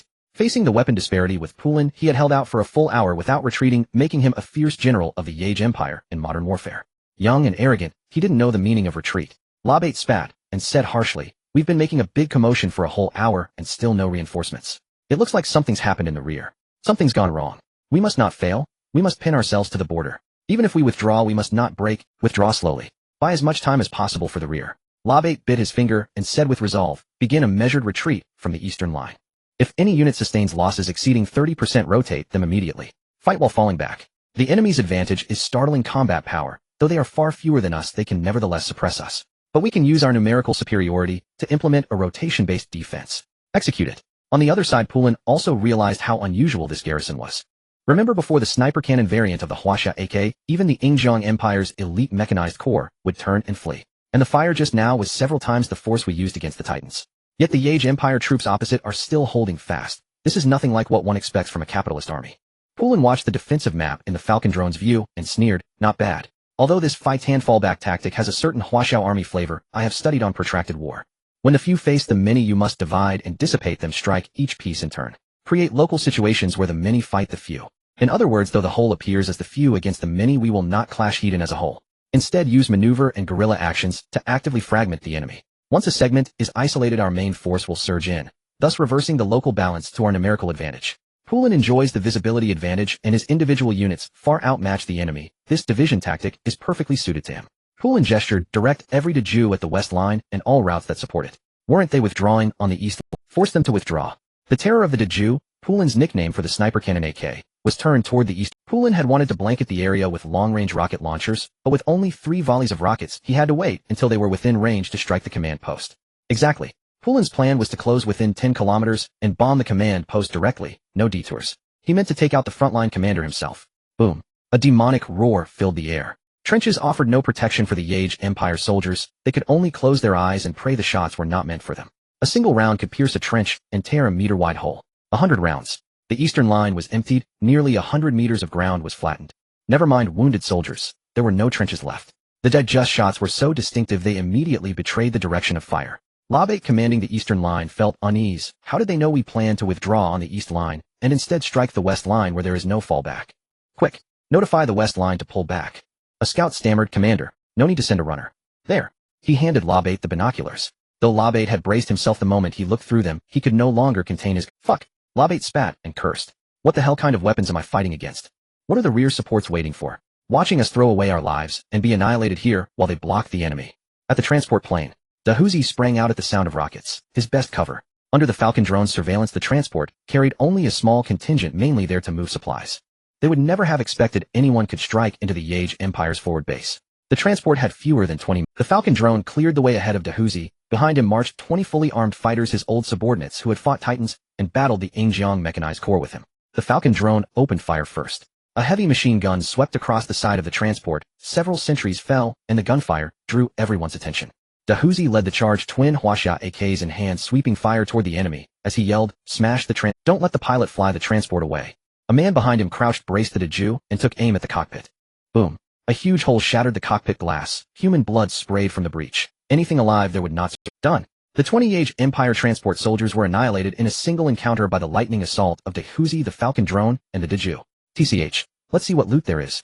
Dahuzi slung his gun, whistled, and cheerfully boarded the transport with. Through the Falcon drone's feed, he saw rations and crates of military supplies. The precise nature of the food and armaments was not yet clear. Bang. They opened crates to find compressed biscuits, ready meals, sacks of jerky, and another pile of boxes filled with guns. Dahuzi grinned. Perfect, no shortage of ammunition now. As for these guns, aside from the heavy weapons they might be useful, the rest don't match the Tuzi brothers' AKs. Useless. But we can't let them be used by others. Before we leave, blow the transport with grenades and explosives. A sharp-eyed fighter noticed a stack of boxes covered by a gray tarpaulin. General, the thing under that cover looks different from the other crates. Shall we check it out? Dahuzi's curiosity was aroused. He approached with his rifle, used the barrel to pry back the gray tarp, and revealed black boxes inside. The instant he saw, Dahuzi's pupils shrank. A primal urge to flee and a wave of dread crossed his face. This is biochemical weapons. Fuck. The Yingjiang Empire, those inhuman bastards, actually shipped biochemical weapons. Dahuzi's expression changed. Biochemical weapons are universally reviled and banned. They violate all standards of humanity. They could unleash slaughter on a scale that might trigger a global crisis. Is this considered arms? Of course it is. While Dahuzi's mind raced, a nearby fighter glanced toward the rockets and warned General Dianlong's 3 rounds of fire are finished. The Yage Empire will likely dispatch a unit in response. We must with. Dahuzi stared at the pile of biochemical weapons and knew the situation had become grave. How could they handle such horrifying devices? They could not be moved carelessly. What if one were triggered? And under no circumstances could the Yage Empire recover them. If they did, the entire Jiasha could become a literal hell on earth. Dahuzi spoke into his earpiece. Leader, at my position, there's big trouble. What's happening? The big bearded man arranged while replying. It's a biological weapon. I must now guard the transport. We need someone who understands biological weapons to transport them. We absolutely cannot let this batch of biological weapons fall into the hands of the Yage Empire. Hamas' voice trembled. Biological weapons. They have completely abandoned their humanity, even resorting to biological weapons. The big bearded man took a deep breath. So I can't withdraw for now. Even this transport plane cannot be casually detonated. It's too close to the wall. If the biological weapons leak, Gaza might be finished. Hama fell silent. Their plan was a blitzkrieg. Use the suppression of long-range rocket launchers to strike hard and break out quickly. Then Poulin would harass Albert's command post to divert forces. After all, the resistance army was far outnumbered by the Yage Empire's forces. If they fell into a prolonged battle or allowed the enemy to reinforce, the resistance would ultimately lose. But now Big Beard had to hold the transport plane, which was right within the Yage Empire's garrison. This meant Big Beard had to wage a protracted battle right on enemy territory. It was preposterous. Yet the biological weapons could not be left unattended. Homicide. They'll delay as much as possible. Du Yanlong's forces are now heading toward the assembly point to break out and destroy the wall. The longer they fight, the lower the chance of you being discovered. But we have no more troops to give you. You only have 20 men to wait until our technical soldiers from the Gaza seaside interior come to help you move the biological weapons. If you really can't hold, then we'll have no choice but to perish together. Big Beard froze, stammering. Commander, you mean deliberately detonate the biological weapons? Hamas' hoarse voice came through. War is kill or be killed. If these biological weapons fall into the hands of the Yage Empire, they will surely be launched at our Gaza. Since it will be detonated sooner or later, it might as well be our choice where it explodes. Toss it into the Yage-occupied territory. Big Beard refused. Commander, this is a massacre. And we don't know if the power of these biological weapons will affect Gaza. Hamas sneered at what? If they dared to transport these biological weapons, they must have prepared for it. By our estimate, dumping them on Gaza won't affect their garrison near the wall. So the radius must be limited. You just have to ensure the drop point is at least twice the distance from Gaza. That is beyond 20 kilometers. As for massacre, do you know that there is not a single Pakistani left in the Yage-occupied area now? It's all Jews. Do you know what the people of Gaza are doing right now? Starving and being bombed while they're throwing carnival parties. They are not ordinary civilians. They are the Jewish nation reservists ready to pick up guns and slaughter us. You call it a massacre. If we don't kill them, it will be us who are slaughtered. Big Beard fell silent. Finally he muttered. Big Beard surveyed the surroundings and began to deploy, hide around the transport plane, and await our technicians' support. 2 flank squads, each with 1 rocket launcher, and 1 sniper plus 3 assault troops, and 3 cover troops. The rest will ambush and shoot inside the transport plane with me. The technician operating the Falcon drone retreats behind the wall for remote operation, leaving only 1 drone for me. Once we fail, the technician behind the wall reports the situation to the commander. Understood. The 20 soldiers nodded. No sooner had he spoken than gunfire rang out in the distance. First came the sound of a grenade. Boom.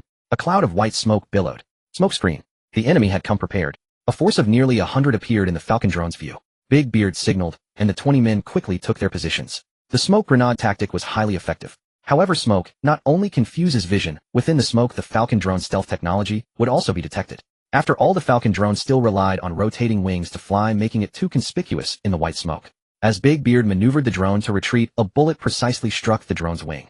Bang. What the hell? How did they spot the Falcon?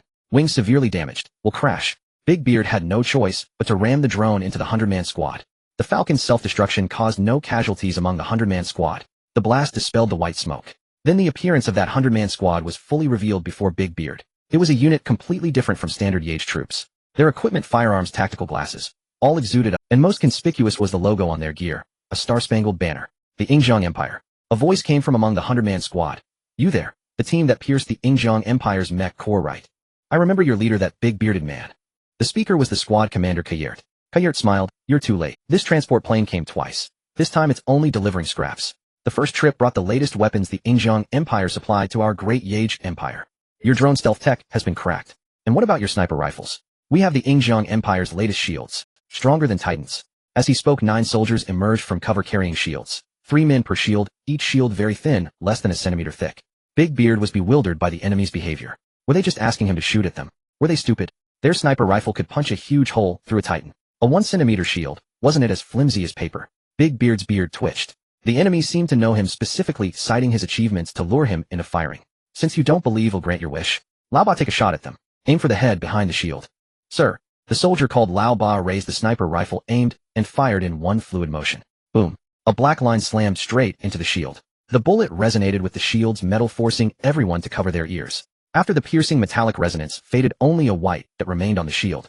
The 3 soldiers holding the shield staggered back a few steps. The sniper rifle had failed. Big Beard's heart sank. At that moment, an excited voice came through Coyote's earpiece. I knew it. I succeeded. This material is far stronger than Titan, and it can neutralize most instantaneous impact forces. Coyote smiled, as expected of you. The technology of the Chinese Empire will eventually fall to you. As a researcher, Adolf never smoked. He had quit smoking for a long time. But today was an exception. As the regional director of the armament project, coupled with the reactivation of that mysterious laboratory, he was now in high spirits. A single cigarette wouldn't hurt. We succeeded. Adolf watched the footage on the screen. The shield he had fabricated using the technology from that clandestine lab could utterly nullify the dreaded Huaxia sniper rifle. It's a bit too powerful. Back when we built the Titan, our own technology was still relatively weak, so we had barely scratched the surface. Less than 1/10th of that mysterious laboratory's secrets. With today's technology, forging materials stronger than the Titan is almost too simple. Adolf exclaimed excitedly. Kayert, continue. Capture that bearded squad alive, and perhaps we can find out which Huaxiao arms dealer is behind them. If we can follow the trail to that mysterious Huaxia military RD personnel, well, hit the jackpot. Kayert nodded. This 100-man legion of his was entirely coordinated by the Supreme Research Department of the Yingjiang Empire. All the equipment they used were inventions of General Adolf, who was also the Minister of Research. It could be said that without this Adolf there would be no such 100-man legion. Aside from achieving victory in battle, the legion's other objective was to help Adolf test weapons. Now it seemed too powerful. What Huaxia weapons? Not even a strand of hair compared to the Yingjiang Empire. It appeared that the earlier Huaxia sniper rifle's ability to pierce the Titan was merely because the Yingjiang Empire had not yet revealed its trump card. The material of this shield before us, if attached to the surface of a tank, would make it impervious not only to sniper rifles, but even to missiles. They might not even dent it. Advance. Each man 1 poison gas grenade. Try to take them alive. Coyote's squad's 10 men per unit began to encircle. When Big Beard saw the sniper bullets being blocked, he sensed something was wrong. He quickly transmitted the footage from the other 2 drones to Hama and Pulan. Everyone. Our sniper rifles might be useless now. Our only trump card left is the rockets. First lure their formation into creating a gap, then wait for my command to fire the rockets. They're only 100 men. We still have a chance. Bang, bang, bang. Big Beard's words were cut short. The enemy had launched an attack. The sound of submachine gun fire striking the walls. Big Beard's men were outnumbered 5-1. Even with everyone equipped with Huaxiao AKs, they could at best offset a 2-10 disadvantage. The disparity in forces was immense. The exchange of fire commenced. Meanwhile, on another front, Pulan's battlefield was unstoppable. The border line was riddled with holes. Under the suppression of absolute power, Pulan pushed the front line forward 11 kilometers in a short time. Only 4 kilometers remained to reach the rocket's launch range. Just as Pulan was about to continue advancing, he received an urgent message from Big Beard. It contained the video recording from the Falcon drone on Big Beard's side. Pulan paused his advance and opened the footage. When he saw that the sniper bullets only left a white mark on the shield, he understood that the situation had changed. The enemy intended to use Big Beard to test the shield. This meant the shield was not yet mass-produced. Now that it had been tested, it wouldn't be long before the shield spread across the entire battlefield. Currently, the rebel army's ground advance relied on 2 things. On one hand, Huaxiao AKs to compensate for the numerical disparity. On the other hand, the sniper rifles to breach the enemy's defenses. Hadn't Pulan used the destructive power of the sniper rifles to advance 10 kilometers in a short time? That was absolute dominance. Once this shield capable of resisting the sniper rifles was mass-produced, the rebel army would lose its advantage in advancing. Then the Yage Empire's army equipped with heavy weapons would be able to counterattack the rebels. Therefore the only opportunity left was now. Pulan changed his plan. Since the sniper rifles won't dominate for much longer, let's fight to our heart's content today. 4 kilometers left-right. Tell the assault troops no need to conserve ammunition. I want you to take it within 10 minutes. Pulan's army began to advance recklessly. The sniper rifles roared as if there was no tomorrow. The one suffering was La Bait on the opposing side. Holy crap, they've gone mad. Although I don't know much, I do know that such a high-powered weapon must have massive recoil. And the ammunition must be very expensive. They're insane. In just a few minutes they've already fired 2 rounds of bullets. Damn it. La Bait scratched his head, utterly perplexed. A communications soldier ran in, clutching a severed arm. General, both lines have fallen. We can't hold on. There's another squad closing in on our command post. General, you must retreat. The front line has collapsed. La Bait angrily smashed his cup on the ground. He knew his final fate would be defeat, but this was too fast. He calmed down for a moment and finally issued the order, tell all soldiers retreat. Retreat. Pulan watched the Yage Empire's border defenders retreating and knew the opportunity had come. The chance to rescue Big Beard. If the distance was too great, direct rescue was impossible, but he could besiege Wei to save Zhao. A classic diversionary tactic. He could attack Albert's command post to force that 100-man legion to turn back. Indeed, no one except that 100-man legion could stop Pulan's army. Pulan and Big Beard had always shared information. Pulan knew that Big Beard needed to guard that batch of biological weapons. And now even if Hamas technicians rushed over, they probably couldn't get in. That 100-man legion was too terrifying. Not only could they discover the Falcon drone stealth technology and shoot it down with a single shot, they also had shields that could withstand the sniper rifles. Moreover, from the exchange of fire, their AKs were not far inferior to Huaxiao AKs. The technological upgrade was too rapid. Could it be that the Yingjiang Empire's Ministry of Science had been provoked? Did they want to challenge Huaxia? As this thought crossed his mind, Pulan thought it over and sent the video and the current situation to his comrade Rabbit, a Huaxiao arms dealer. Surely Rabbit would want to know the latest technology of the Yingjiang Empire. Beep. After sending the message to Li Sun, Pulan waved his hand grandly. Brothers, target enemy command, charge. Inside the restroom adjoining Li Sun's office, Li Sun was wearing a bathrobe, lying comfortably on the bed. Behind him was Secretary Jean. Secretary Jean was using her technique to massage Li Sun's back muscles, moving gradually downward along the contours of his back, until reaching his waist and then his buttocks. Wait. Li Sun stopped her. Just massage my back, no need for the lower half. Actually, Secretary Jean, your technique is quite good. I'm not so tired all of a sudden. Knock.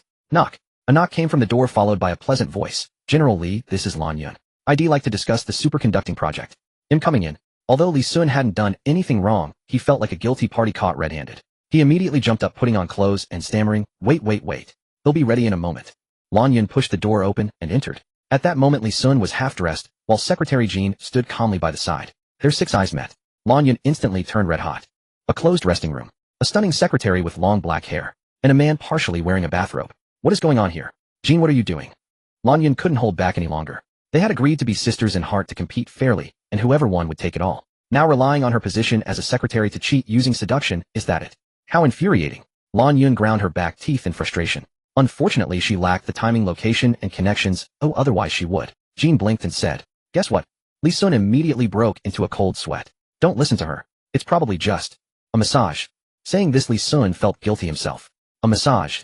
Lan Yun pouted, then pushed Li Sun onto the bed, her long pale thighs trapping him. A soft pressure pressed against Li Sun's waist. Lan Yun said defiantly, lie down, I'll give you a massage.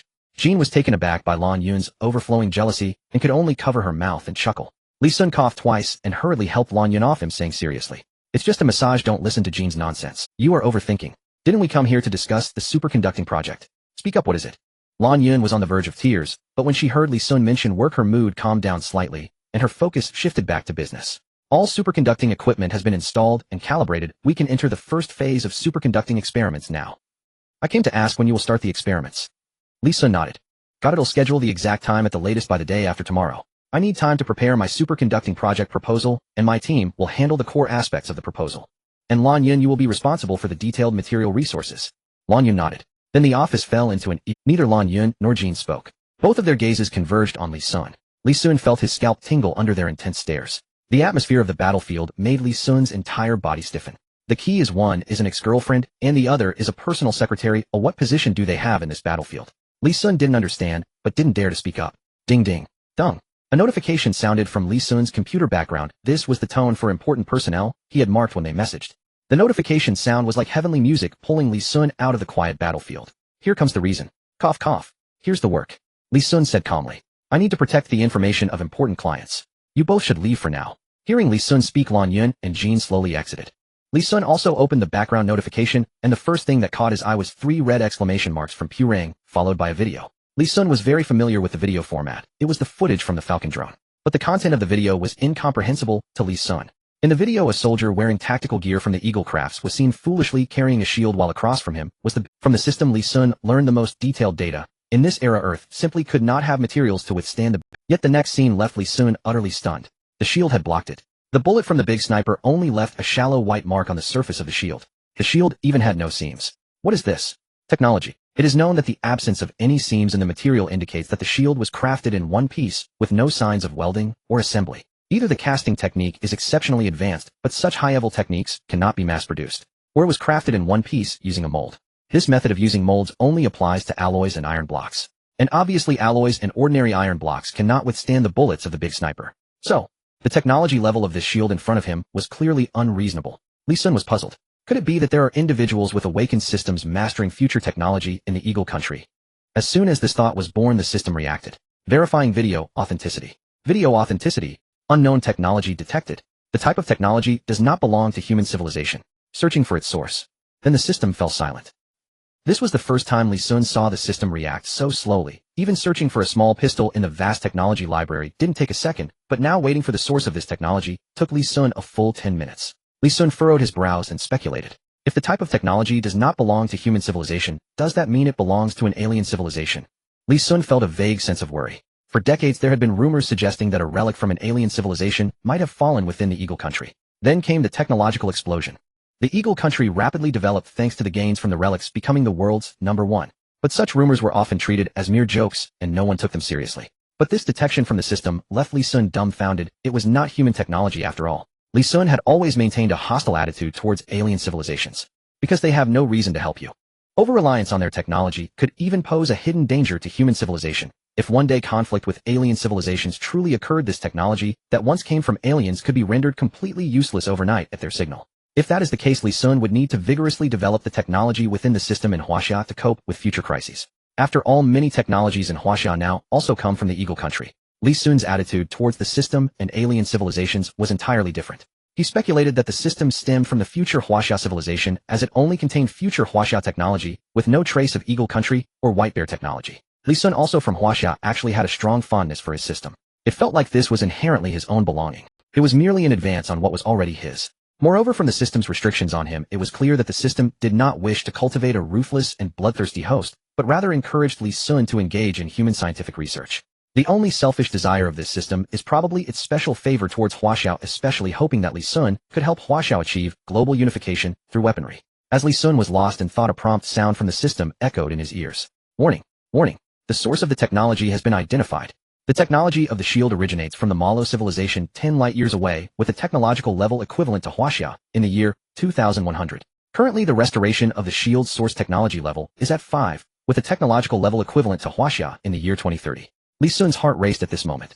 Malo civilization. Equivalent to 2100, which means it is 100 years ahead of current human civilization technology.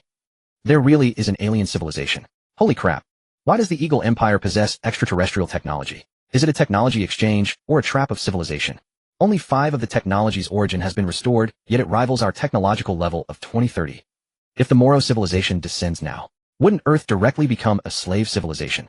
Don't underestimate. Given humanity's current explosive growth in civilization, 100 years from now, this civilizational gap would be akin to the difference between a millennium ago and today.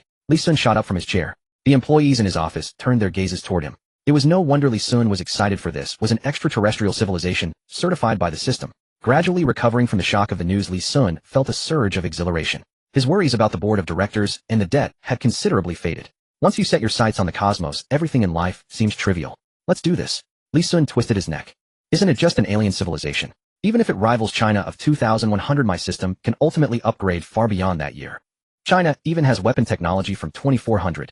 Detecting technological influences beyond the current era, the system will pre-release host permissions. Weapon library permissions expanded to 2080. Li Sun looked at the newly added technology library. Stars practically burst from his eyes. This is the lunar surface railguns and lunar orbital precision delivery technology for missiles, laser weapons, thermal fusion weapons, electromagnetic cannons, war air fortresses, Dozens of weapons currently non-existent. It seemed that by 2080 wars had begun, otherwise why would weapons suddenly become so abundant? Li Sun was salivating. Unfortunately, his reputation wasn't enough to unlock everything. Only a few weapons could be unlocked with his current reputation. For instance, laser weapons and electromagnetic cannons. And also the lunar orbital precision delivery technology for missiles. Li Sun stroked his chin as he examined the detailed parameters and technology types of these weapons. He understood all three. Among them, electromagnetic cannons were large-scale weapons typically used for naval bombardment. The lunar orbital precision delivery technology was built upon the foundation of aerospace. It would only be useful once the lunar space station was established. Missiles could be launched from space via lunar orbit, striking any coordinate on Earth at Mach 40. If equipped with a nuclear warhead, it would be the most terrifying nation-destroying weapon. Therefore, only laser weapons could aid the current situation. Laser weapons penetration power max. Armor-piercing effect. In terms of splash damage, explosive damage, and impact force, they were inferior to ordinary bullets, armor-piercing rounds, and rockets. But when it came to breaking defenses, even materials from 2080 rarely withstood a sweep from laser weapons. Because the laser in laser weapons was gamma rays with temperatures close to the core of the sun, they could cut and melt any material currently in existence. That's the one. Since Prun had purchased his weapons, Li Sun would see it through to the end. If someone bought his weapons and still got beaten by others, it would be a disgrace to Li Sun. The arms king in me wouldn't allow it. Li Sun directly called Prun's personal line, of course using the system's voice changer. Hey brother bandit, I saw the video. No big deal. Prun was startled by the sudden voice in his earpiece.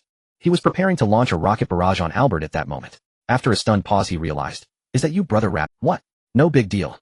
To be honest, when he sent the video to Li Sun, Prun hadn't expected Li Sun to solve it. He simply wanted to warn him about a new technology in the Eagle Empire. But hearing it, brother Rabbit, you have a gun even more powerful than the sniper. That a gun could pierce the Titan's armor was already beyond Prun's comprehension. And that shield was so formidable that Prun had never considered using light weapons like guns to deal with it. Prun had been Li Sun chuckled on the phone. Since I'm the arms king, how could I let a client lose on equipment?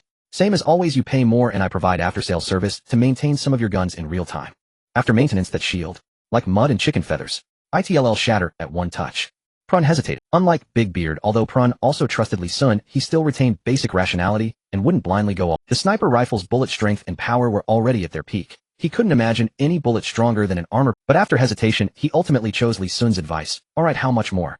Li Sun thought about the 100-man army in the video and the power of laser weapons. I3 should be enough. A single laser weapon system was priced at 100,000. Li Sun felt he shouldn't gouge the price. How about 1 million per gun? Prun was stunned. 1 million? That could buy a cannon. Just an upgrade for a gun. Are you sure, brother Rabbit? Li Sun promised, I'm sure. 1 million per gun. If it doesn't work, unconditional free return for a refund. Prun had been wavering at the 1 million price, but Li Sun's unconditional return policy made him tempted. Their organization had cooperated with Li Sun multiple times before. An arms dealer who could sell anti-ship missiles wouldn't go back on his word. Fine. I trust you, brother Rabbit. He'll buy. Upgrades for 100 guns. Send 10 to this coordinate, and the other 90 in 2 shipments to these coordinates. The coordinate for the 10 guns was the transport plane where Big Beard was currently stationed. Received. Li Sun immediately arranged the upgrades without delay, as from the video Big Beard might not hold out much longer. After sales service dispatched. Laser particle weapon upgrade commencing. Countdown. 600 seconds. 599 seconds.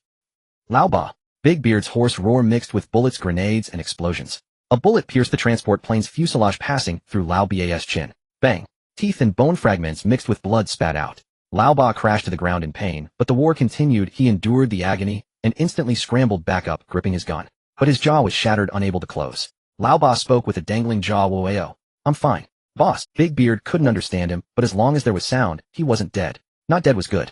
Damn. Big Beard's ferocity exploded without reserve. Both sides had been deadlocked for 10 minutes. They were at an absolute disadvantage. Of the 25 had fallen, 3 were severely wounded. 10 were lightly injured. Only 2 remained fully combat capable. Is this where we end? The bearded man looked at the biochemical weapon in the corner. If he had any other choice, he would never detonate this weapon. But now, this was a dead end. A familiar feeling. The last time he was in a dead end was in the desert surrounded by the Mech Corps, but that time it was a 100-man legion of the Jacob Empire supported by the Eagle Empire. Every source traced back to the Eagle Empire. A flash of brutality flickered in the bearded man's eyes. Outside the transport plane, several explosions rang out. A Falcon drone in the sky was hit and fell. On both sides, the team lost another 6 men. Only 9 remained, including the bearded man. Seeing his men continuously fall, Lao Ba couldn't hold back and wanted to charge out in a suicide assault. The bearded man held him down. Then he turned and ran toward the biochemical weapon crate. Since that's the case, he'll take you all. Lao Ba, cover me. The bearded man directly used his gun to pry open the cloth covering the crate, then hugged the crate and prepared to jump out of the transport plane. He planned to run as far as possible from the wall, as far as he could go, until his own death, then blow up the crate. This was the limit of this one life. He only regretted for these men who followed him. The bearded man looked at the soldiers still locked in stalemate. I hope in the next life we won't be born in a small western country. I hope we can all be born in Huaxia. Born in the Eagle Empire. Brothers I. ZZZ. Static came through the bearded man's earpiece and Pulin's anxious voice rang out, boss, hold on a bit longer, I've reached the bombing line. Start bombing. The legion surrounding you will retreat soon. Pulin didn't place all his hopes on Li Sun. He had his own. Using a phrase from the Huaxia military text, he had read besieging Wei to rescue Zhao. Albert's importance was surely greater than the second-in-command of a rebel army, right? He couldn't wait another second. Just as in the desert, the bearded man had attacked the Mech Corps command post directly to save Pulin without waiting for the right moment. Now Pulin was saving the bearded man, unable to wait for a plan. He attacked directly. Pulin watched his team enter Pakistani territory and then reach the maximum range of their rocket. Pulin used binoculars to look toward the command post that had been scouted by the Falcon drone. After confirming the exact coordinates, he shouted, all rocket launchers prepare. Target 37 degrees, northwest elevation 68 degrees. Fire. Whoosh. A series of rockets left their launchers. Pulin's side had even more rocket launchers than those besieging the wall. One volley wasn't enough. Before the first volley landed, Pulin had already ordered the second volley. The two volleys merged into one. A rain of fire, a crimson swath, dyed half the sky. It crashed toward the command post at tremendous speed. At that moment, Pulin's team was 10 kilometers from Albert's command post. Jacob Empire frontline command post. Albert was pacing anxiously, reinforcements still not here. The communication line hasn't been reconnected yet. What about that legion equipped with Eagle Empire gear? Transfer them here. And what the hell are the reinforcement troops at the wall? The communications soldier couldn't answer a single question. Beep. The soldier's eyes lit up, signal, incoming commander. It's from the border forces. Their commander is Rabat. Albert stared wide-eyed. What does he say? Did they stop the rebels at the border? The soldier hesitated for 2 seconds. General Rabat says they've been overrun. The rebels have already entered the country. What? Entered? Albert panicked. His command post was at its weakest. Their main forces were engaged with the rebels at the wall. The border troops had been defeated, and the mysterious 100-man legion was still out of contact. His command post only had a few hundred personal guards. Going up against the rebels like this would be suicide. Albert gripped the communications soldier's shoulder tightly, his force strong. Are you sure this communication is real? Seeing Albert's agitation, the soldier quickly continued, listening. General Rabat says the rebels have just advanced to 10 kilometers outside the command post. They have no vehicles, so they're moving on foot, very slowly. General Rabat advises you to request immediate reinforcements and pull troops back to defend the command post. Right. Cold sweat dripped from the soldier. Albert frowned, but I can't contact the garrison at the wall. And where did that 100-man legion go? It's supposed to be my Jacob Empire's army, but they won't follow my orders. They listen to that researcher Adolf. Damn it, I'll report this to the high command of the Eagle Empire. Suddenly Albert's eyes lit up with an idea. Right. Even if I can't contact them, someone else can. They'll call the Eagle Empire's general directly and have them order the 100-man legion to protect me. Albert fumbled to dial a number. Hello. Is that Arthur? I'm about to die. Tell your subordinate Adolf to send the 100-man legion back to protect me. I'm at the command post. Far away in the Eagle Empire's military, the white-beard Arthur clenched his fists silently. His eyes burned with anger, but he suppressed it. Albert's attitude toward him was too contemptuous. He was a 5-star general of the Eagle Empire. Albert was merely a frontline commander of a small nation, also a general, but when it came to actual warfighting, he was unworthy to even polish Arthur's boots. Arthur coughed twice, but ultimately compromised. Albert, no matter how stupid, was one of the Jewish group. And now the Jewish group held the reins of the Eagle Empire because the current president, Old Bai, was a puppet pushed out by them. And Arthur had no choice but to bow his head. A vicious gleam flashed in Arthur's eyes. Just wait. When the traditional Anglo capital of the Eagle Empire defeated the Jewish capital and took power, it would be fine. Then Arthur would become a sharp sword sweeping across the globe. Understood. Arthur said quietly, and immediately, but after hanging up he did not immediately notify Adolf to mobilize the legion. Instead, he picked up a current affairs newspaper and sneered, from the Eagle Empire to Pakistan. Is so far a delay in notification is natural, right? Hey, Albert, enjoy what war really is. Beep. Albert, stunned after the call was hung up, frowned. This Arthur didn't even give me a specific time. I'm in a hurry. Whatever, he shouldn't dare to brush me off. Albert breathed a sigh of relief. The legion will be here soon, no need to worry now. He strolled to the window with a coffee cup, ready to finally relax his taut nerves. Looking at the red clouds on the horizon, Albert wondered, sunset. Is the sun setting this early today? It isn't dusk yet, is it? The communications soldier also looked out the window. His neck stiffened, and he stammered, Gee, General, not a sunset, it's rockets. Airboat raised an eyebrow. Rockets normally only reach about a kilometer. At that distance and altitude, only a small missile should be capable of this. But the density is like a cloud. Are you joking? No sooner had he spoken than the communications soldier turned. Airboat would not dismiss it. He trusted his senses. Before becoming a communications officer, he had been a professional scout with keen eyes and refined reconnaissance skills. Only a leg wound had forced him to the communications post. One's life is singular. He trusted his judgment. That light was unmistakably the flare of rockets. Watching the radio man flee, Airboat thundered, What are you doing? Deserting. Guards restrain him. The two guards at the door obeyed, leveling their rifles and pinning the communications soldier down. The radio man cried out in pain, "Run, you fools. Do you still trust this airboat? I was a scout. Those are rockets, not a sunset." Seeing how genuine he sounded and how vehement his reaction was, the guards frowned and turned their gaze to the horizon. The projectiles drew closer and their presence became ever clearer. "Wait, General. Could that be a heat shimmer, the air burned by intense heat?" One guard said. "It seems so." Binoculars. Airboat seized the field glasses and peered at the supposed sunset. The red cloud was now riddled with dark specks.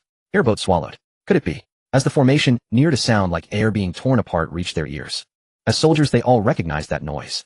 The two guards exchanged a look and spoke together. "That's the sound of rockets." They could no longer bother to hold the communications man. Instead, they looked at Airboat with anger. Yet he was their general. What could two ordinary soldiers do in the face of that? They deserted their posts, joining the radio man as they ran away from. Such a barrage could not be stopped by Yage Empire's command post. The only option was to run, to flee the bombings. The three ran while warning nearby comrades, shouting, "Run. The command post will soon become a bombardment zone." Find. Upstairs, Airboat watched his few remaining bodyguards descend into chaos. Discipline evaporated. "Stand where you are. Anyone who flees will face a court-martial. If you abandon your commander, I will see you punished under military law." But the guards only had to look up to see the glaring cloud of rockets, and the death, closing in a talk of military justice, meant nothing against imminent annihilation. Airboat looked like a child trying to stop grown men, an object of ridicule. With everyone indifferent, even his own thoughts turned toward escape. He spotted the parked armored vehicle and leapt to seize it, but a dozen soldiers had already rushed to it. Airboat's rage boiled over. "You dare take a vehicle from me? Do you want to die?" The men stared at him as if he were mad. In this world faced with life and death, who cares about ranks? Survival is all that matters. They had long held grudges against Airboat. He had attained command through family ties, and having fought on the weaker Bajisitan side, he had never truly been tested. Anyone can take credit in a favorable campaign, though much of his reputation was luck. On the battlefields of Old Huaxia, he might not even have ranked as a company commander. So the soldiers looked down on him. Under his leadership, the once advantageous situation had curiously turned against them. Watching the armored vehicle drive away, Airboat stamped in fury. The cloud of rockets on the horizon had drawn alarmingly close, no longer resembling a sunset at all. Only an oppressive sense of dread remained. The teeming warheads. It was undeniable rockets. Airboat was left bereft of tears. Had he listened to the radio man earlier, there might have been time to flee while the rockets were still far off. Now it was too late. At the edge of despair, a soldier ran up and seized Airboat. "General, come with me." Airboat looked at the man holding him, a recruit with the rank of corporal. The crew-cut recruit implored, "General, my name is Hami. Follow me. I know of an abandoned air raid shelter nearby." Airboat froze. He had not expected his savior to be the lowest-ranking private. The officers he had favored had already fled. Conflicted by anger and gratitude, Airboat's chest swelled with emotion. "Hami, very well. If I live through..." Hami's eyes shone with excitement. This promise was why he had risked death to pull Airboat away. Then the bombardment began. The command post area was struck by a dense one-minute rocket barrage. Dust and smoke rose, joining the clouds. The intensity surpassed the earlier shelling outside the walls. All of Bajisitan could see it. Near the transport planes, the leader of the 100-man Legion Kayert was drawn by the thunderous explosions to look toward the command post. "This is bad. The command post is under attack." Far away in the Yingjiang Empire, watching the battlefield through cameras, Adafa frowned and deployed drones. "You keep organizing the assault on the transport planes. I'll send drones to the command post," Kayert replied. "Yes." Under Adafa's remote control, Yingjiang's drones closed on the battlefield. Through the drones' cameras, the entire battlefield was shrouded in choking dust. As the light dimmed, the Grand Command area Airboat had erected vanished, leaving only rubble. Adafu said in puzzlement. Radars showed no enemy within 10 kilometers of the command post. Did the other side fire missiles? He began to retrieve prior surveillance. The command area's cameras had been knocked out, but earlier footage had been stored in the cloud. In the recording, the red sunset appeared in Adafa's view. Adafa's heart skipped. As a weapons specialist, he could not be ignorant. Are those rockets? Initial estimate. At that altitude, the launch point must be at least 9 kilometers away. My God, what kind of black technology is this? Even a weapons man like Adafu was shaken. The enormous disturbance halted the festival in the Yage Empire's residential. Neighboring states around Bajisitan also turned their instruments to watch. These are small nations, their territories are too compact to conceal such an event. There was nowhere to hide the news. The first time I've seen rockets washing the ground. Are those rockets? Holy shit. Did that Jacob Empire command post just get vaporized?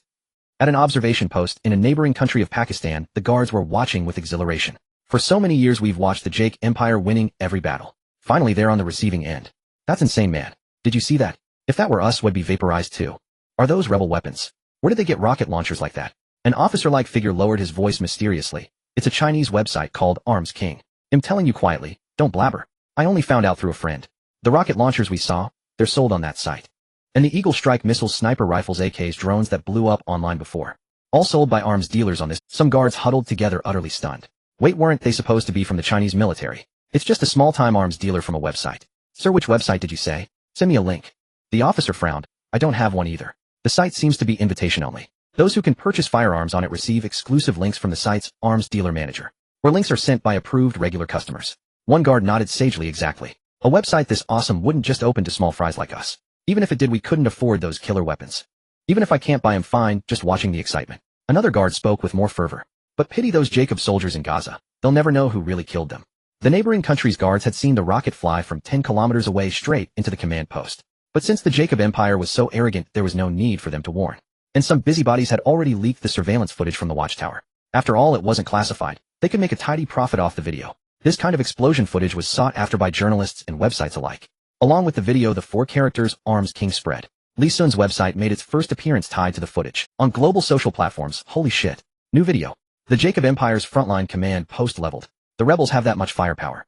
Tisk, what a beautiful shot, like sunset. But it's the sunset of death. Doesn't anyone find this absurd? Rockets flying as high as missiles. High altitude isn't absurd. What's absurd is they flew 10 kilometers and still hit the target. A self-proclaimed professional engineer commented, "You laymen don't get it. Rockets can fly high because they carry lots of propellant and have launch pads to buffer thrust. But rocket-propelled grenades are fired from handheld launchers. The buffer is the human body and the propellant is just gunpowder. Under those conditions, making them fly as high as missiles and hit a target 10 kilometers away is like telling me an elementary school student aced a college entrance exam. Absolutely insane." The engineer's explanation made the netizens understand it was like firing a cannonball from a pea shooter. Damn, when you put it like that, it really is amazing. I heard the real arms dealer behind this has finally been exposed. Not the Chinese military, a private arms dealer. I heard that too, from my grandpa's second uncle's third aunt's cousin's grandson. He even became a member of that website. Arms King. An eagle netizen sneered, "Arms King. What a boast. 50 of the world's arms come from us eagles." A white bear user retorted, "Oh, the last 2 times your eagle army got burned weren't enough. Like that Titan tank that got blown up. Or the warship that got sunk." An Indian netizen chimed in, "This Jacob Empire has eagle support, and their command post still got leveled. That's your payback for vetoing our ASEAN entry as a permanent member of the Security Council." As soon as the ASEAN spoke, netizens above couldn't hold it and stopped dreaming. Why do you think the 5 permanents are called the 5, not the 6? Maybe becoming a permanent member never required a vote. The vote is just a formality. Look at how China got in. Reflect on yourself. Maybe you should follow China's example and fight all 5 permanent members. Ha ha ha. The internet was blazing. News that the Jacob Empire command post had been leveled spread across the world. After all, everyone knew that the Jewish capital behind the Jacob Empire was the daddy of the Eagle Empire. When the daddy gets hit, the Eagle Empire's endless fury is sure to follow. This was a world-class drama. Even stray dogs on the street would be asked if they'd seen that video. Alongside, the Arms King website also trended. Meanwhile, Adolf's door was kicked open. The kicker was one of the high-ranking members of the Jewish group in the Eagle, Albert's brother Alexei Len. "You bastard, Adolf. Your 100-man legion was stationed at the command post. How could you let my brother's command post get bombed?" Adolf took off his earphones, expressionless, looking at Alexei. "I wasn't aware of this. I received no order to reinforce the command post." Alexei's eyes narrowed. "General Arthur said he personally gave you the order. Are you saying General Arthur is lying?" Adolf, a shrewd man, immediately guessed that General Arthur was using him to eliminate the Albert he despised. He was just a small cog, no match for the military, the general, or the Jewish capital. He couldn't afford to offend anyone. It might be due to a delay. I was busy directing the battle over there. Maybe I missed the order." Alexei grabbed Adolf by the collar, furious. "Mist? You think a mist can brush me off? The one who died is my brother. Adolf, you won't even get a chance in military court. You'll die right here." As the collar tightened, Adolf slowly suffocated. His hands flailed. Memories flashed. His whole life, pulled by various forces, reduced to a tool for making weapons, never receiving respect from anyone. "I won't accept this. Is my life so cheap? From various officers to General Arthur and the Jewish capital, is it really necessary to kill the head of the research department just because a useless Jewish officer died? Which weapon of the empire does not bear his mark? He has made significant contributions to the empire's progress, yet ultimately these contributions became the achievements of his superiors. Even though he is the head of the technology department, in the eyes of those high-ranking individuals, he is merely a dog." At the moment of death, Adolf's hand struck the drone's camera control stick and a scene appeared in a flash. Amidst the smoke and dust, a gap on the ground was opened and 2 people crawled out through that opening. Adolf hurriedly patted Alexei, who was pinching him, and pointed at the screen. "Albert is not dead." In the ruins of the command area, Albert was helped out by the new recruit Hamid. Cough cough. "I'm alive. I'm still alive." Albert was dizzy from the shock. The facilities in this abandoned air raid shelter were utterly inadequate and his throat was filled with dust. But fortunately he survived. "Hamid, you saved my life. Those useless people who abandoned me and ran away, I will ensure they die without a burial place. Hamid, from now on you are my personal guard captain. I promote you to Major, no, Lieutenant Colonel." Hamid flattered. "Thank you, General." "Be careful, General. These ruins are easy to trip you up." Albert looked at the command area now reduced to rubble, and a wave of anger surged. Let's go back to the rear, and we will settle the score. That damned Arthur. And Adolf the most despicable are those rebels. And those in Huaxia who provided weapons to the rebels. They all deserve to die. I will apply to the family for a nuclear bomb. I will blow them up. I will blow them up. Albert's current behavior resembled that of a madman who had lost his mind. Meanwhile, in Adolf's office, Elixir, watching the screen, had already loosened his grip on Adolf. Still alive. It looks like this is an air raid shelter. Let your drone go over. I want to talk to my brother. Adolf obediently operated the drone to fly over. Albert saw the drone with the eagle sauce emblem flying over and immediately realized it was from his own side. At the same time, a voice from the drone came through. Are you okay, brother? Albert exclaimed excitedly. Brother, you have to help me take revenge. I nearly died. If it weren't for Hamid bringing me into this abandoned air raid shelter, I would already be a pile of ashes. Elixir comforted him. Don't worry with me here. The elders at home have already made arrangements after hearing this, and we will mobilize the entire power of the Eagle Sauce Empire to help you take revenge. We will no longer care about public opinion. This time, we want the world to see the true strength of the Jewish group. Albert nodded excitedly. Are we finally going to reveal ourselves again? Elixir laughed heartily. Of course, our hiding plan has entered its final phase. Now over 70 of the Eagle Sauce Empire's industries are under our control, including. As Elixir spoke, he looked at Adolf and said with deep meaning. Including that laboratory said to have fallen. This refers to the laboratory that Adolf is currently in charge of. What Elixir means now is that the authority Adolf possesses is given by the Jewish group. As long as he doesn't want it, Adolf must roll out now. This is a warning to Adolf. Adolf lowered his head, a red light and ruthlessness flashing in his eyes. He has been a dog. These people who clearly need his technology still do not regard him with any importance, merely relying on their control of that laboratory. Adolf muttered in an inaudible voice. It's a pity. You won't be proud for long. You have no idea what that laboratory. You also don't know what I have already obtained from the laboratory. Elixir frowned. What are you mumbling about? When Adolf looked up again, he had transformed his expression into a bright smile. I said I will now send a legion to pick up. Elixir snorted. That's more like it. Those lowly lives are not important at all. Albert is a noble of my Jewish people. If he dies, I will make you all accompany him to the grave. Adolf turned around to give instructions to the 100-man regiment. Elixir added, you must at least send half of the 100-man regiment to protect my brother. What? You want me to withdraw half of them back to the command post? Kelt was quite puzzled when he received this order, as he was about to take down the bearded man. Now withdrawing half of the military strength would greatly affect him. However, military orders are military orders. Although he didn't understand, Kelt still complied. Let the 5 rear squads return to the command post. The others will increase their attack frequency and aim to take down the target within 2 minutes. The bearded man noticed the withdrawal and understood that Pran's attack had taken effect, but not completely effective. The remaining forces were still enough to slaughter him. The bearded man looked at the biochemical weapons. Ultimately, he still had to. Meanwhile, 6 fighter jets roared through the sky, repeatedly circling over the entire battlefield.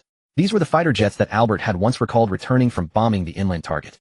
1 fighter jet headed toward the command area, 2 flew toward the border, and the other 3 circled above the bearded man and the Cyclops.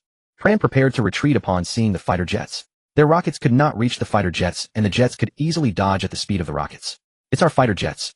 The soldiers of the Jacob Empire engaged in a bloody battle at the wall were greatly encouraged. The 3 fighter jets ignored the bearded man and concentrated all their firepower on the Cyclops troops at the wall. Bang, bang, bang. Each sound struck like a hammer on the hearts of the rebel soldiers. The ammunition fired by the fighter jets fell like light onto the battlefield. Just 1 round of sweeping fire left 3 long bloodstains on the ground. That was minced flesh. The Cyclops roared. Everyone retreat to the inner area. Retreat behind the wall. Boss, you need to hurry and run. We have to retreat. We can't let you attract fire. Hearing the Cyclops' voice in his earpiece, the bearded man couldn't help but smile bitterly. I can't retreat. With fighter jets above and biochemical weapons below, surrounded by dozens of fully armed elite soldiers. Death is certain. The bearded man suddenly felt a familiar sensation. Last time, it was like this too. A deadlock, being surrounded. Then his gun began to glow. The bearded man looked at his glowing gun, sighing. Yes, that's how it glows. Look at me. Ooh, I'm so anxious that I'm having hallucinations. The bearded man paused for a second, then exclaimed in joy. Holy crap, Brother Rabbit.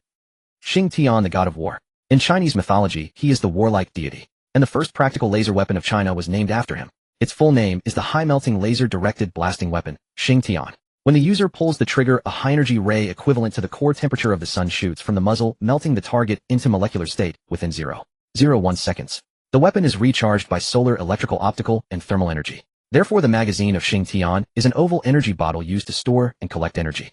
If charged by a dedicated high-energy device, the energy bottle can be fully charged in just 15 minutes. A brand new energy bottle is sufficient to support an operator in melting an entire fighter jet. However, relying solely on the energy bottle's natural absorption and storage of energy is relatively slow. For instance, solar charging normally takes a full day. Therefore, the use of the laser weapon Xing Tian requires careful planning, because Li Sun only sold the gun, not the charging equipment. Consequently, even after Bearded Plan and his team completed the upgrade, they could only rely on natural charging. Thus, the laser weapon could be used only once every 2 days. Do you believe in light? Kelt had never believed in it before, but now he was utterly stunned.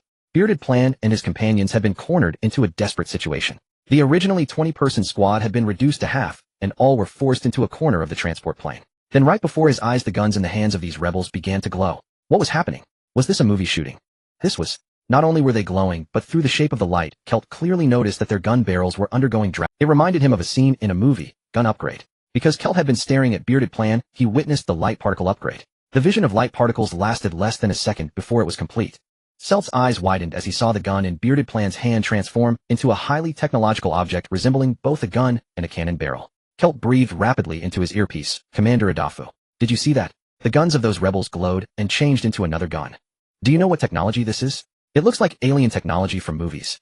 Little did Kelt know that Adafu was already overwhelmed by Auxilin and hadn't noticed his call at all. Hearing no response from the earpiece, Kelt dared not be careless. After all, these rebels possessed many miraculous weapons. He had to test the waters first. Squad A, bring our reinforced alloy shields forward. The safest approach was to let the shields lead the charge. A shield capable of blocking sniper rounds would surely be the most reliable against unknown weapons. Meanwhile, inside the transport plane, Bearded Plan touched the brand new gun body, his beard trembling with excitement. The texture was that of an alloy. Except for special alloys, no natural metal or steel could withstand the heat of the sun's core. The alloy of the current gun barrel was beyond the technological capability of current human civilization. Looking at the energy bottle that resembled a magazine, Bearded Plan was baffled. What kind of gun is this? There are no bullets. What is this bottle for? The voice of the system came through his earpiece. After sales service delivered successfully. Laser weapon. Xing Tian. Laser weapon. Bearded Plan pulled the trigger in a daze, the muzzle pointing forward. A beam of light with a red outer ring and a yellow inner core shot straight out. Woo. The beam continued to output relentlessly while the trigger was held down. Holy crap. Bearded Plan's hand could no longer hold the gun. The continuous thrust generated an unending recoil, causing his hand to jerk wildly.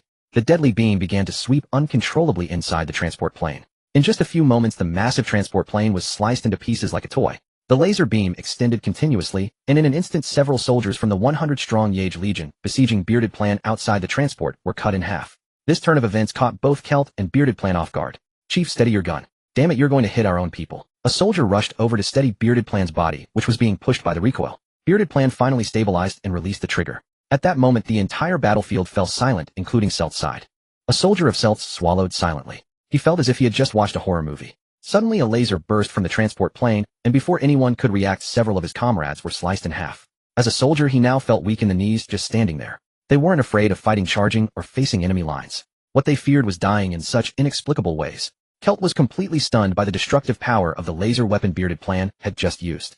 He looked at the soldier who had been cut in half. The wound on the upper body was already charred. A person bisected could still survive for a while, but this soldier had died instantly upon being struck. This meant that the laser wasn't just a high-temperature melting effect, it could also directly burn out the entire nervous system. Most crucially, the alloy shield the soldier had been holding didn't last a second before being melted through. The shield that could withstand sniper rounds, which had yet to enter mass production, had been breached. Kelt frantically called Adafu, nearly wearing out his earpiece. Hello? Commander. Commander. Commander Adafu. Answer me. Damn it. Your strongest shield was torn apart like paper. Answer me. Your strongest shield was torn apart like paper. Exactly, Adafu was unreachable, and Kelt couldn't simply abandon the mission and retreat. He was caught in a dilemma to fight or not to fight. If he fought, he might be swept by that monstrous laser. If not, just surround them. Kelt thought. Wouldn't they become Bearded Plan and his team didn't even need to aim. They could just spin around and fire the laser. Damn. Kelt hesitated, but ultimately gave up. My life matters more. All troops, withdraw.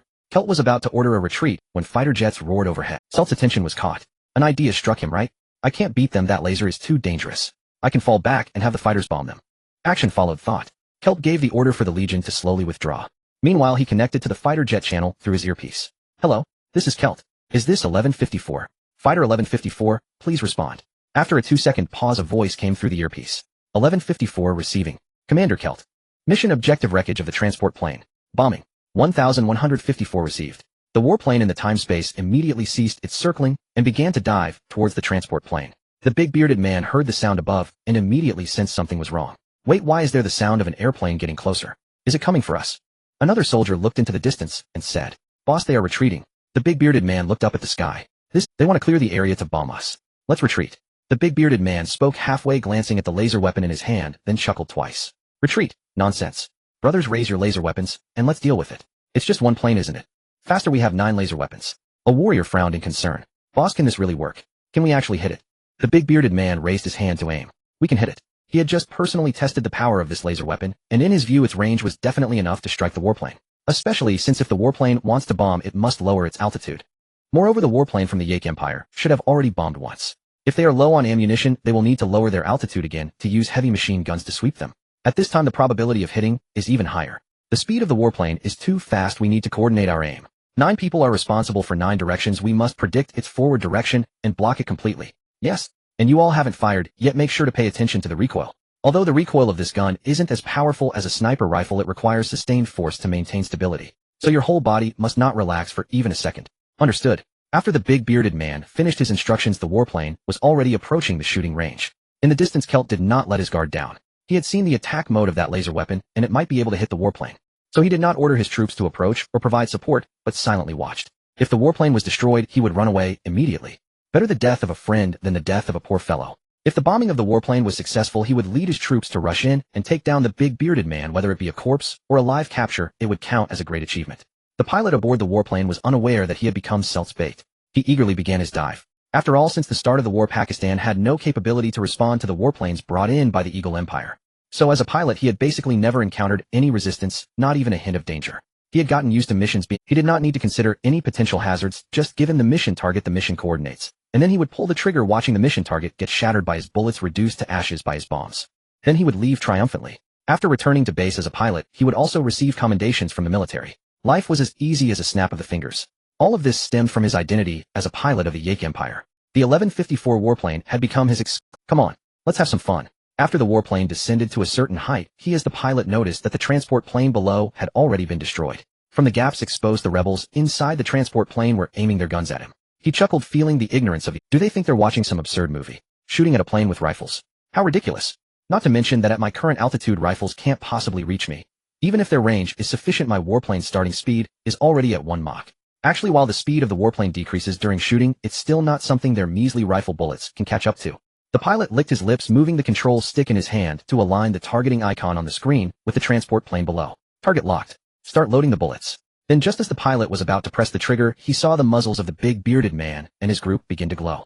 What is that? A beam of light grazed the pilot's helmet, passing through half of his face. Due to the speed of the light, the pilot completely failed to react. Until a second later, 8 beams of light simultaneously pierced through the body of his warplane. Buzz.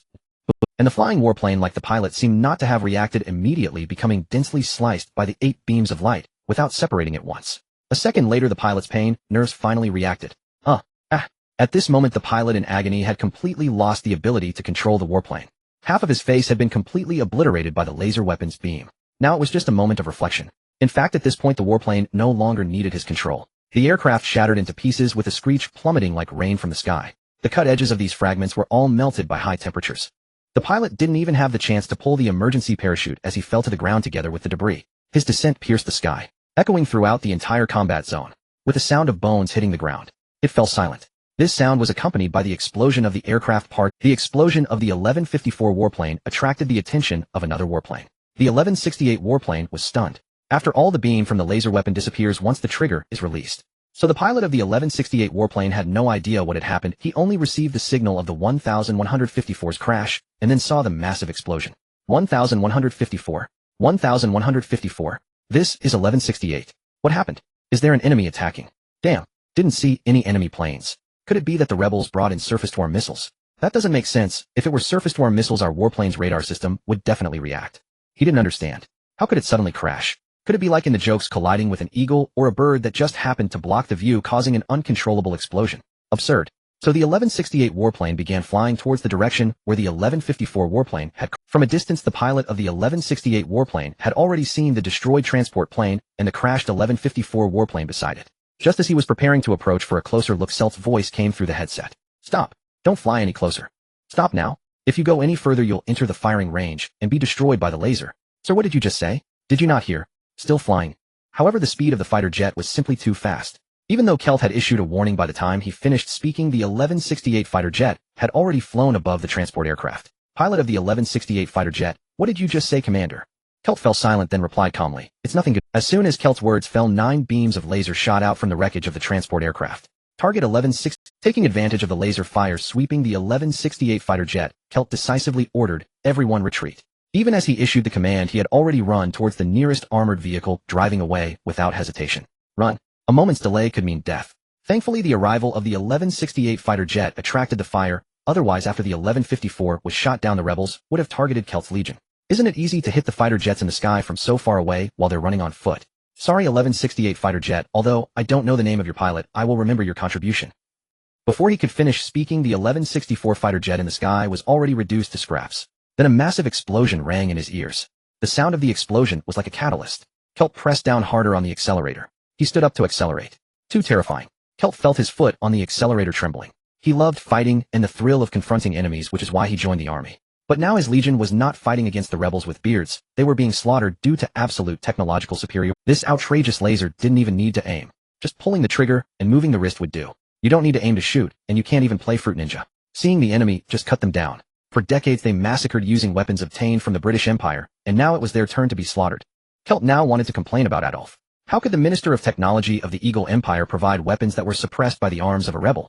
Even though he knew that the weapons of these rebels likely came from the Huaxia military, he still felt indignant. Why would the weapons of the Eagle Empire lose to Huaxia? What happened to being number one in the world? The only time they were beaten in this battle was when Huaxia entered the fray. Before the Eagle Empire entered the scene, and before Huaxia did, their Jacob Empire had completely crushed Pakistan. Kelt now suspected that Huaxia entered the battle solely because the Eagle Empire intervened. And after Huaxia's entry, the Eagle Empire's weaponry could no longer suppress Huaxia's weapons, leading to their defeat. This blame would fall on the Eagle Empire. Kelt planned to report this to the commander, insisting on pressuring the imperial military. In short, one sentence. We lost, but it's not my fault. It's because the opponent is too strong. It's because Huaxia's weapons are too powerful. Kelt failed to realize that even though the laser weapons showed no marks of Huaxia, he unconsciously attributed the laser weapon to Huaxia production. He subconsciously elevated Huaxia to a level stronger than the Eagle Empire. Hurry. They shouldn't be able to catch. They can't catch up, boss. These bastards are running too fast. I still wanted to see what it feels like to sweep people with laser weapons. The soldiers beside the bearded man began to chatter. Sweep people? Wait, aren't there a lot of enemies over there? Since we've upgraded to laser weapons, why not directly charge into the main force of their garrison? The bearded man looked towards the direction of the walls. That was where the Cyclops and the main garrison were engaged in battle. If he wasn't mistaken, the Cyclops had already mentioned wanting to retreat a few minutes ago. But there's no need to retreat now. He had already taken down 2 fighter jets directly. The opponent's most powerful battlefield suppression weapon resources were gone. Now it had returned to a direct confrontation. The only difference was that the bearded man and his team had 9 weapons capable of large-scale slaughter. The bearded man held the laser weapon, his old face beaming with joy. Exactly. Fighter jets are fleeting. If you missed them, he knew that the bearded man and the others were facing the direction of the transport aircraft, which was on the opposite side of the garrison. The Jacob Empire troops, currently exchanging fire in the garrison, could never have imagined that a 9-man group capable of slaughter would emerge from their flank. Surprise, coupled with the invincible slaughter capability of laser weapons. Today, this wall will definitely collapse. Perhaps the recovery of our homeland will start from the 9 of us today. No, it's 20. We cannot forget the 11 brothers who sacrificed.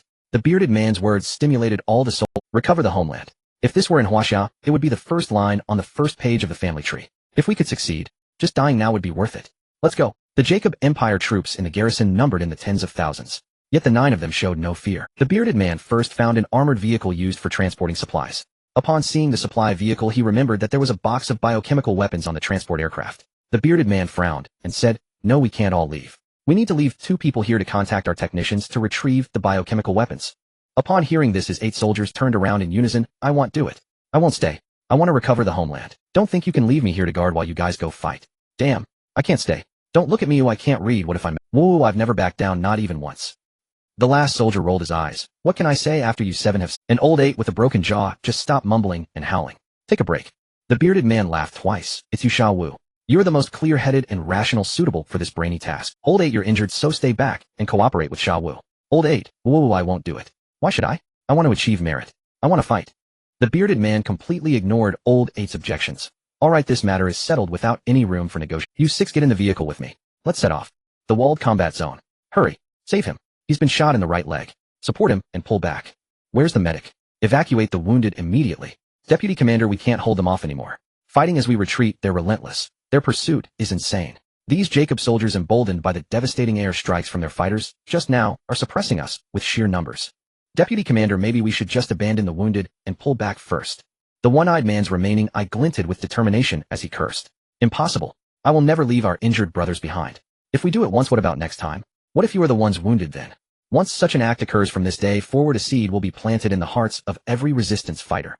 Which soldier would then charge forward with courage? Which soldier would trust his back to his comrades? Once wounded, the mentality of being abandoned would take root in every soldier's heart. When that happens, the resistance will truly be finished. The junior officer who had made the suggestion was silenced, not daring to speak. The one-eyed man turned to look at the current force ratio displayed by the Falcon drone reconnaissance. 1 to 10. At the very beginning, thanks to the initial salvo of rockets, they had managed to drag the ratio down to 1 to 5. But the circling, strafing, and bombing of those two fighters had dragged the ratio back to 1 to 10. The stalemate had been maintained largely because the resistance fighters' fearless courage far outweighed the Jacob soldiers' timidity. Coupled with the power boost from Chinese-made AKs, the earlier deadlock had been possible. But now with the force ratio stretched to 1 to 10, the gap that Chinese weapons could bridge was no longer enough. Although no fighters were circling in the sky at this moment, the threat still loomed over the resistance. Who knew when the fighter... At this time, the one-eyed man had no idea that both fighters had already been shredded into pieces by Big Beard's laser weapon. The reason Big Beard could not inform him was that all of Big Beard's drones had been destroyed. His earpiece had also been damaged in combat. He could hear the system's upgrade notification only because the system was powerful enough to transmit sound via light particles. Watching the casualties mount, the one-eyed man finally made his decision. Brothers, the battle has reached this point. Someone must step up. As deputy commander, I will be the first. Who is willing to stay with me to hold off the pursuing Jacob Imperial Army and buy time for our main force to withdraw? As these words fell, every commander among the troops, not currently on the front lines, raised their hands. But the hands of the others were pushed down, and 3 older commanders stepped forward. Max, the sniper team commander, laughed. I'll do it. I'm old enough. I've lived my fill. The stern crew-cut man said, let me go instead. You all have ties to something. My family, all my loved ones have already died in the war. I joined the resistance to find a worthy death, and now I've found it. A bald, heavy-set man retorted, bullshit. Aren't we your family? Don't try to play hero alone. I'm coming too. The one-eyed man's eyes moistened, but he quickly blinked back the tears. Good. Then together. Let's carve a future for the younger ones. Taking a deep breath, the one-eyed man steeled himself and began deploying. Max, how many of the Chinese heavy snipers in your sniper unit are still operational? Max pondered for a moment, then quickly replied. We used a third of the ammunition in the initial engagement. During the retreat to kill as many enemies as possible, while pulling back we burned through nearly 90 of the remaining rounds. Now we have about 20 rounds left. Dozens of possible strategies flashed through the one-eyed man's mind. Then he issued the order. Swap the positions of the 1st and 2nd regiments. Pull all frontline soldiers back. We 3 will take the lead up front. The retreat column will be under the command of Lao San. Execute immediately. Pull all units back inside the wall. Move out. Inside the Jacob Empire's temporary command post, the interim commander Lankesha was staring at a map deep in thought. Report the situation. A communications soldier using binoculars to observe reported. The resistance forces have retreated to their original position outside the wall. Lankesha smiled. Good. They can't hold out, they're retreating. It seems the fighter strikes hit them hard, and their rocket ammunition is clearly insufficient. After 3 salvos they had nothing left. This is our chance. Immediately inform the secret Jacob 3rd Regiment, hidden inside the wall. Their mission is to do everything possible to encircle and annihilate the resistance forces as they enter the wall. Lankesha laughed heartily. These foolish rebels will never imagine that since the start of the war we have built a tunnel inside, and a force that has never been seen has been hiding in that tunnel all along, waiting for this very moment. The adjutant stepped forward to congratulate him. Commander, perhaps this battle will allow us to wipe out the resistance in one fell swoop. Then you will no longer be just an interim commander. I just saw that General Albert's command sector was bombed. If General Albert is wounded or falls, the frontline theater will need a new supreme commander. If you can claim the credit for this victory, then the new supreme commander. Lankesha's eyes gleamed with avarice, thoroughly captivated by the picture the adjutant had painted. Strike. Annihilate those rebels. Boom. The one-eyed man together with Max blasted apart a tank that was rolling forward. Then he organized the men to rotate, firing for suppression. Rat-a-tat-a-tat-a-tat. Blood was seeping from Max's. He alone knew that his shoulder blade was completely shattered. Because there weren't many people who could handle the heavy sniper rifle. And with mounting casualties there weren't enough hands left. Originally each man could withstand only 3 shots from the Chinese heavy sniper's recoil, but now, Max alone had fired 6 times. Without a word, the one-eyed man also picked up a Chinese heavy sniper and aimed at another tank moving up to replace its fallen comrade. Boom. The tank, a steel behemoth, was pierced through. After all, these were just ordinary tanks, not Titan tanks with their formidable defense. Even Titan tanks were like paper before a large force, and these ordinary tanks could be crushed by the sheer spread of the bullet's impact. This was also the 5th heavy sniper round the one-eyed man had fired. He set down the rifle, his hands trembling as he picked up the Chinese AK. If one looked closely, his fingers could barely squeeze the trigger. Huh, old buddy, are you out of strength? Max suddenly laughed loudly beside him. The one-eyed dragon retorted. Who says I'm out of strength? A man cannot say he is out of strength. Bring it on. The sound of bullets never ceased from the trench. The sniper rifle would fire whenever a tank attempted to advance. The main trench is the one-eyed dragon's means to counterbalance the forces of the Jacob Empire. As long as the sniper's ammunition is not exhausted, the Jacob Empire must pay in lives to counter their bullets. Expend. Use lives to exhaust. Boom boom boom. The sound of tank tracks echoed from afar. This time 2 tanks charged at once. Damn it, how many tanks does that cursed Jacob Empire have? Max cursed loudly, then gritted his teeth, enduring the excruciating pain as he lifted the sniper rifle back onto his shoulder. The shards of his shattered scapula even pierced through his clothing. Upon closer inspection, Max's gums had already bled, yet he still wore a nonchalant expression, aiming the sniper's scope at the tank. One-eyed dragon, what is your name? The one-eyed dragon remained silent. Max continued to chatter. Actually, my name isn't Max. It's just that Max in English means maximum, and I hope to be strong to the max, so I named myself this. Remember, before the war started, my friends used to call me Gould. I wonder if I will have the chance to hear that name again in another life. The one-eyed dragon softly said, my name is Manshalna. Ha ha ha. As soon as the one-eyed dragon finished speaking, Max burst into laughter. Who would have thought, Deputy Commander, that you never say your real name? Turns out it sounds so girly. The one-eyed dragon's face flushed. Shut up. Max suddenly fell silent. Manshalna, you shouldn't fire the sniper anymore. I've been a sniper for 30 years, and I know everything about sniper rifles. The limit of this sniper rifle on the human body is 7 shots. After 7 shots, the brain will be shattered. You've already fired 5 shots. As he spoke, Max loaded another round into the sniper rifle. He knew if he didn't resolve the situation with the approaching tanks, the one-eyed dragon would not stop. I've only fired 5 shots, aren't you at 6? The one-eyed dragon mumbled, still not reacting, when a deafening sound erupted beside him. Boom. The 7th shot. The one-eyed dragon glared at Max with his remaining eye. He saw Max having just fired the 7th shot, spewing blood from all 7 orifices. Max, whose head and body were already beginning to sway, did not stop his hands. He instinctively reloaded and aimed again like a robot. He aimed accurately at the 2nd tank. No. At that moment, the one-eyed dragon finally realized something. His lips trembled slightly. No. Boom. A black bullet pierced through the 2nd tank. It exploded directly. Gould, Max. The one-eyed dragon cried out with a heart-wrenching scream. But after the dust raised by the recoil of the Huaxia sniper, Max lay quietly in the trench, his face buried on one side of the gun, his hand resting on the scope, motionless. All that could be seen through the gap of the gun was the slight upward curve of Max's lips.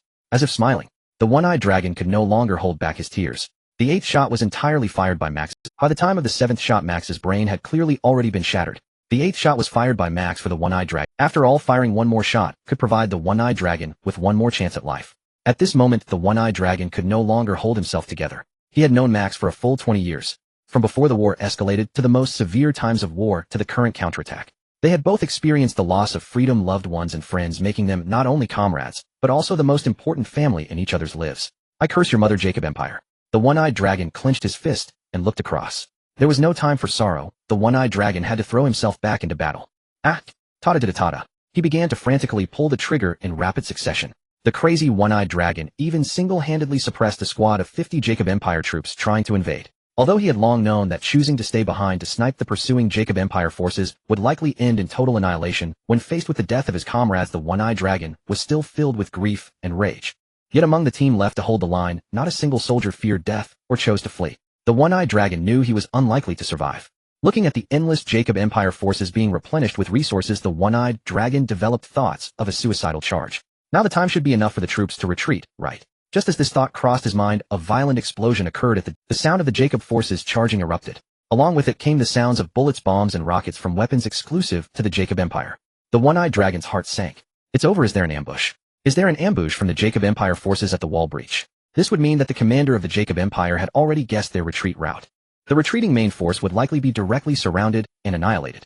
I must know that the resistance forces occupying the wall now account for nearly 2/3 of the total resistance. If they were to be encircled, it would spell doom for the resistance.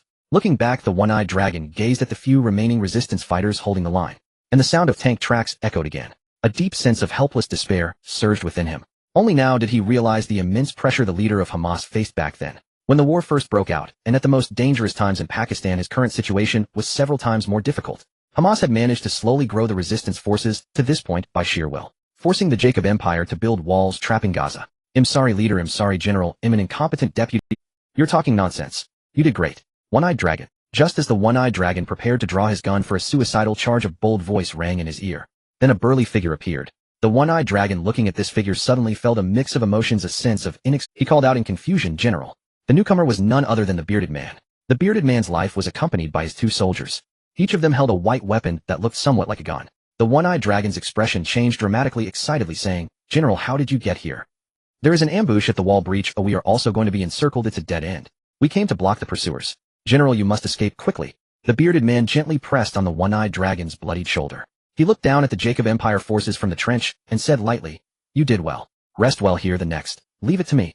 The sound of tank treads echoed from beneath the trench.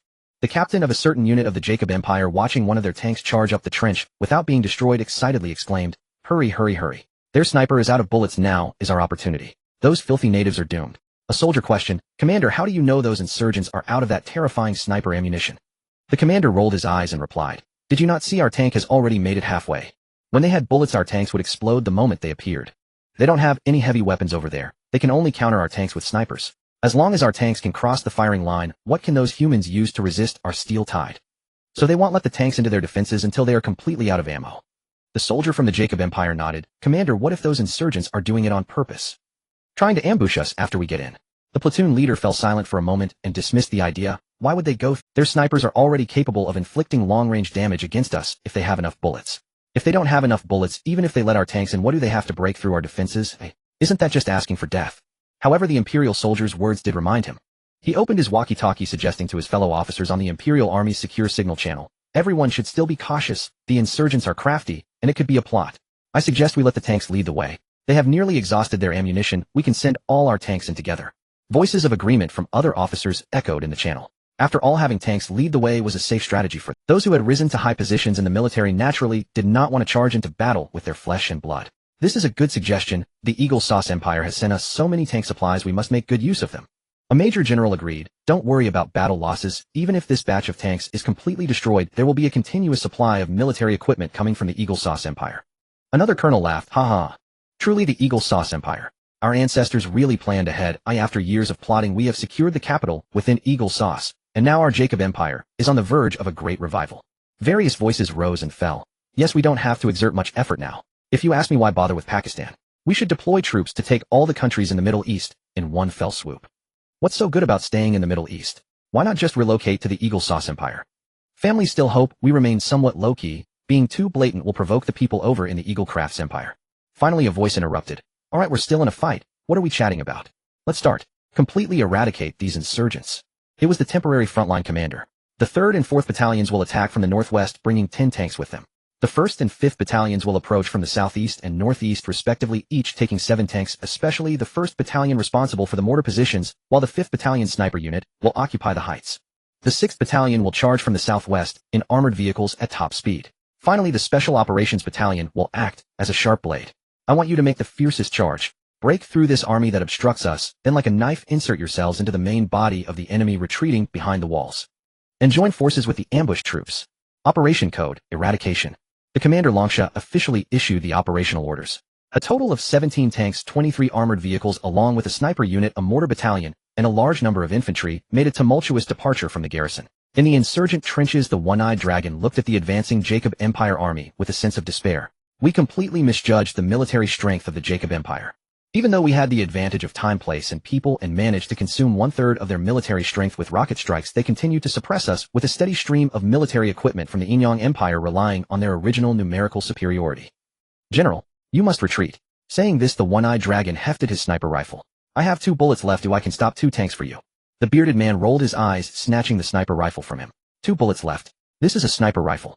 Even with my physique, I can only endure the recoil of 7 bullets at most. With your small frame, if you fire again, you will die. The one-eyed dragon didn't understand. He wasn't a professional sniper, so his limits were not as good as Max's. Max could at least withstand 2 more shots than he could. Max raised his hand. His physical condition was comparable to that of the bearded man. "This monster. It's just a pity. I arrived too late." The bearded man looked at the lifeless Max lying in the trench and hugged Max's body into the trench, covering his face with, "Let's leave him here for now. We will have the chance to collect the bodies of our fallen comrades later." Saying this, the bearded man, because at this moment the sounds indicated that the Jacob Empire's army had charged to at least within 500 to 1,000 meters. This was the ideal range for laser weapons.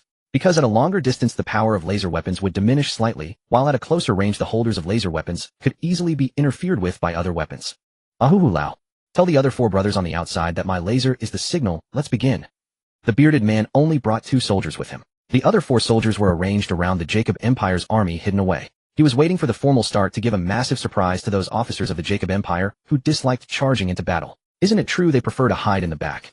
Don't they like to let the soldiers charge while they hide in armored vehicles and tanks? Do they enjoy going wherever they can to command from a command tower? This time, they would specifically target the rear. Within the Jacob Empire's army, the tanks had already spotted the trench. The barrels of 17 tanks slowly moved, aiming at the center trench. Voices of anticipation for orders came from within the tanks. 3, 2, 1, fire. Virum. Boom. The command was abruptly cut off as if a crowing rooster had its neck suddenly grasped. As the countdown ended, the barrels did not fire. Instead, a red beam accompanied by fine yellow light pillars emerged. Yet this slender beam of light sliced through the tank shell as if cutting tofu. Inside the operating tank, 4 soldiers were bisected in the blink of an eye by the beam, not from the waist, but diagonally cutting from the shoulder all the way down to the thigh. A diabolical idea. The bearded men devised this method to eliminate the hidden danger. If a soldier were severed horizontally at the waist, they could still potentially continue to move. If cut diagonally, the enemy would have absolutely no chance of survival. In fact, it was an unnecessary move. After all, the bearded men did not know that enemies struck by laser weapons would have their nervous systems instantly burned out. Normally, a person cut in half would have some time to live, but those bisected by laser weapons would immediately lose vitality and consciousness. On the battlefield, no explosions, no sounds. A tank that was moving forward was silently cut into several large pieces, and even the bombs inside were fused, causing no explosion at all. What was that? The soldiers following the tank were dumbfounded. They only saw a flash of light, and their own tank was destroyed. Then a scene of terror unfolded for all the soldiers. The bodies of soldiers around the tank seemed to be struck by something like a slash. In the next moment, they were torn apart, like toys disemboweled. The burnt smell of high-temperature melting at the wounds spread across the battlefield in a short time. So much so that later, when the soldiers of the Yageo Empire recalled this battle, they would constantly vomit, and even the smell of burning would trigger a memory reflex that made them start vomiting. Ugh. These Yageo Empire warriors were seasoned veterans. Although they had suffered few casualties themselves, they had not been sparing in their massacre of Pakistanis. Yet even so, they had never seen such a bloody battle scene. Light. What the hell? After all, the Yageo Empire soldiers had not yet seen any rebel soldiers. They had not reached the trenches, nor had they heard any gunfire. Their comrades had begun to drop dead one by one. Buzz. The hum of the light weapons softly resounded around the entire battlefield. The bearded man's 2 comrades also began to scatter and slaughter. 3 beams of light on the battlefield rampaged like playing a mobile game. The Yageo soldiers certainly would not submit to a one-sided massacre, so the sounds of gunfire, artillery, and even rocket-propelled grenades began to roar incessantly. But where was the enemy? As the death toll rose, it was no longer just a single group of Yageo Empire troops who had witnessed that light's overwhelming massacre. Panic, unease, powerlessness, and despair spread throughout the entire Yageo Empire army. The bearded man in the shadows was not in a hurry. He had long discovered the true beauty of the laser weapon. It was not about holding down the trigger to keep the laser continuous, but about aiming at the target, pulling the trigger, and then releasing it. Laser speed could hit a target in less than 0.01 seconds, and after releasing the trigger, the light would disappear in less than 1 second. It looked like a flash of light, causing a killing incident. The unknown was the most terrifying. Finally, a large number of Yageo Empire soldiers began to break down. Several soldiers started wailing, holding their heads. They were surrounded by the mangled corpses of their comrades who had just been ravaged by laser beams. The stench stimulated them. The shadow of death enveloped them. They cried out, "It's punishment. It's God. God keeps sending down light to punish us for indiscriminately slaughtering the people of Pakistan. I was wrong. Please, Lord, forgive me. It wasn't my doing. I never wanted to wage war or slaughter those civilians. It was my superiors and officers who ordered me to do this." Some soldiers had a complete mental breakdown. "I am guilty. If you truly are God, send light to take me away. Stop torturing me. I've had enough, whether I'm slaughtering the enemy or the enemy is slaughtering me. This damn war." His eyes were bloodshot, filled with the despair of longing for release. The bearded man not far from him sighed and pulled the bang. The soldier's head exploded like a watermelon. In less than 10 minutes, all the tanks had become cubes of the armored vehicles that were initially preparing to charge. After seeing the fate of the tanks, completely dared not move. One soldier, who was a driver, even turned around and ran in the opposite direction. What the hell are we fighting for? The enemy aren't humans, they're ghosts. They're gods of death. Karma. I'm not even a Yageo Empire citizen. I'm just a mercenary you hired. $8,000 a month. Why on earth would I risk my life for you? Holy crap. Could it be some new weapon of the rebels?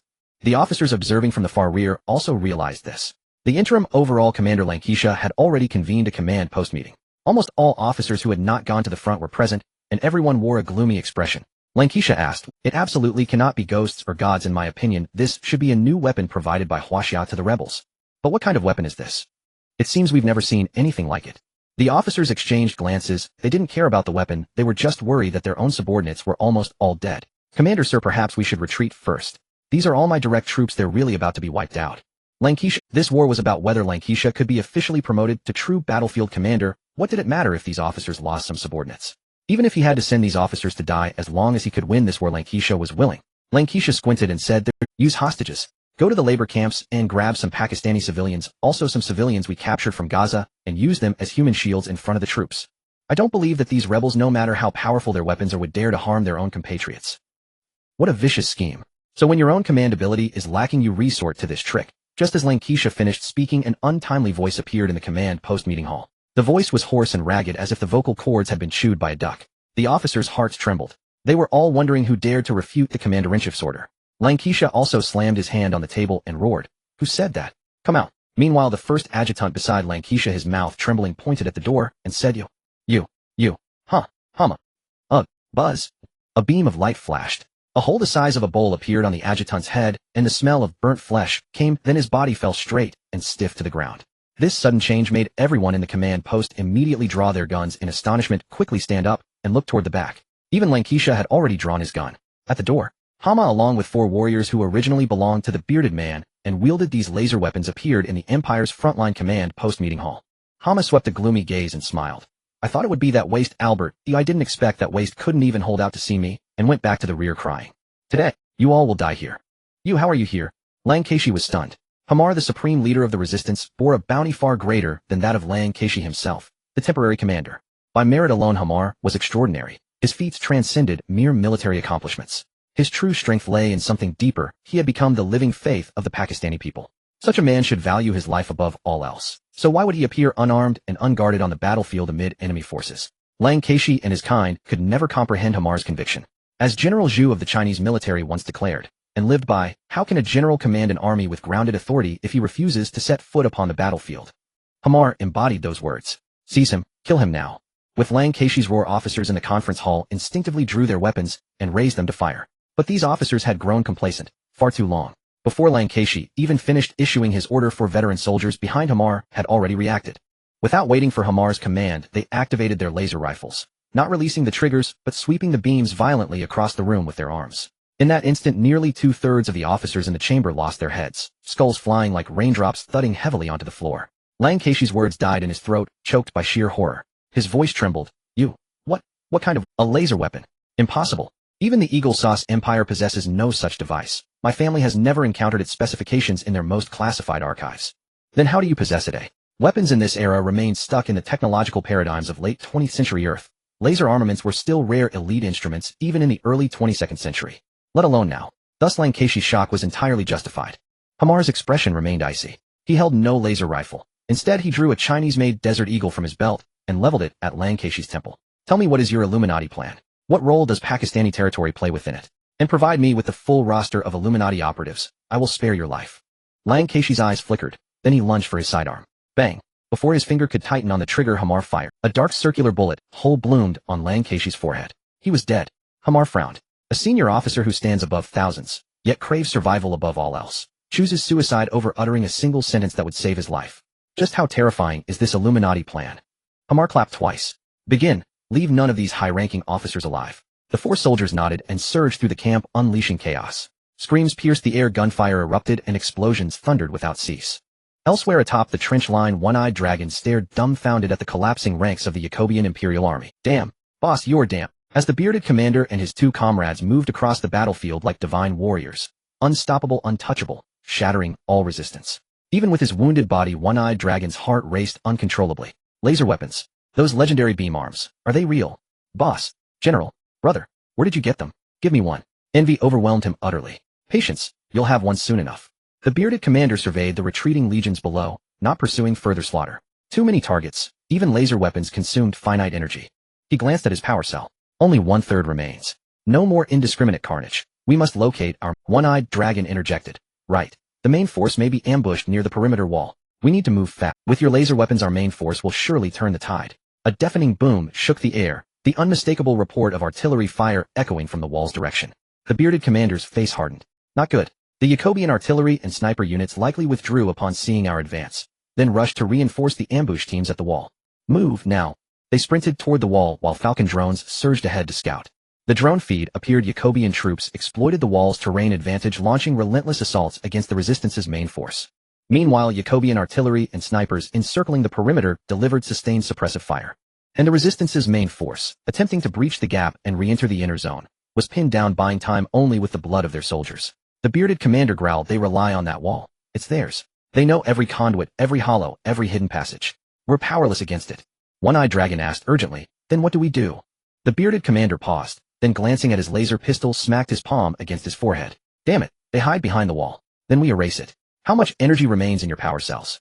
The two soldiers checked their gauges instantly. 1/3 left. 1/4. The bearded commander gazed at the towering wall just ahead. Then let's begin. Fire at will. About damn time. We've been itching to shatter this cursed wall. How to break through. The walls built by the Jacob Empire surround the entire area of the Kasaya, with the only exception being the coastline. All residential areas are enclosed. If we want to bring these walls down relying solely on laser guns, and shooting one by one would be far too slow. Not only is it slow, but it's also impractical. The energy of the laser guns is running low, absolutely insufficient to topple the entire front line's walls. Simply resorting to brute force to tear down the walls may only create cracks without collapsing them. Thus the two soldiers beside the bearded man posed a soul-searching question: so do we just hit it? That wall is 4 meters high and stretches for dozens of kilometers. It's unlikely that we can bring it down with just our 2 guns. The bearded man looked at the two of them and the bewildered one-eyed dragon, his eyes gleaming with a hint of pride, as he laughed heartily. At this point, I won't pretend anymore. Actually, before the war, I was a civil engineer. I passed the first-level qualification exam. What? You? The bearded man? Engineer? The one-eyed dragon and the others fell silent, incredulously questioning him. The bearded man's image had never seemed like that of an educated person. With his robust muscles, clumsy personality, and reckless demeanor, one could easily believe he was a rogue bandit. But to say he was the type of engineer who could think critically, what a joke. The one-eyed dragon replied in confusion, no boss, don't joke around. Don't we have any follow-up support teams? Or perhaps we still have some missiles left that we could use to bombard the walls. The bearded man waved his hand, dismissing the one-eyed dragon's suggestion. The NG-24 missile has a greater purpose. Using it to hit a wall would be too wasteful. My confidence comes from knowledge. The bearded man's words made the two soldiers and the one-eyed dragon want to laugh. A terrifyingly armed terrorist with a sturdy build holding a sniper rifle and a laser weapon claiming that his confidence comes from knowledge. It was quite an absurd scene. The bearded man snorted and said if given a choice who would want to become such a brute. The war came too suddenly. Only a strong body and fearless combat can help me survive.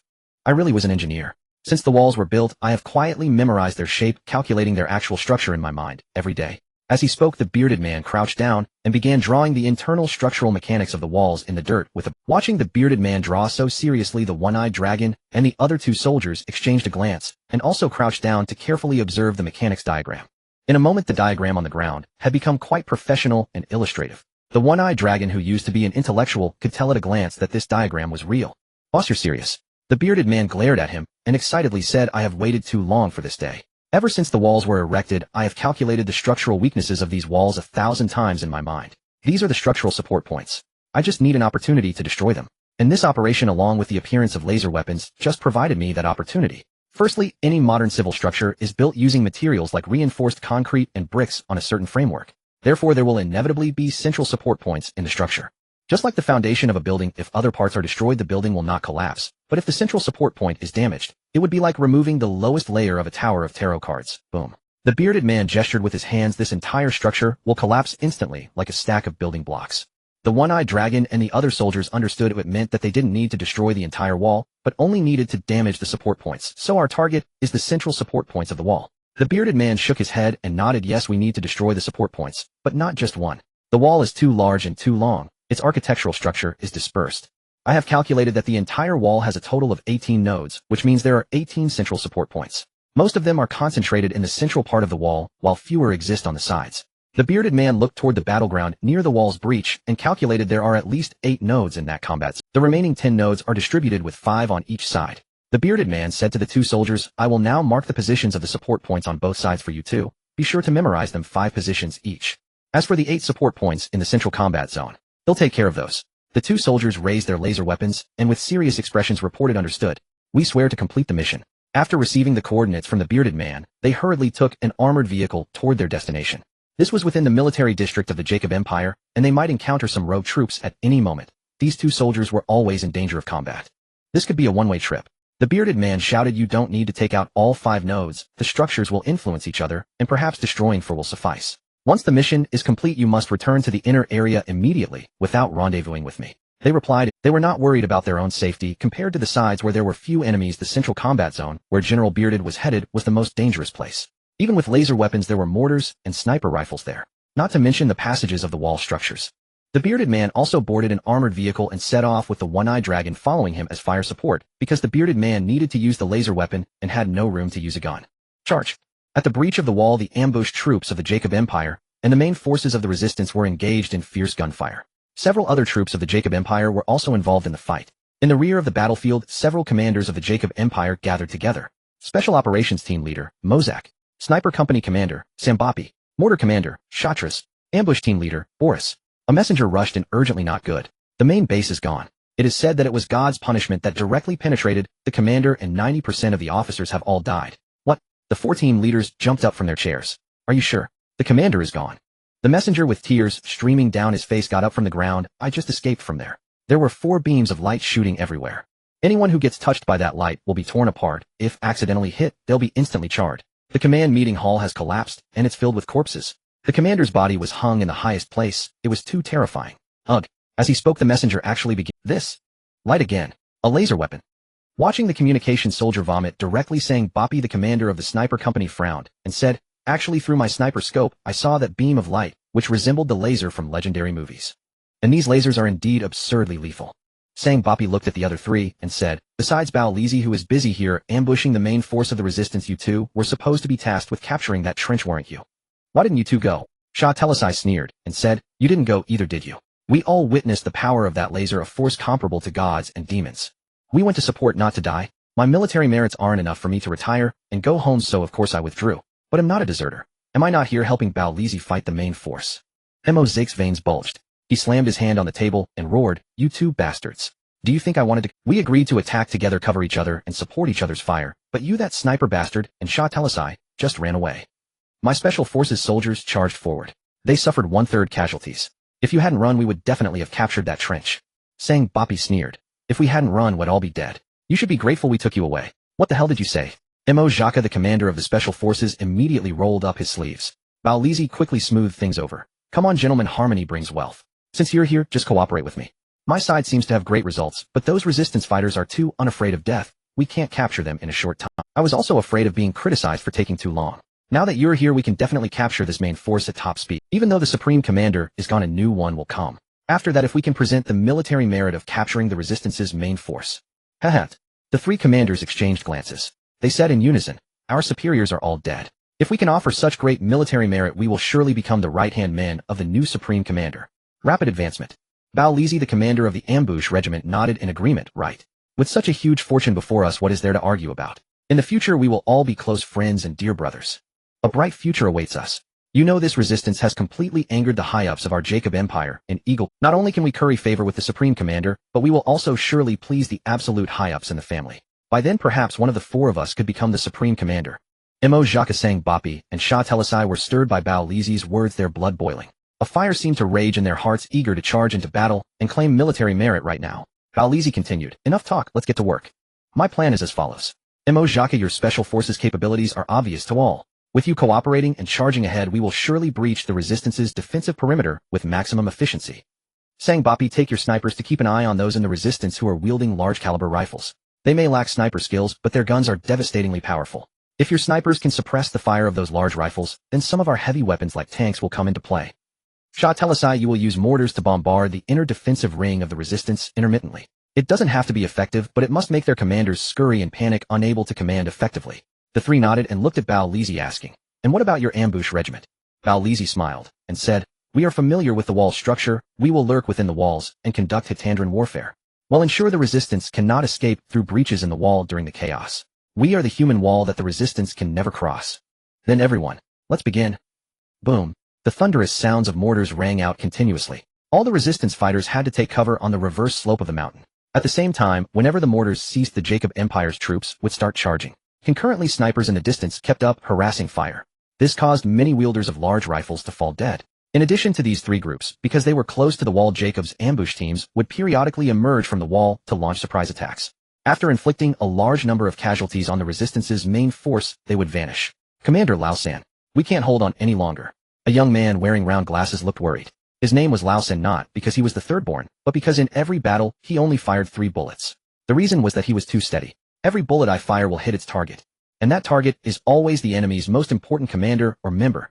If I can't find such a target, I would rather not fire. This was Lao San's own words. It was also the reason why Du Yanlong handed over the command of the retreating army to such a young man. He was too steady. Steady beyond what a young man should be. And it was precisely because of Lao San's steady character that the Resistance's main force had held out until now. You must understand the resistance's main force was suddenly ambushed by the ambush regiment. Under Lao San's command it stabilized instantly, and even managed to counterattack and defend in an orderly and systematic manner. When to sacrifice, when to counterattack, when to retreat, all were under Lao San's calculation. The force ratio between the ambush regiment and the resistance's main force was roughly 1-2. But later the ambush regiment received support from fighter jets and tanks, and not long ago also got support from the Special Forces Sniper Company and Mortar Regiment. The force ratio had already become 5-1. If it were an ordinary commander they would have been routed by now, let alone forming a defensive perimeter. Lao San took a deep breath. Don't panic. Stay steady. No big problem. It seems they have received 3 more waves of support. The fighter jets from earlier are gone but the tanks remain, and now they have snipers, infantry, and mortars. This wave of support shouldn't have come to them, yet it did. That means something must have happened on Brother Du Yanlong's side. Lao San's mind raced. He murmured, if Brother Du Yanlong's side had been wiped out, then there would be more than just these 3 regiments coming. At least 2 more fighter jets would have arrived. And the explosion that stopped not long ago sounded like a fighter jet crashing. It's possible that there is some kind of weapon in our army capable of destroying fighter jets. They are afraid, so they want to concentrate their fire to eliminate us first, and then turn around to deal with that weapon. That's right. It is very likely the munitions magnate's weapon, the same bewildering device as before. Lao San had been trailing Dahuzi and Du Yanlong and knew something of the arms Li Sun had supplied to the rebels. He had even witnessed Li Sun's light particle teleportation with his own eyes. Lao San began relaying messages to the troops. Hold fast. We have hope to strike back. Our hero General Dahuzi and Deputy Commander Brother Du Yanlong should be on their way to reinforce us. That was Lao San's conjecture. Even if it proved untrue it would lift their spirits. Better to console them with hope than let morale shatter. Boom, boom. Mortars thundered again. Nearby tanks began bombarding the rebels' encampment, and the heavy sniper, continually menaced by opposing marksmen, could no longer effectively hold the tanks at bay. Exposing the heavy sniper meant his shooter would be picked off at once. Damn! Lao San peered through his binoculars at the battle and witnessed an astonishing sight at the wall. Wait. That's a fissure. On closer inspection, a beam of light burst through the wall, its glare growing blinding. With a thunder of sand and stone a vast hole yawned open. The laser operator, still unsatisfied, shifted the beam and began cutting anew. Boom. The beam traced a circle on the wall. As the circle closed, that section collapsed like shoddy masonry crumbling. In the instant of collapse, the Yagir Empire soldiers on and beneath the wall were crushed and mangled. What's happening? Boris, watching from the rear command post, was stunned. He had just dispatched his most elite unit to slip through there and ambush the rebels. But they were gone in the instant of the collapse. His ambush corps were among the finest troops he had. Unlike the special operations unit built for frontal clashes, the ambush corps specialized in stealth, undertaking far more varied and arduous missions. That made their training costly. Each ambusher was painstakingly cultivated from the ground up, and therefore immensely. Boris cursed aloud. Before he had finished, a beam of light entered his field of vision and tore open another section of the wall, a point slightly below its center. Boom. Accompanied by the sound of crumbling earth, that segment too collapsed like the last, and yet another wave of cash. Boris suddenly seemed to understand. This is bad. Someone among the rebels is deliberately sabotaging the wall structure. Find that person, quick, or the whole wall will fall.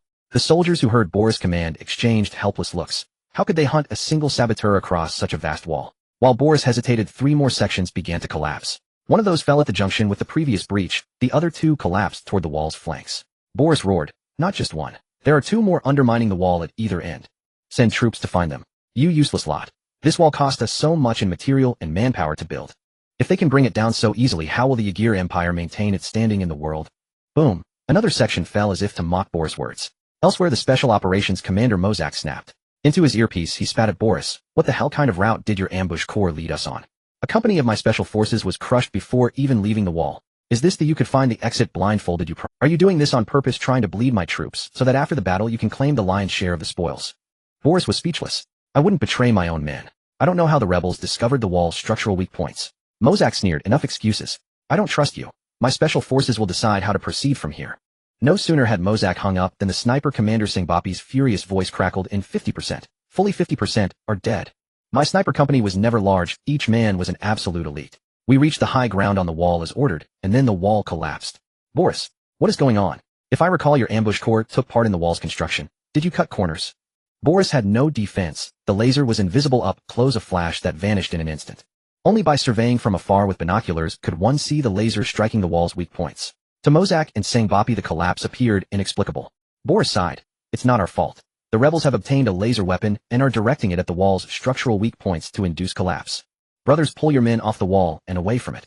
Sangbapi, having heard, began cursing into his mic. Damn it. Why didn't you say so sooner? Tell me after people die. You wait. This isn't over. He hung up. Boris looked out. In a short time, 80% of the wall had fallen.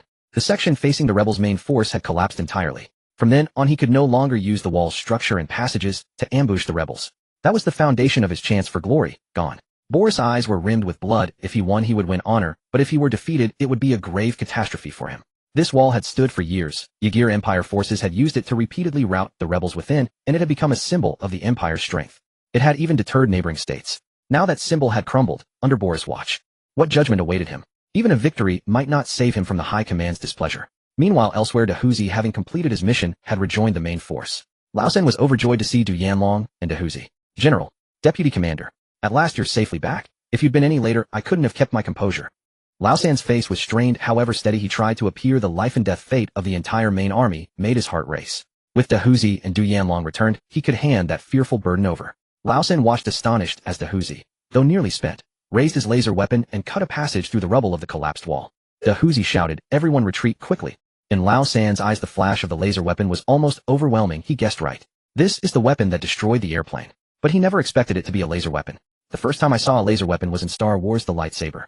I can't believe there really is a laser weapon in this world. That's incredible. What kind of existence is that arms dealer from Huaxia? They even have this kind of weapon. Not to mention cutting planes. This wall that stretches for dozens of kilometers collapsed in less than 10 minutes. Ridiculous. Lao San leaned next to the big beard, unable to take his hands off the laser weapon. General, can I play with it for a bit? The big beard unceremoniously took the weapon apart and threw it to Lao San. Here you go, but the energy is depleted right now, or it might take some time to recharge before you can use it. After saying that he turned and continued, urging the main forces to retreat. In the distance the enormous sound of the collapsing wall and the spectacular view made the neighboring countries around Gaza see everything clearly. Their watchtowers are not idle. They have been closely monitoring the Gaza region and the Jacob Empire in Pakistan. They have no idea when the war will end. Ooh, what if the Jacob Empire or the people from Gaza suddenly invade? If they are ambushed, what will happen to their own country? The command from the watchtower was quickly transmitted among the neighboring countries. Damn. The wall has collapsed. Quick report to the president. The wall of Gaza has collapsed. Big news. Are they about to engage in a decisive battle? I saw it. You guys aren't seeing clearly enough. Ooh, recently the rebels have a weapon capable of shooting lasers that caused the collapse. We saw it too. I have footage. We use a high-definition camera bot from Huaxia. Let me borrow a camera. In no time the news of the rebels using laser weapons to collapse the wall spread throughout the Middle East and reached the world. Meanwhile the collapse of the wall also caught the attention of all the trapped civilians inside Gaza. A dirty little boy was holding a piece of bread standing under the ruins of the wall. He had just been startled by the loud noise and stood frozen, just barely avoiding being buried under the rubble. Staring at the vast expanse of rubble accumulated with dust, he was dumbfounded, and the bread in his hand fell. Finally, after being stunned for a few seconds, the boy started running wildly. While running he shouted, "It collapsed. It collapsed. The wall collapsed." His shout directly brought out all the civilians hidden in the inner area. Not just this boy, one by one more people began to shout as well. Everyone in the inner area turned their gaze toward the rubble. Awesome. Long live the rebels. The wall has collapsed. They can't stop us anymore. We can leave Gaza to find food. Damn it. That cursed wall finally collapsed. A gaunt person filled with hatred cursed at the ruins of the wall. Because of the wall's obstruction, I couldn't find food and water. My poor sister has a fever. She starved to death waiting for me to return. Damn the Jacob Empire's army. Damn the wall. I spit. He fell into the rubble. Looking at the sky, his gaze gradually lost focus. The wall has collapsed. Brother, will find food for you. In the end, he lost his breath.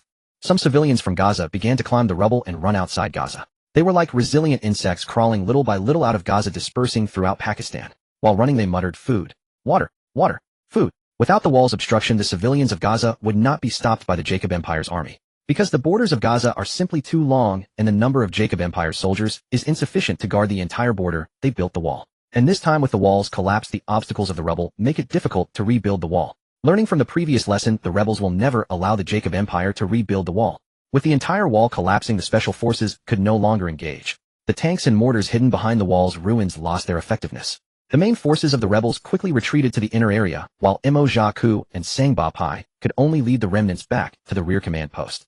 At this moment Sheit Ras had returned. Boris held his head in pain. Where did this laser weapon come from?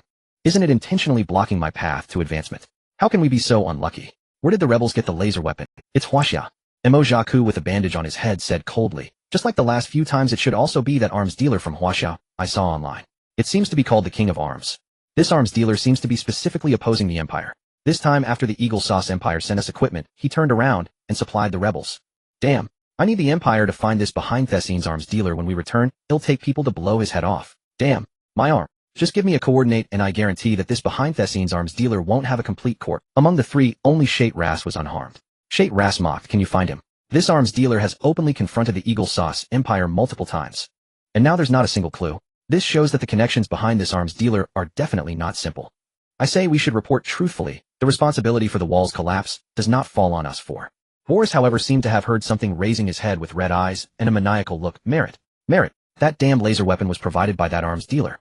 If I kill that arms dealer, I will definitely gain great merit. I can still get promoted.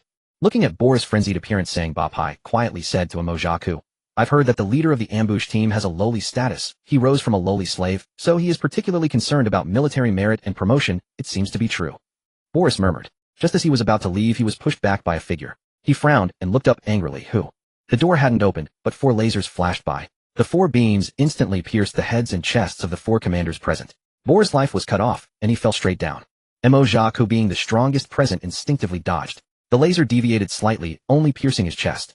Hence he did not die immediately. The door opened, and 5 people appeared. The leader spoke, his voice hoarse. Just 4 small characters, they don't know many secrets, but their hands are stained with our brother's blood. This one isn't dead, yet send him to hell. Yes, Chief. Buzz. Emojaku's world plunged into darkness. Hama patted off the dust from his clothes and said to the 4 warriors, tell the big beard and the one-eyed dragon to take my troops from the inner area and occupy this place from now on. The Gaza region has expanded. Today is a historic moment destined to be written into the annals of history. Gaza. The counterattack begins. The wall of Gaza has fallen. Resistance forces armed with laser weapons. The severed warplanes. Soldiers of the Yage Empire reduced to charred remains by high-temperature cutting. Chinese weapons. What kind of website is the Arms King? The shadowy arms dealer behind the Arms King. Global social media platforms are flooded with trending topics. Beyond the trending tags of the collapsed wall and laser weapons, Lee Sun's Arms King website has also made its debut on the hot search list. Dreams are becoming reality. I've truly imagined myself wielding a laser weapon and wreaking havoc across the world. I was in Pakistan on the border and watched that magnificent wall from afar. Back then I truly believed that not even dozens of aircraft could blast it down. Are laser weapons really that formidable? Haven't you seen the leaked footage? It's exactly like the Marvel movies from the Eagle. The power is astonishing. The temperature approaches that of the sun's core. Technology is advancing so rapidly, we even have laser weapons now. An account with an ID in the Middle East remarked, is it possible that only China is advancing so fast? I've never seen such weapons in the Eagle Kingdom. Look at the melted cross-section of the wall, it's been vitrified. That means the laser's temperature must have been at least tens of thousands of degrees Celsius. This technology is beyond the Eagle Kingdom. Even if you gave them another 50 years, they might not be able to develop it. An Indian netizen. Holy crap. Then how did that Chinese arms dealer manage to create it? That's bullshit. The video is probably just special effects. That wall was probably just a shoddily built pile of sand and gravel. A white bear netizen. Hey mister. 3 above, not every country's science and technology ministry is as careless as yours. You guys launch missiles without even knowing their destination. When other countries launch missiles, both the launcher and the target are nervous. But when you Indians launch a missile, the whole world is nervous because nobody knows where your missile will fly. Ha ha. An Egyptian netizen. It's not special effects. I was on the border watching the excitement when the fight broke out, and I saw the polar laser myself. It swept the warplanes right out of the sky. A kimchi country netizen. Laser weapons taking down warplanes. Can humans even create something like that? If that's the case, why should we bother developing? Let's just bow to China. So the laser weapon really wasn't built by the Chinese authorities, but by that private arms dealer. At first, people's attention was fixed on this historic moment of the wall's collapse. Netizens everywhere felt as if they were part of a pivotal historical process, and excitement surged. Gradually, as they began to learn about the laser weapon, confusion set in. What is this Arms King website? Where did it come from? Its technology even surpasses the science and technology department of the Eagle Kingdom. More than that, rumors say it's a secret organization of the Chinese military, but even China itself doesn't have such amazing weapons. Isn't the most incredible thing that this website has been around so long, without any country's military investigating it? Its background is definitely shady. Can any expert dig into it? As usual, the common folk love gossip. Some fancying themselves as online experts began probing the background of the Arms King, the website name and link. Soon someone dug up the URL of the Arms King website from accounts that had previously shared. A hacker from a free internet organization crunched a potato chip, flexed his fingers, and said excitedly, "Let me see what this website is all about." His fingers danced swiftly and deftly across the keyboard, typing symbols and code that ordinary people couldn't understand. Not bad. The website's underlying logic defense is solid. Let me find the port. The hacker felt his screen flicker suddenly. Puzzled, he muttered. Bad CPU overheating. Impossible. I'm using a zombie machine I hacked from the Eagle Kingdom's Pentagon supercomputer. I borrowed its computing power to crack this. It's not the CPU's fault. The signal. Bang. Before the hacker could finish his sentence, his computer's mainframe exploded with a bang. The hacker leaped out of his chair in fright. Then even without the mainframe, the monitor should have gone black, but it didn't. Instead, eerie characters gradually formed from light on the screen. You dare to investigate me? Are you worthy? Next time it won't just be the mainframe that blows up. Lou Mofing. The hacker's hair stood on end. Forget that the screen could display text without a mainframe. The fact that the other party could directly call his name meant they already had his life in their hands. In the world of cyber hacking, losing your true name means surrendering all your personal information. Lou Mofing glanced at the cameras around him, feeling an invisible pair of eyes watching him from behind the screen. Damn, I was wrong. Don't mess with me. With that, Lou Mofing didn't even bother to grab his computer and other equipment. He just dashed into the bedroom, grabbed his laptop and luggage, and fled the house. He didn't even look back. At the same time, all the hackers who tried to breach the Arms King website suffered the same fate, including the official hackers of the Eagle Kingdom. Inside the Pentagon, bang, a spark and smoke flew out of a window. Fuck, my mainframe exploded. What the hell is this thing? Bang, bang. More explosions followed, and the hackers cursed, shit, mine's gone too. How is this possible? Our computers are nowhere near the load limit for an explosion. What method is the other side using? Timothy Hoff, the head of the Eagle Kingdom Cyber Command, stared grimly at the big screen. 7 computers are already wrecked. Keep going. I want to see how much of our equipment they can destroy. And have we linked to the Pentagon's supercomputer yet? A hacker replied. We've connected it, and we've also submitted a borrowing request for another supercomputer from the research department. With 2 of the world's most advanced supercomputers, the other side's computing power can't possibly outstrip ours. Timothy Hoff nodded with a smile. The president has already agreed if we can uncover who this arms dealer really is, every member of the Cyber Command gets a 1/0 raise. Hearing this, all the hackers in the Cyber Command cheered jubilantly. Great.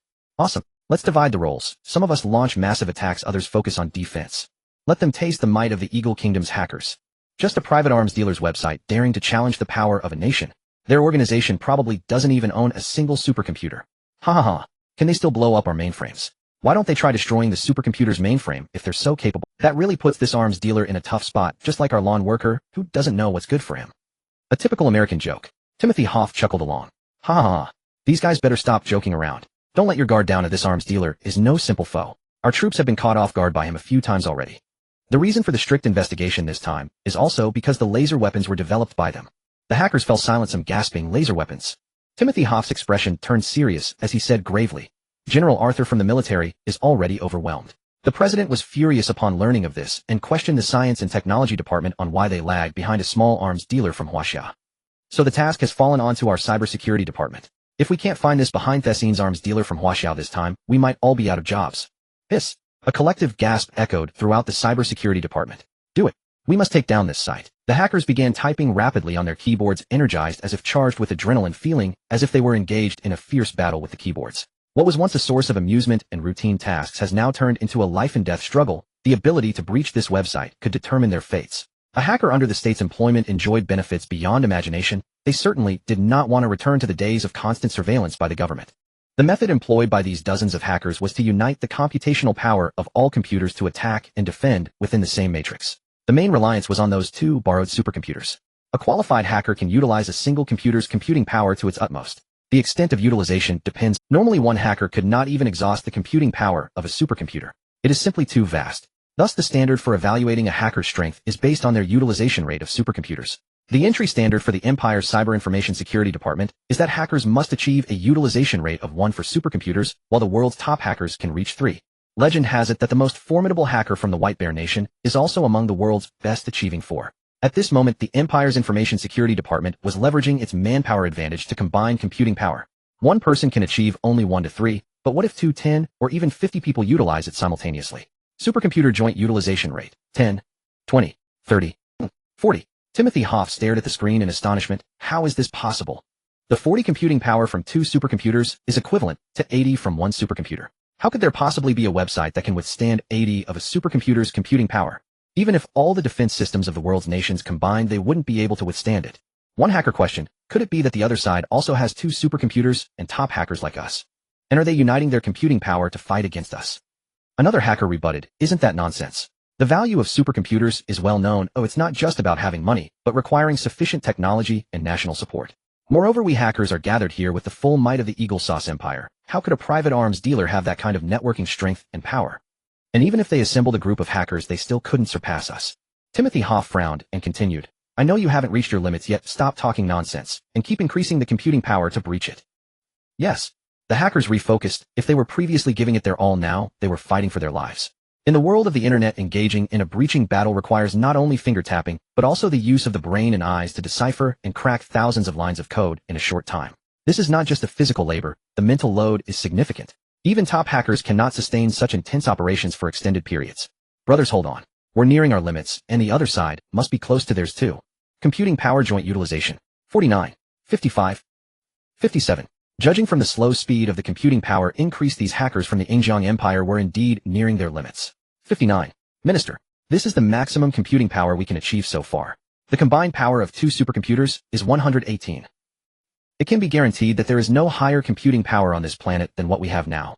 That website will definitely... Timothy Hoff looked at the screen, seeing the large deity carrying code smashing into the defense wall of the Arms King's website's core logic. At this moment, the cyber information war seemed to have been visualized. A progress bar appeared on the screen. Already breached code 00001. The moment the number appeared, the entire cyber information security department fell silent. One could hear a pin drop. All the hackers held their breath. One hacker murmured 0.000. Damn, what's the difference between this and not breaching at all? This means that our combined computing power of nearly 70 top hackers and 2 supercomputers only breached 1/10,000,000th. Timothy Hoff stuttered as he looked at the screen. So you're saying we need hundreds of millions of hackers like you to breach a small private arms dealer's website?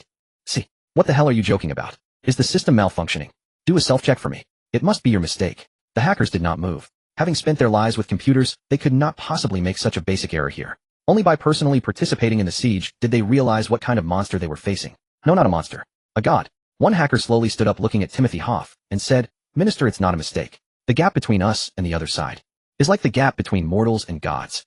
This hacker's gaze had already lost focus. The sense of disparity made him feel as though he had lived his whole life, and he was called a genius hacker since childhood, able to infiltrate the Eagle Sauce Empire's banks in his teens. By his 20s, he was recruited by the government, meaning there was virtually no place he couldn't breach in the world. But now, what am I? How was that website even created? And what kind of existence must the person who made that website be? It wasn't just him. The other hackers were also feeling broken. The most exceptional individuals have the deepest obsessions, because only with deep obsession can one excel to the pinnacle of something.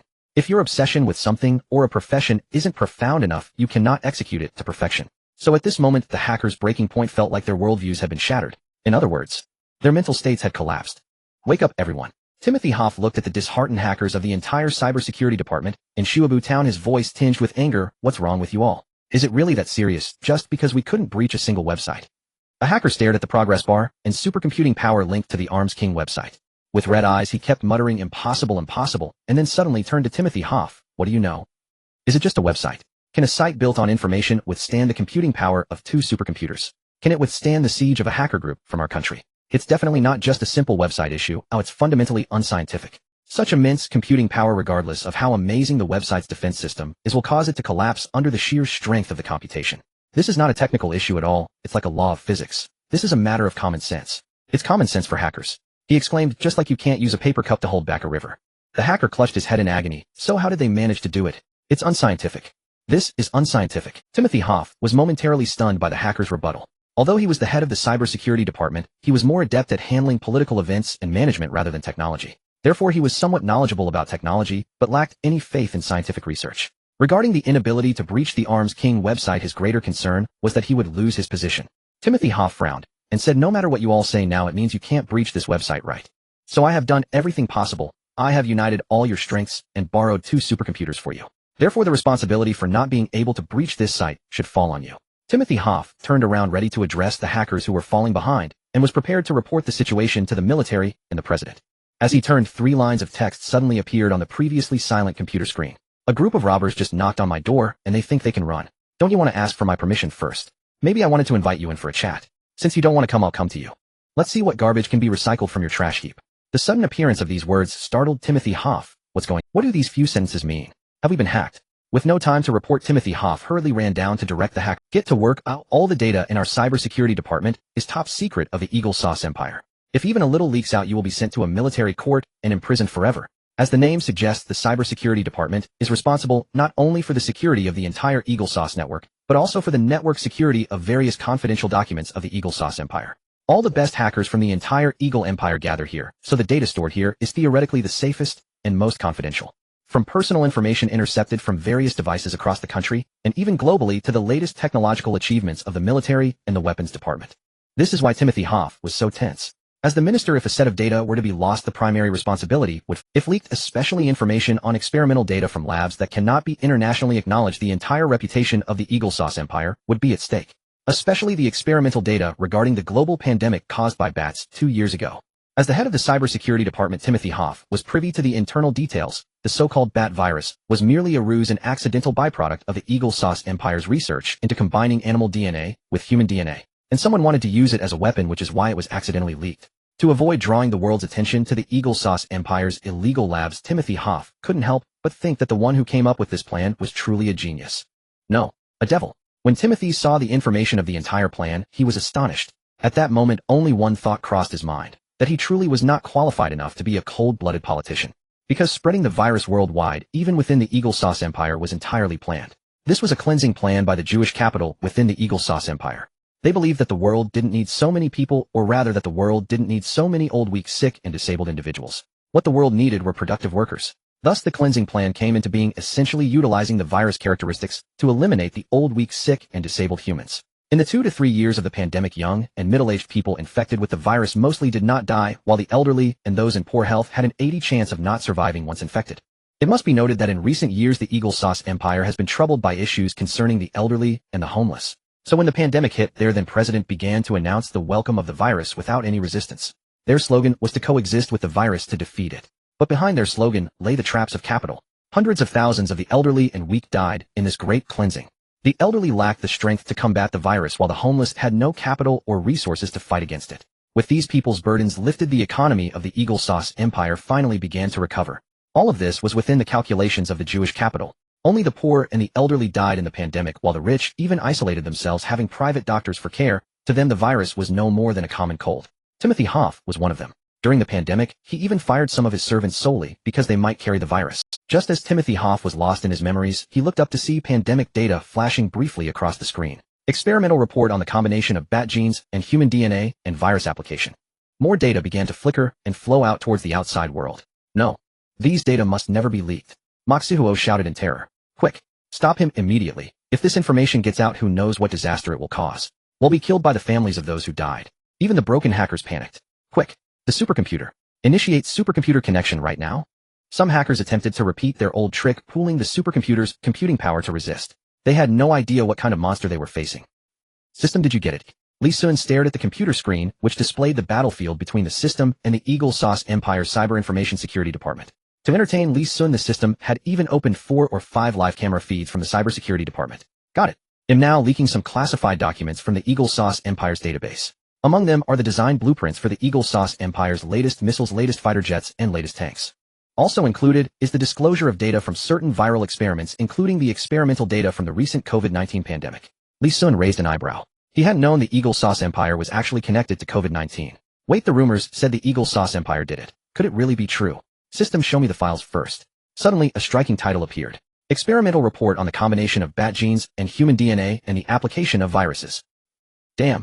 Unconscionable. Li Sun's veins bulged as he slammed the table and stood up in fury. During the pandemic, he was in college and suffered tremendously. Not just him, but his parents too. Even after recovering from COVID-19 through high fever, his body sustained permanent damage. Li Sun's parents often complained to him that their memory and physical health had deteriorated significantly. What enraged Li Sun most was the death of his grandmother. Because of her advanced age, she couldn't survive COVID-19, and due to the lockdown, Li Sun couldn't even see her off in her final moments. This was Li Sun's greatest regret. Li Sun, somewhat overestimating himself, but with a resolute tone, said, "The Eagle Sauce Empire, huh? I never liked you because of historical reasons related to China, but I wouldn't call it hatred. But now we have a real score to settle. I may not be able to do much to you, but you could still have a civil war, right? Then don't blame me as an arms dealer for accelerating that civil war and splitting you apart." Crack. Li Sun snapped the pen in his hand. Speaking of hatred, the debt of 5 billion he carried and the stolen national aerospace secrets were also inflicted by the Eagle Sauce Empire. Because the board members had mostly fled to the Eagle Sauce Empire, China's secrets could only be sold to the Eagle Sauce. Li Sun could be considered a victim of the Eagle Sauce Empire's spies. Suddenly, Li Sun had an epiphany. The board members were so brazen as to threaten the safety of Li Sun's parents in China. There was no way it was just because no private capital could overcome China's borders. So it must be the national capital of the Eagle Sauce Empire backing them. That's why they dared to ignore China and threaten Li Sun inside the country. The direction became clear in Li Sun's mind. I should set my sights on the Eagle Sauce Empire. Earning just 5 billion only solved the debt problem. As long as the board members haven't been dealt with, I'll never have peace. So, I must establish my own arms dealer faction within the Eagle Sauce Empire. A sharp glint flashed in Li Sun's eyes. Huff. Letting out a genuine sigh of relief, Li Sun slowly sat back in his chair. No rush. The bullet has already been fired. That Kabbalah from Queens who bought my weapons seems to have spread my name around Queens. He's a good subordinate, but how do I ensure his loyalty? Beep. Detected the host's grand aspiration. Dismantle the Eagle Sauce Empire. Accelerate the fall of the world's superpower. Quest establish the arms dealer King's Eagle Sauce branch. Conditions: the host must be within the Eagle Sauce Empire to trigger the branch establishment. After the branch is established, the system can mass-produce weapons directly at the base which the host must provide, and the host can hire people to trade them. Once the trading value reaches a certain amount, the system will grant a free Crossera Technology Lottery. Reward: Crossera Technology Lottery 12090. Reward: Brain Domain Development 5. Reward: Cash 1 billion. Li Sun stared at the generous rewards. Li Sun was initially excited but then frowned as if thinking of something. Do I have to go to the Eagle Sauce Empire to trigger the branch system's establishment? Yes, after completion, you don't have to stay in the Eagle Sauce Empire. Li Sun stroked his chin. This was too dangerous. Going to the Eagle Sauce Empire now would risk exposure. Because those board members were likely watching him. In China, they dared to threaten him with death. How much worse would it be in the Eagle Sauce Empire? He didn't want to go there and never return. But facing the rewards for establishing the branch, Li Sun couldn't help but feel tempted. Damn. Final go. But before I do, I need a plan to ensure my personal safety. What should I do? Li Sun began to worry. Meanwhile, the data leaked by the system online had caused a global uproar. Holy crap. This is the Arms Dealer King website hacked the Empire's Cyber Information Security Department. I'm a hacker myself. I tried to expose internal info from the Arms Dealer King site, and my host got blown up. You heard that right. My host was blown up. So it's no surprise to me that this Arms Dealer King site could hack the Eagle Sauce Empire's Cyber Information Security Department. Same here, fellow hacker above. My host was also blown up. And the site even warned me. You're really brave to admit it. Aren't you afraid the Arms Dealer King site will come after you again? Nope. I'm typing this from the police station right now. I deliberately picked a fight and am now in lockup. Come on, Arms Dealer King site. That Arms Dealer King site is ruthless. Are these files real or fake? They even have internal blueprints for jets and missiles. If this is real, the Eagle Sauce Empire would suffer a huge loss. Old Whitebeard is probably spitting blood. The leak just handed gifts to the White Bear and China.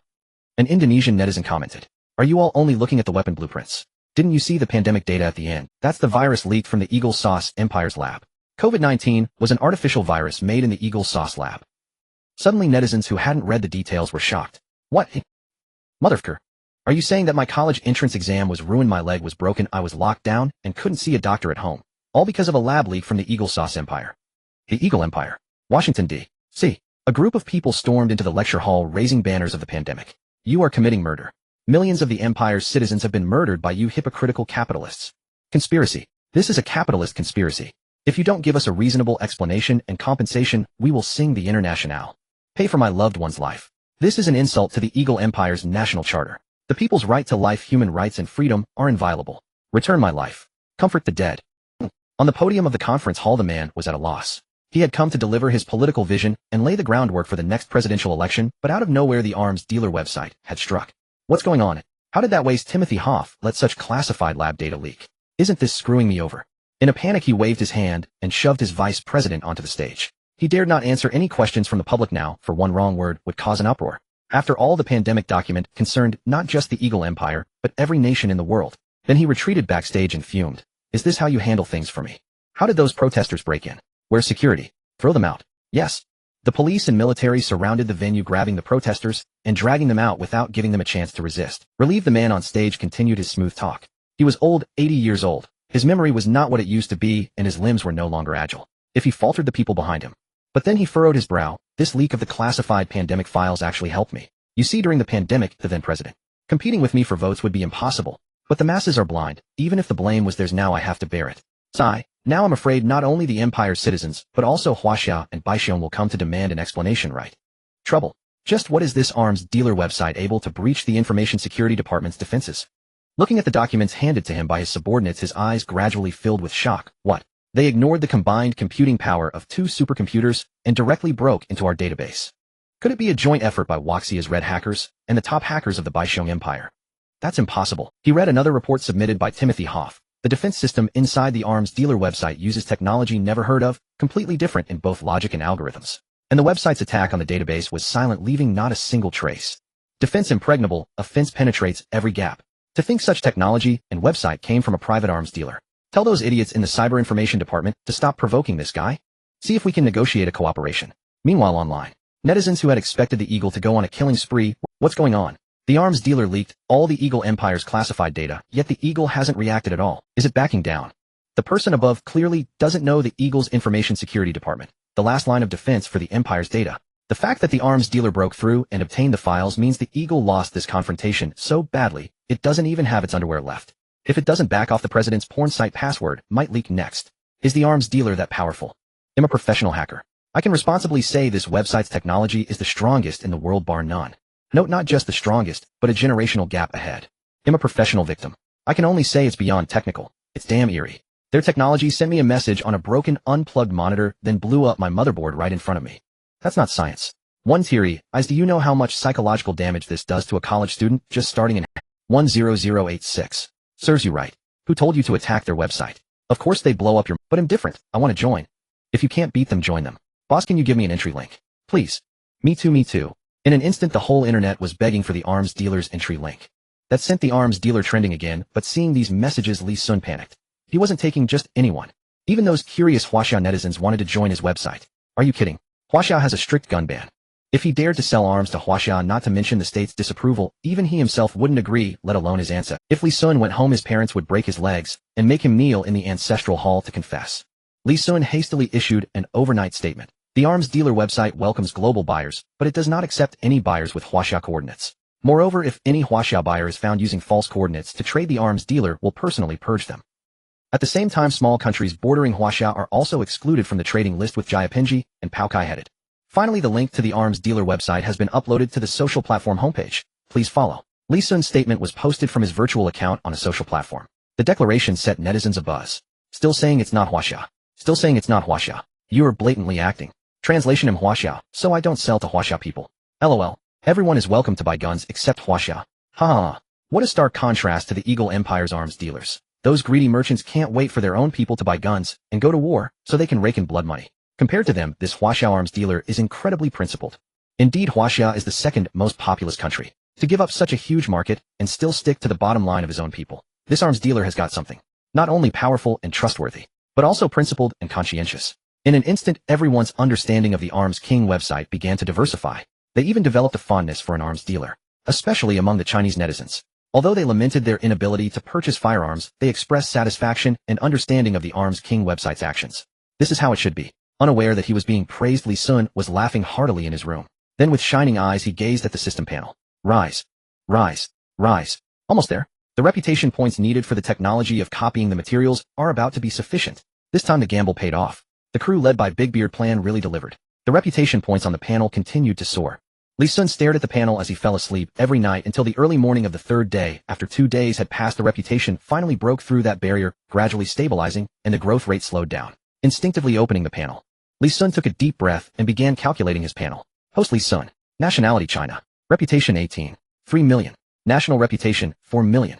Available blueprint remote sniper rocket launcher. National reputation: 300 can be submitted. Reputation points required for room temperature superconducting technology: 5 million. Enough. It increased a full 9 times. Because this time was different from all the previous ones. Lee Sun's arms transaction this time directly changed the history of the Pakistan region. It can be said that the surviving commoners and the directly struck forces of the Jacob Empire felt a sense of dread towards Lee Sun's weapons. The key point is that this is also the first time the Arms King website has trended on social media. In the past, it was always under the name of Chinese arms dealers. The reason for the 9-fold increase is that this time the reputation is much clearer. Moreover, the pandemic is a global event that concerns everyone. Lee Sun directly exposed the laboratory data of the Imperial Lab related to the pandemic, allowing those netizens to intuitively feel the power of the Arms King website, especially since this time the Arms King stood on the side of the people. This made it easier for Lee Sun to increase his reputation points. Lee Sun looked excitedly at the explanation of room temperature superconducting technology and the required reputation points. As long as he could exchange this technology and have his team implement it, in a short time the knife hanging over his head could finally be taken down. You have to know that Lee Sun couldn't sleep soundly now, fearing that one day the state would discover that the superconducting technology was fake, and he would be arrested without even the ability to resist. At that time, the happiest ones would probably be those board members from Runrun. Lee Sun didn't want to wait even a second longer. He clicked to exchange without hesitation. System exchange: room temperature superconducting technology for me. Immediately beginning the exchange. Please pay a handling fee of 100 million Chinese yuan.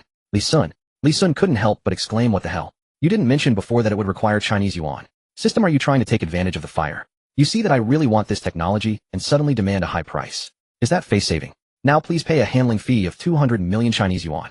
Lee Sun, are you raising the price for speaking? Please pay a handling fee of 3.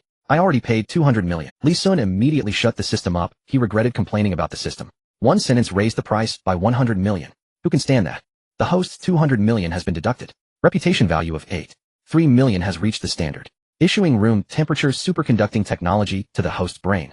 Exchange complete. A massive amount of data was crammed into Lee Sun's brain. Even for a brain that Lee Sun had developed, it felt a bit swollen. This is a normal feeling caused by stuffing too much knowledge at once. The system's exchange of technology does not allow Lee Sun to immediately understand all of it. Instead, it directly fills Lee Sun's mind for him to comprehend.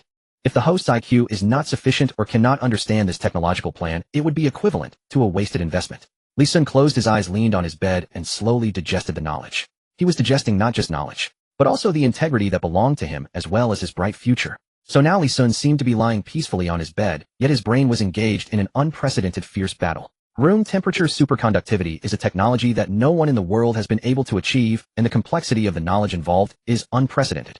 If the system were to directly reveal the plan, it's likely that no one in this world would be able to comprehend it. What Lee Sun as a developer must do is not only fully understand this plan, but also translate it into his own method until it reaches a level that ordinary researchers can understand.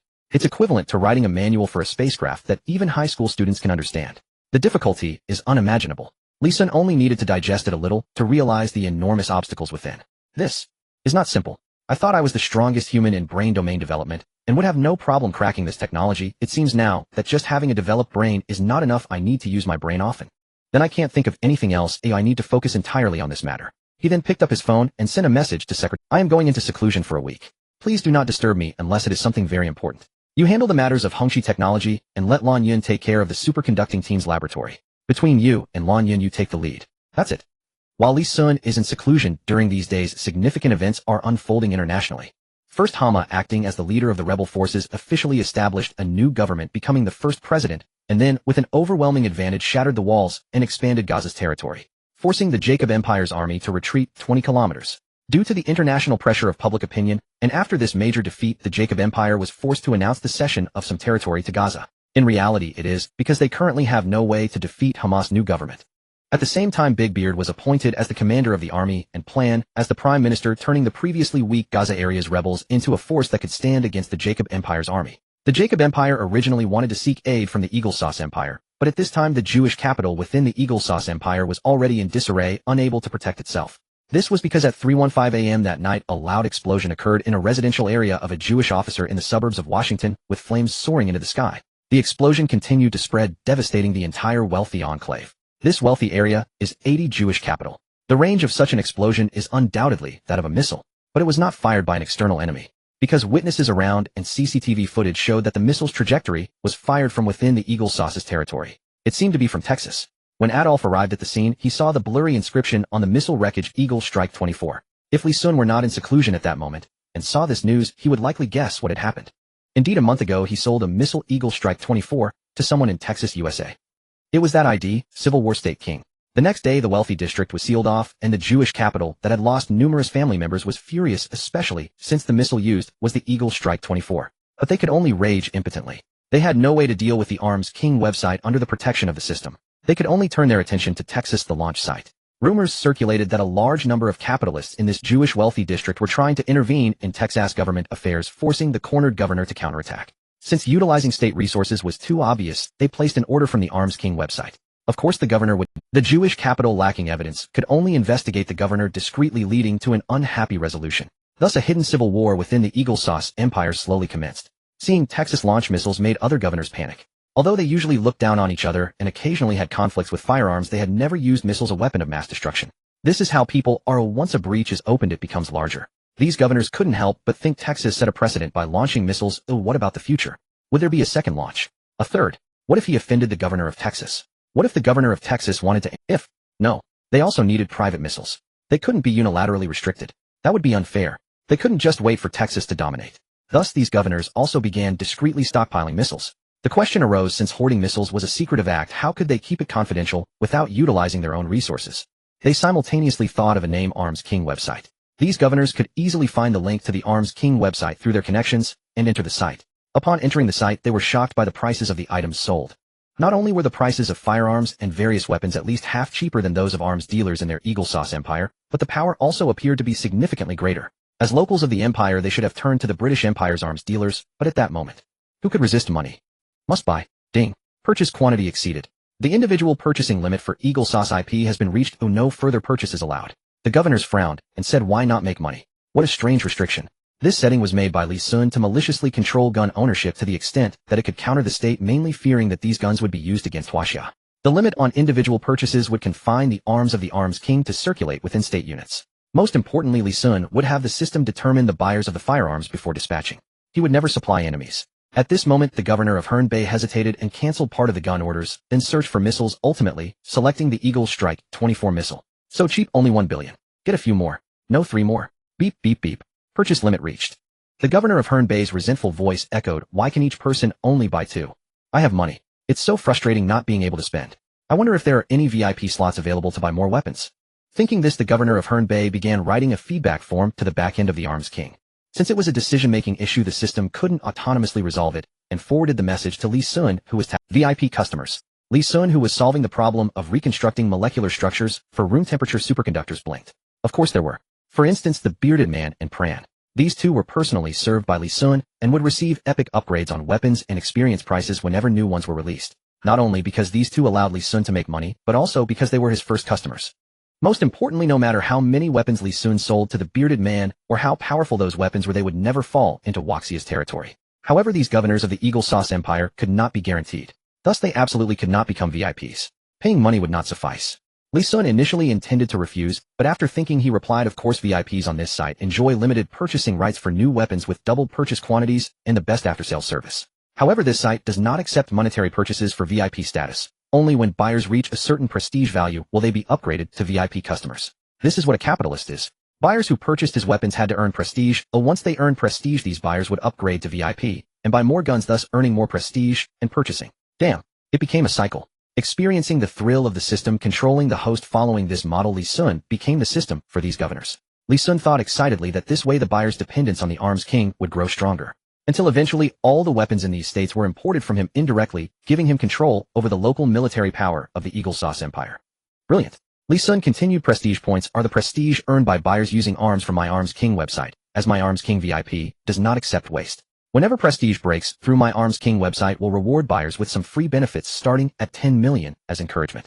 He sent this message out, but Li Sun sent it in bulk, not just to these governors, but to all users of the Arms King website. In a villa basement in Texas, a mediator with a mix of black and white hair stared silently at the message displayed on the tablet. Prestige. But how will the website evaluate our prestige? However, given the website's mysterious scientific capabilities, it's not impossible. His tablet screen displayed the ID Civil War State King. On the wall of the basement hung a group photo featuring the highest officials of Texas. At the center stood the governor of Texas, also the middle-aged man looking at the tablet, Greg Abbott. Greg looked at his prestige value. Prestige 1.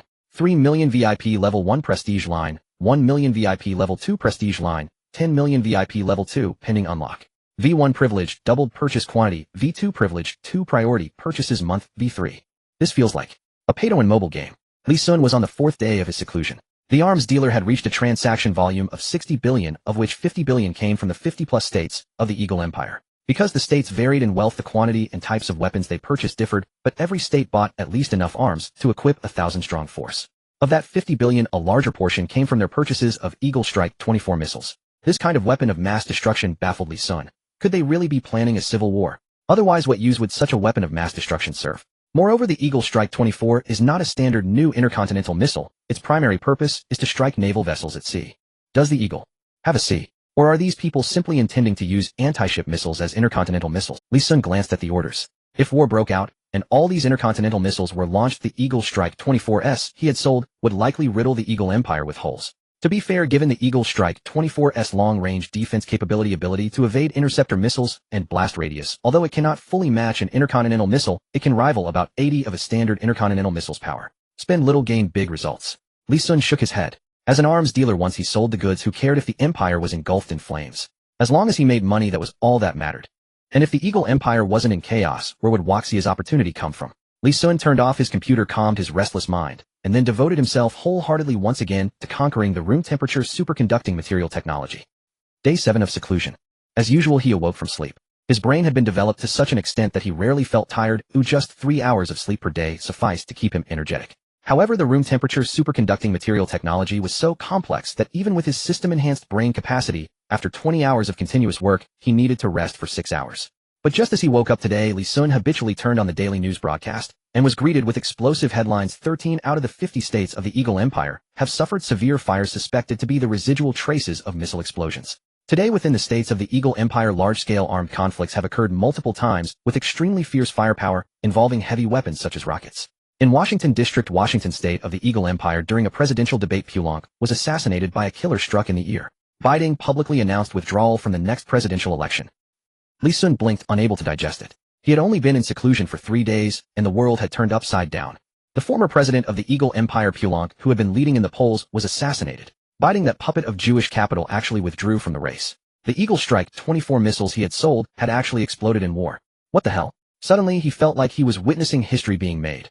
Wasn't this exactly what he had studied in history books back in school? Lee Sun swallowed hard. The back end of his arms dealer was still receiving new orders. He was certain of only one thing: the civil war in the Eagle Empire seemed to have begun. So soon. Although I knew that with the system sooner or later I would develop my arms into the interior of the empire, isn't this a bit too fast? Beep beep. A message came from the back end of the arms dealer. Lee Sun looked closely and saw that the sender's ID, Kabbalah, that female hacker from Queens. She had said she wanted to be Lee Sun's representative and develop his arms store business in Queens. In the following month, she indeed attracted many new customers. Although the amounts were not large, it clearly showed that Kabbalah had, boss, it's getting chaotic here, dozens of times worse than before. Before, the police could maintain order, but only in the better-off neighborhoods. Our community definitely has no one to govern it. But now even the police in the wealthy areas aren't doing their jobs much, and from time to time troops pass through the city. The wealthy community next to me seems to have been bombed. This is total chaos, boss. Wow, this is our opportunity. In times of chaos, arms dealers make the best profits. Boss, can you give me some truly good stuff? He'll seize the chance to strike big deals with the military and others who need weapons. Kabbalah stared excitedly at the screen in her room. She had never been a docile girl since childhood. Otherwise she wouldn't have chosen to become a hacker. Precisely because she wasn't physically strong, she had opted for this technical path, a profession that could defy official laws. After inadvertently coming into contact with the arms dealer and striking up a conversation with Lee Sun, her restless ambitions were stirred. An arms dealer big shot, and one capable of selling anti-ship missiles, a weapon of mass destruction. She had to cling to this powerful ally. Only by firmly latching onto Lee Sun could Kabbalah realize her dream of becoming a female crime boss. Just like those female crime bosses in American TV shows who dominate the underworld and are feared by all. Boss, I Kabbalah pledge my loyalty. Lee Sun was silent for a moment, then slowly typed a few words. Okay, wait, I may send one of my men to... The code phrase is, even a cornered rabbit will bite. Kabbalah, in front of her movie screen, immediately stood up, knocking over her cup in excitement. Subordinate. A meeting. She had succeeded. Judging by the boss, meaning he acknowledged her existence, and was even sending a subordinate to meet. Great, great, great. He'll prepare immediately. Lee Sun replied, no need to prepare. Your only task is to prevent the Empire's officials from discovering our connection and never let my man be exposed. With your hacking skills, this should be achievable. Kabbalah madly pounded the keyboard. I will complete the task. I will not let the contact person be discovered. AI. Lee Sun sighed deeply. In truth, the subordinate and contact he had mentioned to Kabbalah were himself. He said that to avoid revealing his identity. Although the Eagle Empire was very dangerous now, he decided to go meet precisely because the Empire was in the midst of... Indeed, in the eyes of those Renren Dongshire, he was just a poor college student with some ability to resist. If the Eagle Empire were not in civil war, they would certainly have the capacity to deal with him. But now, as the states descended into melee, undercurrents surged and assassinations plagued the elections, those Renren Dongshire, the capital behind them, probably had no mind to bother with a Huaxia student like him anymore. So this was the best time to go to the Eagle Empire, establish his own arms force, and deal with those Renren directors. Lee Sun opened his phone, about to tell Secretary Jean to book a flight to the Eagle Empire for tomorrow. Before he could speak, Secretary Jean's message had already arrived. Boss, a message from the Space Administration. Director Li Xing of the Space Administration and Minister Fan Haitian of the Huaxia Air Force Command want to see you. Summon me. Senior officials from the Aerospace Bureau and the Military Command. Lee Sun swallowed hard. Were they coming to arrest him now? Had they feigned a formal summons merely to prevent his escape? Damn. Lee Sun's heart fluttered with unease. He had just cracked 99 of the room temperature superconductivity technology. The remaining one still lingered only in theory. Bridging the chasm between abstract principle and practical implementation demanded meticulous real-world calibration. If arrested now, he would have no time left to realize the full potential of this breakthrough. Yet refusal was no longer an option, for at that very moment the thunderous roar of a helicopter echoed outside his apartment. Deep within a residential Lee Sun flung open his window and saw a black military helicopter circling overhead. Simultaneously his phone buzzed with a message. Secretary Jean, boss, I'm afraid I can't decline. The military command has informed me that the helicopter is already waiting at your doorstep. Lee Sun replied resignedly, I see it. It's nothing serious. Continue executing my prior instructions. You and Lan Yun are to safeguard both the company and the lab. I'll send you a highly classified document immediately. If I haven't contacted you within 12 hours, deliver it to Lan Yun's laboratory for experimental validation. That classified file contained Li Sun's complete room temperature superconductivity blueprint. A marvel of complexity he had originally intended to explain and guide his team through personally before any experimentation. Entrusting it to Secretary Jean was a contingency plan should Li Sun be detained. Even a 30 successful replication by the lab could serve as compelling evidence to mitigate his sentence or secure his bail. Calm and methodical, Li Sun sat before his computer and transmitted the files without hesitation. A firm knock reverberated at his door. He rose and opened it, standing tall, resolute, unflinching, as if embracing destiny itself. On the threshold stood a military officer bearing the rank of major, flanked by 2 armed guards who snapped sharp salutes. Comrade Engineer. By order of the Air Force Command and the Aerospace Department, we respectfully request your presence. Li Sun nodded. What must come will come. It was his first time aboard a helicopter. Under the major's guidance, and that of several soldiers, he boarded smoothly. Below, rooftops receded into miniature silhouettes. Startled cries rose from residents below. Those cries carried clearly even from afar. A military helicopter. No way. Is this real? Does someone of such stature actually live in our neighborhood? No emergency alert was announced. This must truly be extraordinary. Li Sun offered a wry smile. Extraordinary. He was merely a man on the verge of arrest. Moments earlier he'd been elated, triumphant in cracking room temperature superconductivity. Now he soared skyward in a military helicopter, swiftly leaving the city behind. A surreal, dreamlike dissonance washed over him. He glanced across the cabin at the major seated opposite and sighed, half resigned. When did this begin? So urgently. This must be grave indeed. The Minister of the Aerospace Department, senior military leaders, surely they're furious. The major blinked, perplexed. How could this engineer already know? The incident in Eagle Sauce Empire had occurred only that morning. Yet here he was speaking as if fully briefed. The major reassured him gently. Don't worry, comrade. We'll protect you with our lives, even if we must accompany you all the way to Eagle Sauce Empire. Li Sun barely heard him. He continued, voice low and self-effacing. I accept responsibility. I took the fall, not out of innocence, but from greed-driven choices that led me down this path. So, Eagle Sauce. Protect me. What do you mean? Li Sun froze. The major's words bore no relation to his overclocked mind. Finally caught up, he'd misread everything. This was a colossal misunderstanding. Ahem. He hastily backtracked. Sorry, comrade officer. I occasionally mutter nonsensical things to myself. Please don't take them seriously. May I ask, what urgent matter brings such distinguished leaders to seek me out? The major hesitated, then lowered his voice. This mission is deeply classified. Even I know only fragments. It concerns a critical incident involving one of our comrades in Eagle Sauce Empire. We require someone whose official identity lies outside national jurisdiction to serve as liaison. Moreover, this liaison must possess authoritative expertise and deep technical grounding in aerospace systems and advanced materials. Deputy Director Lee of the Aerospace Bureau recommended you. After reviewing your dossier, every expert from both the military command and the Aerospace Bureau unanimously approved your assignment. Of course, participation is entirely voluntary. We hold no authority to compel you.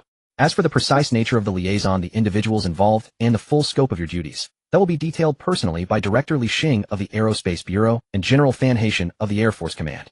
Li Sun nodded. The helicopter moved with startling speed. Before he could extract further intelligence from the major, they were already nearing the base. The helipad rested atop the command center. After disembarking, Li Sun passed swiftly through a corridor lined with stone walls and biometric verification portals, arriving at an office radiating precision and quiet authority. Inside, a middle-aged man exuding formidable presence occupied the central seat. Beside him, a gentle silver-haired elder studied documents intently. At Li Sun's entrance, the imposing figure rose first and extended his right hand. Greetings, Li Sun. I am General Fan Haitian, commander of the Air Force Command. The white-haired elder looked up and smiled warmly. I am Li Xing, head of the Aerospace Bureau. Li Sun adopted a posture of deep respect, not only due to their seniority and age, but far more so because of their legendary deeds and unparalleled contributions. Especially elder Li Xing, over 90% of China's satellites and spacecraft technologies bore his imprint. He was in truth the father of modern Chinese aerospace. General Fan Haitian served not only as Air Force commander, but also as commanding general of the Air Force Special Operations Corps. He embodied the absolute core of China's aerial might. Elderly, General Fan, Li Sun spoke nervously. Might I inquire, why have you summoned me? I understand from Comrade Major that I am to travel to Eagle Sauce Empire as Liang. General Fan glanced toward elderly, gestured for them both to sit, then spoke calmly. Please be seated. Though urgency surrounds this matter, haste cannot alter reality. It began this morning with a distress signal received from Ing Ren, our deep cover scientist embedded within Eagle Sauce Empire's aerospace sector. Li Sun recalled the name, then gasped in astonishment. The great traitor from childhood news reports. Media outlets had vilified him relentlessly, branding him a turncoat who abandoned his Chinese scientific identity to become chief scientist at Eagle Sauce's aerospace administration. The backlash was merciless. He was a mole. Some shine with brilliance and greatness, like leaders, generals, and commanders. Yet others undertake the noble cause of defending the nation, reaping no heroic glory, and instead enduring the scorn of the very people they protect. In the grand endeavor of Waxia's rejuvenation, countless such revolutionary comrades abound. They deserve even more admiration than heroes basking in the light, for they willingly trade their own darkened lives for the radiance of their homeland. Ingren was one of them. With a deep sigh, the white-haired elderly Xing lit a cigarette, and reminiscing, Ren was once one of my students and 20 years ago the most brilliant among my aerospace engineering pupils. He was a weapons scientist who had participated in the development of intercontinental missiles. Already renowned and accomplished, yet when the nation needed him most he chose to abandon his glory and go to the Eagle Empire. At that time China's aerospace endeavors were shackled with no room for progress. As a member of the aerospace community, he resolved to risk danger and steal knowledge from the Eagle Empire. To convince the Eagle Empire's people that he had truly defected, Ingren secretly handed over some of his own achievements, and then orchestrated his own exposure. Li Sun suddenly realized, I recall now. When I was a child, the news said he had stolen state secrets, causing part of our spacecraft facilities that could have succeeded to fall far behind the Eagle Empire. Li Xing nodded. That was deliberate on his part. In fact, the media frenzy was initially stirred by his own people, all to gain the Eagle Empire's trust. The harsher and more genuine the curses from the Huaxia people, the deeper the Eagle Empire trusted him. At that rate, if Ingren dared to return, he might have been beaten to death on the street by an enraged mob. The high-ranking officials of the Eagle Empire simply could not comprehend that anyone would willingly sacrifice lifetime honor, happiness, power, and position to become a spy. Moreover, that spy might never return to his homeland, perhaps die in a foreign land. Even then, Ingren's position was chief engineer of the Aerospace Bureau, and having participated in various classified projects, his military rank rivaled that of a municipal mayor even after retirement. This means a person was willing to give up everything to suffer hardship, and after enduring all that suffering would receive no honor or reward. That very incomprehensibility was ultimately why the Eagle Empire chose to believe in Run. Commander Fan Haitian, standing nearby, nodded. Yes, we were completely kept out of the loop back then. We even dispatched warships to intercept Ingren's boat. It was a masterfully crafted deception. As soon as Comrade Ingren set foot on Eagle Empire soil, he was entrusted with important duties and joined the highest echelons of their aerospace bureau. Nearly 20 years have passed. Ingren is now the third-in-command of the Eagle Empire's NASA. Not only that, but he has also personally trained and led 23 subordinates and students, all under his guidance. Yesterday, he sent us a cry for help. For some reason, the internal strife in the Eagle Empire has accelerated rapidly recently. The mysterious capital boss overseeing the Aerospace Bureau has been replaced. This new capital mogul appears to be Jewish capital and bears great hostility toward Ingren. Ingren has survived 3 assassination attempts, and 3 of the 23 students he painstakingly cultivated have been killed. You must know all these 23 students were willing to pledge allegiance to Huaxia. Every single one is a genius in aerospace. Now the time is ripe. Our Huaxia has grown strong enough to rival the Eagle Empire. The moment has come for Comrade Ingren to return home, bringing the remaining 20 students with him. Li Sun was moved, admiration gleaming in his eyes, a world-renowned aerospace scientist who abandoned glory and endured infamy to go undercover in an enemy country to learn technology. Even spending 20 years in the shadows, unwavering in his original intent, and miraculously nurturing 23 prodigies under the Eagle Empire's very nose to bring them back to the motherland. Comrade Ingren is truly a divine being. No, a true hero. Fan Haitian looked at Li Sun seriously. Originally, Comrade Ingren wanted us to send some support to help him avoid assassination in the Eagle Empire. But after we reported to the chief approved bringing this hero back. However, once the Eagle Empire learns of our plan, they will never let go. Over these years, Ingren has occupied a position far too critical. He knows 99% of NASA's secrets, and even secrets from other clandestine labs of the Eagle Empire. If word of Comrade Ingren's intention to return spreads, the Eagle Empire will stop at nothing to eradicate him. So we have to use a secret maneuver. The Aerospace Conference. 1 week from now, a global aerospace conference will be held in the Eagle Empire. All aerospace experts in the industry will gather to exchange technical intelligence. Our Huaxia will hold the presidency at this conference. Besides the state-affiliated scientists, each country will bring some non-governmental technology company founders to promote the development of non-government aerospace endeavors. Li Sun immediately understood, so you 2 seniors want me to attend the conference as a non-governmental aerospace figure, and then seize the opportunity to bring Comrade Ingren back to the country. Commander Fan Haitian turned to Li Xing, nodded, and gestured toward the fighter jet behind him. Yes. If personnel from our Huaxia state institutions go, they will be under full surveillance by the Eagle side. But as a commercial non-government individual, you are a free agent. You might even be welcomed by the Eagle Empire. The Eagle side will not only refrain from strict surveillance on you, but may even try to recruit you. That is your opportunity. See that fighter jet behind me? It's our latest J-14, capable of matching the Eagle Empire's top-tier aircraft. The aerospace conference will be held in New York. As long as you can get Comrade Ingren and his 20 students out of New York territory and into international waters, our Huaxia fighters will be waiting there for you. Fan Haitian's eyes blazed with determination, and I promise that the moment you enter international waters and reach the attack range of our Huaxia fighters, you will be safe. Even if we suffer total annihilation, we will escort you safely back to Huaxia territory. This is my military pledge as a commander. Li Xing remained silent, merely gazing at Li Sun. The mission was extremely perilous. Within the Eagle Empire's borders, their plans were severely limited. Once inside the Eagle's territory, everything would hinge on Li Sun alone. Because if the state representatives became involved in a conflict, it could trigger all-out war. But on the high seas, it's a different story. The open sea is free. Anything can happen and be denied. So it should be reasonable for a few Chinese fighter jets to be stolen and appear in international waters, right? Once they're out of international waters, even if discovered by the Eagle Empire, Zhang Haitian and his team are confident they can repel the pursuers. This was not arrogance. It was Fan Haitian's confidence in China's newly ascendant military power. Yet Fan Haitian still said, "This time the chief personally ordered me to take charge because they value Comrade Ing Run. The technology and various materials Ing Ren possesses are enough to reshape the global landscape." So do you agree? After all, it was not a soldier risking his life, but Li Sun. Before selecting Li Sun as their candidate, Fan Haitian and Li Xing had reviewed his background. His family history traced back 3 generations was spotless. His parents were honest, ordinary people. Li Sun himself was just an ordinary college student who had worked his way into the big city. The only suspicious point was his sudden status as the legal representative of a tech company. But on the surface there was no flaw. Moreover, Li Sun had never been abroad, so there was no possibility of recruitment by foreign entities. As for being recruited by domestic spies, that was even more unlikely. The algorithms for new verification material grades and the high melting point material solution that Li Sun had submitted were globally unique. If he were a recruited spy, he would have no reason to hand over such technologies. From an identity standpoint, Li Sun was safe. But for Li Sun, this mission offered no benefits and could even squander the fruits of his own efforts. For Li Sun, he was under no obligation to risk his life to complete this mission. He was not a soldier. Compared to Fan Haitian and Li Xing, Li Sun was a civilian, a member of the populace. The military and the state did not have suitable candidates, and they would never ask civilians to take risks unless absolutely necessary. Li Sun hesitated. "I might not be able to." Elderly. Li Xing sighed. "Young man, it's all right. I understand. I know your dilemma. We're not forcing you. We're only asking. I won't hide the danger of this mission from you. Whether you go or not is entirely your decision. All I can say is if you decide to go, our nation will wholeheartedly support your endeavors and protect your safety." Li Sun waved his hand and said with conviction, "I'm not refusing. If I can go, I will definitely go. An opportunity to serve my country. How could I abandon it because of danger? Rescuing a national hero is a chance that others might not get in 8 lifetimes." Li Sun's tone turned lighter. "Even if I die in a foreign land, it'll be on the first page of our family tree. My descendants will offer incense to me as the top ancestor."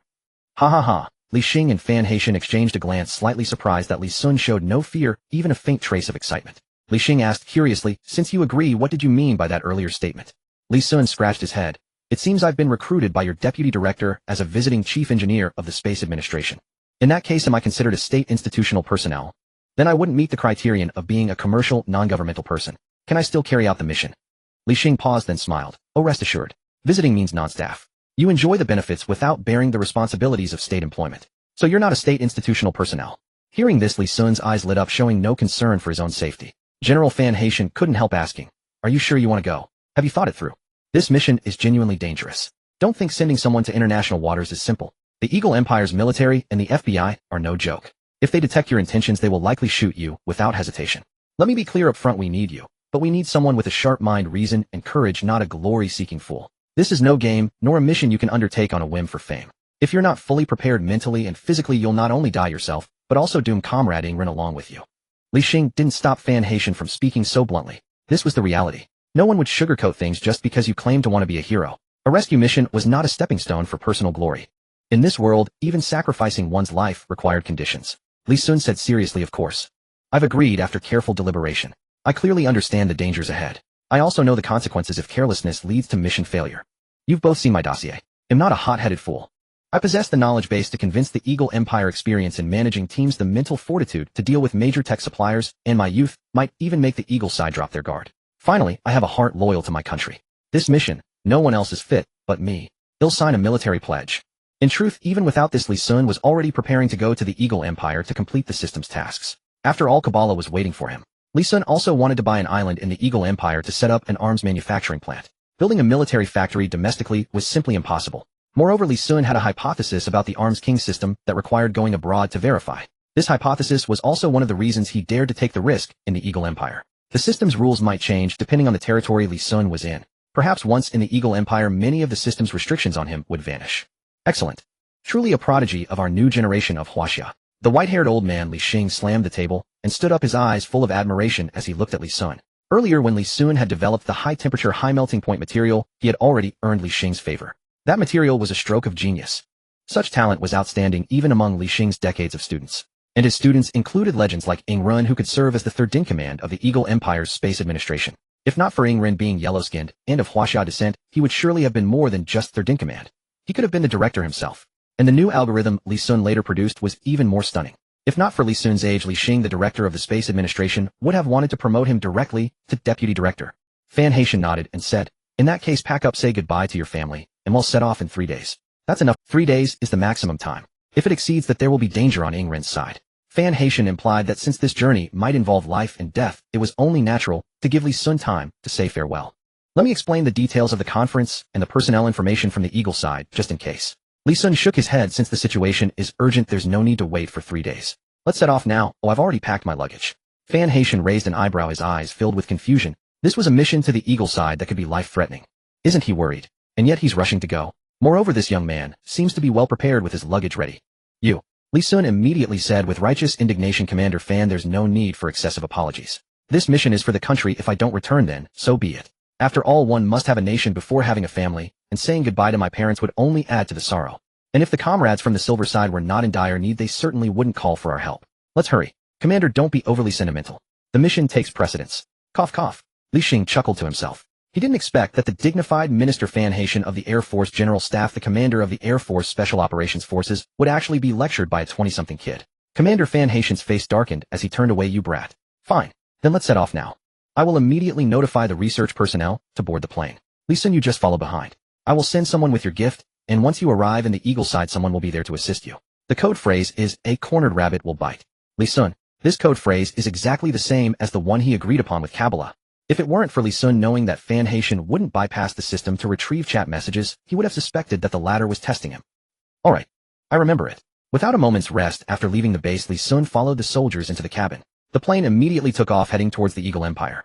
As the plane soared through the sky, Li Sun looked down at the earth through the glass window, the land of Huaxia. The sky was slightly darkening, and the lights in the city had already turned on. The scene of thousands of homes lit up, revealing the peace of Huaxia. And this peace is built upon the continuous resistance of the nation's soldiers against foreign enemies. Behind the lights of thousands of homes, who knows how many soldiers and scholars like Ing Ren are guarding the country with their lives. Li Sun slowly closed his eyes, resting his head against the back of the seat, appearing to be asleep, yet in his heart, he was calculating the distance. He was calculating when he would step out of Huaxia's territory. Quietly, Li Sun's mind had already memorized the world map, and was estimating when he would exit Huaxia based on his own speed of movement. 3, 2, 1, arrived. Li Sun suddenly opened his eyes, and called up the system panel in his mind. The system panel immediately floated before Li Sun. Since the scientists and Li Sun were assigned to single cabins, there was no disturbance. Li Sun gazed at the dazzling array of weapons and firearms on the system list, tentatively clicking on a golden Huaxia. Though this pistol is called the Huaxia Tiger, it has a small caliber and is lightweight. However, its firepower is not diminished. In fact, its firepower surpasses that of an ordinary large caliber pistol. Its magazine capacity is also twice that of a regular pistol, with a firing rate 3 times faster. The key is that this gun does not use a conventional magazine, but a side press magazine. According to the rules of the Arms King system, within Huaxia, Li Sun, as an arms dealer, is not allowed to purchase weapons for himself through direct teleportation. But currently Li Sun was indeed a bit excited, and pressed the purchase button. At the moment he clicked it, Li Sun could even hear the sound of his own heart beating, feeling nervous. After pausing for 3 seconds, purchase successful. Production starting. Coordinates. Li Sun immediately extended his right hand, and pretended to grasp, replying, "Real-time, locate my current coordinates and teleport it to me." In less than a second, countless particles of light formed in his hand, and in the excited gaze of Li Sun, a menacing golden desert tiger emerged. It worked. He guessed correctly. The system's rules would change based on the territory Li Sun was in. The reason the system previously restricted Li Sun from purchasing his own weapons was that he was in Huaxia. The Arms King system clearly showed favoritism towards Huaxia. Li Sun even speculated that it was created by some future Huaxia scientist. Therefore, the system implemented this restriction to prevent the host from causing chaos in Huaxia. But outside of Huaxia, it was a different story. No matter how chaotic it gets abroad, it wouldn't harm Huaxia. It could even help Huaxia, so why should the system impose restrictions? Li Sun's speculation was not unfounded. It stemmed from the ownership of the weapons in the system, and the various actions he took in the Eagle side in Pakistan without encountering any obstruction from the system. The final verification point for Li Sun's speculation was this new mission. Why did it require Li Sun to personally go to the Eagle Empire to establish a military factory? It was precisely because the system rules in Huaxia do not allow it, while being in the Eagle side allows for it. In that case, the one who should be afraid of going to the Eagle side is not me. Li Sun glanced at his account. Previously, I had a few hundred million left, and because of the large batch of arms purchased during the Civil War in the 50 states, I now have over 5 billion. My account balance is still continuously increasing. The most crucial point is that when I buy weapons from the Arms King, I'm using the ridiculously low original price from the system. You should know that the original price of an AK is only a few dollars. With my nearly 6 billion Huaxia coins I could buy over a dozen nuclear bombs. Damn. So now Li Sun is essentially a mobile armory. He can pull out heavy machine guns, rockets, extraordinary fighter jets, Dragon King tanks, and even nuclear bombs at any time. Not to mention that if the Eagle side wants to send someone to assassinate him or deploy troops, he can simply pull out a nuclear submarine to dive underwater and evade the nuclear bomb. Wow. Am I invincible? Did I just become invincible right after leaving the country? Li Sun swallowed hard, somewhat unable to believe it. After all, the system had restricted him so harshly before forcing him to silently watch others fight. Li Sun's fingers hovered in the air as he pressed the purchase button for a grenade in his mind. Buzz. The vehicle's arms system was familiar to him. Without even asking Li Sun, it directly deducted the money from his account, and particles of light instantly formed, delivering a brand new high-explosive grenade manufactured in 2024 into his hands. Hiss. This feel, I love it. Is this the transmission of light particles from the perspective of the big bearded guys? Indeed, only those involved can truly understand how shocking it is. Li Sun murmured. Although Li Sun had repeatedly shocked the big bearded guys and Poulin with light particle transmission, he himself had rarely witnessed weapon transmission. Now it was his turn, and he was equally astonished by this method of transmission. Reflecting on the heavy grenade in his hand, Li Sun sighed, good, all good. Ruin you scammer, just wait for me. Don't let me find your coordinates, or I will have to launch an intercontinental missile over there. Li Sun instructed the system to put away the grenade. Then, holding his beloved yellow sand desert tiger, he couldn't help but cherish it, occasionally wiping the gun and glancing around before slowly drifting into slumber due to the long flight. During Li Sun's flight to the Eagle Sauce Empire, the situation on Ing Ren's side had deteriorated to the extreme. Eagle Sauce, New York. NASA headquarters. A refined middle-aged man wearing black-framed glasses angrily reprimanded the security guard in the laboratory. You better see clearly. I am Ing Ren, the chief engineer of the Orbital Division and deputy director of the space agency. You have no right to stop me. The black security guard said nothing but lowered his head slightly in apology. A nearby white researcher grabbed Ing Ren and sighed, Mr. Ing, don't trouble him. He is also following orders from above. Someone is trying to frame you by falsely accusing you of leaking secrets to Huaxia. You can only wait here for the investigation. Ing Ren was somewhat calmed down, but internally, he was cursing the heavens. Damn it. What terrible luck.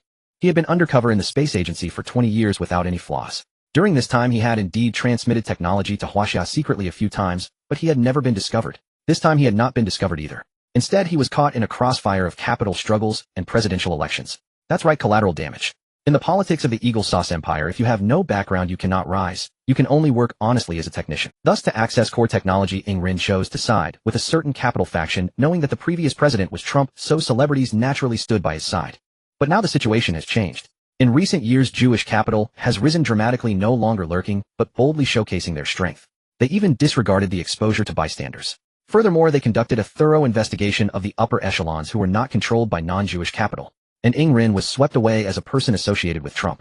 The Jewish capital responsible for cleaning him up naturally needed to pin a charge on him, so seeing that Ing Ren was once a Huaxia person, they conveniently accused him of leaking secrets to Huaxia. The problem was that he really had leaked. The real issue was that he had been an undercover spy for 20 years. Damn. Without this collateral damage, Ing Ren could have continued lurking for another 10 or 20 years. But this time there was no escaping.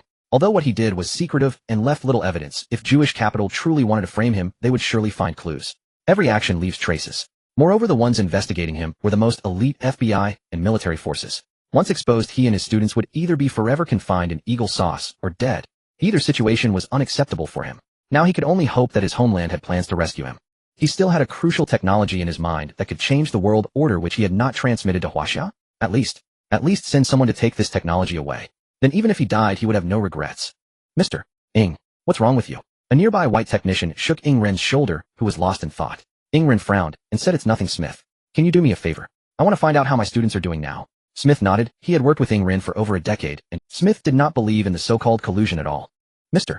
Ing was hated to the bone by those in Huaxia. How could he possibly return to Huaxia? Okay, I'll make a call to ask the director. Before he finished speaking, the black security guard pushed the door open and ushered in 20 people. It was Ing Ren's students. Then the black security guard said to Smith, you have to leave. The director wants to speak to Mr. Ing. Smith was very dissatisfied. I am the director's most trusted student. Oh, what could be said that I cannot hear? The black security guard hesitated. At that moment, a voice came over the intercom. Then unfamiliar faces appeared on the large screen in the laboratory where Ing Ren was under house arrest. ZZZZ. It's the most trusted student of the former director. Upon hearing the voice, Smith's expression instantly darkened as he looked at the person on the screen, stammering, You are Bill Nelson. Weren't you expelled by the director for embezzlement? You. Shut up. Bill said sarcastically. Watch your words, researcher Smith. I am now the director of NASA, and that former director is probably in the New York Central Prison now. What? Smith panicked. Bill Nelson had always been a nemesis of his teacher, the former NASA director, and had done many underhanded things.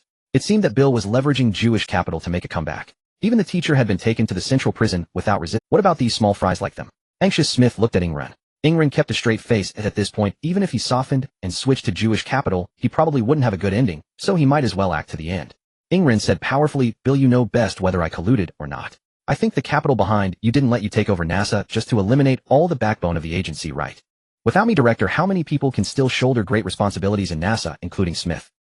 Bill on the screen pondered for a moment, then laughed heartily, looking at Ingrid as expected of Mr.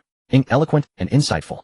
If it weren't for your Huaxiao identity back, then perhaps the position of NASA director would never have been contested between me and that former director. You are right. Bill turned to Smith beside him, saying bluntly, you get out. Smith hurriedly ran outside, pale, fearing he would be put under house arrest too.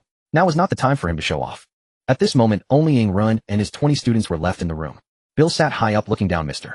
Ing, this is Eagle Sauce, not Huaxia. I actually discovered long ago that you still have connections with Huaxia. The former director was fooled by you for 20 years.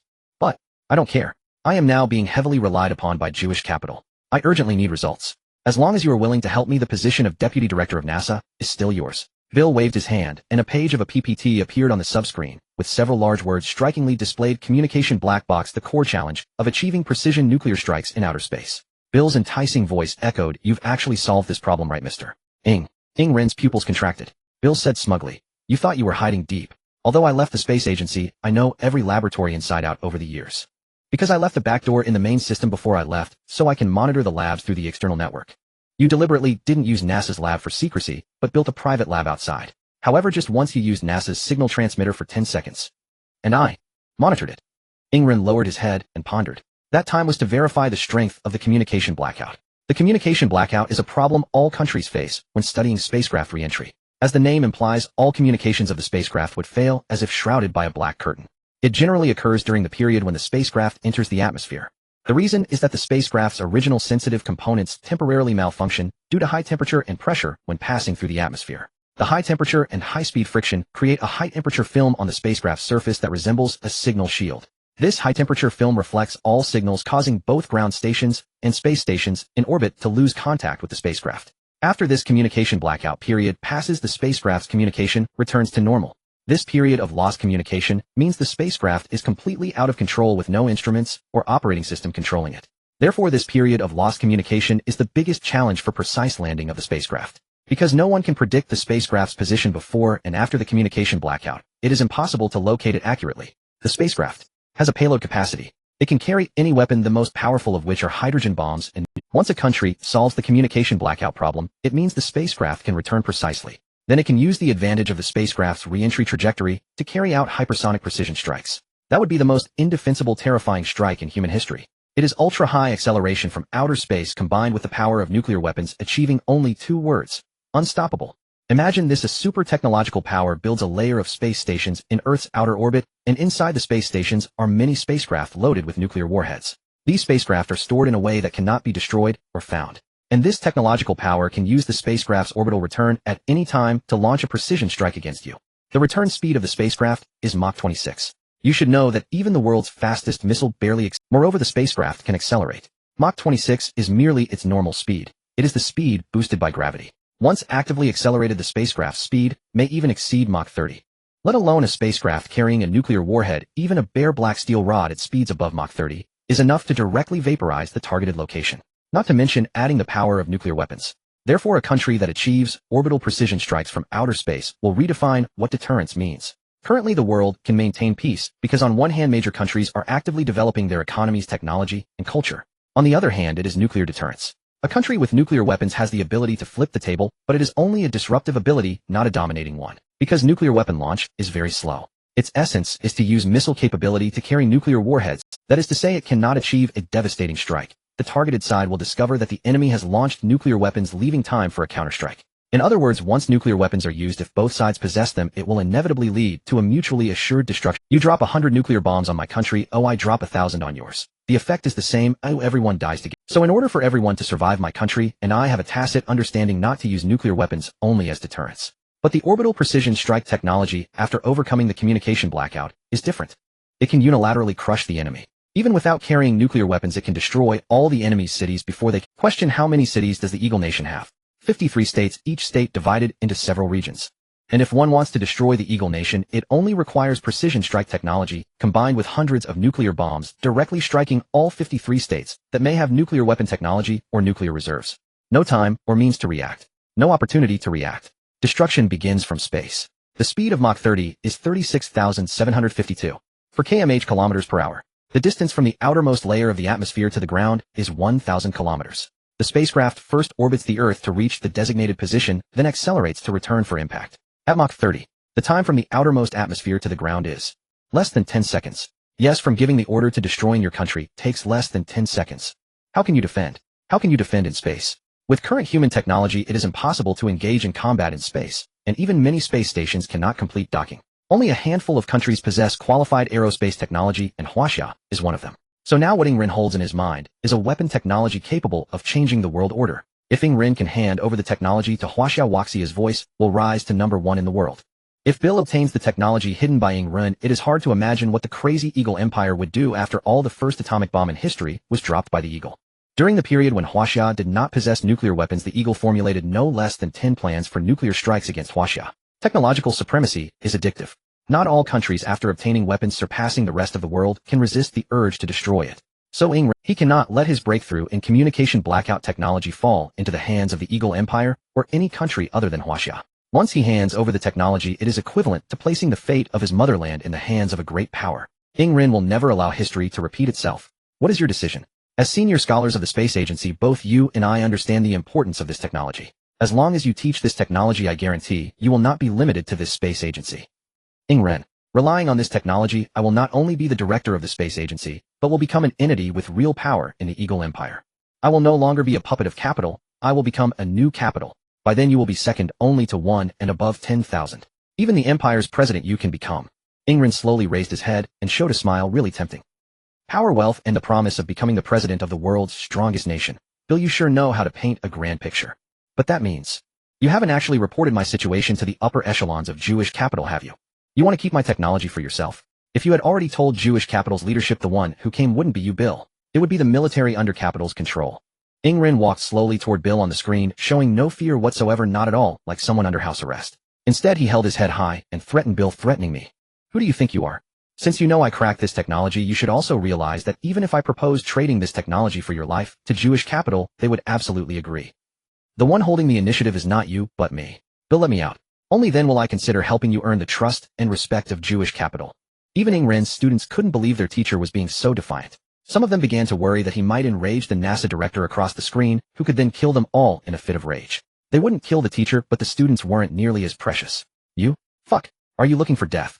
Bill was furious, but powerless against Ing Ren on the other side of the screen. The only thing he could do was pace and pound his desk in rage before threatening through gritted teeth. Aren't you afraid that if you keep provoking me, I'll actually report your situation to Jewish capital? If your technology falls into the hands of those madmen, the Illuminati that controls Jewish capital would probably initiate a human purge plan directly. That technology of yours that breaks through communication blackouts would become the Illuminati's sharp blade.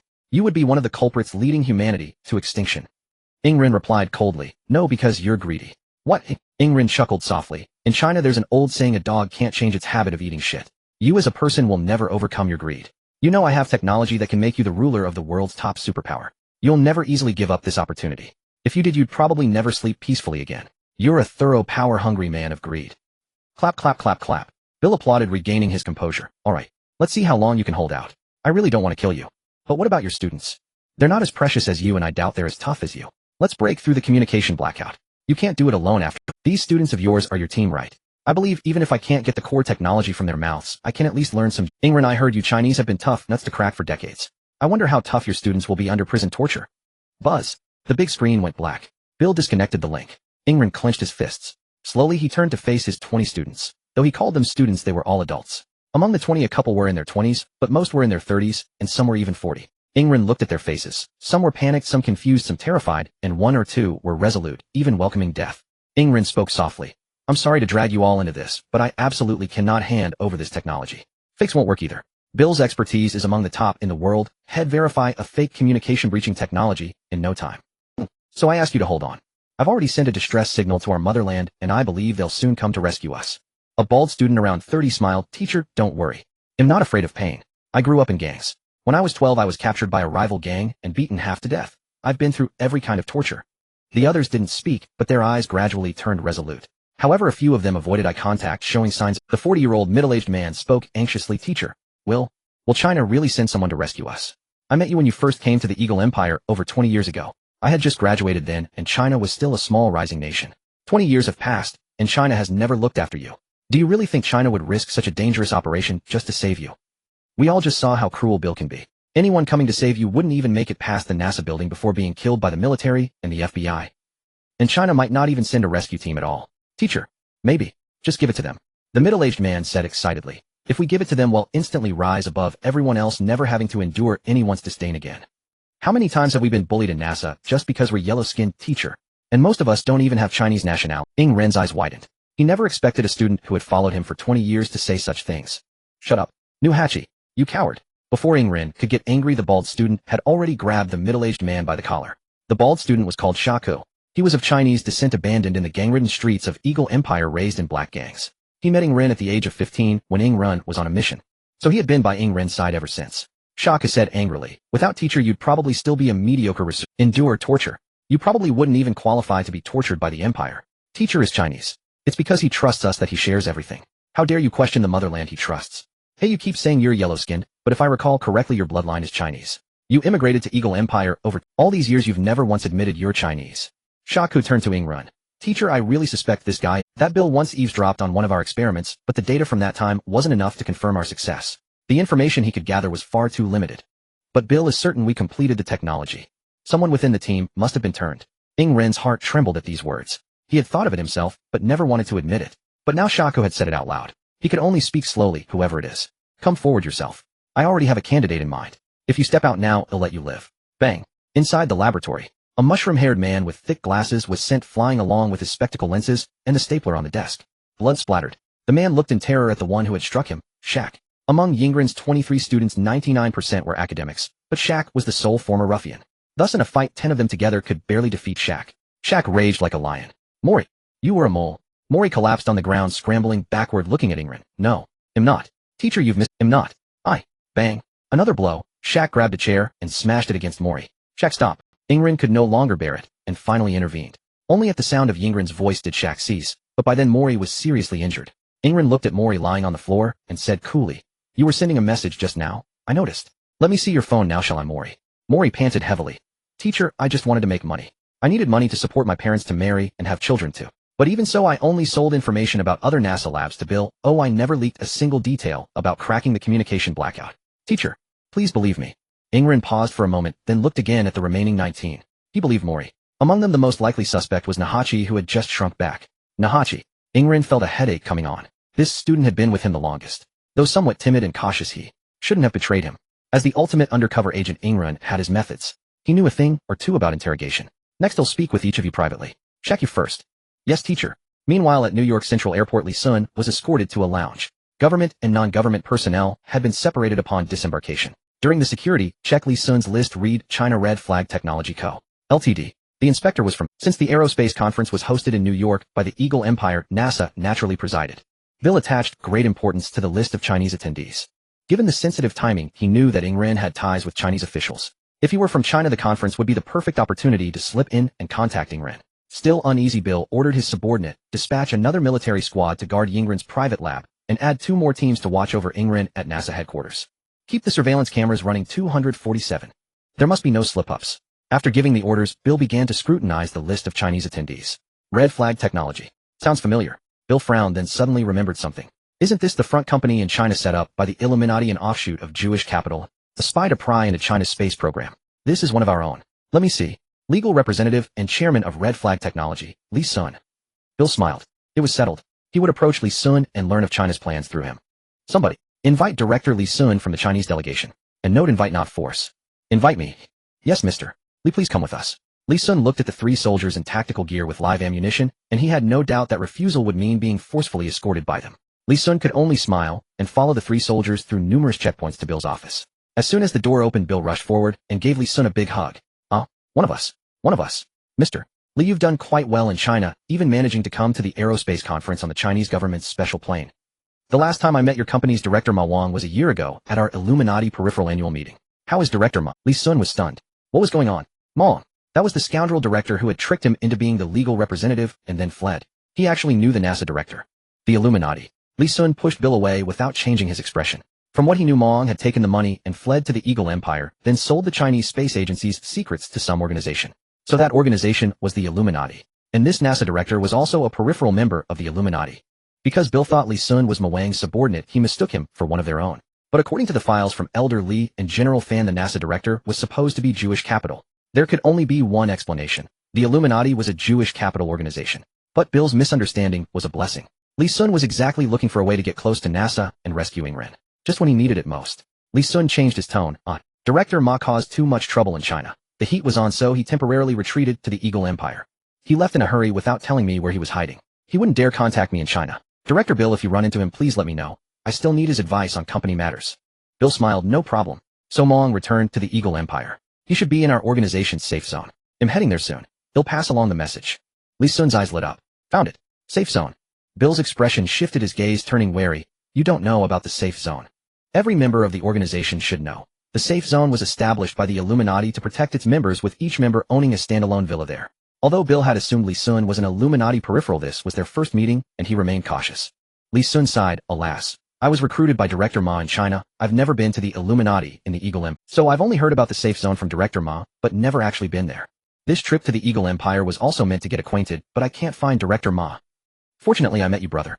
Director Bill, you are truly my lucky charm. Saying this, Li Sun pulled out a piece of Qingtian bright white jade and pressed it into Bill's hand. Top-grade bright white Han jade from China. This piece alone is worth $1 million. First meeting, and I feel an instant connection. I have nothing else to give. Take it. Take it. Bill stared at the jade in his hand, dumbfounded. He had never seen such treatment. $1 million gift at first meeting. Wait, Chinese moles are doing this well. And he wasn't even a formal Illuminati member. Bill felt mocked. That guy has even more money than him. He hasn't been this wealthy during his years in the Eagle Empire, always lurking and having to apply for operational funds which aren't even his own. Now the Illuminati only elevates him to the director's position when they need him. It can be said that this jade has nearly matched Bill's entire fortune. Bill's wariness towards Li Sun sharply decreased. The intricacies of human relationships in China are something the Eagle Empire will never fully grasp, even after 300 years. After this exchange of pleasantries, Bill felt that he and Li Sun were like old friends, far more understanding than that manager. The last time he saw Manager Ma at the peripheral conference, Ma as a Chinese person was merely on the outskirts of the Illuminati, while Bill was an old-timer at the Illuminati's periphery. However, Manager Ma treated him as an equal, while Chinese individuals in the Illuminati are indeed seen as very lowly because the Jews hold grudges. Throughout history, Jews have only suffered losses at the hands of the Chinese, hence, even though they have welcomed Chinese into the outer circle of the Illuminati, there remains a certain disdain from the higher-ups. As the highest organization of Jewish capital, the inner circle of the Illuminati requires either Jewish ancestry or assets ranking within the top 1,000 of the entire Eagle Empire. In the core layer of the Illuminati, only those with Jewish ancestry or assets ranking in the top 10 of the Eagle Empire are eligible to serve. This requirement is evident. The Jewish capital places great importance on lineage. Bill nodded in satisfaction. Good. From now on we will be the best of friends. Going against you would be like going against myself. I'm here to find Manager Ma. Bill squinted and said, actually you're not really under Manager Ma, are you? Li Sun was taken aback by this remark. Exposed. Bill quickly changed his tone. Are you a competitor of Manager Ma? There must be a hierarchy between you in the same company. Are you trying to eliminate Ma to take over? Hehe. The resources of the Illuminati are limited. If he leads, he surely takes a cut from your profits. Li Sun raised an eyebrow, breathed a sigh of relief, and continued along with Bill's words. Yes. After receiving Li Sun's affirmation, Bill seemed to have found a kindred spirit. He had faced a similar situation at the Aerospace Bureau, and humans always tend to project their own experiences onto others. Bill said excitedly, I understand you. That feeling of being overshadowed by others, clearly possessing greater talent and ability, yet always being overshadowed by these old-timers. Brother, you can count on me for this. If I see Manager Ma, I'll immediately send you his coordinates. The two of them back and forth directly chatted in the office, and due to the system embedded in Li Sun's mind, he was able to follow along with whatever Bill said. As a result, the more they talked, the happier Bill became. Bill questioned himself. He had never met someone who understood him so well. This Li Sun was simply his confidant. During their conversation, Bill surprisingly forgot his initial purpose, which was actually to have Li Sun act as a double agent against China until the very end. Bill tapped his head and said seriously, "Oh right. Look at my mind, the reason I called you here was to ask if the official personnel from the Chinese government mentioned any plans when they came." Plans? What plans? Bill hesitated for a moment, recalling what he had just discussed with Li Sun, and finally let down his guard. Actually, our Aerospace Bureau discovered an undercover agent communicating with China. I suspect that during this conference China will take advantage of the gap in the aerospace conference to rescue them. I would like to ask you to help me investigate since your identity is closer to those Chinese government personnel. Li Sun nodded. They do plan to visit NASA. Where have you locked up that undercover agent? It's best not to let them find out. Bill did not respond to Li Sun's question, but frowned. Visit. Really looking for trouble. Li Sun immediately noticed Bill's reaction. That frown indicated that Bill was annoyed by the earlier mention of visiting the Aerospace Bureau. Li Sun's eyes lit up. So Win Run is locked up at NASA headquarters. Who? Bill spread his hands. Brother, let's call it a day. I have to arrange some other work. After the aerospace conference you must stay. Oh, I want to treat you well. All right then, I'll wait for you, old buddy. With a smile, Li Sun was ready to leave, but he caught sight of a document on Bill's other desk and noticed the title. Aerospace Experiment, Abandoned Island Auction Prices, and Invitation List. Li Sun had a remarkable memory combined with his already superhuman brain. He simply took a glance and committed all the text on that page to memory. Auction. Abandoned Island. Turning to leave, Li Sun began to recall the contents of that page. Back in his room, he took out a pen and started writing down what he remembered. Rhode Island, covering an area of 250 square kilometers, is located in the southernmost part of Texas.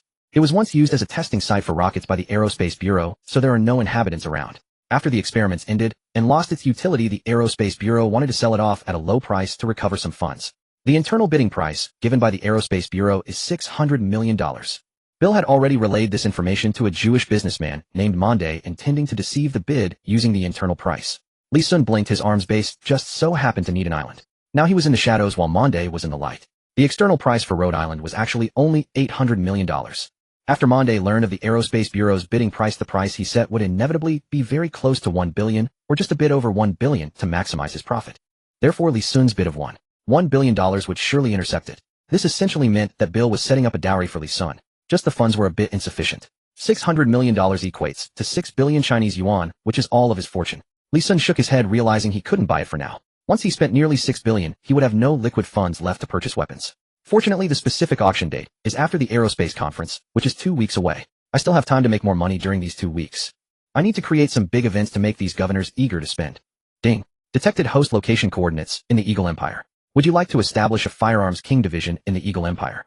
Precondition 1. Host is located in the Eagle Empire. Met precondition 2. All land must cover at least 100 kilometers. Not met. Precondition 3. Hire over 1,000 personnel with at least 1 core management personnel. Not met. Still need to hire management personnel.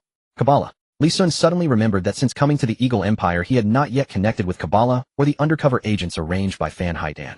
Li Sun blinked. So is it time to make contact now? A cornered rabbit will bite. At that time Li Sun instructed Kabbalah to wait for him to contact her, having set a secret code for the rendezvous, but the time and place for their meeting remained undecided, as Li Sun wanted to determine that after arriving in the Eagle Sauce Empire. Li Sun ultimately made a decision.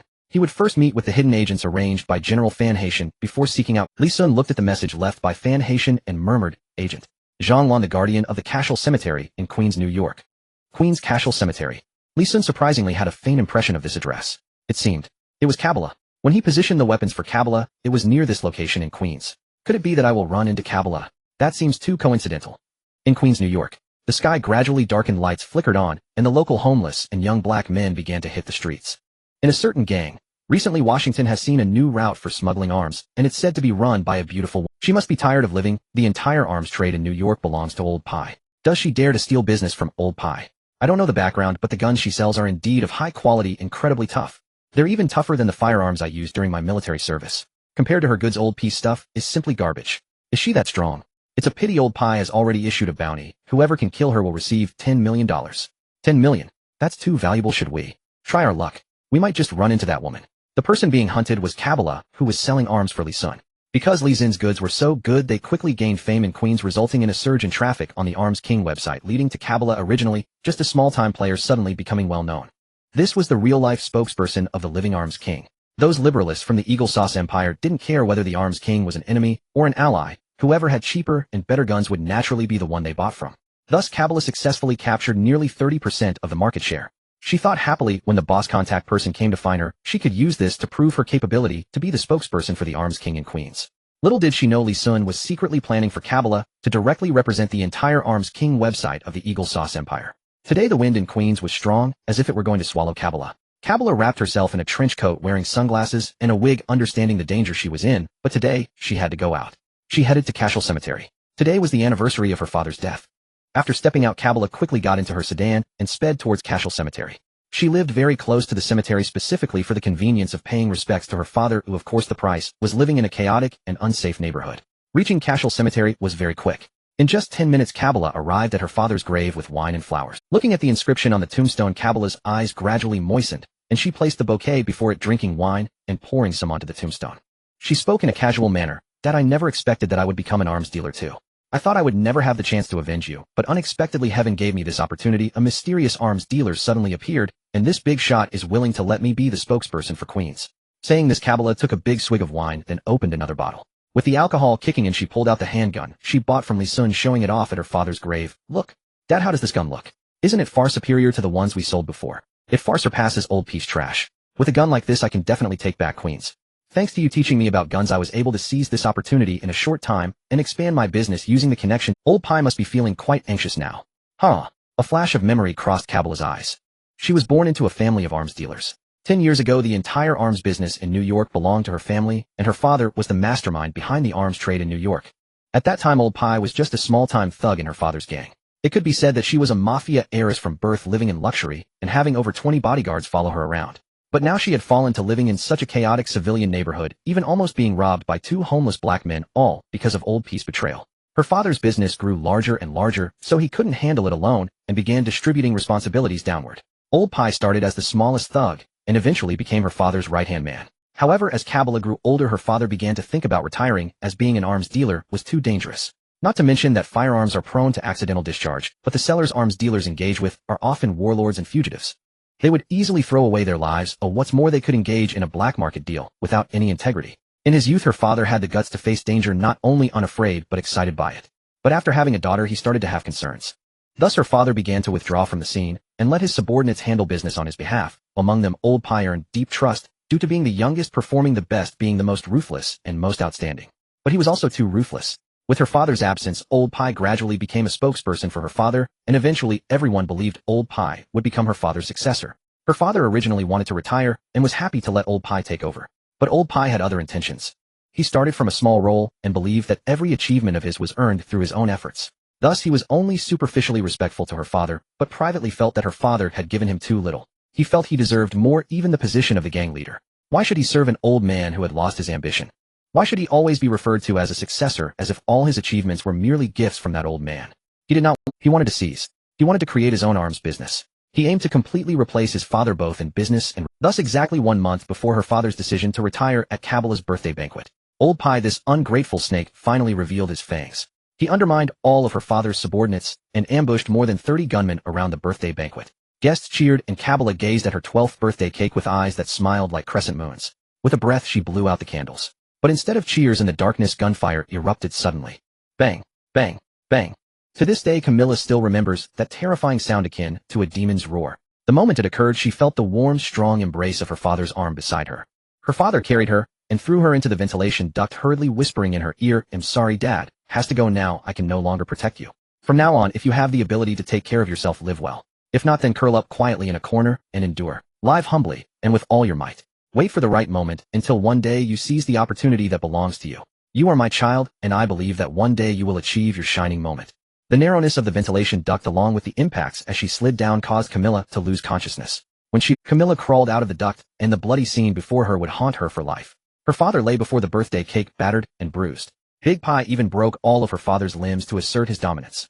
Camilla could not remember how she left that place, only recalling that when she saw that scene, she bit her gums until her mouth was filled with blood and her fingers dug into her wrist, leaving a scar. She could not retrieve her father's body, as that would alert Big Pie, until the police arrived. She quietly followed the police and saw her father's body being cremated and taken to the cemetery. It was a month later before she dared to visit the cemetery to pay her respects. Camilla deeply remembered her father's words. Live humbly and with all your might. Wait for the right moment. Camilla smashed the bottle. Looking at her father's tombstone, she said, "Dad, I believe my moment has come." Suddenly Camilla drew her gun and fired 3 shots at a tombstone not far away. A man in a black hat grunted and fell to the ground. A black snake mark was carved on his neck. The Snake Gang. Indeed, he is one of Big Piece's men. Camilla leisurely adjusted the earpiece on her ear as a black dot appeared in the sky. It was a Huasha Falcon drone. This was a purchase Camilla made after careful consideration when she earned some money. Being alone meant that buying a large number of firearms was insufficient for her protection. Hiring security was beyond her means, so purchasing a fully intelligent Falcon drone was the best choice. Monitoring resources for shooting protection all in one.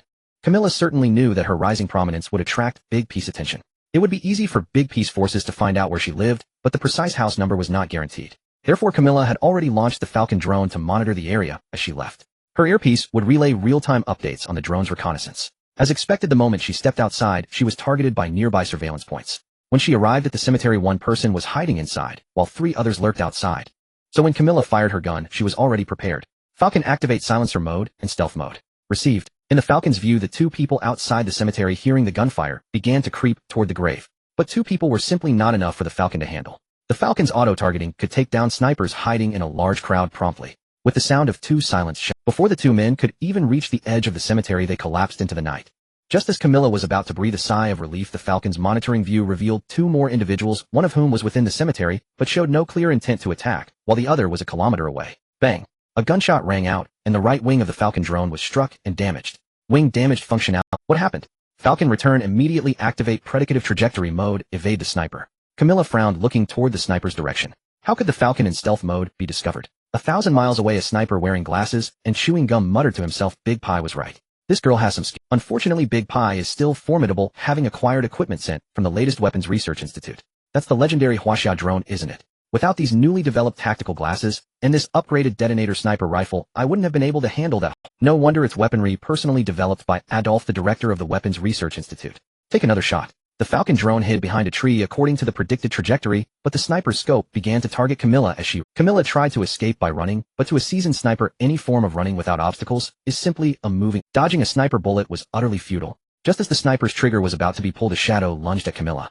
In an instant, Camilla was dragged toward the slope of the cemetery, which conveniently blocked the sniper's line of sight. The sniper frowned. Fuck. Coincidence. No, someone on the opposite side has spotted my position. Thinking this, the sniper focused intently on the slope, ready to take a headshot the moment Camilla and the shadow revealed themselves. Ugh. Running Camilla was covered in goosebumps as she struggled fiercely. This shadow belonged to someone sent by Big Pie to assassinate her. But she also heard a very authentic Huaxia phrase in her ear, a cornered rabbit will bite. Camilla, having dreamed of this Huaxia slang for days, instinctively responded in broken Huaxia, will a cornered rabbit bite too? Hearing the correct code word, the shadow let out a sigh of relief and said, one of us. My name is Zhonglan, I am with the dark side. The shadow revealed its true identity, a Huaxia person. Upon hearing this, Camilla was taken aback. Dark side. The dark side from the Arms King website. No doubt the code word matched perfectly. Is this the person the boss wanted her to connect with? Definitely. Zhonglan looked nervously in the direction of the sniper's rifle and instructed, comrade. You must not act recklessly now, there is a sniper watching us, we cannot reveal ourselves. Leave it to me to handle. Camilla nodded.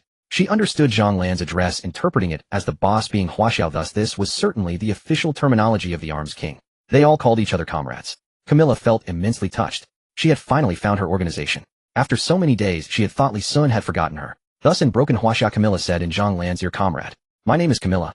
Zhonglan frowned. He was deeply perplexed. Why was the person he was supposed to meet an American girl? Wasn't he told it would be a CEO from a Chinese tech company? How strange. Yet the girl had matched the secret code he gave. What's more, the sniper targeting her from afar was clearly using the finest American equipment. Such equipment was typically used to assassinate high-ranking officials from various countries. Killing an ordinary American girl. Impossible. This girl must have been very important before. So his contact should be correct. However, this girl couldn't even speak Chinese fluently before. How could she coordinate with him on a rescue plan? It was highly unreasonable. Zhonglan was at a loss.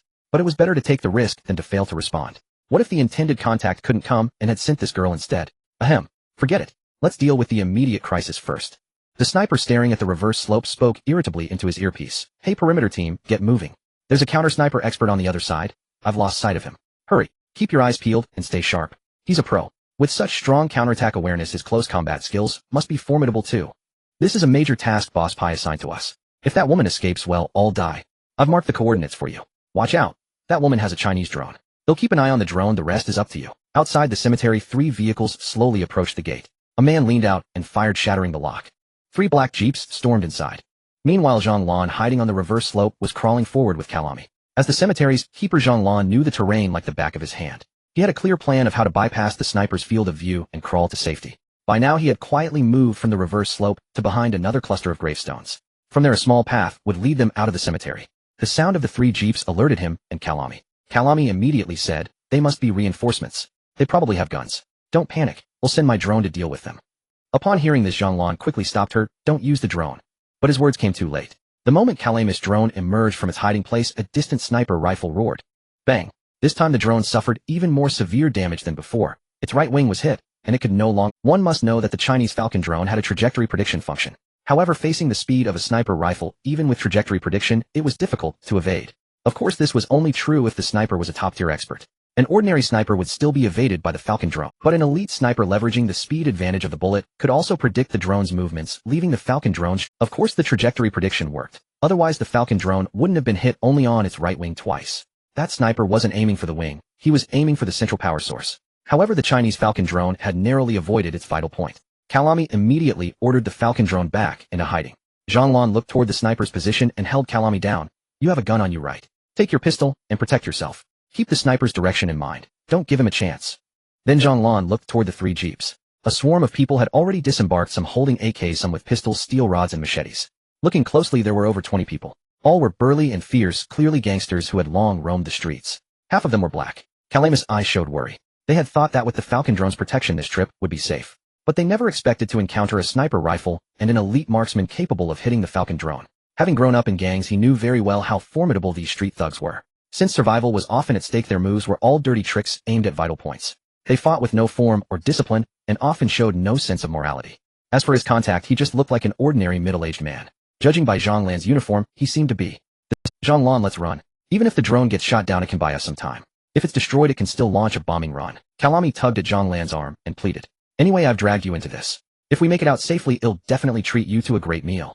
Zhang glanced toward the sniper's position, confirming they were in a blind spot. He then removed his cap, which he had worn low-key. His previously ordinary middle-aged appearance now carried a hint of sharpness. His chiseled face broke into a confident smile. Comrade, don't worry. Stand behind me and leave it to me. You're an important person, Commander Fan mentioned. I won't let him down. With that, he rolled into the dark cemetery and fired first. Over 20 people, provoked by his challenge, charged at him. Due to the chaotic melee, everyone was cautious about using guns, so the fight gradually turned into close combat. Zhang alone was fighting against 29 people. At the same time, Zhang had to dodge the occasional shots taken when enemies found an opening. Those bastards sometimes didn't care if they hit their own comrades. As long as they had a chance to kill Zhang, they wouldn't spare bullets. Come on, Zhang roared. Even his thick clothing couldn't hide his explosive muscles. Like a sledgehammer, his legs first exerted force, his waist twisted rapidly, and then a fist like a falling meteor struck a thug's cheek. The sound of bone cracking followed immediately. With just one blow, that thug lost consciousness and fell straight to the ground. In a melee, speed was everything. Once the enemy enveloped you in a pincer and launched continuous attacks, even the strongest would find it hard to hold off many. So what Zhang had to do now was keep moving and keep striking, never allowing the enemy's attacks to form a unified front. Thus a terrifying humanoid monster emerged. Zhang, through some unknown training, was such that none of the 20-plus people could withstand his charge or a single punch. FCK, shoot, someone. I can't keep up with him. Get out of the way. Bang, bang, bang. AK's voice rang out, but it wasn't Zhang who fell. It was several of these thugs' companions. Where is he?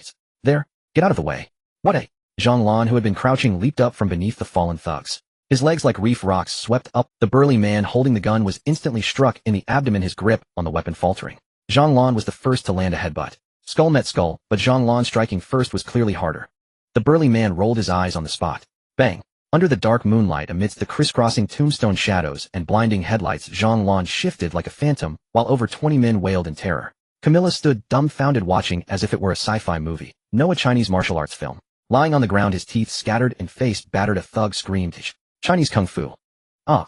Just as he howled, Zhang merciless whip kick struck his face. Stone-faced Zhang said, shut up. In less than 3 minutes, 10 of the over 20 men lay unconscious, while the others writhed in pain on the ground. Only one lightly injured man remained standing at the periphery. After finishing, Zhang turned to look at the lone stand. This thug with white hair, earrings, a lip ring, and a nose ring saw Zhang leg twitch and grinned, had no need for trouble. With that, he directly slammed the club against his own head. Clang! The club clattered to the ground, and he knocked himself out. Zhang finally stopped, picked up his discarded hat, and played. He reverted to his ordinary middle-aged appearance, and turned to Camilla. Let's go. To a safe place first. At that moment, Camilla's eyes sparkled with adoration. Remember, Camilla grew up in a gangster family, though under her father's influence her worldview was strongly admiring of power. And in Western worldview, there is an inherent admiration for strength, making the allure of a powerful figure irresistible to her. Everything Zhang had just displayed perfectly embodied the word strong. Calm, logical, composed, and formidable. Camilla murmured to herself, is this the contact person the boss assigned to me? Could it be the boss knows my ideal type? Though Zhang looks quite ordinary, his presence is really cool. Bonus points. Zhang frowned at the dazed Camilla. He muttered to himself, what kind of contact person did Commander Fan send me? Not only can she not speak Chinese fluently, but her performance during the crisis was lackluster. Can she really rescue Mr. Ing? Ahem. Zhang spoke first, tugging at the stunned Camilla. Comrade Camilla, we need to leave. Now that the sounds of the scuffle have stopped, that sniper must be suspicious. If he changes his firing direction, we might not escape. Camilla snapped back. Oh, right. Zhonglun crouched, making a carrying motion. Get on, you're too slow. They'll carry. Meanwhile, the moment the gunfire ceased, the sniper sensed something was wrong. Those gunshots didn't feel like they were hitting the target. So even before Zhonglun had subdued all the thugs, he had already shouldered his rifle and swiftly moved toward Zhonglan's location. This was the instinct and tactical capability of a professional sniper. He analyzed Zhonglun and Camilla's escape route, knowing they had to leave the cemetery. If he could find the absolute commanding height on their only path, Zhonglun and Camilla would have no way out. As expected, when he reached the cemetery's highest watchtower, he spotted one of their original jeeps driving toward the cemetery. Found them. The sniper quickly rested his scope on the railing and aimed at the jeep's fuel tank. Bang! With a gunshot, the bullet precisely pierced the rear fuel tank, igniting the fuel. As a practitioner of Chinese martial arts, Zhonglun had keen instincts. His scalp tingled the moment the sniper aimed at the jeep. This life-or-death sixth sense had saved him many times and was one of the key abilities that allowed him to remain undercover in the Eagle Empire. Just before the shot, Zhonglun immediately grabbed Camilla and leaped from the jeep. Boom. The next second, the jeep exploded, and the blast wave hurled Zhonglun and Camilla through the air. Zhonglun landed on his back with Camilla in his arms. The impact from jumping off a speeding vehicle and being thrown by the explosion jolted his internal organs, forcing him to spit out blood. Blood splattered onto Camilla's chest. She scrambled up and asked anxiously, "Are you okay?" Zhonglun gritted his teeth, looked at the vehicle wreckage and the nearby dense forest, and said desperately, "It'll draw his attention. You dash into the forest without hesitation. There might be a slim chance. And deploy your Chinese drone. At least it can buy us some time." This was the helplessness of an unarmed person facing an elite sniper with a commanding position and absolute advantage. Even someone as strong as Zhonglun couldn't resist. This was the suppression of high-tech weaponry. An ordinary sniper rifle would never be able to suppress a Chinese drone. Camilla looked toward the sniper's direction and said in despair, "Forget it, at this distance I can't outrun him. Comrade Zhonglun, let's die together. I just feel sorry for the boss." Trust. Zhonglun frowned. Boss. Not fan. But a voice suddenly interrupted Zhonglan's question. The boss said he's even more satisfied with you. Camilla. And Zhonglun, truly worthy of being the strongest undercover agent Commander Fan mentioned. From the distant forest, a man in a suit and leather shoes walked out, holding what looked like a remote control, a black mask. The mask was adorned with the pattern of a dragon, a Chinese dragon. You? Before Zhonglun and Camilla could speak, the man said calmly, "Even a rabbit will bite when cornered." The code phrase left Zhonglun and Camilla stunned. One of their own. Camilla, the boss, didn't mention there would be two contacts. Zhonglun, Commander Fan, didn't say there would be two comrades for rendezvous. But the code phrase was correct. This phrase was known only to those involved.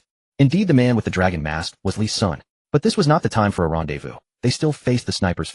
"Comrade, run. There's a sniper." Li Sun waved his hand. "Wait, let me drop a bomb first.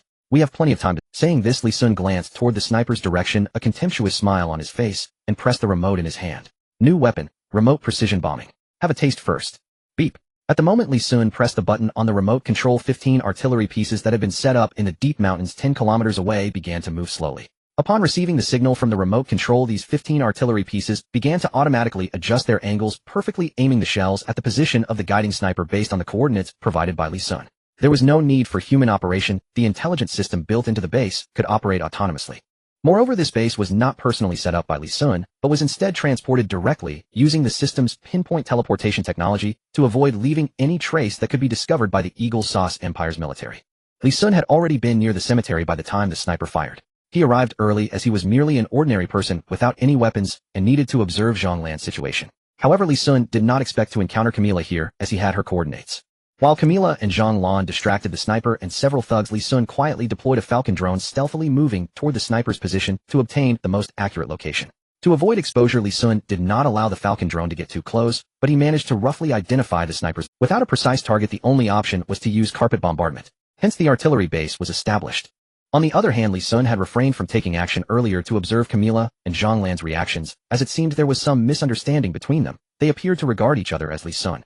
But when Li Sun saw the sniper prepare to take deadly aim at Zhonglan and Camilla, he could no longer hold back. Initially, due to this misunderstanding, he had hesitated to reveal himself, but now he couldn't care less about exposing himself. He had to go rescue them.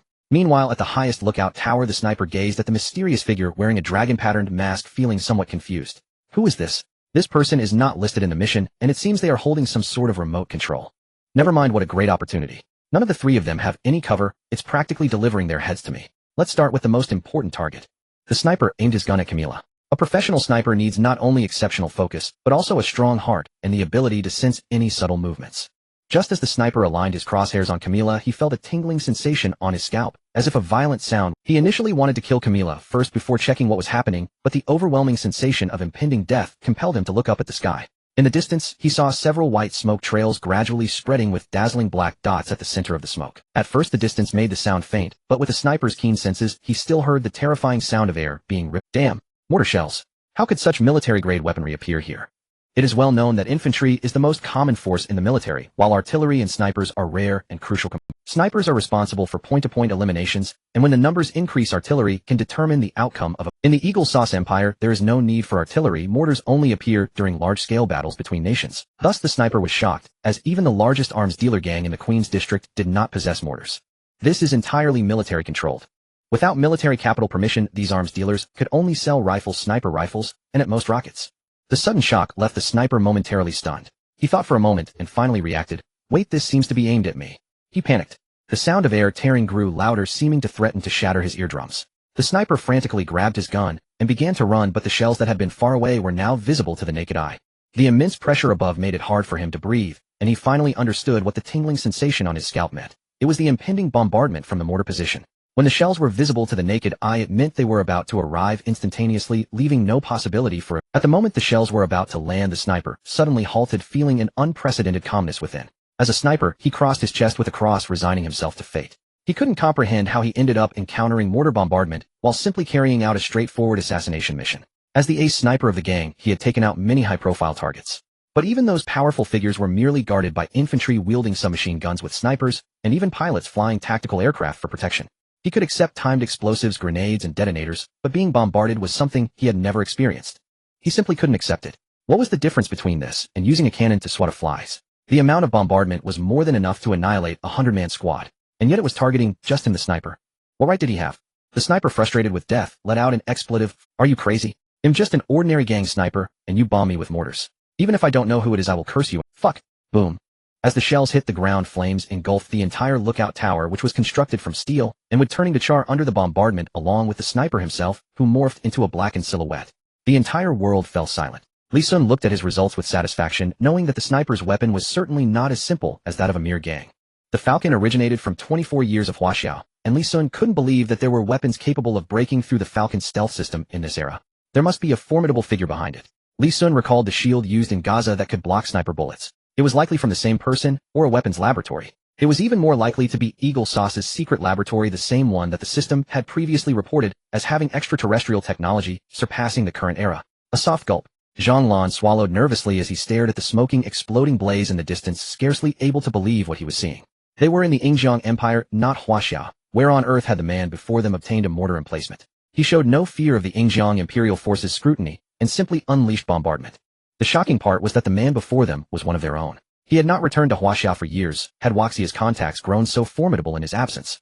How extensive were Huaxia's operations within the Yingjiang Empire? Could their top mole Zhang Lan truly be unaware? Procuring a batch of submachine guns or sniper rifles might be plausible, but artillery was another matter entirely.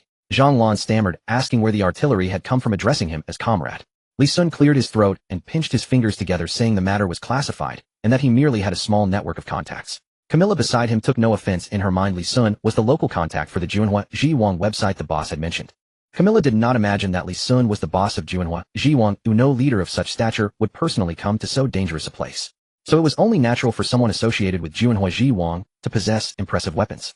Besides, it was just Juanhua Zhiwang even had missiles. Camilla regarded the provincial-looking Zhang Lan and almost wanted to clap him on the shoulder, remarking that it was basic procedure. Don't be so smug. Li Sun's internal system began alerting him as more enemies approached the area. He looked at Zhang Lan and Camilla and said they should leave at once. They withdrew to an underground safe house. The three exchanged glances, and seeing no one else present, Li Sun removed his dragon-patterned mask. He did not wear the mask to hide from Camilla and Zhang Lan. In future operations, frequent contact with them would make a mask impractical and would prevent identity verification. Li Sun wore the mask primarily to guard against the Yingjiang Empire's surveillance. When Zhang Lan and Camilla saw he was a man in his 20s, they were astonished. So young. Before returning to the safe house, Li Sun had privately spoken with Camilla and Zhang Lan separately. He had not expected the two to meet, and because of a shared code phrase, to recognize one another so quickly. Li Sun had to abandon his original plan to split up and instead devised a plan for the three of them together. In his private talk with Camilla, he confided that he was secretly affiliated with Juanhua Zhiwang. Publicly, he posed as an employee of a Huaxia technology company to conceal his true role, and Zhang Lan had no idea he was connected to Junhua Jiwang. Camilla, hardened by the streets, grasped Li Sun's meaning instantly. She said excitedly that although they both worked for the boss, she would call him Brother Sun in public. She vowed never to expose Brother Sun's identity. Camilla's excitement sprang from the truth that shared secrets make true comrades. Li Sun asking Camilla to keep his identity secret suited her perfectly. She had worried her abilities might not be recognized. With Zhang Lan, Li Sun told a different version. Zhang Lan looked at him gravely and admonished him as comrade. He warned that their code phrase must not be revealed casually, saying Commander Fan trusted him and he must not act recklessly. Fortunately, the girl was not a bad person. If the enemy had discovered their code, his cover would have been blown and he might have died for nothing. Zhang Lan's concern touched on his own life, and Li Sun understood. Apologizing, Li Sun said it was his fault and vowed to personally apologize to Commander Fan and accept punishment once they returned home. He explained that the girl possessed formidable hacking skills that could advance the rescue plan. On hearing of a rescue, Zhang Lan immediately pushed aside worries about his own safety. He declared resolutely that if rescuing a hero of Huaxia required a little risk, he would accept it. Someone asked Li Sun whether he already had a plan. Li Sun nodded. Before coming, he had dealt with the newly appointed director of the Hangtian Bureau, a man of deep cunning, whose flaw was greed. He had learned that Mr. Ing Rin was virtually under house arrest in the central laboratory of the Hangtian Bureau. Zhang Lan rubbed the bruised arm from his fall and said calmly that knowing the general location made the problem manageable. They only lacked the precise laboratory. He offered to gather a group to storm the Hangtian Bureau and seize him. Listening to Zhang Lan, Li Sun understood why Commander Fan Haitian Li Xing, an elderly, needed someone with a sharp mind to lead the rescue operation. Zhang Lan was strong but impulsive. Li Sun cleared his throat and warned that the Hangtian Bureau was not what it had been. Mr. Ing likely possessed something of great importance to the Bureau. By chance, Li Sun had seen the Hangtian Bureau's force deployment. It was 10 times the normal level. Moreover, the entire Hangtian Bureau was covered by CCTV and secured with electronic doors that brute force could not defeat. If they intended to take someone by force, it would be impractical. That was why Camilla was essential to the rescue plan. He explained that Camilla should first incapacitate the Hangtian Bureau's electronic systems. Once an incident was triggered, they would take advantage of the chaos to carry out the rescue. Zhang Lan looked to Camilla with concern and asked if she could pull it off. Camilla, stuffing bread into her mouth, bristled at the implication and snapped that no one should underestimate her. She declared proudly that she was the strongest hacker in the Huanghe district. With her mouth full, her cheeks puffed, and her anger took on an oddly endearing quality. Li Sun looked at her and asked if she remembered someone once giving her a weapon. Camilla hesitated, and he reminded her that it had been a cyber war virus weapon. The weapon could infect any computer with a panda virus, causing an image of a panda to appear burning incense and praying. It was highly contagious and capable of crippling a city's cyberspace in a short time. Camilla immediately recognized it as the panda virus weapon, and in that instant was fully convinced that Li Sun was affiliated with Junhua Jiwang. Only Camilla and the boss of Junhua Jiwang knew she had received that panda virus as a gift. Zhang Lan asked what kind of could it really cripple the Hangtian Bureau's network. As far as he knew, the Bureau's defenses were comparable to the Pentagon's cybersecurity division. Because for some reason the Yingjiang Empire placed extraordinary importance on the Hangtian Bureau. Li Sun narrowed his eyes. He suspected the Hangtian Bureau's archives almost certainly contained the origins of alien technology that had appeared before. Space and the cosmos were naturally linked. The connection made perfect sense. The safe house is very discreet. The residents within the Eagle Sauce Empire place great importance on territorial awareness, and the safe house is located in an abandoned villa area on private land. Inside there are enough supplies for 3 people to survive for a month. Li Sun first instructed to move various computers from the house originally rented by Kabbalah. Since we've been targeted, there's no point in staying at the previous residence. The safe house has Zhang Lan to look after us. Zhang Lan confidently adjusted his hat upon hearing this. Of course. Camilla nodded. Then he whispered to Li Sun, please also thank the boss for me. How will I proceed with my work after this? After Camilla spoke, a system prompt appeared before Li Sun, visible only to him, achieved 90 trust from the target. Loyalty reached 80. Hiring standards met. Do you want to formally hire? Li Sun nodded. Formal hiring. Li Sun felt a warmth in his palm as something resembling a watch was reconstructed into his hand by light particles. Loyalty wristband. It encompasses my subsystems, also known as the Arms Prince system. It possesses some of my abilities and is controlled by the main system. Once the employment relationship is established, the wearer of the wristband cannot betray the host. Li Sun frowned. This felt somewhat like controlling others, which wasn't his original intention. Yet the adult world is always entangled with interests. It is common for those who are loyal one moment to rebel and stab you in the back the next. Thus the existence of this wristband is indeed necessary. One must be cautious of others' intentions. Li Sun solemnly said, "He'll ask you again, are you sure you want to join us? Are you prepared to risk your life for this?" Camilla previously felt as if she had joined the Arms Prince website without any formal ceremony, but now Li Sun's serious inquiry made her feel truly valued. Flashes of her father riddled with bullets, her enemy boss Pai, her solitary upbringing in the streets, and the recent brush with death flickered through her mind. Camilla resolutely declared, "I am willing to join." Li Sun extended the wristband, which was white ceramic in color, and felt like warm jade made of an unknown material. According to the system, not even a nuclear explosion could destroy this wristband. If it was for sale, Lee Sun certainly couldn't afford this watch right now. Camilla, puzzled, was pulled by Lee Sun to wear the wristband. Not just Camilla, but Lee Sun was also curious about what this wristband could do. At the moment she put on the wristband, a look of astonishment crossed Camilla's eyes, but when she saw Zhang Lan still beside her, she quickly concealed it. Before Camilla appeared a display identical to Lee Sun's. The list of the Arms Prince website, which she previously needed a computer to access, now floated directly in front of her.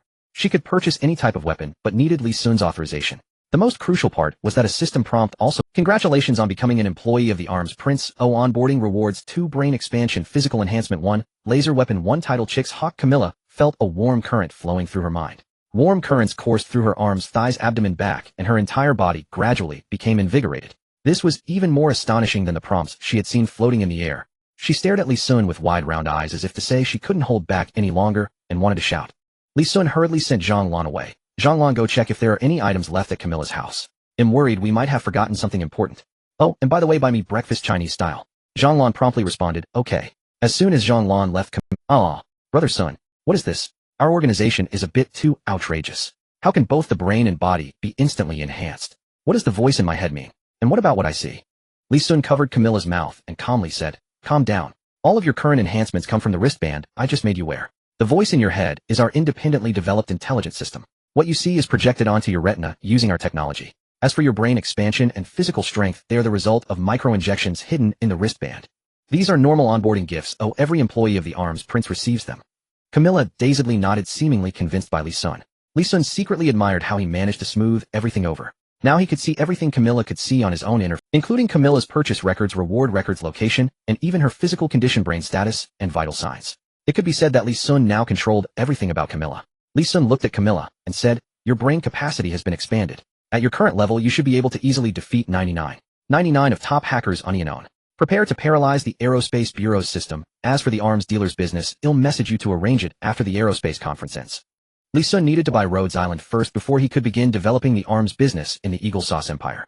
In the aerospace conference, he needed to rescue Ren, and it was expected that he would fly back home with the rescue plane that day. The plan to purchase Rhodes Island would fall on Camilla or Zhang Lan. Relying solely on Camilla might not be enough. Without a guarantee of military strength, how could this work? Those capitalists who devour everything without spitting out bones would probably leave Camilla, this little girl, with nothing. Zhang Lan needed to help Camilla. Lee Sun was now considering how to persuade Zhang Lan. Meanwhile, Camilla had already plugged the USB drive containing the Panda virus weapon into the computer, starting to familiarize herself with the workings of this virus. After her brain was prepared for expansion, even a 2 difference made Camilla feel a significant improvement. It was like a 3-cylinder car turning into a 10-cylinder one. Usually thinking about things would take a lot of effort, but now everything came to her mind effortlessly. This is amazing. Camilla was even more determined to be loyal to the Arms Prince website. She began happily preparing for her work. At this moment, a notification sounded in Lee Sun's ear. Achievement of first-time hiring completed.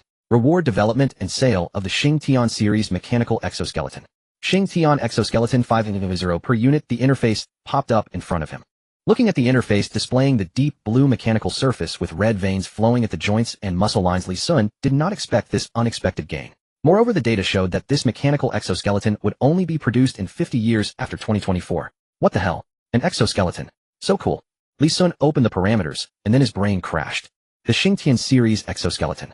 Among the weapons previously provided by Lee Sun, there was also a laser weapon called. It is called a series because it is a complete set including the exoskeleton, handheld laser weapons, and other unknown components. The reason even the big, bearded man felt the recoil difficult to control while wielding the laser weapon is that it is not intended for unarmed ordinary people, but for soldiers equipped with exoskeleton armor. It is one of the components. The core of the Xing Tian series weapons is this mechanical exoskeleton. Although it is called a mechanical exoskeleton, it is not merely an auxiliary device for the skeleton. Today, the exoskeleton covers 85% of the human body, with only some areas of the face and forehead, as well as the joints left uncovered. Sustained pressure 1 ton/second. Instantaneous pressure 10 tons/second. Sustained speed 80 km/h. Instantaneous propulsion speed 120 km/h.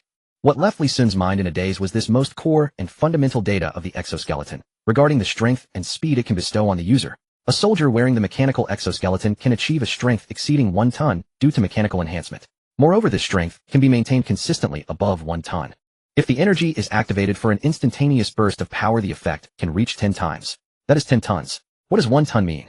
The weight of an ordinary sedan is about 1 tons, while a heavy truck is around 10 tons. This means a soldier equipped with a mechanical exoskeleton could effortlessly lift and throw a car. They could even withstand the full impact of a heavy truck with the added propulsion speed. Of course, while a person might be able to endure the truck's impact, the shockwave could still shatter the internal organs of the soldier wearing the mechanical exoskeleton. This depends on the skill and physical strength of the user wearing the mechanical exoskeleton. This is just one of its most basic. As one of the core components of the most powerful Xingtian series weapons produced 50 years later in 2024, the Xingtian exoskeleton boasts the most advanced intelligence system of its time. It is worth noting that even the 2024 Ing UAV had self-targeting capabilities, so what about Xingtian? Using an intelligent system to assist in shooting is already a basic function. When strength and speed surpass that of ordinary people, close combat ability becomes a truly lethal weapon, because a soldier wearing the mechanical exoskeleton can completely evade gunfire. Therefore, a soldier with terrifying close combat ability must also possess formidable combat skills. Thus, the Intelligent Combat Assistance System emerged. At that time, Chinese military designers input all martial arts techniques from ancient times to the present into the intelligence system. They even input various foreign combat techniques into the intelligent AI. Once the user binds to the mechanical exoskeleton, the unique intelligence system will recommend the most suitable martial arts techniques based on the user's combat habits and parameters. Moreover, during combat, it will provide appropriate assistance, making movements to evade attacks smoother and more powerful.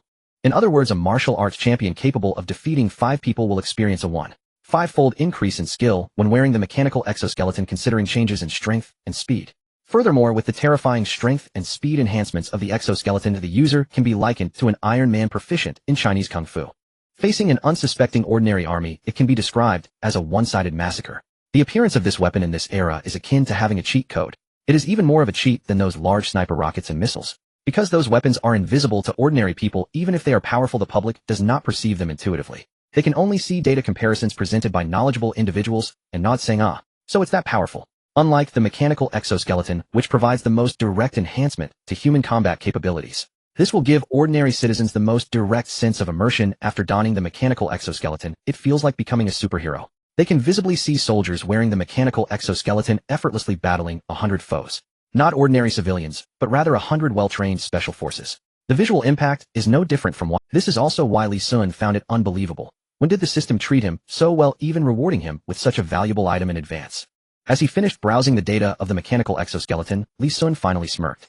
Note, this mechanical exoskeleton has extremely high requirements for the user's physical fitness, with a minimum usage limit of 1.25 times that of an ordinary special forces soldier. Damn, I thought such a powerful mechanical exoskeleton would be given directly to me. It turns out I can't use it.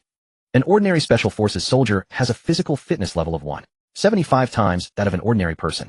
Let alone special forces, even the physical fitness of regular soldiers is already twice that of normal people. An ordinary college student struggles with 2 pull-ups, while those soldiers can climb walls and perform 100 pull-ups effortlessly, not to mention special forces. Only the best of ordinary soldiers are selected as special forces, and the usage conditions for the mechanical exoskeleton are even set at 1.75 times the physical fitness of ordinary special forces.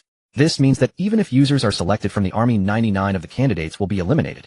Ordinary people who wear this mechanical exoskeleton might suffer from excessive load pressure, leading to various physical issues. This includes, but is not limited to, broken bones, mobility impairment, and internal organs being crushed due to excessive pressure. After undergoing system modifications, Li Sun's body barely reaches the level of an ordinary special forces soldier, but he still does not meet the standards to use this mechanical exoskeleton. Hiss! Li Sun scratched his head anxiously. This is akin to having a pile of gold in front of him only to be told it's toxic and cannot be touched. While Li Sun was pondering ways to quickly enhance his physical fitness, Zhang Lan, who was supposed to go to Camilla's house, returned. As soon as he entered, he said anxiously, "Li Sun, there are suspicious individuals loitering near the safe house. I noticed their tattoos seem to match those who attempted to kill Camilla that night. Moreover, I used a drone to observe them. These individuals are different from those from that night. Based on their gait and stature, each of them possesses considerable martial arts skills. One of them I have seen before, previously serving in the Eagle Sauce Navy SEALs. I just don't know how they found their way to the safe house." Upon hearing this, Camilla immediately stood up. The safe house is a crucial stronghold, and if it were compromised by Boss Pai, she would owe her boss and Zhang Lan an explanation. Camilla immediately said apologetically, "Brother Sun, I brought them here, I will take care of it." Li Sun seemed not to hear. He looked at Zhang Lan, his eyes shining. If he remembered correctly, General Fan's evaluation of Zhang Lan was the strongest undercover agent. In fact, the information given to Li Sun by Fan Haitian indicated that Zhang Lan had previously served in one of the most elite special forces units of the Chinese army. Li Sun had also seen the scene where Zhang Lan single-handedly defeated over 20 armed thugs without weapons. That kind of physical fitness, strength, and speed, Zhang Lan is definitely not an ordinary special forces soldier. So could Zhang Lan be a martial arts king? Or rather, is there any possibility that Zhang Lan can bear the burdens of the Xingtian mechanical exoskeleton? The sky over Queens suddenly became overcast. Soon a light drizzle began to fall. Outside the safety zone of the Villa district, a dozen jeeps were parked along the highway. In one of them sat Boss Pai, his hair dyed white. Beside Boss Pi sat a man in a white researcher's coat. When he lifted his head, a horrifying face was revealed. His right cheek was covered by a deep scar, and his right eye had been gouged out and replaced with a mechanical prosthetic. Upon closer inspection, it was Adolf, the director of the National Weapon Research Institute. After the Battle of Gaza ended with the collapse of the wall and the Jacob Empire ceding part of its territory, Albert, who had narrowly escaped and returned to Eagle Country, was furious. He believed that the reason he nearly died was that Adolf had not sent a 100-man legion to support him. Therefore, emboldened by the backing of Jewish capital, Albert had Adolf's eye gouged out alive. To vent Albert's rage, after having his eye gouged out, Adolf was not angered. Instead, he smiled and apologized to Albert. Later, as compensation, the Jewish capital handed over full control of that laboratory to Adolf. Adolf's mechanical eye was a product of that laboratory. The mechanical eye rotated, the deep red light seemed to... He looked toward the sky above the Villa district. The Falcon drones, which were in stealth mode for reconnaissance, appeared unreservedly in his field of vision, as if the stealth function had failed. Adolf looked in the direction of the drones and said, "In that direction, go." "Kill them?" Boss Pi asked in confusion. Mister Adolf, just kill them." "Sir, didn't you say they have many valuable things on them? Maybe we should capture them alive." Adolf turned his head and revealed a horrifying smile. "If you can manage it, that would be even better." Boss Pi did not understand what Adolf meant, but after receiving permission, he ordered his men to continue advancing. Adolf looked at the distance. It seemed they were about to reach Li Sun's hiding place, so he took a small vial from his hand. Boss Pi's eyes went wide at the sight of the small vial. He was obsequious solely because he could obtain the latest weapons from Adolf, having once experienced a weaponized drug developed by Adolf. The enhancement miracle drug, Beast. After taking this pill, he got higher than any drug. Not the kind of high from hallucinogenic effects, but an intoxication from the body being filled with strength far beyond normal humans. As an ordinary person, he could easily break through concrete pushcars and jump from a fifth-floor building without any injury. That feeling of power was irresistible to him. Unfortunately, the effect of a single pill only lasted half an hour. When the effect wore off, the intense feeling of depletion and the return of weakness drove Boss Pi nearly mad. If a frog that has never seen the sky can boast in the well that the sky is small once it has experienced the vastness and power, returning to being a normal human is impossible. His mentality was completely unbalanced. Boss Pi's character was that of someone unwilling to stay under others, otherwise he wouldn't have backstabbed Camilla's father. Such a person could never accept being weak. When he discovered that the Beast potion could make him stronger, he would desperately and recklessly pursue that power. His dependence on the Beast pills was even stronger than on drugs. Therefore, Boss Pi now followed Adolf's every word. Adolf handed the vial to Boss Pi with an enigmatic smile. "There are 15 pills inside, enough for you to squander. There's a girl named Camilla who seems to be related to the Arms King, and another wearing a dragon pattern mask. It doesn't matter if the other two die, but try to capture the one with the dragon mask alive if possible. If you really succeed in capturing him alive, then I can give you a chance to experience the latest Beast X potion." Boss Pi, who was already overjoyed receiving the pills, became even more excited upon hearing there was a stronger version. He asked urgently, "How long does it last? Can it be twice as long as before?" Adolf said slowly, "Permanent." Those two words struck Boss Pi's heart like a... Boss Pi's heart trembled, his pupils contracted. Permanent. This powerful force could become permanently his. Panting heavily with excitement, Boss Pi crushed the vial and stuffed all 10+ pills into his mouth, gobbling them. Taking 15 Beast pills at once would make the effect several times stronger than before. Of course, there was also the risk of sudden death from excessive blood vessel dilation, but at this moment Boss Pi disregarded all that. When he heard he could permanently obtain that power, he concentrated all his hopes on this siege. "Mr. Adolf, wait for me to bring you that dragon masked person." Bang! Boss Pi leaped out of the jeep and charged toward the safe zone like a wild beast. A small device resembling a mechanical eyeball flew out from Adolf's side and followed. This mechanical eyeball shared its vision with his prosthetic eye. Adolf said indifferently, "The Arms King website has finally revealed a clue. The Eagle Empire has used all its national power without finding any trace of the arms dealer behind the Arms King. Finally, someone who can make the Arms King appear has been found. Hopefully this time we catch a big fish." At that moment, outside the safe house in the safe zone, Boss Pi's subordinates, having received orders, had already begun attacking. Several of them shouldered rocket launchers and were about to start bombing, but were stopped. "Idiot," the boss said, "to capture them alive. With the boss temper, if you kill those people like that, he'll skin you alive." Then what should we do?" "Take guns and knives. Can't kill them, but you can cripple them. Among those three, one is extremely powerful. That one took out over 20 of our regular members. But this time we have over 30 elites. And the gang's best mercenaries have come. Even the boss has come in person. No matter how powerful that person is, it's useless." A small leader gave a signal indicating everyone to surround the safe house. As these thugs approached, there were also 3 sniper rifles at distant high points to guard against Falcon drones. Inside the safe, Li Sun was completely unconcerned about this crisis. Those damned mercenaries. As long as he wanted, he could summon thousands of Falcon drones at any time. What sniper rifles? What rocket launchers? Under the firepower of thousands of Falcon drones, even a tank would be turned into a sieve. If that failed, he would mount the laser weapon onto the Falcon drone. Imagining the scene of thousands of laser-armed drones filling the sky. If not for the shortage of subsequent forces, Li Sun wouldn't have needed any rescue plan at all. He could have annihilated the entire Aerospace Bureau single-handedly. The concern was that being on Eagle country's home soil, a large-scale offensive could overwhelm the Eagle's forces initially, but the relentless stream of reinforcements would eventually exhaust him. The might of a single nation could still crush him. No matter how formidable he remained, but 1 man and 1,000 drones were already his limit. Thus Boss Peace attack was nothing short of a joke to Li Sun. What Li Sun cared about now was whether Zhang Lan could bear the load of the Xingtian mechanical exoskeleton. Just as he was about to tell Zhang Lan to try it on, Zhang Lan could no longer contain his eagerness to charge out. Zhang Lan tucked a pistol and a combat knife into his belt, turned his back to Li Sun and Camilla, and said, "You two escaped through the villa's secret passage. It leads directly to the road on the outskirts of the villa district. With the drones, your safety should be assured. They'll stay here to hold them off. Otherwise the passage will be discovered quickly and you won't get far." Camilla was moved. "Brother Zhang Buhu." Li Sun slowly pressed his hand to his forehead. Exasperated, this ace undercover agent seemed to think only of brute force. He always sacrificed himself to protect the others, but why must someone stay behind when everyone could escape together? And what of Camilla? She gazed at Zhang Lan like a love-struck fool. Li Sun now began to doubt his own judgment. Could their team truly rescue Mr. Ing Sai? Purchase Xingtian mechanical exoskeleton. Without a word, Li Sun secretly deducted 500 from his account and set the delivery coordinates to the safe house's restroom.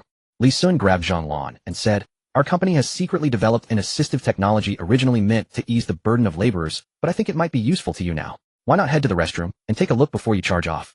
Assistive technology. Zhang Lan muttered about how an assistive technology could possibly help. Time was of the essence. Complaining, he pushed open the restroom door. "What assistive technology? You should run now. If you don't." A brand new blue mechanical exoskeleton, its red lights rotating, stood in the center of the restroom. Its streamlined exterior exuded a chilling austerity, while the slow-flowing red energy within the blue frame added an air of mystery. Like magma brewing inside an unerupted volcano, the mechanical spikes protruding from the joints of the elbows seemed even more menacing and fearsome. The hollow visor helmet flickered with data in a rhythmic pattern, clearly an intelligent system. No. Wait. A mechanical exoskeleton. When did this thing get placed in the restroom? How did I not see it just now? Zhang Lan rushed forward excitedly. Your company calls a mechanical exoskeleton assistive technology. Or is it that back in Huaxiao we're now so wealthy that mechanical exoskeletons are given to laborers? As a former king of soldiers, Zhang Lan had seen plenty of high-precision weaponry in special forces and was well-versed in domestic arms. How could he not know what a mechanical exoskeleton could do? As a king of soldiers, how could he not love weapons? Yet this particular mechanical exoskeleton was one he had never seen. Li Sun explained, "This was developed out of personal interest. It hasn't been unveiled in Huaxia, so please keep it confidential. For now you might have the chance to try it." Hearing this, Zhang Lan frowned. "Now, I've tried on mechanical exoskeletons back in Huaxia before. They're fine for non-real-time remote combat or transport work, but there's no way I can wear one in a melee against 20 or 30 experts. Too clunky. Not to mention the time needed to charge each movement. Just moving after wearing it becomes sluggish. Putting it on now would make me a sitting duck." Li Sun didn't elaborate further, but Camilla urged him on. She knew Li Sun's true identity was tied to the Arms King website, where every weapon was beyond imagination. If Li Sun said this exoskeleton was developed by his company, it would surely be as astonishing as the previous weapons. What was there to doubt? She stepped forward to help Zhang Lan put it on. "Stop fussing. It'll be a while before those guys find us. Put it on now. If it doesn't work, you can take it off." Brother Zhang trust Sun Gu. Since a girl had already started helping him put on the exoskeleton, Zhang Lan didn't resist. Putting on the mechanical exoskeleton was incredibly simple. Just secure the crucial belt, wrist, and ankle parts, and the head-mounted glasses. The foot section had a base. One simply stood on the base and fastened all the key components. Once fastened, the system would self-detect and perform a secondary binding, firmly locking the exoskeleton onto the bang, click, activating. Code XT018 binding user. Assistive intelligence system. Activation complete. Begin operation. Startled by the exoskeleton's high level of intelligence, Zhang Lan muttered, "Operation. User retina scan complete. Please name me." "Name it. This is so advanced. It feels like it's come alive." Camilla was very intrigued. "Sun Gu, can I get one of these exoskeletons someday?" Li Sun replied, addressing both Zhang Lan and Camilla. "This exoskeleton is a key technology of our company. Not just anyone can use it. It imposes extremely stringent requirements on the user's physical condition. Camilla, you'll never be able to use it unless we develop a weakened version with lower demands." Upon hearing the physical requirements, Zhang Lan said confidently, "I'm definitely fine. In all these years of lying low in the Eagle Empire, I've never skipped a single training session. My physical fitness is even stronger than when I was in the special forces." Li Sun said seriously, "Don't be careless. The minimum physical requirement for this exoskeleton is 1.5 times that of an ordinary special forces soldier. And that's just the minimum.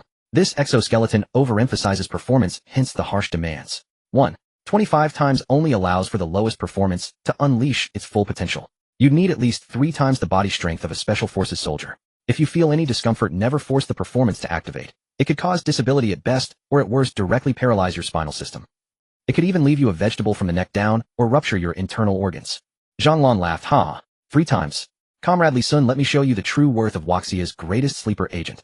Whoosh. With the sound of an electronic hum, Zhang Lan, clad in the mechanical exoskeleton, began to move. Boom. The tranquil villa area was directly blasted open, creating a large hole. A mass flew out, collapsing a vast expanse of surrounding villas. Those subordinates of the boss Pai who were cautiously approaching the safe house were all dumbfounded.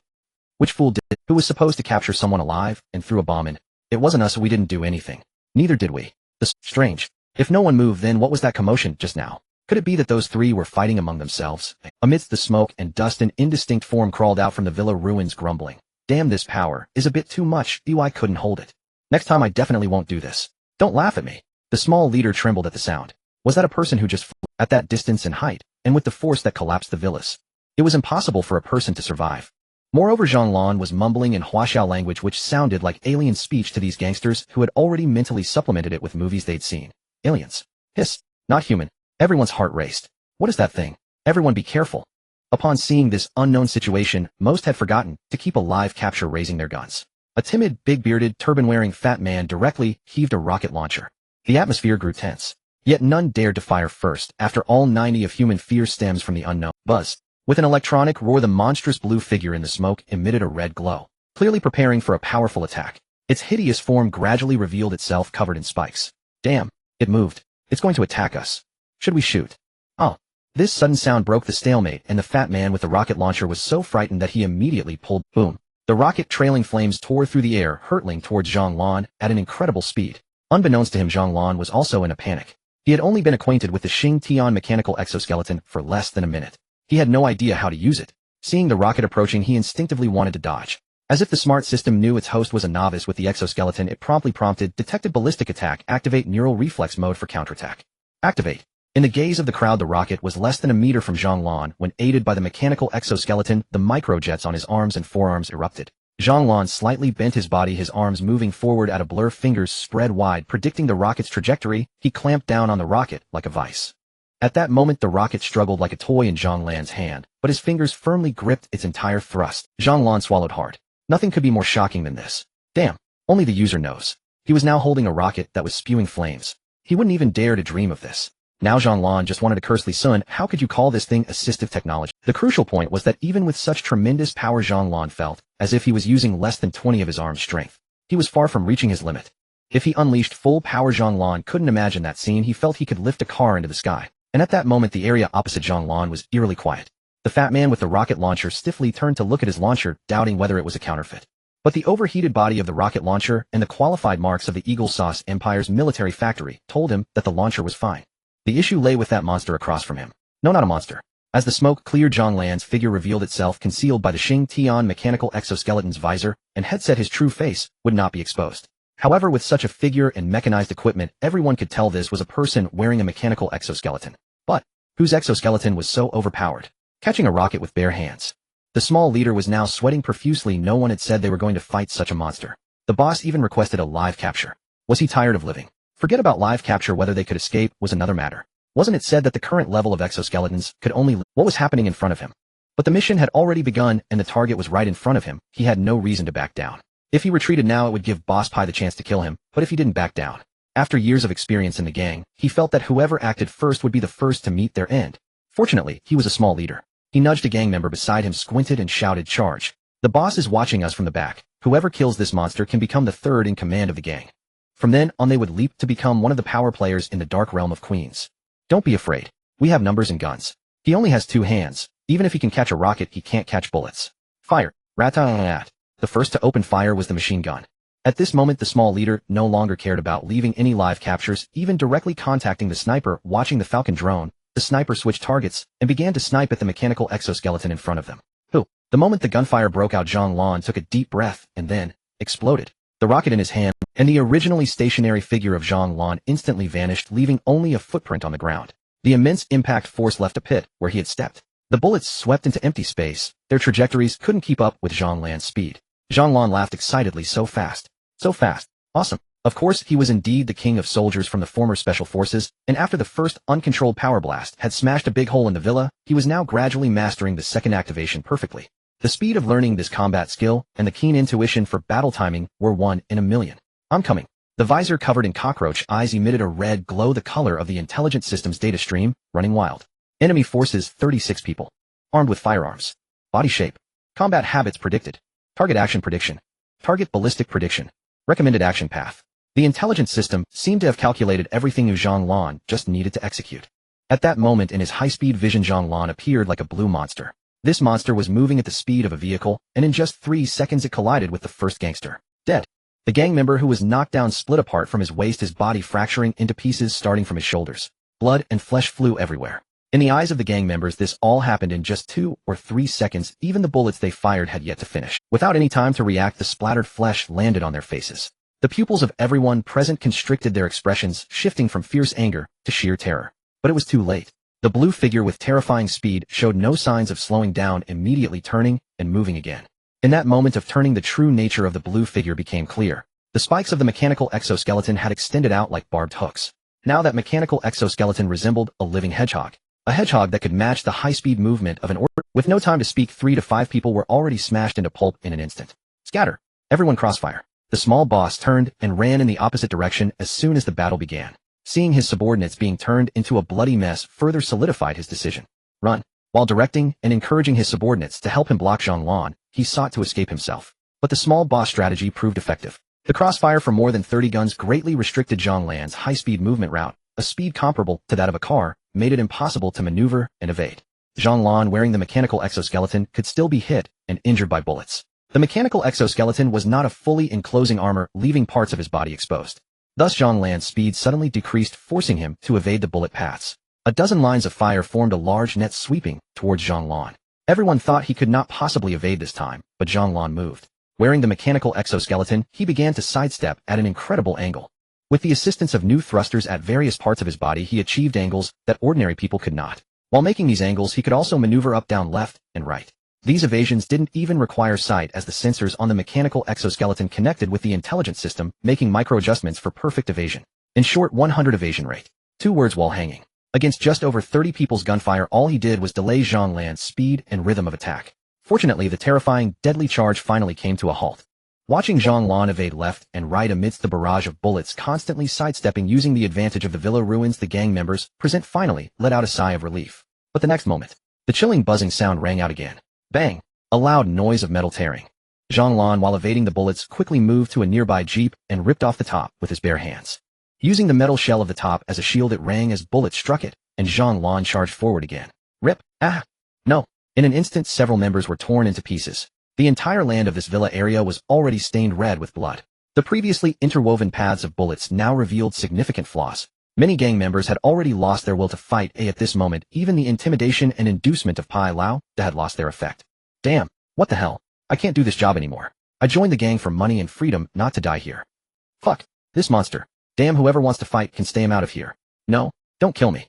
As the tree falls, the monkeys scatter. The gang members here had no faith left. Even a strong army would collapse after suffering 40 casualties, let alone the Eagle Sauce gang, which had no group consciousness. So far they had already lost nearly 1/3 of their members. Some in the group turned and ran out of the villa area. Some ran towards the jeep with keys in hand. At this moment they realized that the small boss was already rushing towards the jeep. Damn, Michael, you bastard, using us as guns and running away. Fuck, don't let me catch you. You don't deserve to be the boss. They'll definitely tell the boss about this. You will die a terrible death for fleeing in battle. Hearing the curses and insults from behind the small boss, Michael was not angry. Instead, he retorted mockingly, haha, a bunch of fools, afraid of the boss settling accounts later. If you don't run now, there won't even be a chance for that. Dying here means losing everything. He opened the car door and was about to get in when he suddenly realized that the cursing had gone silent. A timid voice from a gang member spoke up, boss. A tall figure appeared behind Michael, a rough hand resting on Michael's shoulder. Pai Lauda had arrived. At the moment Pai Lauda's hand pressed down on Michael's shoulder, he froze. He trembled and said, Boss. Boss. I just wanted to. Shoo. Pai Lauda placed a finger on his lips, signaling Michael to be quiet. Then his hand slowly climbed up Michael's neck and gently squeezed. Crack. With a crisp sound of bones cracking, Michael's entire neck was crushed. Pai Lauda turned around, removing his sunglasses to reveal beast-like vertical pupils, a slight beastification caused by the Bister drug. He said to all the gang members who were just about to flee, I never listened to the dead's nonsense. I only listened to my brothers. Do you want to be dead, or do you want to be my brothers? All members immediately raised their guns again, aiming at the mechanical exoskeleton-clad Zhang. Compared to the Zhang they had seen earlier, Pai Lauda, who had just killed the small boss Michael with soft-spoken words, clearly instilled more fear in them. At this moment Zhang Lan also noticed Pai Lauda, for at this time the large coat he wore could no longer contain his bulging muscles. Having been invincible in close combat for years, Zhang Lan could sense the terrifying explosive power contained within that body. Zhang Lan furrowed his brows. He had been here for so many years, yet he had never heard of Pai Lauda, the arms dealer from the Queen's district, possessing such form. In fact, Zhang Lan had seen Pai Lauda back then. Pai Lauda was not like this at all. Or rather, this had surpassed the realm of normal martial arts. That was not a physique a normal person should possess. Is this the effect of a drug? Zhang Lan questioned himself, as he believed he had reached the peak of normal human capabilities, yet he felt that the strength of the man known as Pai Lauda might far surpass his own. Not only was he one of the most gifted among Chinese soldiers in recent years, but he also came from a lineage of ancient martial arts in China. Therefore he had reached the pinnacle in both skills and physical fitness. There was no way for an ordinary person to be stronger than him. Moreover, the last time he had seen Pai Lauda was several months ago. It was absolutely impossible for an ordinary person to transform into this within just a few months. It could only be attributed to drugs. Meanwhile, in the rear, Li Sun and Adolf noticed the significant details through their mechanical eyes and eagle drones. Li Sun exclaimed, "What is this? System, can you identify it?" Unknown biological technology detected. Secondary detection. Biological enhancement agent. Preliminary assessment indicates it originates from the Moro civilization. Li Sun's heart sank. It was Moro civilization again. This was the second time since the last occasion when Eagle Sauce had supported the Gaza Jacobian Empire with weapons from the Moro civilization. Clearly the laboratory utilizing Moro civilization technology should be right in the heart of Eagle Sauce, New York. After receiving this news, he immediately notified Zhang Lan through his earpiece. Of course, don't be careless. The drug used by that person across is very potent. I'm not sure of the exact effects, but they should far exceed our expectations. Zhang Lan nodded. Simultaneously, upon observing the mechanical exoskeleton on Zhang Lan, Adolf's eyes lit up with excitement. Adolf marveled. Mechanical exoskeleton. This sleek design, along with the miniature propulsion demonstrated earlier, the mobility, striking power, and even the grip strength to catch a rocket. So powerful. This mechanical exoskeleton must also come from the Arms King website. It seems it was brought here by that person wearing the dragon pattern mask. Truly the Arms King. Such technology has already surpassed the level of mechanical exoskeletons in all current nations. I really wonder how it was created. Could it be that, like me, they found a laboratory of a bygone alien civilization? At this moment, Adolf's curiosity about the person in the dragon pattern mask grew even stronger. He transmitted a signal to Pai Lauda using mechanical language. Pai Lauda, don't hold back. The mechanical exoskeleton opposite is not an ordinary product currently popular on the market. It's impossible to quantitatively assess its performance, but I believe you might die here. Your body after enhancement with the Bister agent is not weaker than any machine, but facing him might be a bit precarious. However, your advantage is that your body is flesh and blood while he is mechanical. In terms of adaptability, he certainly won't compare to you. Don't compete in strength, you compete in skill. Pai Lauda was taken aback upon hearing this. He hadn't expected that even Adolf would speak up, which meant that the level of the mechanical exoskeleton opposite had surpassed even the research capabilities of Adolf, the head of the research institute. Because in the earlier notification Adolf had personally admitted that the Bister agent could not contend with the mechanical exoskeleton in front of him. Pai Lauda's demeanor changed from casual to serious and solemn, even tinged with a hint of unwillingness and pride. He simply wouldn't believe it. Since the birth of the Bister agent, he had been its most successful test subject. It felt as if his body was made for He perfectly exhibited the capabilities of the agent. Although Adolf was the developer, he had never personally consumed it. How could he know just how powerful the Bister agent truly was? Thus Pai Lauda didn't believe he would lose to this pile of scrap metal in front of him. Mechanical, eh? I don't know how many Come on, roar. Motivated by Adolf's encouragement, Pai Lauda's muscles bulged, shattering his outer garments like the exposed muscles were bronzed with veins pulsating violently. Pai Lauda's vertical pupils changed from gold to red. A bloodthirsty aura surged forth. Bang! Pai Lauda standing where he was left only a cloud of dust and debris as his bear-like figure charged toward Zhang Lan. Seeing this, Zhang Lan refused to show any weakness. Although he wasn't as serious as Pai Lauda, he was a long-time top undercover agent and had been a special forces king for many years. How could he concede to a muscle-bound monster without weapons? Evade. That was simply not an option. Although Li Sun had warned him the strength fluctuated, only through combat could one truly know. Thus within the blue mechanical exoskeleton, red energy surged throughout. Zhang Lan maneuvered his mechanical exoskeleton, crashing into the fray like a blue reaper. The two monsters, both nearly 2 meters tall, collided like cannonballs. The force was so great that it whipped up gales and stirred up clouds of dust. Nearby, Pai Lauda's subordinates quickly retreated to a safe distance of 50 meters. They had witnessed Pai Lauda's drug-induced rampages before. Once he consumed the Bister agent, if he went berserk, he would lose all sense of reason. At that moment, they wouldn't care whether the person was an enemy or ally, they would be torn to shreds.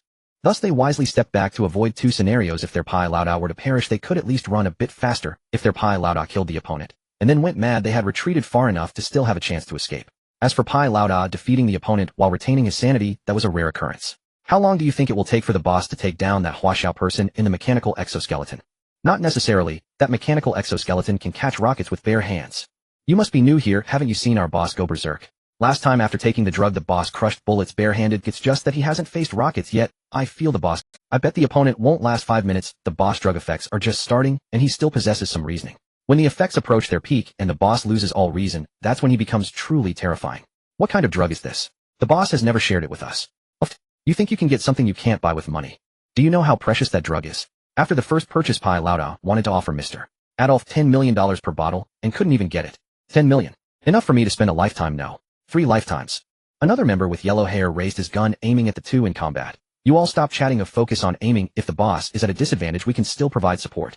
Another gangster member agreed. Oh my is right, you fools. Do you really think if our boss loses we'll have any chance of survival? There's still time to discuss this. Before he could finish, a gasp erupted from the crowd. Look.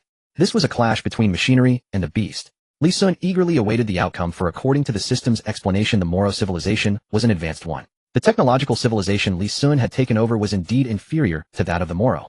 Yet that bald eagle, the one who had inherited Moro civilization, seemed to lack the knowledge to decode its technology, so Li Qing still had some time to continuously unlock his own arms tier. By the time the other party fully mastered Moro civilization's technology, his arms dealer system would have already expanded into the next dimension. After all, Li Sun had secretly browsed through the locked series of arrow weapons, and even what was visible already extended 6 centuries into the future. By then, let alone a Moro high civilization. The Huaxiao at that time would itself be a high civilization. A tremendous boom erupted at the center of the arena, encircled by both sides. From behind the lines, Camilla gasped in worry for Zhang Lan's condition. In the scene, both Zhang Lan and Pai Lauda, who had collided, had their legs sunk into the gravel. Pai Lauda's hand pressed down on Zhang Lan's shoulder. With force, Zhang Lan lost balance and was pinned to the ground. Pai Lauda grinned savagely. He raised his other hand and swung it straight toward Zhang Lan's head. At such close range, his fist tore through the air with a whistling sound. A punch like that to the head would either dent it or shatter it. Even steel might not withstand it. At that moment, Zhang Lan also sensed that in the instant of clash, his strength, boosted by the mechanical exoskeleton, was greater than Pai Lauda's. But the mechanical exoskeleton Zhang Lan operated had not yet reached microcontrol level. At the instant of contact, Pai Lauda leveraged his physical advantage to execute a technique of borrowing and redirecting force. In that split second, Zhang Lan was pinned. Yet worthy of a Chinese martial arts master, the moment he hit the ground, he activated the side wing exoskeleton's thrusters. Then, planting his right hand on the ground, he performed a kip-up. While flipping, he broke free from Pai Lauda's hold. Without retreating, Zhang Lan immediately counterattacked. In an inverted hanging hook position, he activated the leg-mounted mechanical exoskeleton power. His steel-clad right leg swung straight toward Pai Lauda's left temple. In an instant, offense and defense reversed. Before Pai Lauda's fist even fully extended, he faced a life-and-death crisis. Roar! Pai Lauda bellowed, his right arm withdrawing at an incredibly timely moment, blocking Zhang Lan's attack at an extremely... That was the advantage of flesh, far more adept and smooth in force transition than machinery. But Zhang Lan's strike, empowered by the mechanical exoskeleton, was no easy feat to absorb. With full force, a blow capable of shattering steel plates pounded into Pai Lauda's arm, then transmitted to his head. The 2-meter-tall Pai Lauda flew off like a human rubber ball. He crashed heavily into the debris of the villa district and didn't stop, even collapsing 2 intact villas behind him. This sight terrified Pai Lauda's underlings on the periphery, who turned to flee. How is this possible? Last time after taking the drug, Pai Lauda couldn't even dent a car. Are they even human? Should we run?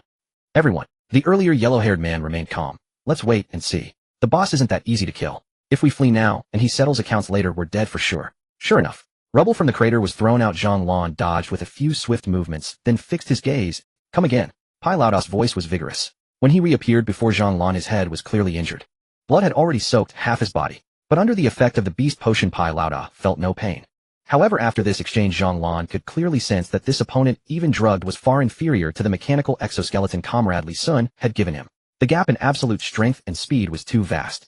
Even in technique, the exoskeleton was slightly inferior to the opponent's body, but fortunately Zhang Lan was a master of skill. After a brief period of adjustment, Zhang Lan could compensate for the technical gap, using his own understanding. Just as he had just employed the side-wing micro-thrusters to execute martial arts moves like the kip-up and inverted hook. In Zhang Lan's hands, the mechanical exoskeleton today became a perfect fusion of power and technique. Hep, Zhang Lan sneered. Give you a little color and you think you can paint a masterpiece. That was just testing the waters. Now we'll get serious. Upon hearing this, Pai Lauda's already red pupils dilated further. Now his entire eyeballs were suffused with crimson. His pupils had nearly vanished, a sign of approaching loss of reason. And spurred by Zhang Lan's words, Pai Lauda finally fell into complete madness. When is a beast most terrifying? The answer is when it's on the verge of death and completely deranged. Every wise old hunter knows never to approach a dying prey, because the final strike of a dying prey far exceeds its peak state. When a beast abandons reason and acts solely on instinct, its speed, strength, technique, and sixth sense all ascend to the highest level of its life. It's like a final stage boss in a game entering a berserk mode. Pai Lauda had now entered that state. Roar! An animal-like howl burst from Pai Lauda's throat. Now his body was covered in black fur, his originally 2-meter frame swelling to 3 meters. Only his face retained human features. This terrified his minions, who had never seen even drugged Pai Lauda take such. The creature before them could no longer be called human. It was even more monstrous than Zhonglan. This was because even Pai Lauda had never consumed so much of a drug at once. Behind the mechanical prosthetic eye, Adolf smiled. Yes, Pai Lauda, discard your human reason. Those things are not for a beast potion test subject. Now comes the essence of the beast potion. Instinctual rage. In this state, the test subject's physical qualities increase threefold over baseline. Adolf's mechanical eye glowed red. If in war you give ordinary people this drug to achieve rage, and throw them into enemy territory, the enraged subjects would slaughter every enemy they saw. Then as time passes and the drug wears off, they'll turn into limp dogs, not affecting our subsequent recovery. And we can win a war effortlessly. This is the true use of the potion. The target combat power is rising. The system advises the driver to attack immediately to interrupt the process of its power enhancement. Hearing the alert from the intelligent system, Zhonglan immediately launched his attack. As a soldier, he was currently in a warlike state of executing a mission, and he had no intention of adhering to any martial ethics. Buzz. Dust flew up along Zhonglan's path as the sound of wind intensified. The spikes at the elbow joints of the mechanical exoskeleton surged once more. Death charge. The crowd exclaimed, it's the same death charge as before. Boss, get out of the way. The irrational Pai Lauda showed no fear at all. Instead of dodging Zhonglan's ferocious charge, he charged right back. His muscles had swollen to 3.5 meters. They were nearly touching the height of a 2-story building. He looked like a grotesque monster mutated from nuclear radiation. His massive size and strength were proportional. Zhonglan, who originally had a large frame, appeared like a child in front of him. Bang! The moment of impact, Zhonglan's charge was firmly caught by Pai Lauda's terrifyingly muscular body. Having lost his sanity, Pai Lauda felt no pain, but his body reacted. He let out a muffled grunt and spewed a mouthful. Clearly injured from the previous collision, yet despite this, the force in his grip not only did not weaken, but instead grew. When a beast is in pain, its strength increases. Roar! At this moment, Zhonglan faced exhaustion and a turnaround in offense and defense. He had once used strength to suppress fatigue, but now it was time for him to use skill to escape Pai Lauda's strength. With a swift turn, Zhonglan kicked Pai Lauda's knee joint with force. Pai Lauda stumbled, losing his balance, causing his hold to loosen naturally. He instinctively tried to spread his arms to regain balance. Seizing the opportunity, Zhonglan unleashed his full power. With a swift movement akin to a rabbit kicking a hawk, he broke free from Pai Lauda's grasp, while simultaneously kicking him away. The two sides once again created distance. Zhonglan looked at Pai Lauda rising in the distance, and the intelligent glasses in front of him began analyzing. The enemy's strength has increased by 275 times. Your endurance has increased by 185 times, and speed has increased by 165 times. Weakness analysis. Eyes, temples, abdomen, leg joints. Since the opponent is strength-based, should the mechanical exoskeleton combat mode be activated? The current mechanical exoskeleton is in transport mode, unsuitable for combat. Zhonglan, who had initially wanted to marvel at the strength of the mechanical exoskeleton, suddenly froze. What did you just say? Say it again. Should the transport mode switch to combat mode? Zhonglan felt like cursing. After all this time, I've been beating the opponent up. And you tell me this is transport mode? Didn't you say to attack in combat mode from the start? In my system, logistics work is also part of combat. Zhonglan, damn it, that makes sense. I really can't refute it. Who said logistics personnel aren't soldiers? I'm fighting in logistics, so logistics work is also a kind of battle. There's no flaw in that. Switch. Zhonglan couldn't contain his excitement. If transport mode is already this strong, let me see what the true combat mode is like. Starting switch. On the other side, the members on the periphery watched with great interest, clearly seeing their boss gaining the upper hand. Huang Mao, a loyal fan of Pai Lauda, exclaimed, the boss is moving. The boss lunged forward. So fast. This strength is terrifying. The boss has caught that Huaxiao person in mechanical exoskeleton. Huang Mao was extremely excited as he narrated. The boss is about to tear that person apart. Boss, boom. A loud noise erupted, and Huang Mao's excited face twitched as his voice abruptly stopped.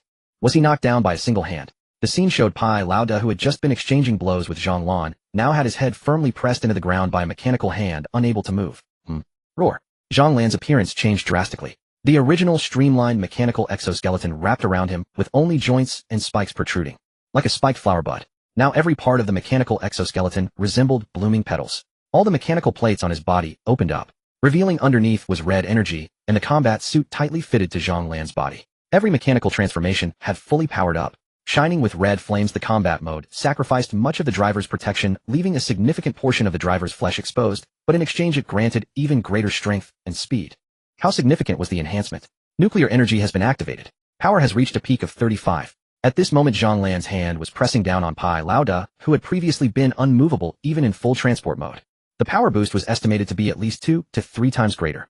At this moment Zhang Lan failed to notice the words nuclear energy in the system, as controlled nuclear fusion had not yet been achieved in this world. The use of nuclear energy resources existed only in theory. Fortunately Zhang Lan did not notice, otherwise Li Sun would have had no way to explain where the nuclear energy was coming from. Pai Lauda, pinned down by Zhang Lan, attempted to struggle, using his arms to push against the ground, trying to leverage his strength to stand up.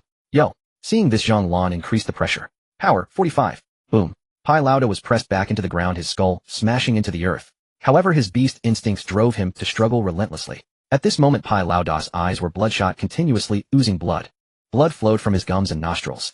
After lifting his head by 15 centimeters, boom. A loud noise sounded, and the pit created by his head being pressed down grew larger. Power, 65. No matter how hard Pai Lauda tried, the hand pressing down on his head seemed to possess boundless strength, always forcing him back down.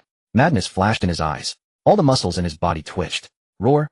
This time Pai Lauda unleashed all his strength. He launched a relentless attack with a continuous stream of force. Zhang Lan smiled. Then let's finish this. Buzz. Zhang Lan's mechanical exoskeleton's right arm's fingers began to tighten forcefully.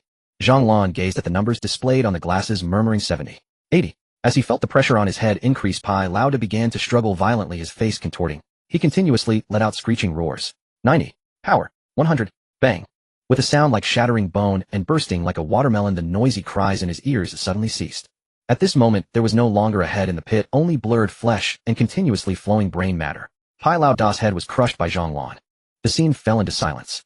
Is the boss dead? Brain matter spilled across the ground. He was unequivocally deceased. Just like that. After such a flashy and imposing entrance, having activated his rampage for so long only to fall after a mere few moves. Pai Lauda's underlings were utterly bewildered. After all, moments ago Pai Lauda seemed to have the upper hand. Yet he had been slammed to the ground once and burst like a pustule. They could not comprehend. But Adolf, who observed the battlefield through his mechanical bionic eye, understood. As a weapons expert, he instantly recognized that the mechanical exoskeleton had not only changed in form, but had entirely altered its combat capabilities and purpose. In its previous streamlined form, it likely prioritized protecting the wearer, limiting strength and speed to what the human body could endure, and even its attack methods were confined to blunt force and microdynamics. Adolf's mechanical bionic eye analyzed the battle footage and conducted a remote power analysis of the captured exoskeleton. Adolf stared at the data transmitted by his bionic eye to his microcomputer, and he could no longer remain seated. Power-type nuclear energy, what in the world?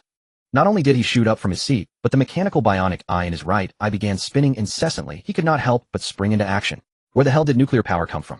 A Chinese arms dealer possesses nuclear power technology. Has this been handed over, or did this arms dealer develop it privately for his own profit? In that instant, countless thoughts raced through Adolf's mind, because nuclear power was far too advanced. This was beyond even the imagination of 30 years into the future. From Adolf's professional scientific perspective, controlled nuclear fusion would likely only be achievable 100 years from now. To miniaturize controlled nuclear fusion into a mechanical exoskeleton for combat would take perhaps 200 or 300 years. How could it exist in this era? Having witnessed the alien laboratory, Adolf believed few technologies could still shock him. Yet while the combat power of the exoskeleton before him did not greatly alarm him, the energy source it utilized left him astounded. A leap of 3 centuries in technological advancement. It simply could not be achieved by humanity. Adolf was certain the opponent must possess an alien tech laboratory similar to his, perhaps even of a higher grade than the one he controlled. At this thought, Adolf glanced at Pai Lauda's corpse on the screen, his eyes flickering. I need a test subject to probe the opponent's. That means I need someone completely obedient to me. Pai Lauda. Perhaps I can make use of his corpse. I recently unearthed a mechanical modification technique from that lab. If I replace his head with a mechanical one, could I better observe the full might of that exoskeleton? Moreover, Pai Lauda was the most suitable among Adolf's beast potion test subjects, the one who had fused with the potion. To Adolf, Pai Lauda was an irreplaceable, unseen-a-lifetime experimental subject. One hand could suppress the incomplete beast potion's rampage state. Truly a mechanical exoskeleton powered by nuclear energy. Adolf, while opening several large crates in the trunk of his car, began tinkering on his computer. Too bad, you only have one exoskeleton. I still need to recover Pai Lauda's corpse. With the press of a button by Adolf, 4 large crates burst open.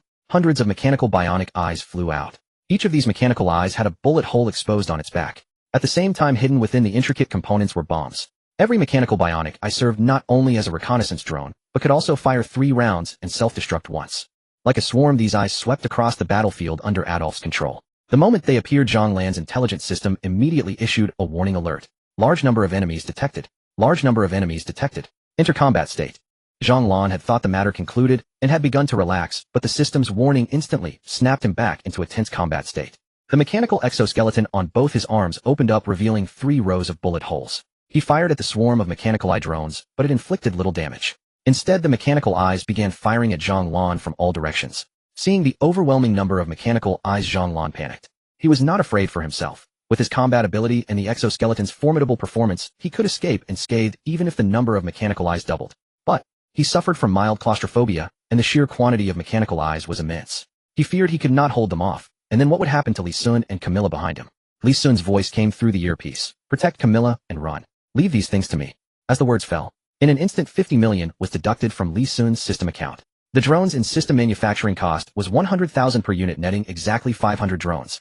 Simultaneously, a sky-covering swarm of Falcon drones transmitted via photonic function blotted out another part. The scene now was a multitude of mechanical eyes facing off against a flock of Falcon drones. So many, Adolf exclaimed. His mechanical eyes were cheap to produce, at least 10 times smaller in volume than the Falcon drones. Even so, he had managed to create only 400 or 500 of them, which was his limit. What the hell were those nearly 500 Falcon drones? According to Adolf's estimate, each drone cost $1 million. Those 500 Falcons were worth 500 million. With such wealth, the man in the dragon-patterned mask was likely no minor figure within the Arms King organization. Adolf cursed his bad luck. He had thought his 500 mechanical eyes capable of firing and self-destructing could sweep this land, but his opponent was even more outrageous. His 500 mechanical eyes were only made possible by the alien tech laboratory. Fortunately, I don't need to clash Hedon. I just need to take Pai Laoda's corpse. With a command, the mechanical eye swarm initiated its operation. One group launched volleys of fire and attacks, while another flew directly into the Falcon swarm, intending to self-destruct and block them. The remaining 30-plus mechanical eyes flew toward Pai Laoda's corpse and hoisted it up. Adolf's reluctance to engage in a direct clash did not mean Li Sun shared that sentiment. Li Sun, participating in battle for the first time, was absolutely thrilled. A collision. Let's collide. I don't care about spending 50 million. Crack. A Falcon UAV, while blazing its heavy machine gun, rammed its frame into 3 mechanical eyes, attempting to breach the defensive circle and self-destruct. A fiery red explosion ring spread. Then another Falcon initiated its self-destruct sequence, taking several mechanical eyes with it. The Falcon UAV's firepower far exceeded that of the mechanical eyes, but the mechanical eyes were far too small. It was too difficult to defend. Could only stop them by self-destruction. Yet not a single mechanical eye managed to break within 10 meters of the villa area where Li Sun was. The Falcon UAV's evasive capabilities allowed it to dodge bullets, and its high speed could quickly escape the blast radius of the mechanical eyes, but it could not do that. Behind it were Camilla and Li Sun. The Falcon UAV acted as a barrier, holding all explosions outside, while Camilla and Li Sun behind it were utterly safe. Zhang Lan, who had rushed back, stood beside Li Sun, utterly stunned by the exchange of fire and self-destructions before him. In terms of firepower, a single strafing run by the Falcon UAV could clear a batch of mechanical eyes before they got close, but those mechanical eyes seemed to have ballistic prediction capabilities, making the Falcon's hit rate much lower than in the previous Gaza battlefield. And most amazingly, although the Falcon UAV was powerful, it still relied on wings to fly, whereas those mechanical eyes had no wings at all. Li Sun naturally noticed. Magnetic flight. This technology was also available in the system, and although its exchange cost was not as high as superconducting technology, it far exceeded the price of ordinary tech. Magnetic flight technology was merely a theoretical concept even in the 21st century. Li Sun did not know why he had obtained the system, but as he watched the mechanical eyes self-destructing, he seemed to find a sense of mission. An era had produced 2 epic-making technologies. Uncanny. But fortunately, the one before him was clearly inferior to his system. Falcon. Find that hidden operator and counterattack. Although Li Sun had not exchanged for magnetic flight technology, he had some understanding of its principles. This technology, which used strong magnetic fields for levitation, would certainly affect signals. Compared to traditional propeller flight, the operational range of magnetic flight was far inferior to that of the Falcon UAV. In Gaza, Dahozi and others could operate Falcon UAVs from their base, fly to the residential area, and engage the drone swarm of Injiang without issue, but these mechanical eyes could not. The presence of magnetic fields weakened the signal, so the operator of the mechanical eyes must be within at most 2,000 meters. This was a villa area, so the operator could not be directly in the safe zone of the villa. Within 2 kilometers were wide roads and barren plains, making it impossible to hide anyone. Thus, the most likely scenario was that the operator was in one of the cars driven by the gang members. And the conflict at this moment was probably to rescue those gang members. Li Sun's speculation was 90% correct except for the motive. He never imagined that Adolf was trying to rescue Boss Pai, who had already become a corpse. This led Li Sun's plan astray. Li Sun directed the spare drones toward the jeeps, preparing to strafe them indiscriminately. But by then Adolf had already under the diversionary attack of the mechanical eyes. Li Sun and the others did not notice that Adolf had already transported Boss Pai's body away. When Adolf saw the Falcon UAVs flying toward his jeep, he decisively gave the final command: all units, self-destruct. To cover the retreat, the remaining over 300 mechanical eyes all began to self-destruct, something Li Sun had never anticipated. Because the gang members were still nearby, less than 200 meters away, If those 300 mechanical eyes exploded, their power would be no less than 300 grenades. The shrapnel from the explosion could completely tear those gang members apart.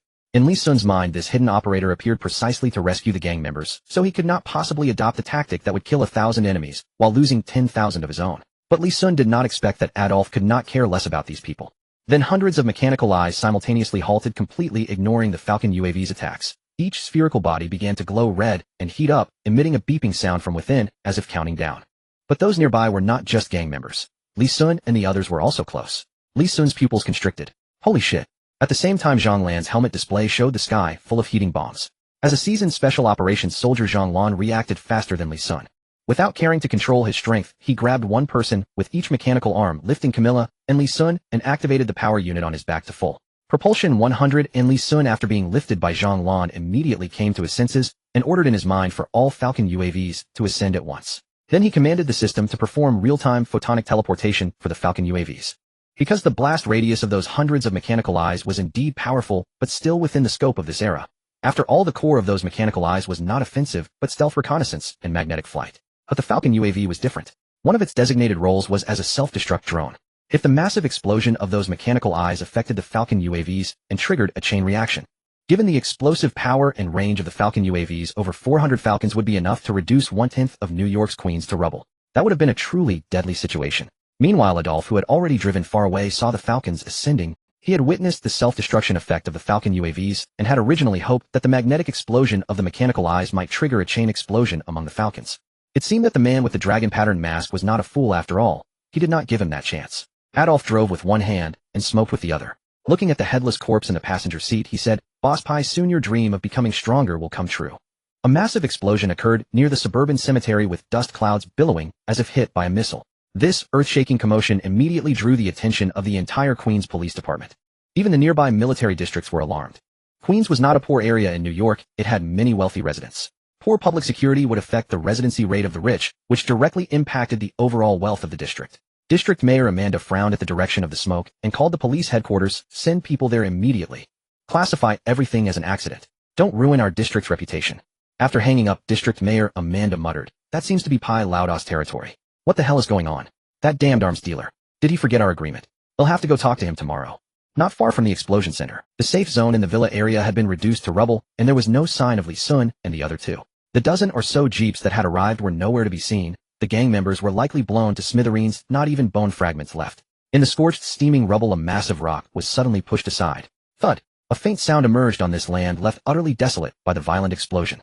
Ugh! It was Zhang Lan's voice. Then rubble began to fall from the area around that rock, revealing the dark crevice, where buried 3 meters deep under the debris lay the blue mechanical exoskeleton. The blue mechanical exoskeleton was covered in blood.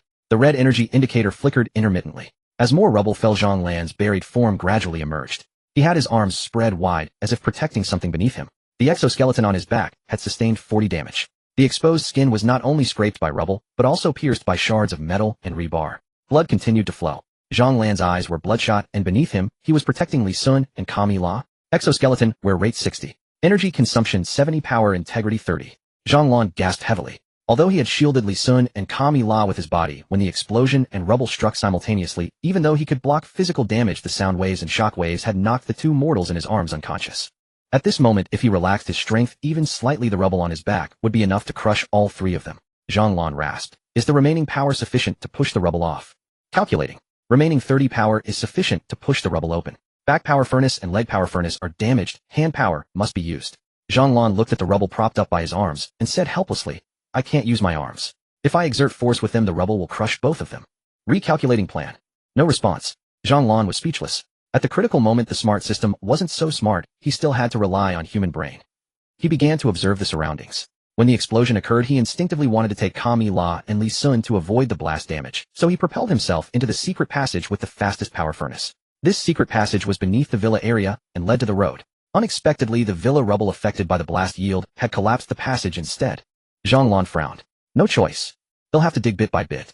However, his wounds were oozing blood. Vigorous movement would accelerate blood loss, and he didn't know how much longer his blood volume could sustain him.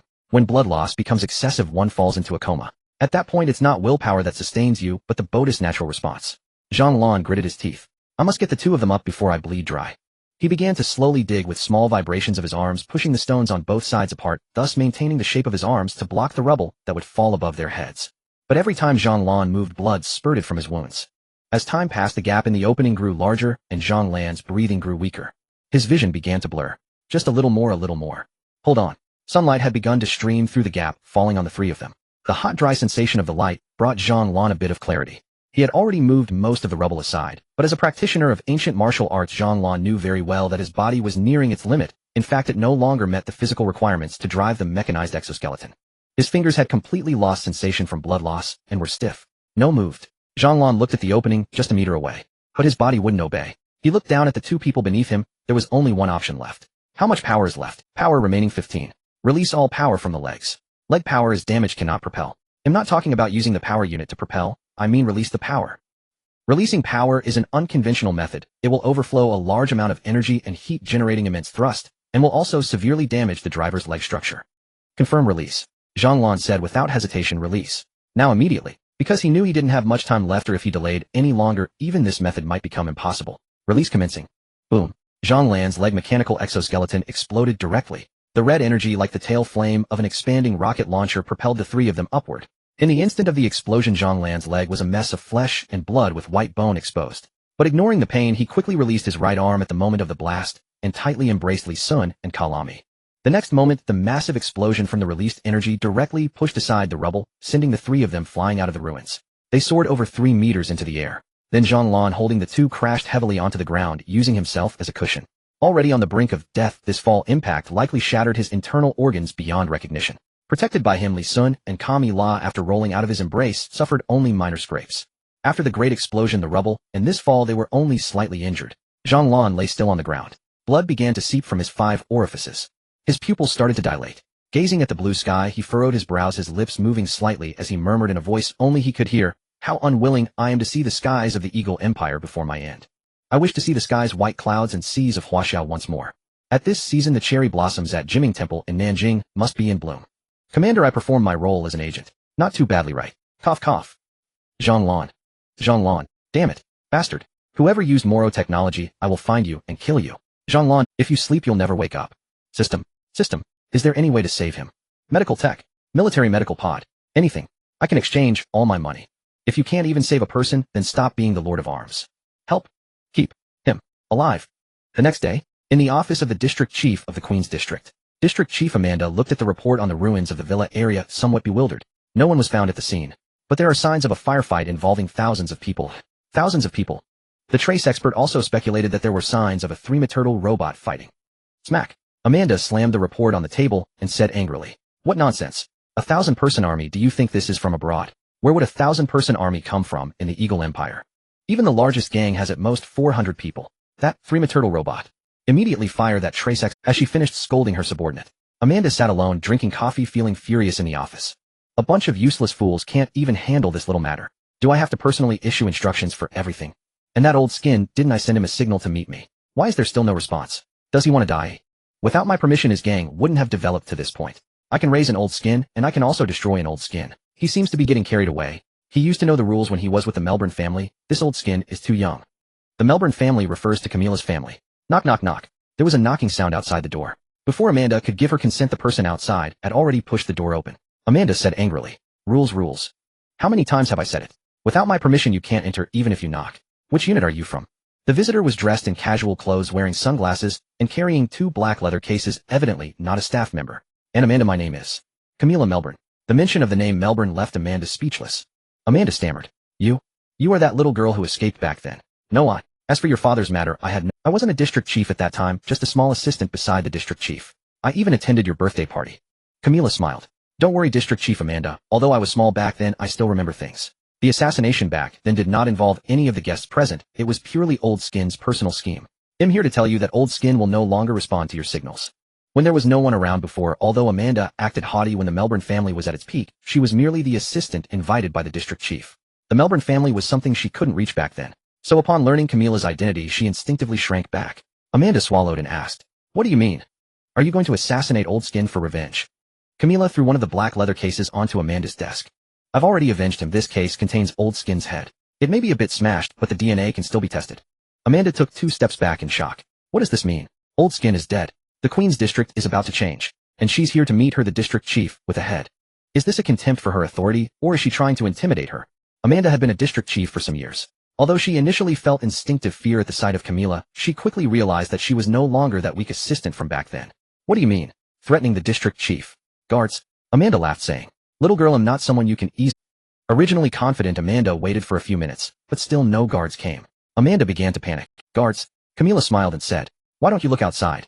Amanda abruptly turned her head to look out the window, only to see that outside the office building, without any gunfire, the guards had all fallen to the ground. All were in a state of unconsciousness. Amanda's pupils contracted. A blue figure over 2 meters tall slowly appeared from the window. The figure over 2 meters tall blocked all the light from a whole floor. Amanda's body stiffened in shock. He wore a mechanical exoskeleton never seen before with red tail flames jetting from his back. The overall streamline was magnificent, and judging by appearance, he was of Han Chinese descent. It was clear that the guards downstairs were all taken care of by him. Amanda's pupils shook violently again. This was the 3rd floor.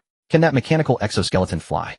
The Han Chinese man wearing goggles nodded slowly when he saw Amanda. Then he landed. The implication was he could kill her, but there was no need. Amanda understood this naturally. She turned to Camila and asked, "What do you want?" Camila threw the other black leather case she was holding to Amanda, and upon opening it, it was filled with US dollars. Initially estimated to be at least 5 million. This is your rule. From now on, your collaboration with the arms dealer remains unchanged. The only difference is that this arms dealer is no longer Old Skin, but me. Chewing. From now on, all arms business in the Queen's district will be handled by me, including the part that collaborates with the military. Do you agree? Amanda breathed a sigh of relief. No, I thought it was something serious. You made such a big fuss, so I thought you were going to kill me. Isn't it just an arms dealer business? Here you go. Almost every district must have a dark zone cooperating with the officials, so as district chiefs, we are very happy to see an organization able to dominate the dark zone, ensuring regional stability and allowing those unemployed thugs and gangs to be at peace. Camila nodded after hearing this. She turned and left decisively. Amanda was right. Even so, Camila insisted on taking this approach, the reason being that while the principles were like that, if you didn't have enough deterrence, Amanda probably wouldn't have been so amiable in discussing the matter. In this society, if you truly believe in the so-called rules, you will certainly meet a miserable end. Since anyone can do the arms business, why not seize it in your own hands? Amanda could also arrange for her people to manage arms. So nothing is not a big deal. Everything is a big deal. A matter of life and death. The black leather case brought today containing a head serves as a deterrent, while the case, filled with US dollars, signifies sincerity and rules. If you cooperate under my rules, it means US dollars, and if you refuse to cooperate, it means a head. After Camila left, Amanda's relaxed expression became serious again. Only when she saw Camila's figure completely leave the area downstairs did she finally relax, slumping into her chair. The relief she had just shown was all an act. The purpose was to make Camila believe that she was genuinely willing to cooperate, so as to save her own life. Camila, Melbourne. To the south of Queen's District lies Safe Zone 2. Surrounded by dense forest, the safe house within this zone is disguised as a wooden cabin amid the woods. Inside, Zhonglun lay with his eyes closed in a huge, oval-shaped machine wearing an oxygen mask. 40% of its components were transparent glass, filled with a green medicinal fluid. As he operated the instruments, Li Sun spoke, "Congratulations. From now on, the nameless Camilla is gone. Henceforth, you are Camilla Melbourne, the one who controls the arms in Queen's District. You managed to intimidate the district chief of Queens. Well done." Camilla shook her head. "Thanks to Brother Zhonglun. He hasn't fully recovered from his serious injuries, yet he put on the mechanical exoskeleton to help me threaten the district chief. How is Brother Zhonglun? Did his injuries worsen?" Li Sun smiled. "Don't worry. The injuries yesterday were fatal, yet this medical pod healed 60 of them overnight. Although the trip just now aggravated it slightly, there's absolutely no need to worry. He'll be out and bouncing around by tonight." Hearing Li Sun's reply, Camilla breathed a sigh of relief. Phew, that's great. Now, whenever she thought of her narrow escape yesterday, she still shuddered, especially when she saw Zhonglan's injuries. It was a shocking sight. To say it was a certain death was an understatement. It looked as if he had already died. When she woke up yesterday, she was already being dragged along by the Falcon drone.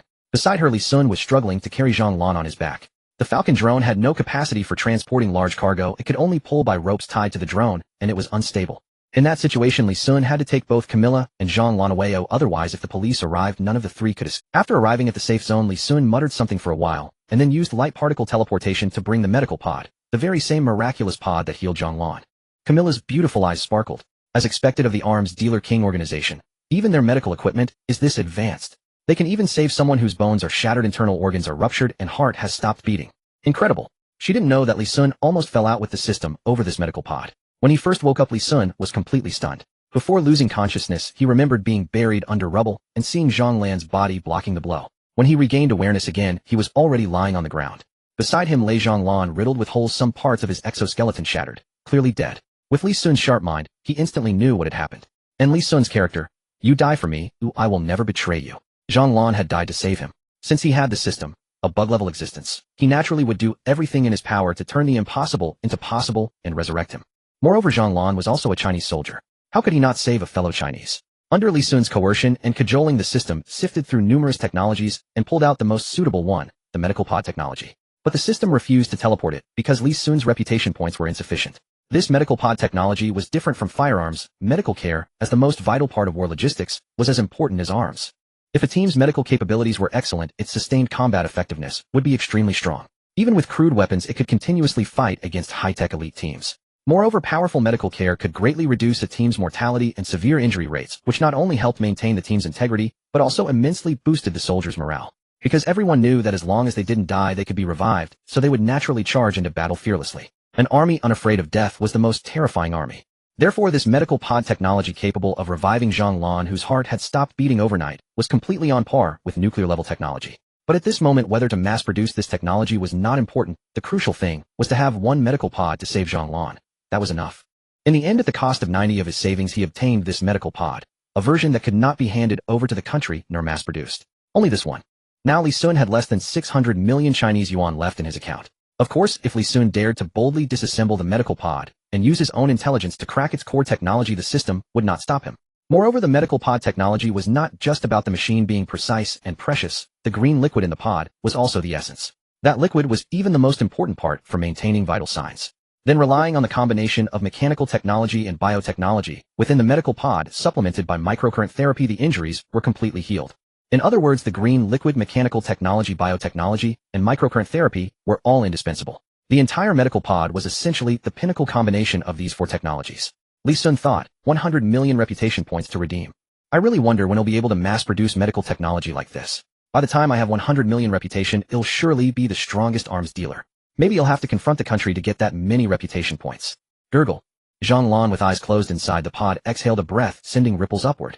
Li Sun knew that Zhang had regained consciousness. His body had entered the final stage of treatment. The wounds on his body's surface had already healed completely, and now the most severely damaged internal organs were being restored. Thus, the treatment progress slowed down toward the end. When the pod reached 90 completion, the remaining 10 would take 10 times as long to finish. Throughout the entire night of Zhang's treatment, Li Sun slept right next to the medical pod, watching over it. After all, the pod was a completely new device. Li Sun couldn't guarantee that no accident would occur, so he had to be present to respond in time. At 4 a.m., the green light on the medical pod lit up. Zhang inside the pod abruptly opened his eyes. Beep beep. The green liquid began to drain from the pipes until it was completely emptied, and then the hatch slowly opened. Zhang stepped out of the pod completely naked. He clenched his fists in surprise, feeling that his physical strength had actually become greater after this shattering and restoration. Was it because of that green liquid? It not only healed his injuries, but also completely cured all the hidden injuries from the... So miraculous. Li Sun, sizing up Zhang's body from the side, said, "Great. You can't afford to be incapacitated. Our upcoming plan still needs you to operate the mechanical exoskeleton." Zhang moved his body excitedly and said, "Leave it to me. It's so miraculous. I thought my physical strength had already reached its peak. I never expected it could be further enhanced." Crucially, within Zhang's recollection, he had believed himself to be on the verge of death, even bidding farewell to the sky. Yet upon opening his eyes, he found himself within medical apparatus, his first reaction being the sheer disbelief that he had survived. He then saw Li Sun operating on him. Within the medical pod, sound was perceptible, and he realized Li Sun had saved him. Such an extraordinary pod must have been exorbitantly priced. In all his years from China to the United States, he had never heard of any nation or department possessing such formidable medical technology. Comrade Li Sun was evidently quite enigmatic. However, since Comrade Li Sun posed no threat to the nation and had even rendered considerable assistance, Zhang refrained from further inquiry. He was no stubborn traditionalist. He did not believe in exhausting every detail. In his view, national security was the bottom line. As long as this boundary remained unthreatened, he could accept it. Just then Camilla arrived at the sound of commotion. She pushed the door open abruptly and exclaimed with delight, "Brother Zhang, you're awake." However, Zhang was completely unclothed, and Camilla's gaze fell directly upon him as she entered. Camilla froze instantly, then her gaze drifted downward. "Oh, Brother Zhang, why aren't you wearing clothes?" "Well, I just got out." "Camilla, step out. He'll get clothes for Zhang. What do you wish to stay and help Brother Zhang dress?" Camilla's face flushed immediately. Yet as a native of the Eagle Empire, she was not as bashful as a traditional Chinese girl. Though her cheeks reddened, she still fixed her eyes on Zhang. Instead, it was Zhang, a grown man, who grew embarrassed. "You? Get out," Camilla said regretfully. "All right." After some commotion, the three finally gathered around a table to discuss serious matters. Li Sun began, "For now, set aside the arms trade and the trouble we've encountered. The Aerospace Materials Conference is about to commence, and we have limited time to prepare. I have visited NASA headquarters before, but I only have a rough idea of the layout. To rescue Mr. Ng, I need a detailed. Camilla nodded. Leave it to me. He'll enlist some friends from the dark web to hack into the internal route plans of NASA. Li Sun expressed concern. Are you certain? That's the official space agency. Is your skill sufficient?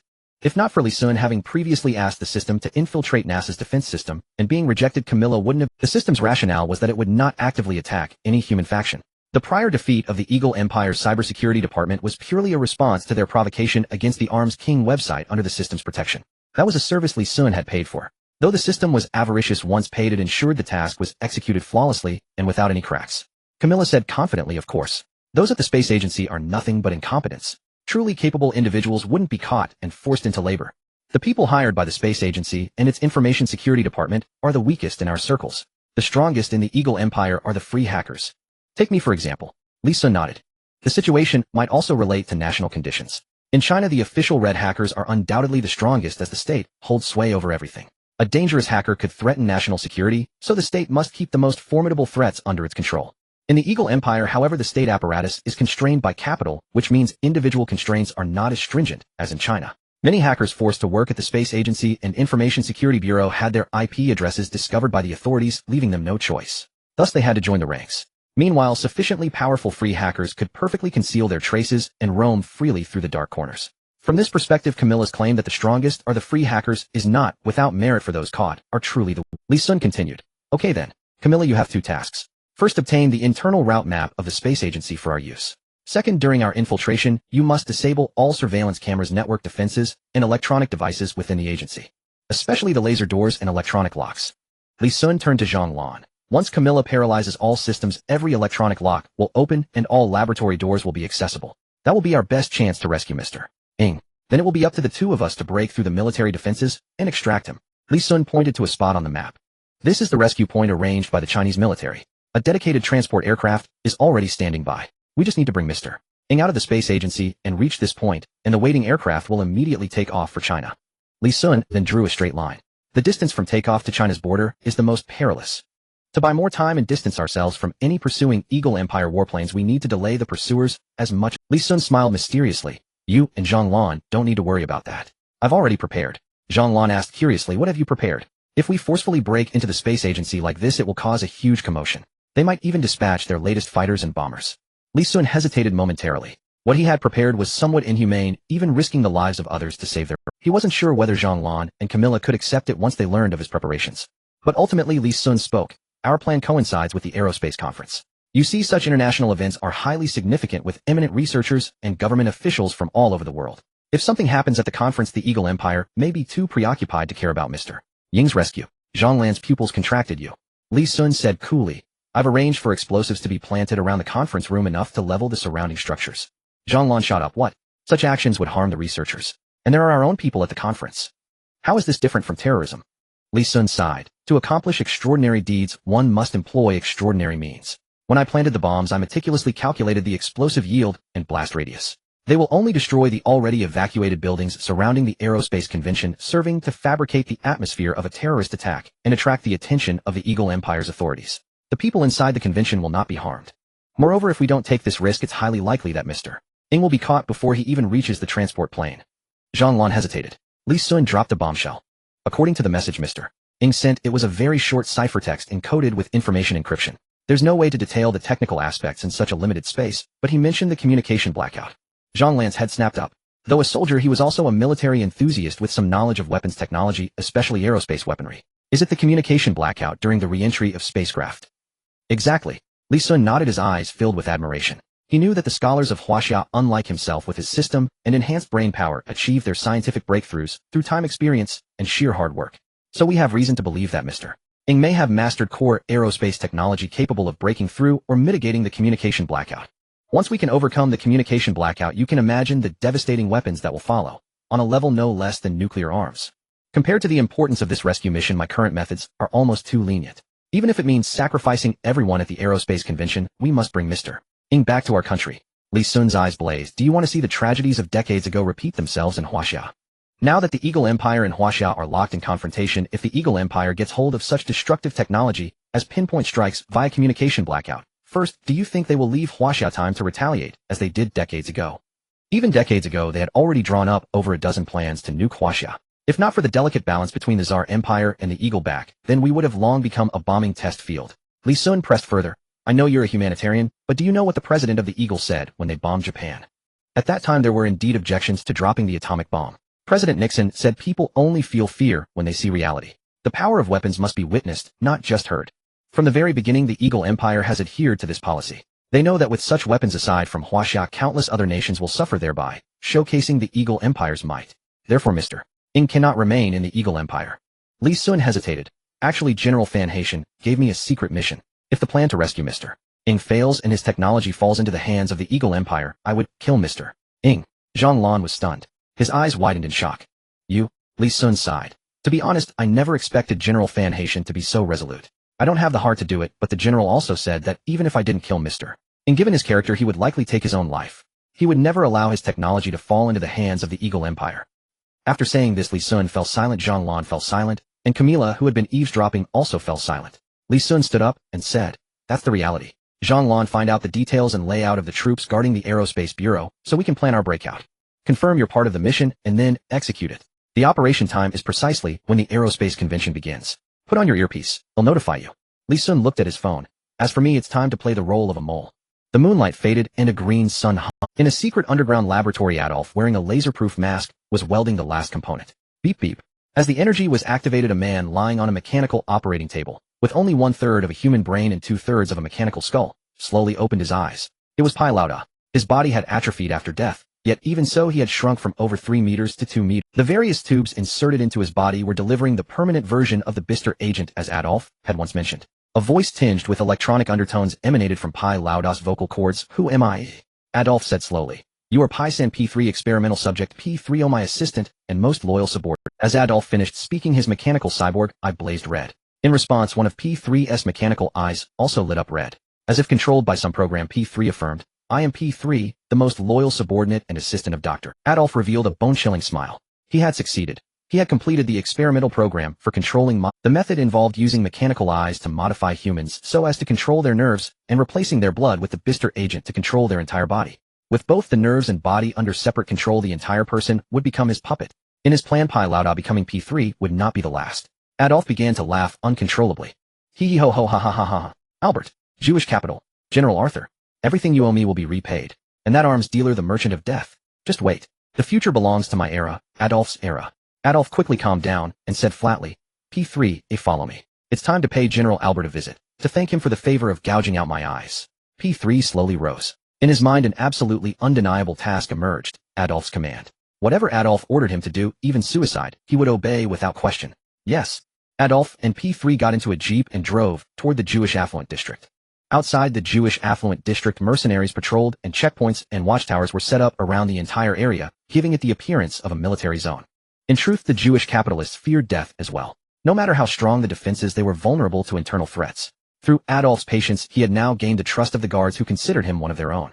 Adolf's jeep, along with P3, entered the Jewish affluent district with ease. They drove toward the brightly. Adolf pushed open the gate. General Albert, long time no see. Moi. In the villa's grand hall, Albert was indulging in fine wine and cigars. He wore a half-open robe and a pair. Beside him lay 3 blonde Caucasian beauties, 3 curly-haired black women, and a muscular naked man with a thick beard who was feeding him grapes. Adolf felt at that moment as if his mechanical prosthetic eye was about to malfunction and his one good eye was going blind. He knew Albert loved to play and played hard, but he never expected such eclectic tastes. What repulsive creature was that naked man? Albert, still numbed by alcohol, slurred. Oh, another one, come dance for me. The wine glass in his hand wobbled, spilling onto the carpet. That carpet was likely a custom import. With that spill, tens of thousands of dollars went down the drain. But Albert couldn't care less. He had money to burn. The beauties and the naked man beside him were also accustomed to such scenes. Seeing a stranger enter, even one accompanied by a muscular man, they showed no panic. In their world, Albert, as a high-level figure among the capital elite, had so many underlings and armed mercenaries, who, especially this one, he looked like a researcher probably here to report work. Even if it were an assassination, it couldn't be so blatant and face-to-face. Once a shot was fired or any harmful action was taken against Albert, the dynamic cameras inside the villa would instantly capture it and notify the surrounding guards and mercenaries. Albert was no fool. He cherished his life dearly. These dynamic cameras were connected to his earpiece, and each had cost him, and those mercenaries were the cream of the crop he had handpicked from the military, using his Jewish capital power. He had gone to great lengths to secure the villa's security. Adolf frowned and signaled to P3 beside him. His mechanical prosthetic eye flickered. Through the link of the mechanical eye, Adolf could issue commands without speaking, simply through neural connection. P3 paused for a moment, received the command, and without hesitation stepped forward to draw his pistol. His action of drawing the gun triggered the alarm, and the mercenaries on the second floor of the villa immediately reacted. Before P3 could even raise his arm, the mercenaries aimed and fired. Truly, these were soldiers handpicked by Albert. Their execution, adaptability, and vigilance were all maxed out, completely worthy of the high salaries Albert paid. But, clang, clang, clang. The three mercenaries on the second floor aimed at P3's head. 3 bullets struck the metal skeleton beneath P3's synthetic skin, merely knocking his head slightly askew, and tearing the skin to reveal the metallic surface underneath. No real damage. Bang, bang, bang. P3 pulled the trigger without hesitation, firing at the beauties and the naked man around Albert. Bang. In mere seconds, these people with faces full of shock all lay dead on the sofa. They never even realized what hit them. A white-haired Bowtie's head rested on Albert's lap. Her eyes stared at him in terror. Then their blood soaked Albert's robe. Suddenly the entire villa was filled with a thick smell of blood. The piercing alarm and gunfire finally jolted Albert awake. Cough, huff, huff. Albert woke as if from a nightmare, drenched in sweat. Seeing his hands covered in blood, he began to scream. This? Blood? What's going on? You, Adolf, you're asking for death, daring to come kill my people. I think you don't want that eye of yours anymore. It was then that Adolf realized Albert wasn't just drunk. He had not only been drinking, but also taking drugs. Meanwhile, all the mercenaries outside the villa had rushed in, guns aimed at Adolf, who stood closest to Albert. Albert saw his men had arrived. In this outnumbered situation, with so many guns pointed at Adolf's head, he was Albert sneered. I knew you'd never change your ways. My brother said to give you a chance to work for us and hand over that mysterious experimental facility to you, but I knew you had a rebellious streak. You're someone who can't even be a good dog. Since that's the case, I'll grant your wish to die so desperately. Albert picked up a fruit knife from the coffee table and tossed it at Adolf's feet. He sneered, if you gouge out your remaining eye yourself, I won't kill you this time. Just gouge out your eye, and I'll only break your legs, letting you live out the rest of your days as a cripple. What do you say? Adolf looked at Albert, his cold face now showing color, a mix of madness and disbelief. His pupils contracted, and he couldn't help but start laughing, the laughter growing louder until he was clutching his stomach, howling. Albert frowned. What are you laughing at? Have you gone mad? Adolf's laughter gradually subsided, then he slowly raised his head, his eyes filled with madness. I'm just laughing at how absurd this world is. Why can an idiot like you sit in the highest echelons of capital in the world's strongest country and even control the life and death of 99 of this empire's people? It's ridiculous. Adolf pointed at the surrounding elite soldiers, mercenaries, and guards, and continued to mock. I used to wonder why these people obey you so blindly, for the money. But that money was theirs in the first place. Idiot. You ride on the back of the capital machine, rob them of their money, then use their money to hire them. Every single one of these men is stronger than you, more useful than you, yet they're ruled by a fool like you, and even sell their lives. It's farcical. Unreasonable. So, Adolf suddenly turned his head and stared at Albert. I will change this country. It's people like me who deserve to rule this great empire. I will replace you. Albert stared blankly at Adolf, who was ranting like a madman. The surrounding mercenaries exchanged bewildered glances. Everything Adolf had said was the truth and reality. A reality they couldn't change. But those last words weren't, they just delusional fantasies. It seemed this man had been shattered by reality. This time it was Adolf's turn to burst out laughing. A waste like you thinks he can replace me. We the Illuminati, the Jewish people, are the natural rulers of the world. Since I gave you a chance and you refused, then die. Adolf picked up the fruit knife from the floor. Albert became intrigued, having regrets. But even if you gouge out one of your eyes now, I won't let you off. Adolf let out a cold sneer. He snapped his fingers. Snap. From behind the mercenaries, a swarm of mechanical eyes flew out. Far fewer than when confronting Li Sun, but still over 20 of them. These mechanical eyes seemed to have been lurking in the shadows all along, waiting to ambush these mercenaries. They caught the mercenaries completely off guard.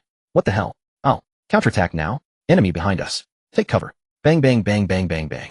Gunfire flickered in the villa, casting alternating light and shadow. These mechanical eyes were unlike humans. Within the cramped villa, their speed far surpassed that of any person. They could fly. They feared no damage. One mechanical eye crashed into a mercenary's mouth, and the mercenary, as though suffocating, frantically clawed at his throat, trying to spit it out. But a piercing beeping sound rang out in his mouth. The mercenary's eyes widened as if he had realized something terrifying. A bomb. MMPH. He abandoned any attempt to spit it out, instead yanking out the military knife hidden in his blood-soaked trousers and stabbing it into his own mouth. He pried the mechanical eye out. A boom. But it was too late. With the sound of an explosion, the mercenary's entire head was blown to pieces. The headless body collapsed limply onto the floor. Blood from the second story dripped onto the carpet below. And in the blink of an eye, nearly all the mercenaries inside the villa had been slaughtered. Only the elite of the elite remained. A short-haired white man made a nimble leap, instantly slamming his rifle, but down to pin a mechanical eye that was trying to close in, then rolled to dodge incoming fire. He was a former Navy SEAL team leader. He had encountered similar situations a few times in his career. The key was to take down the one controlling these machines. The short-haired white mercenary set his sights on Adolf standing in the center of the villa. He was supremely confident that if he could get close to that researcher-like figure, he could neutralize him in under a second. The short-haired white man slid into a crouch to evade the chaotic gunfire. The other elites, seeing his move, guessed his intention and immediately began covering him. When the short-haired white man was just 5 meters from Adolf, a figure over 2 meters tall blocked his path.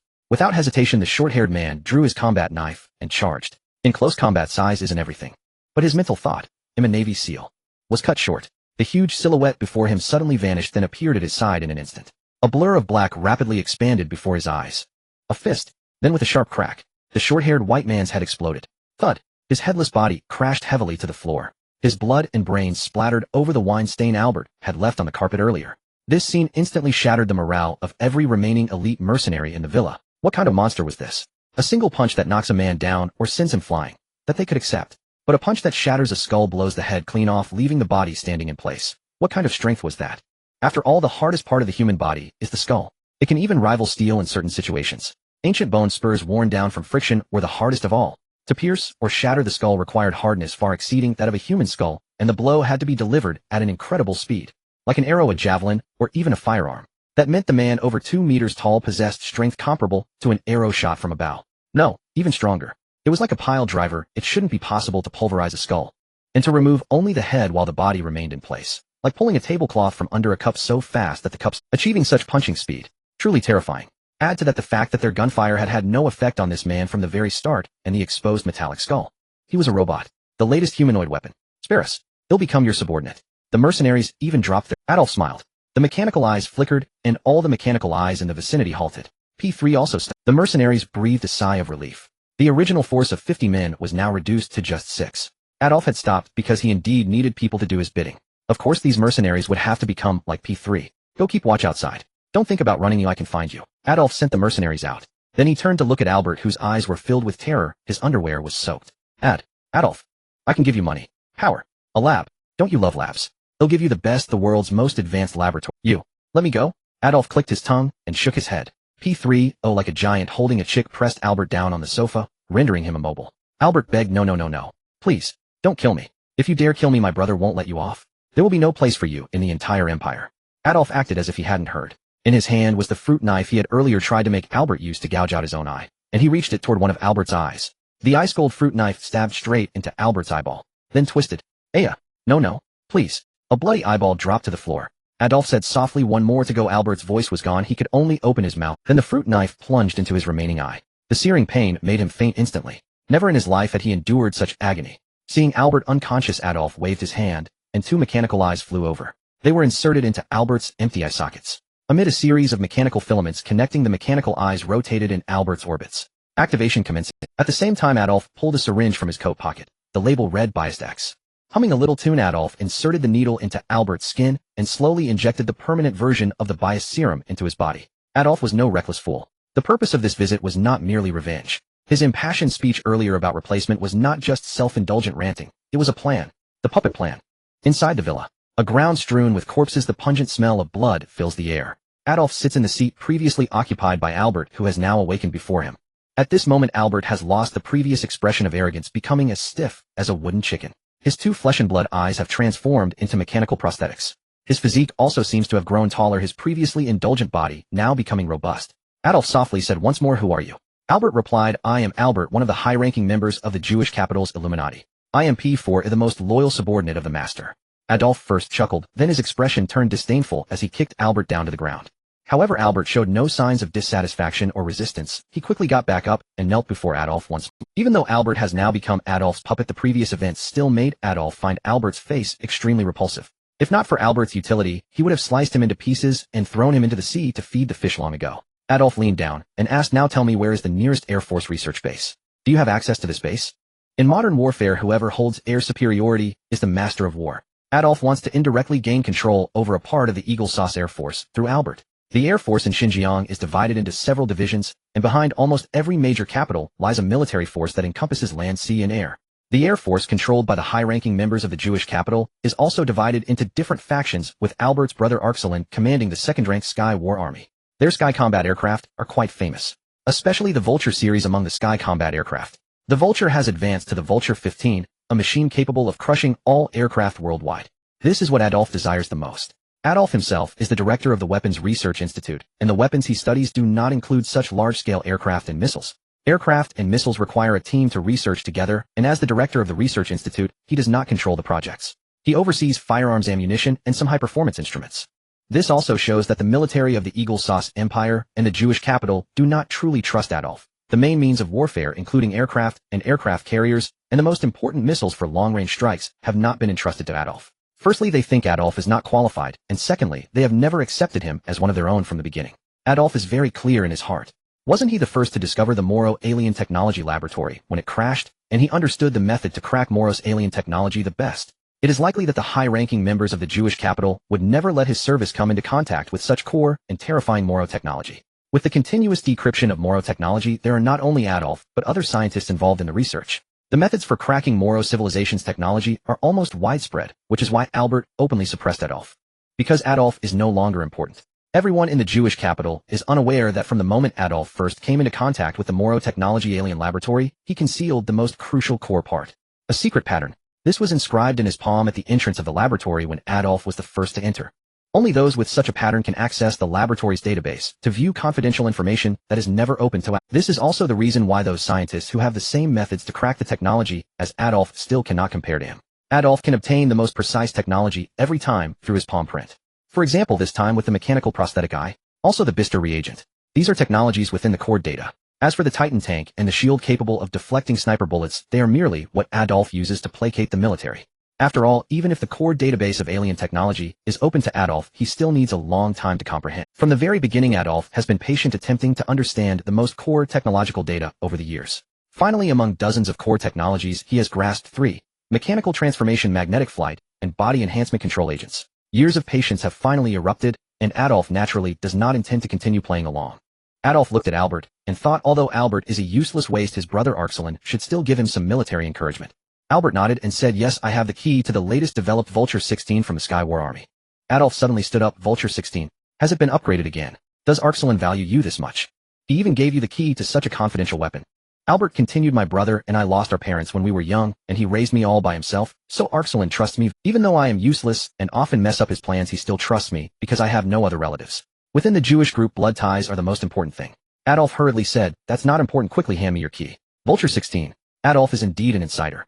When a new aircraft is developed, the prototype is stationed at the base, meaning that as long as he possesses the key, he has the ability to take Vulture 16 away. Although Adolf does not know how powerful Vulture 16's performance is, he has seen the performance of Vulture 15. As an aircraft that is not commonly seen abroad, and has not officially debuted in the international arena, the detailed data of Vulture 15 is quite vague in the outside world. However, within the Eagle Sauce Empire, and on the actual battlefield, Vulture 15 has made its mark. Its ordinary cruising speed already exceeds 1 Mach, making it a bona fide supersonic aircraft. Vulture 15 has 4 core power units, and under extreme thrust, its explosive speed can exceed 3 Mach. Under extreme thrust, its explosive speed can exceed 3 Mach. In today's world, other countries, including White Bear and Huaxia, have aircraft with maximum speeds of only 2 Mach. The difference between 3 Mach and 2 Mach is akin to the speed difference between a sprint champion and an ordinary person. Generally, the aircraft are supersonic, but at such speeds, a 3 Mach aircraft can easily destroy and crush a 2 Mach aircraft. The most critical data for evaluating supersonic fighters are stability and maximum Mach speed, followed by stealth coding, payload capacity, and endurance. The Vulture 15 excels in all these aspects. Its shell and internal structure utilize special technologies and coatings derived from the Morrow Technology Laboratory. Indeed, all these technologies were provided by Adolf, but due to confidentiality requirements and the exclusivity of Jewish capital, they did not allow Adolf to participate in the research. It was from that moment that Adolf first learned of the existence of additional fighter laboratories and research bases. From then on, he completely gave up on Jewish capital and conceived the idea of overturning the existing order. Why, despite Adolf's utmost loyalty to Jewish capital and his provision of the core materials for the fighters, was he denied any recognition as a key contributor during the Sanqing interview? For a researcher, this is the harshest blow and the most contemptuous insult. It is equivalent to participating in the creation of a thesis only to find your name omitted from the author list. Not even as first, second, or third author, nor even as a courtesy participant. Such an affront was absolutely intolerable to Adolf. So how extraordinary were the special materials he provided? The preparation process is extremely demanding. The raw material quantity required to produce 10 times the Titan tank material can only yield 1/10 of that amount when used to fabricate the Vulture fighter's shell. Under such stringent conditions, the fighter shell's wind resistance, impact resistance, and aerodynamic smoothness are 10 times superior to those of the Titan tank. The Titan tank can already withstand the bombardment of a Barrett sniper rifle, The Vulture fighters, shell 10 times stronger, would likely be impervious even to Lee Sun's system-enhanced sniper rifle. Consequently, the number of Vulture 15s is extremely limited. Only the capital that controls the Moro Technology Laboratory can possess Vulture 15 fighters. Within the Eagle Empire, these capitals take turns controlling the Moro Technology Laboratory through negotiation, which means each period of control is brief. Before anyone had much chance to manufacture Vulture fighters, the laboratory was already due to be handed over to another capital. The total number of Vultures in the Al-Saini Aerospace Combat Team does not exceed 10. The number of other conventional fighters far exceeds that, numbering in the hundreds. Yet in a battle, the 10 Vulture 15s in the Aerospace Combat Team could easily annihilate those hundreds of conventional fighters. The reason is twofold: overwhelming speed and impenetrable defense. In a heated engagement, the Vulture 15, relying on its terrifyingly durable shell, need not dodge incoming fire and can focus solely on targeting the enemy. Its explosive speed advantage allows it to pursue and catch any conventional fighter attempting to escape. Once speed is dominant, the relative slowness of conventional fighters makes them easier targets for the Vulture 15's precision. During a border skirmish, a single Vulture 15, disguised as an enemy aircraft to test its performance, destroyed an entire country's air force without sustaining any damage. Of course, the Eagle Empire never acknowledged this incident afterward. This success whetted the appetite of the Eagle Empire's military, who, undaunted by consequences, proposed testing the Vulture 15 against a stronger nation. Thus, the Vulture 15 ventured to provoke the Chinese border. Before even entering Chinese airspace at a distance of just 3 kilometers, a patrolling Chinese fighter detected the anomaly. The Chinese pilot broadcast warnings to drive away the unfamiliar fighter and immediately went on combat alert, notifying the control center.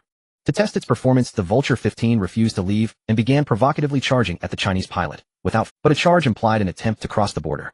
Absolutely unacceptable. The Chinese pilot employed his exceptional skills to try to intercept the fighter. He immediately requested permission to open fire. In such situations, Chinese pilots are authorized to act preemptively and engage.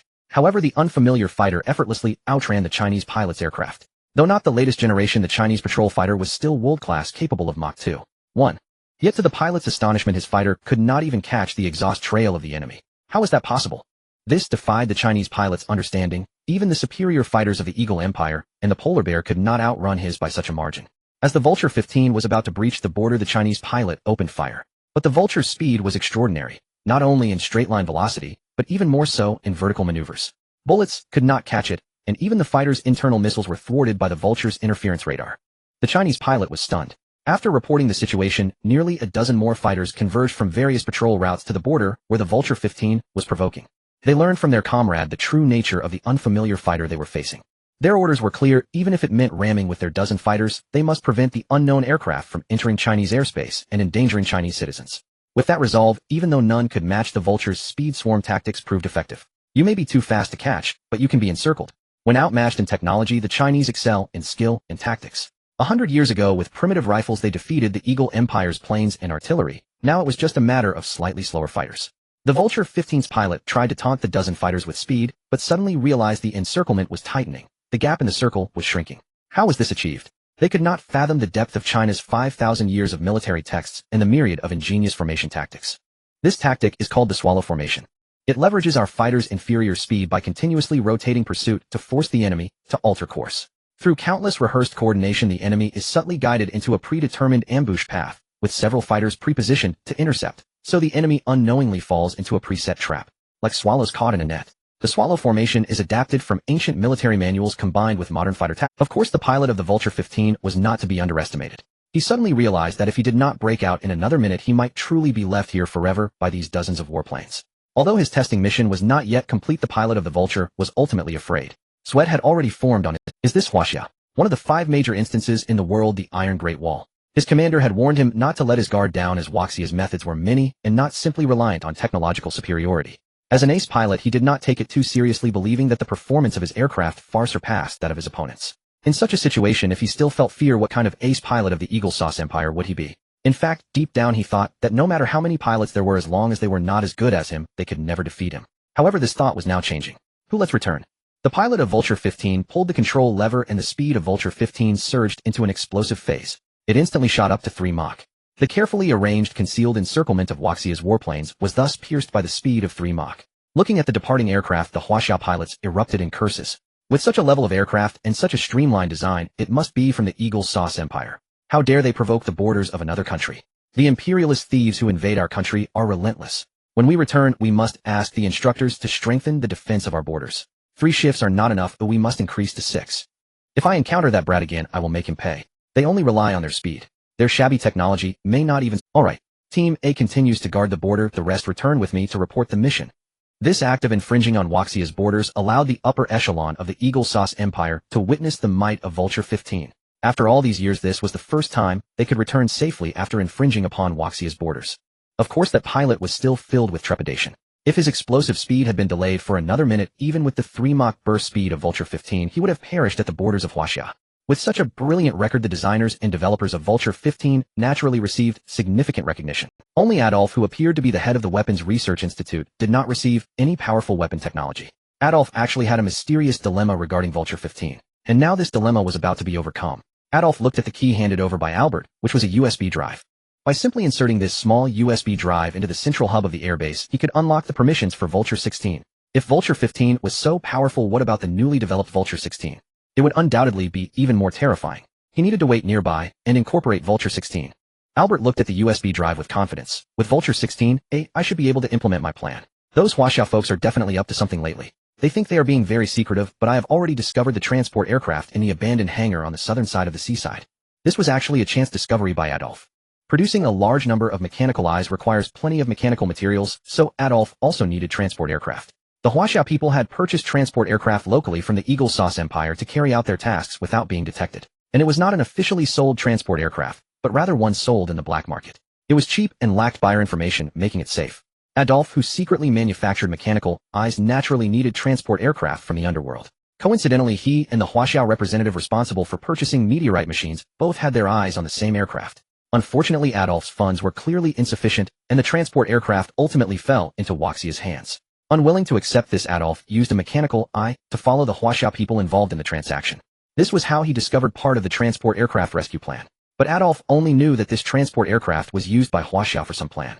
It must be for some rescue mission or to take away some important items from the Empire. What kind of surprise can I give them when they happily complete their mission and board the aircraft only to find Vulture 16 tailing them? Ha! So the members of the Arms King with the dragon pattern mask and the arrival time of this Huaxia Space Agency team. Could this be related to the space conference? Are they trying to recruit a batch of talents from our Eagle Sauce Empire Space Agency to bring back to Huaxia or acquire some space materials? Vulture 16 must have pilots arranged quickly. An excellent fighter jet must be paired with an excellent pilot. Otherwise, even the best knife is useless without a strong swordsman. Although it controlled Albert, it was not very appropriate for Albert to seek excellent pilots in his name, as this would inevitably attract Arshalan's attention. After all, training an excellent ace pilot requires a lot of expensive resources. Once Albert uses an outstanding ace pilot, it will surely be reported to Arshalan. Therefore, if Adolf wanted to manipulate Vulture 16, he must find suitable pilots himself. Where to find them? While hesitating, Adolf noticed several mercenaries patrolling outside the villa. His eyes lit up. Right? Aren't those people available? These mercenaries are all elites drawn from the army. Although they do not have professional pilots among them, they can modify machinery. The qualities of a pilot are simply balanced during high-speed flight, the ability to withstand various pressures, and the dexterity and accuracy of their fingers. These could be significant issues and barriers for flesh and blood, but for modified machinery, they were nothing but simple. 6 mercenaries. The Bister Potion X version only has 3 left. P3, select the strongest 3 to bring over and bury the other 3. P3 nodded expressionlessly. Then he walked step by step towards the villa. In the quiet night, screams and gunshots echoed outside the villa. Before long, 3 disabled bodies were thrown into the villa. Adolf took a pill, then stood up with his scalpel and staggered towards the 3 mercenaries struggling on the ground. After a series of screams, 3 puppet-like figures stood up as if the screams and pain just now were not experienced by them. Tell me, who are you? We are your most loyal subordinates. Master. Albert became the one who led the way. Adolf, disguised as Albert's assistant, led the mercenaries and the P3, swaggering straight into the research base. This was the place Adolf had dreamed of. Adolf watched the bustling researchers at the base and, under Albert's key permissions, eventually reached the secret warehouse. Vulture 16 appeared before him. Inside the space agency, the prelude to the space conference was beginning. Since it was a global international space conference, the venue was naturally very close to the Eagle Empire Space Agency headquarters, as the Eagle Empire Space Agency represented the benchmark of the industry. This troubled the space agency director Bill because he needed to hide Ing Ren's whereabouts. That was why Bill had locked Ing Ren in a secret lab. If he moved him arbitrarily, there was a high chance the Jewish capital's higher-ups would discover it. But now the higher-ups insisted on holding the space conference at the agency, which would greatly increase the likelihood of Ing Ren being rescued. And Bill knew that Huaxia had already begun planning a rescue. Even a fool could guess that Huaxia would protect even ordinary overseas citizens, let alone a scientist like Ing Ren. Bill rubbed his temples in distress. Although he had strengthened security several-fold over the past few days, he still felt anxious. Not to mention that Waxia's military power was now close to that of the Empire. The spies of the Security Council suffered the worst fate worldwide. Only Waxia's Illuminati spies had it the toughest. They had the smallest numbers and the highest death toll. Red Flag Technology was considered one of the largest spy organizations, yet even its spy leader had fled to the safe zone of the Eagle Empire. Only a newly recruited newcomer was left there. How absurd. But that newcomer was quite savvy, as Bill was lost and thought a phone call came in. On the line was the staff member responsible for preparing the Rhode Island auction. After a few minutes of conversation, Bill's face gradually darkened. After a few more minutes, Bill exploded into curses. Bullshit. There's no radiation. We experimented with rocket missiles, not nuclear bombs or atomic bombs. The voice on the other end said. But now all the merchants have refused to attend the auction, especially the original inside trader, the Jewish merchant Monday. He's also had an accident. Bill frowned. What happened? The staff member said helplessly. Wasn't he living in Texas? That's why he wanted to buy Monday Island just south of Texas as his private retreat. But Texas is often chaotic. Like from time to time a missile hits the wealthy neighborhoods. It was the missile from the Huaxiao arms dealer brand reported not long ago. Bill seemed to grasp something, and his expression shifted to incredulity. That Jewish merchant Monday couldn't have been so unlucky that the missile struck his villa in the wealthy area, could he? Yes, it was his. The missile's power was immense. Monday had no time to react before he was obliterated. This leaves us with no inside quota to confirm, and on top of that a rumor that the island has nuclear radiation has scared off all the other originally scheduled merchants. Rhode Island might not sell at all. Bill turned green at the news. In fact, the island was his private property to auction off. As the newly appointed space agency director, he naturally wanted to line his pockets. The agency's project funds couldn't be touched, and the director's salary was too meager, so he had to resort to such crooked thinking. This abandoned experimental site naturally attracted no attention, so the director could abuse his power to auction it off, and the proceeds would of course be transferred to Bill's private account. If this auction fell through, the space agency would suffer no loss, but Bill's own loss would be enormous. $600 million. And Bill had thought that with this island he could leap to the top. Now the dream shattered. Fuck, don't let me find out which bastard spread that nuclear radiation rumor. Find a way to fix it. Take people to those merchants and explain one by one. Tell them I, Director Bill of the space agency, guarantee that island has no radiation problem whatsoever. The staff member on the other end replied. Yes, Director Bill. Also, we have a witness who saw the rumor spreader. Apparently, it was someone wearing a mask with a dragon pattern engraved on it similar to Waxia's dragon. Bill frowned. A dragon pattern mask. Bill was puzzled. He had never heard of any organization using a dragon mask as its emblem. But since it was a Huaxiao dragon pattern, it must be a Huaxian, right? Huaxiao again. They're planning mischief at the space conference, and now they're even obstructing my island's sale. Bang, bang, bang. He pounded the desk in rage. Just as Bill was fuming, there was a knock at his office door. Who is it? Didn't I say don't bother me? The voice from outside was exceptionally calm, laced with a hint of persuasion. It's me, old pal. My name is Li Sun. Remember me? Hearing Li Sun speak, Bill's anger subsided slightly. Come in. Li Sun pushed the door open with a grin, holding a black box in his hand. Once inside, he immediately placed the black box on. Then he slowly opened the box. A golden desert eagle appeared before Bill. Old pal, I brought you another nice gift. This must be worth millions. Bill's eyes went wide, and his anger vanished without a trace. This isn't good. Li Sun waved his hand. It's nothing. Brother, you were so furious just now, so it must be about something serious. Why not tell me? Maybe I can help. Bill stared at the golden desert eagle, his eyes curved into crescents, and all his guard was gone. He promptly said, I'm trying to sell an island. But some bastard started a rumor that the island has nuclear radiation, so all the merchants originally invited to the auction have backed out. All those worthless people can't even handle a simple auction. Li Sun's eyes narrowed in a smile. He showed no surprise at all. Yes, the dragon pattern mask was his. And he was the one who spread the nuclear radiation rumor. The original auction was scheduled after the space conference. After it, by that time Li Sun would have already returned home, so he would have to let Camilla handle the auction, which might have a lower success rate. So rather than being passive, he decided to seize the initiative. Li Sun planned to force Bill to sell the island at a low price prematurely, which was why he started the nuclear radiation rumor. And those Empire merchants actually believed it. Li Sun's eyes darted as he said, Brother, leave this to me. Consider it done. I guarantee I can sell this island for you.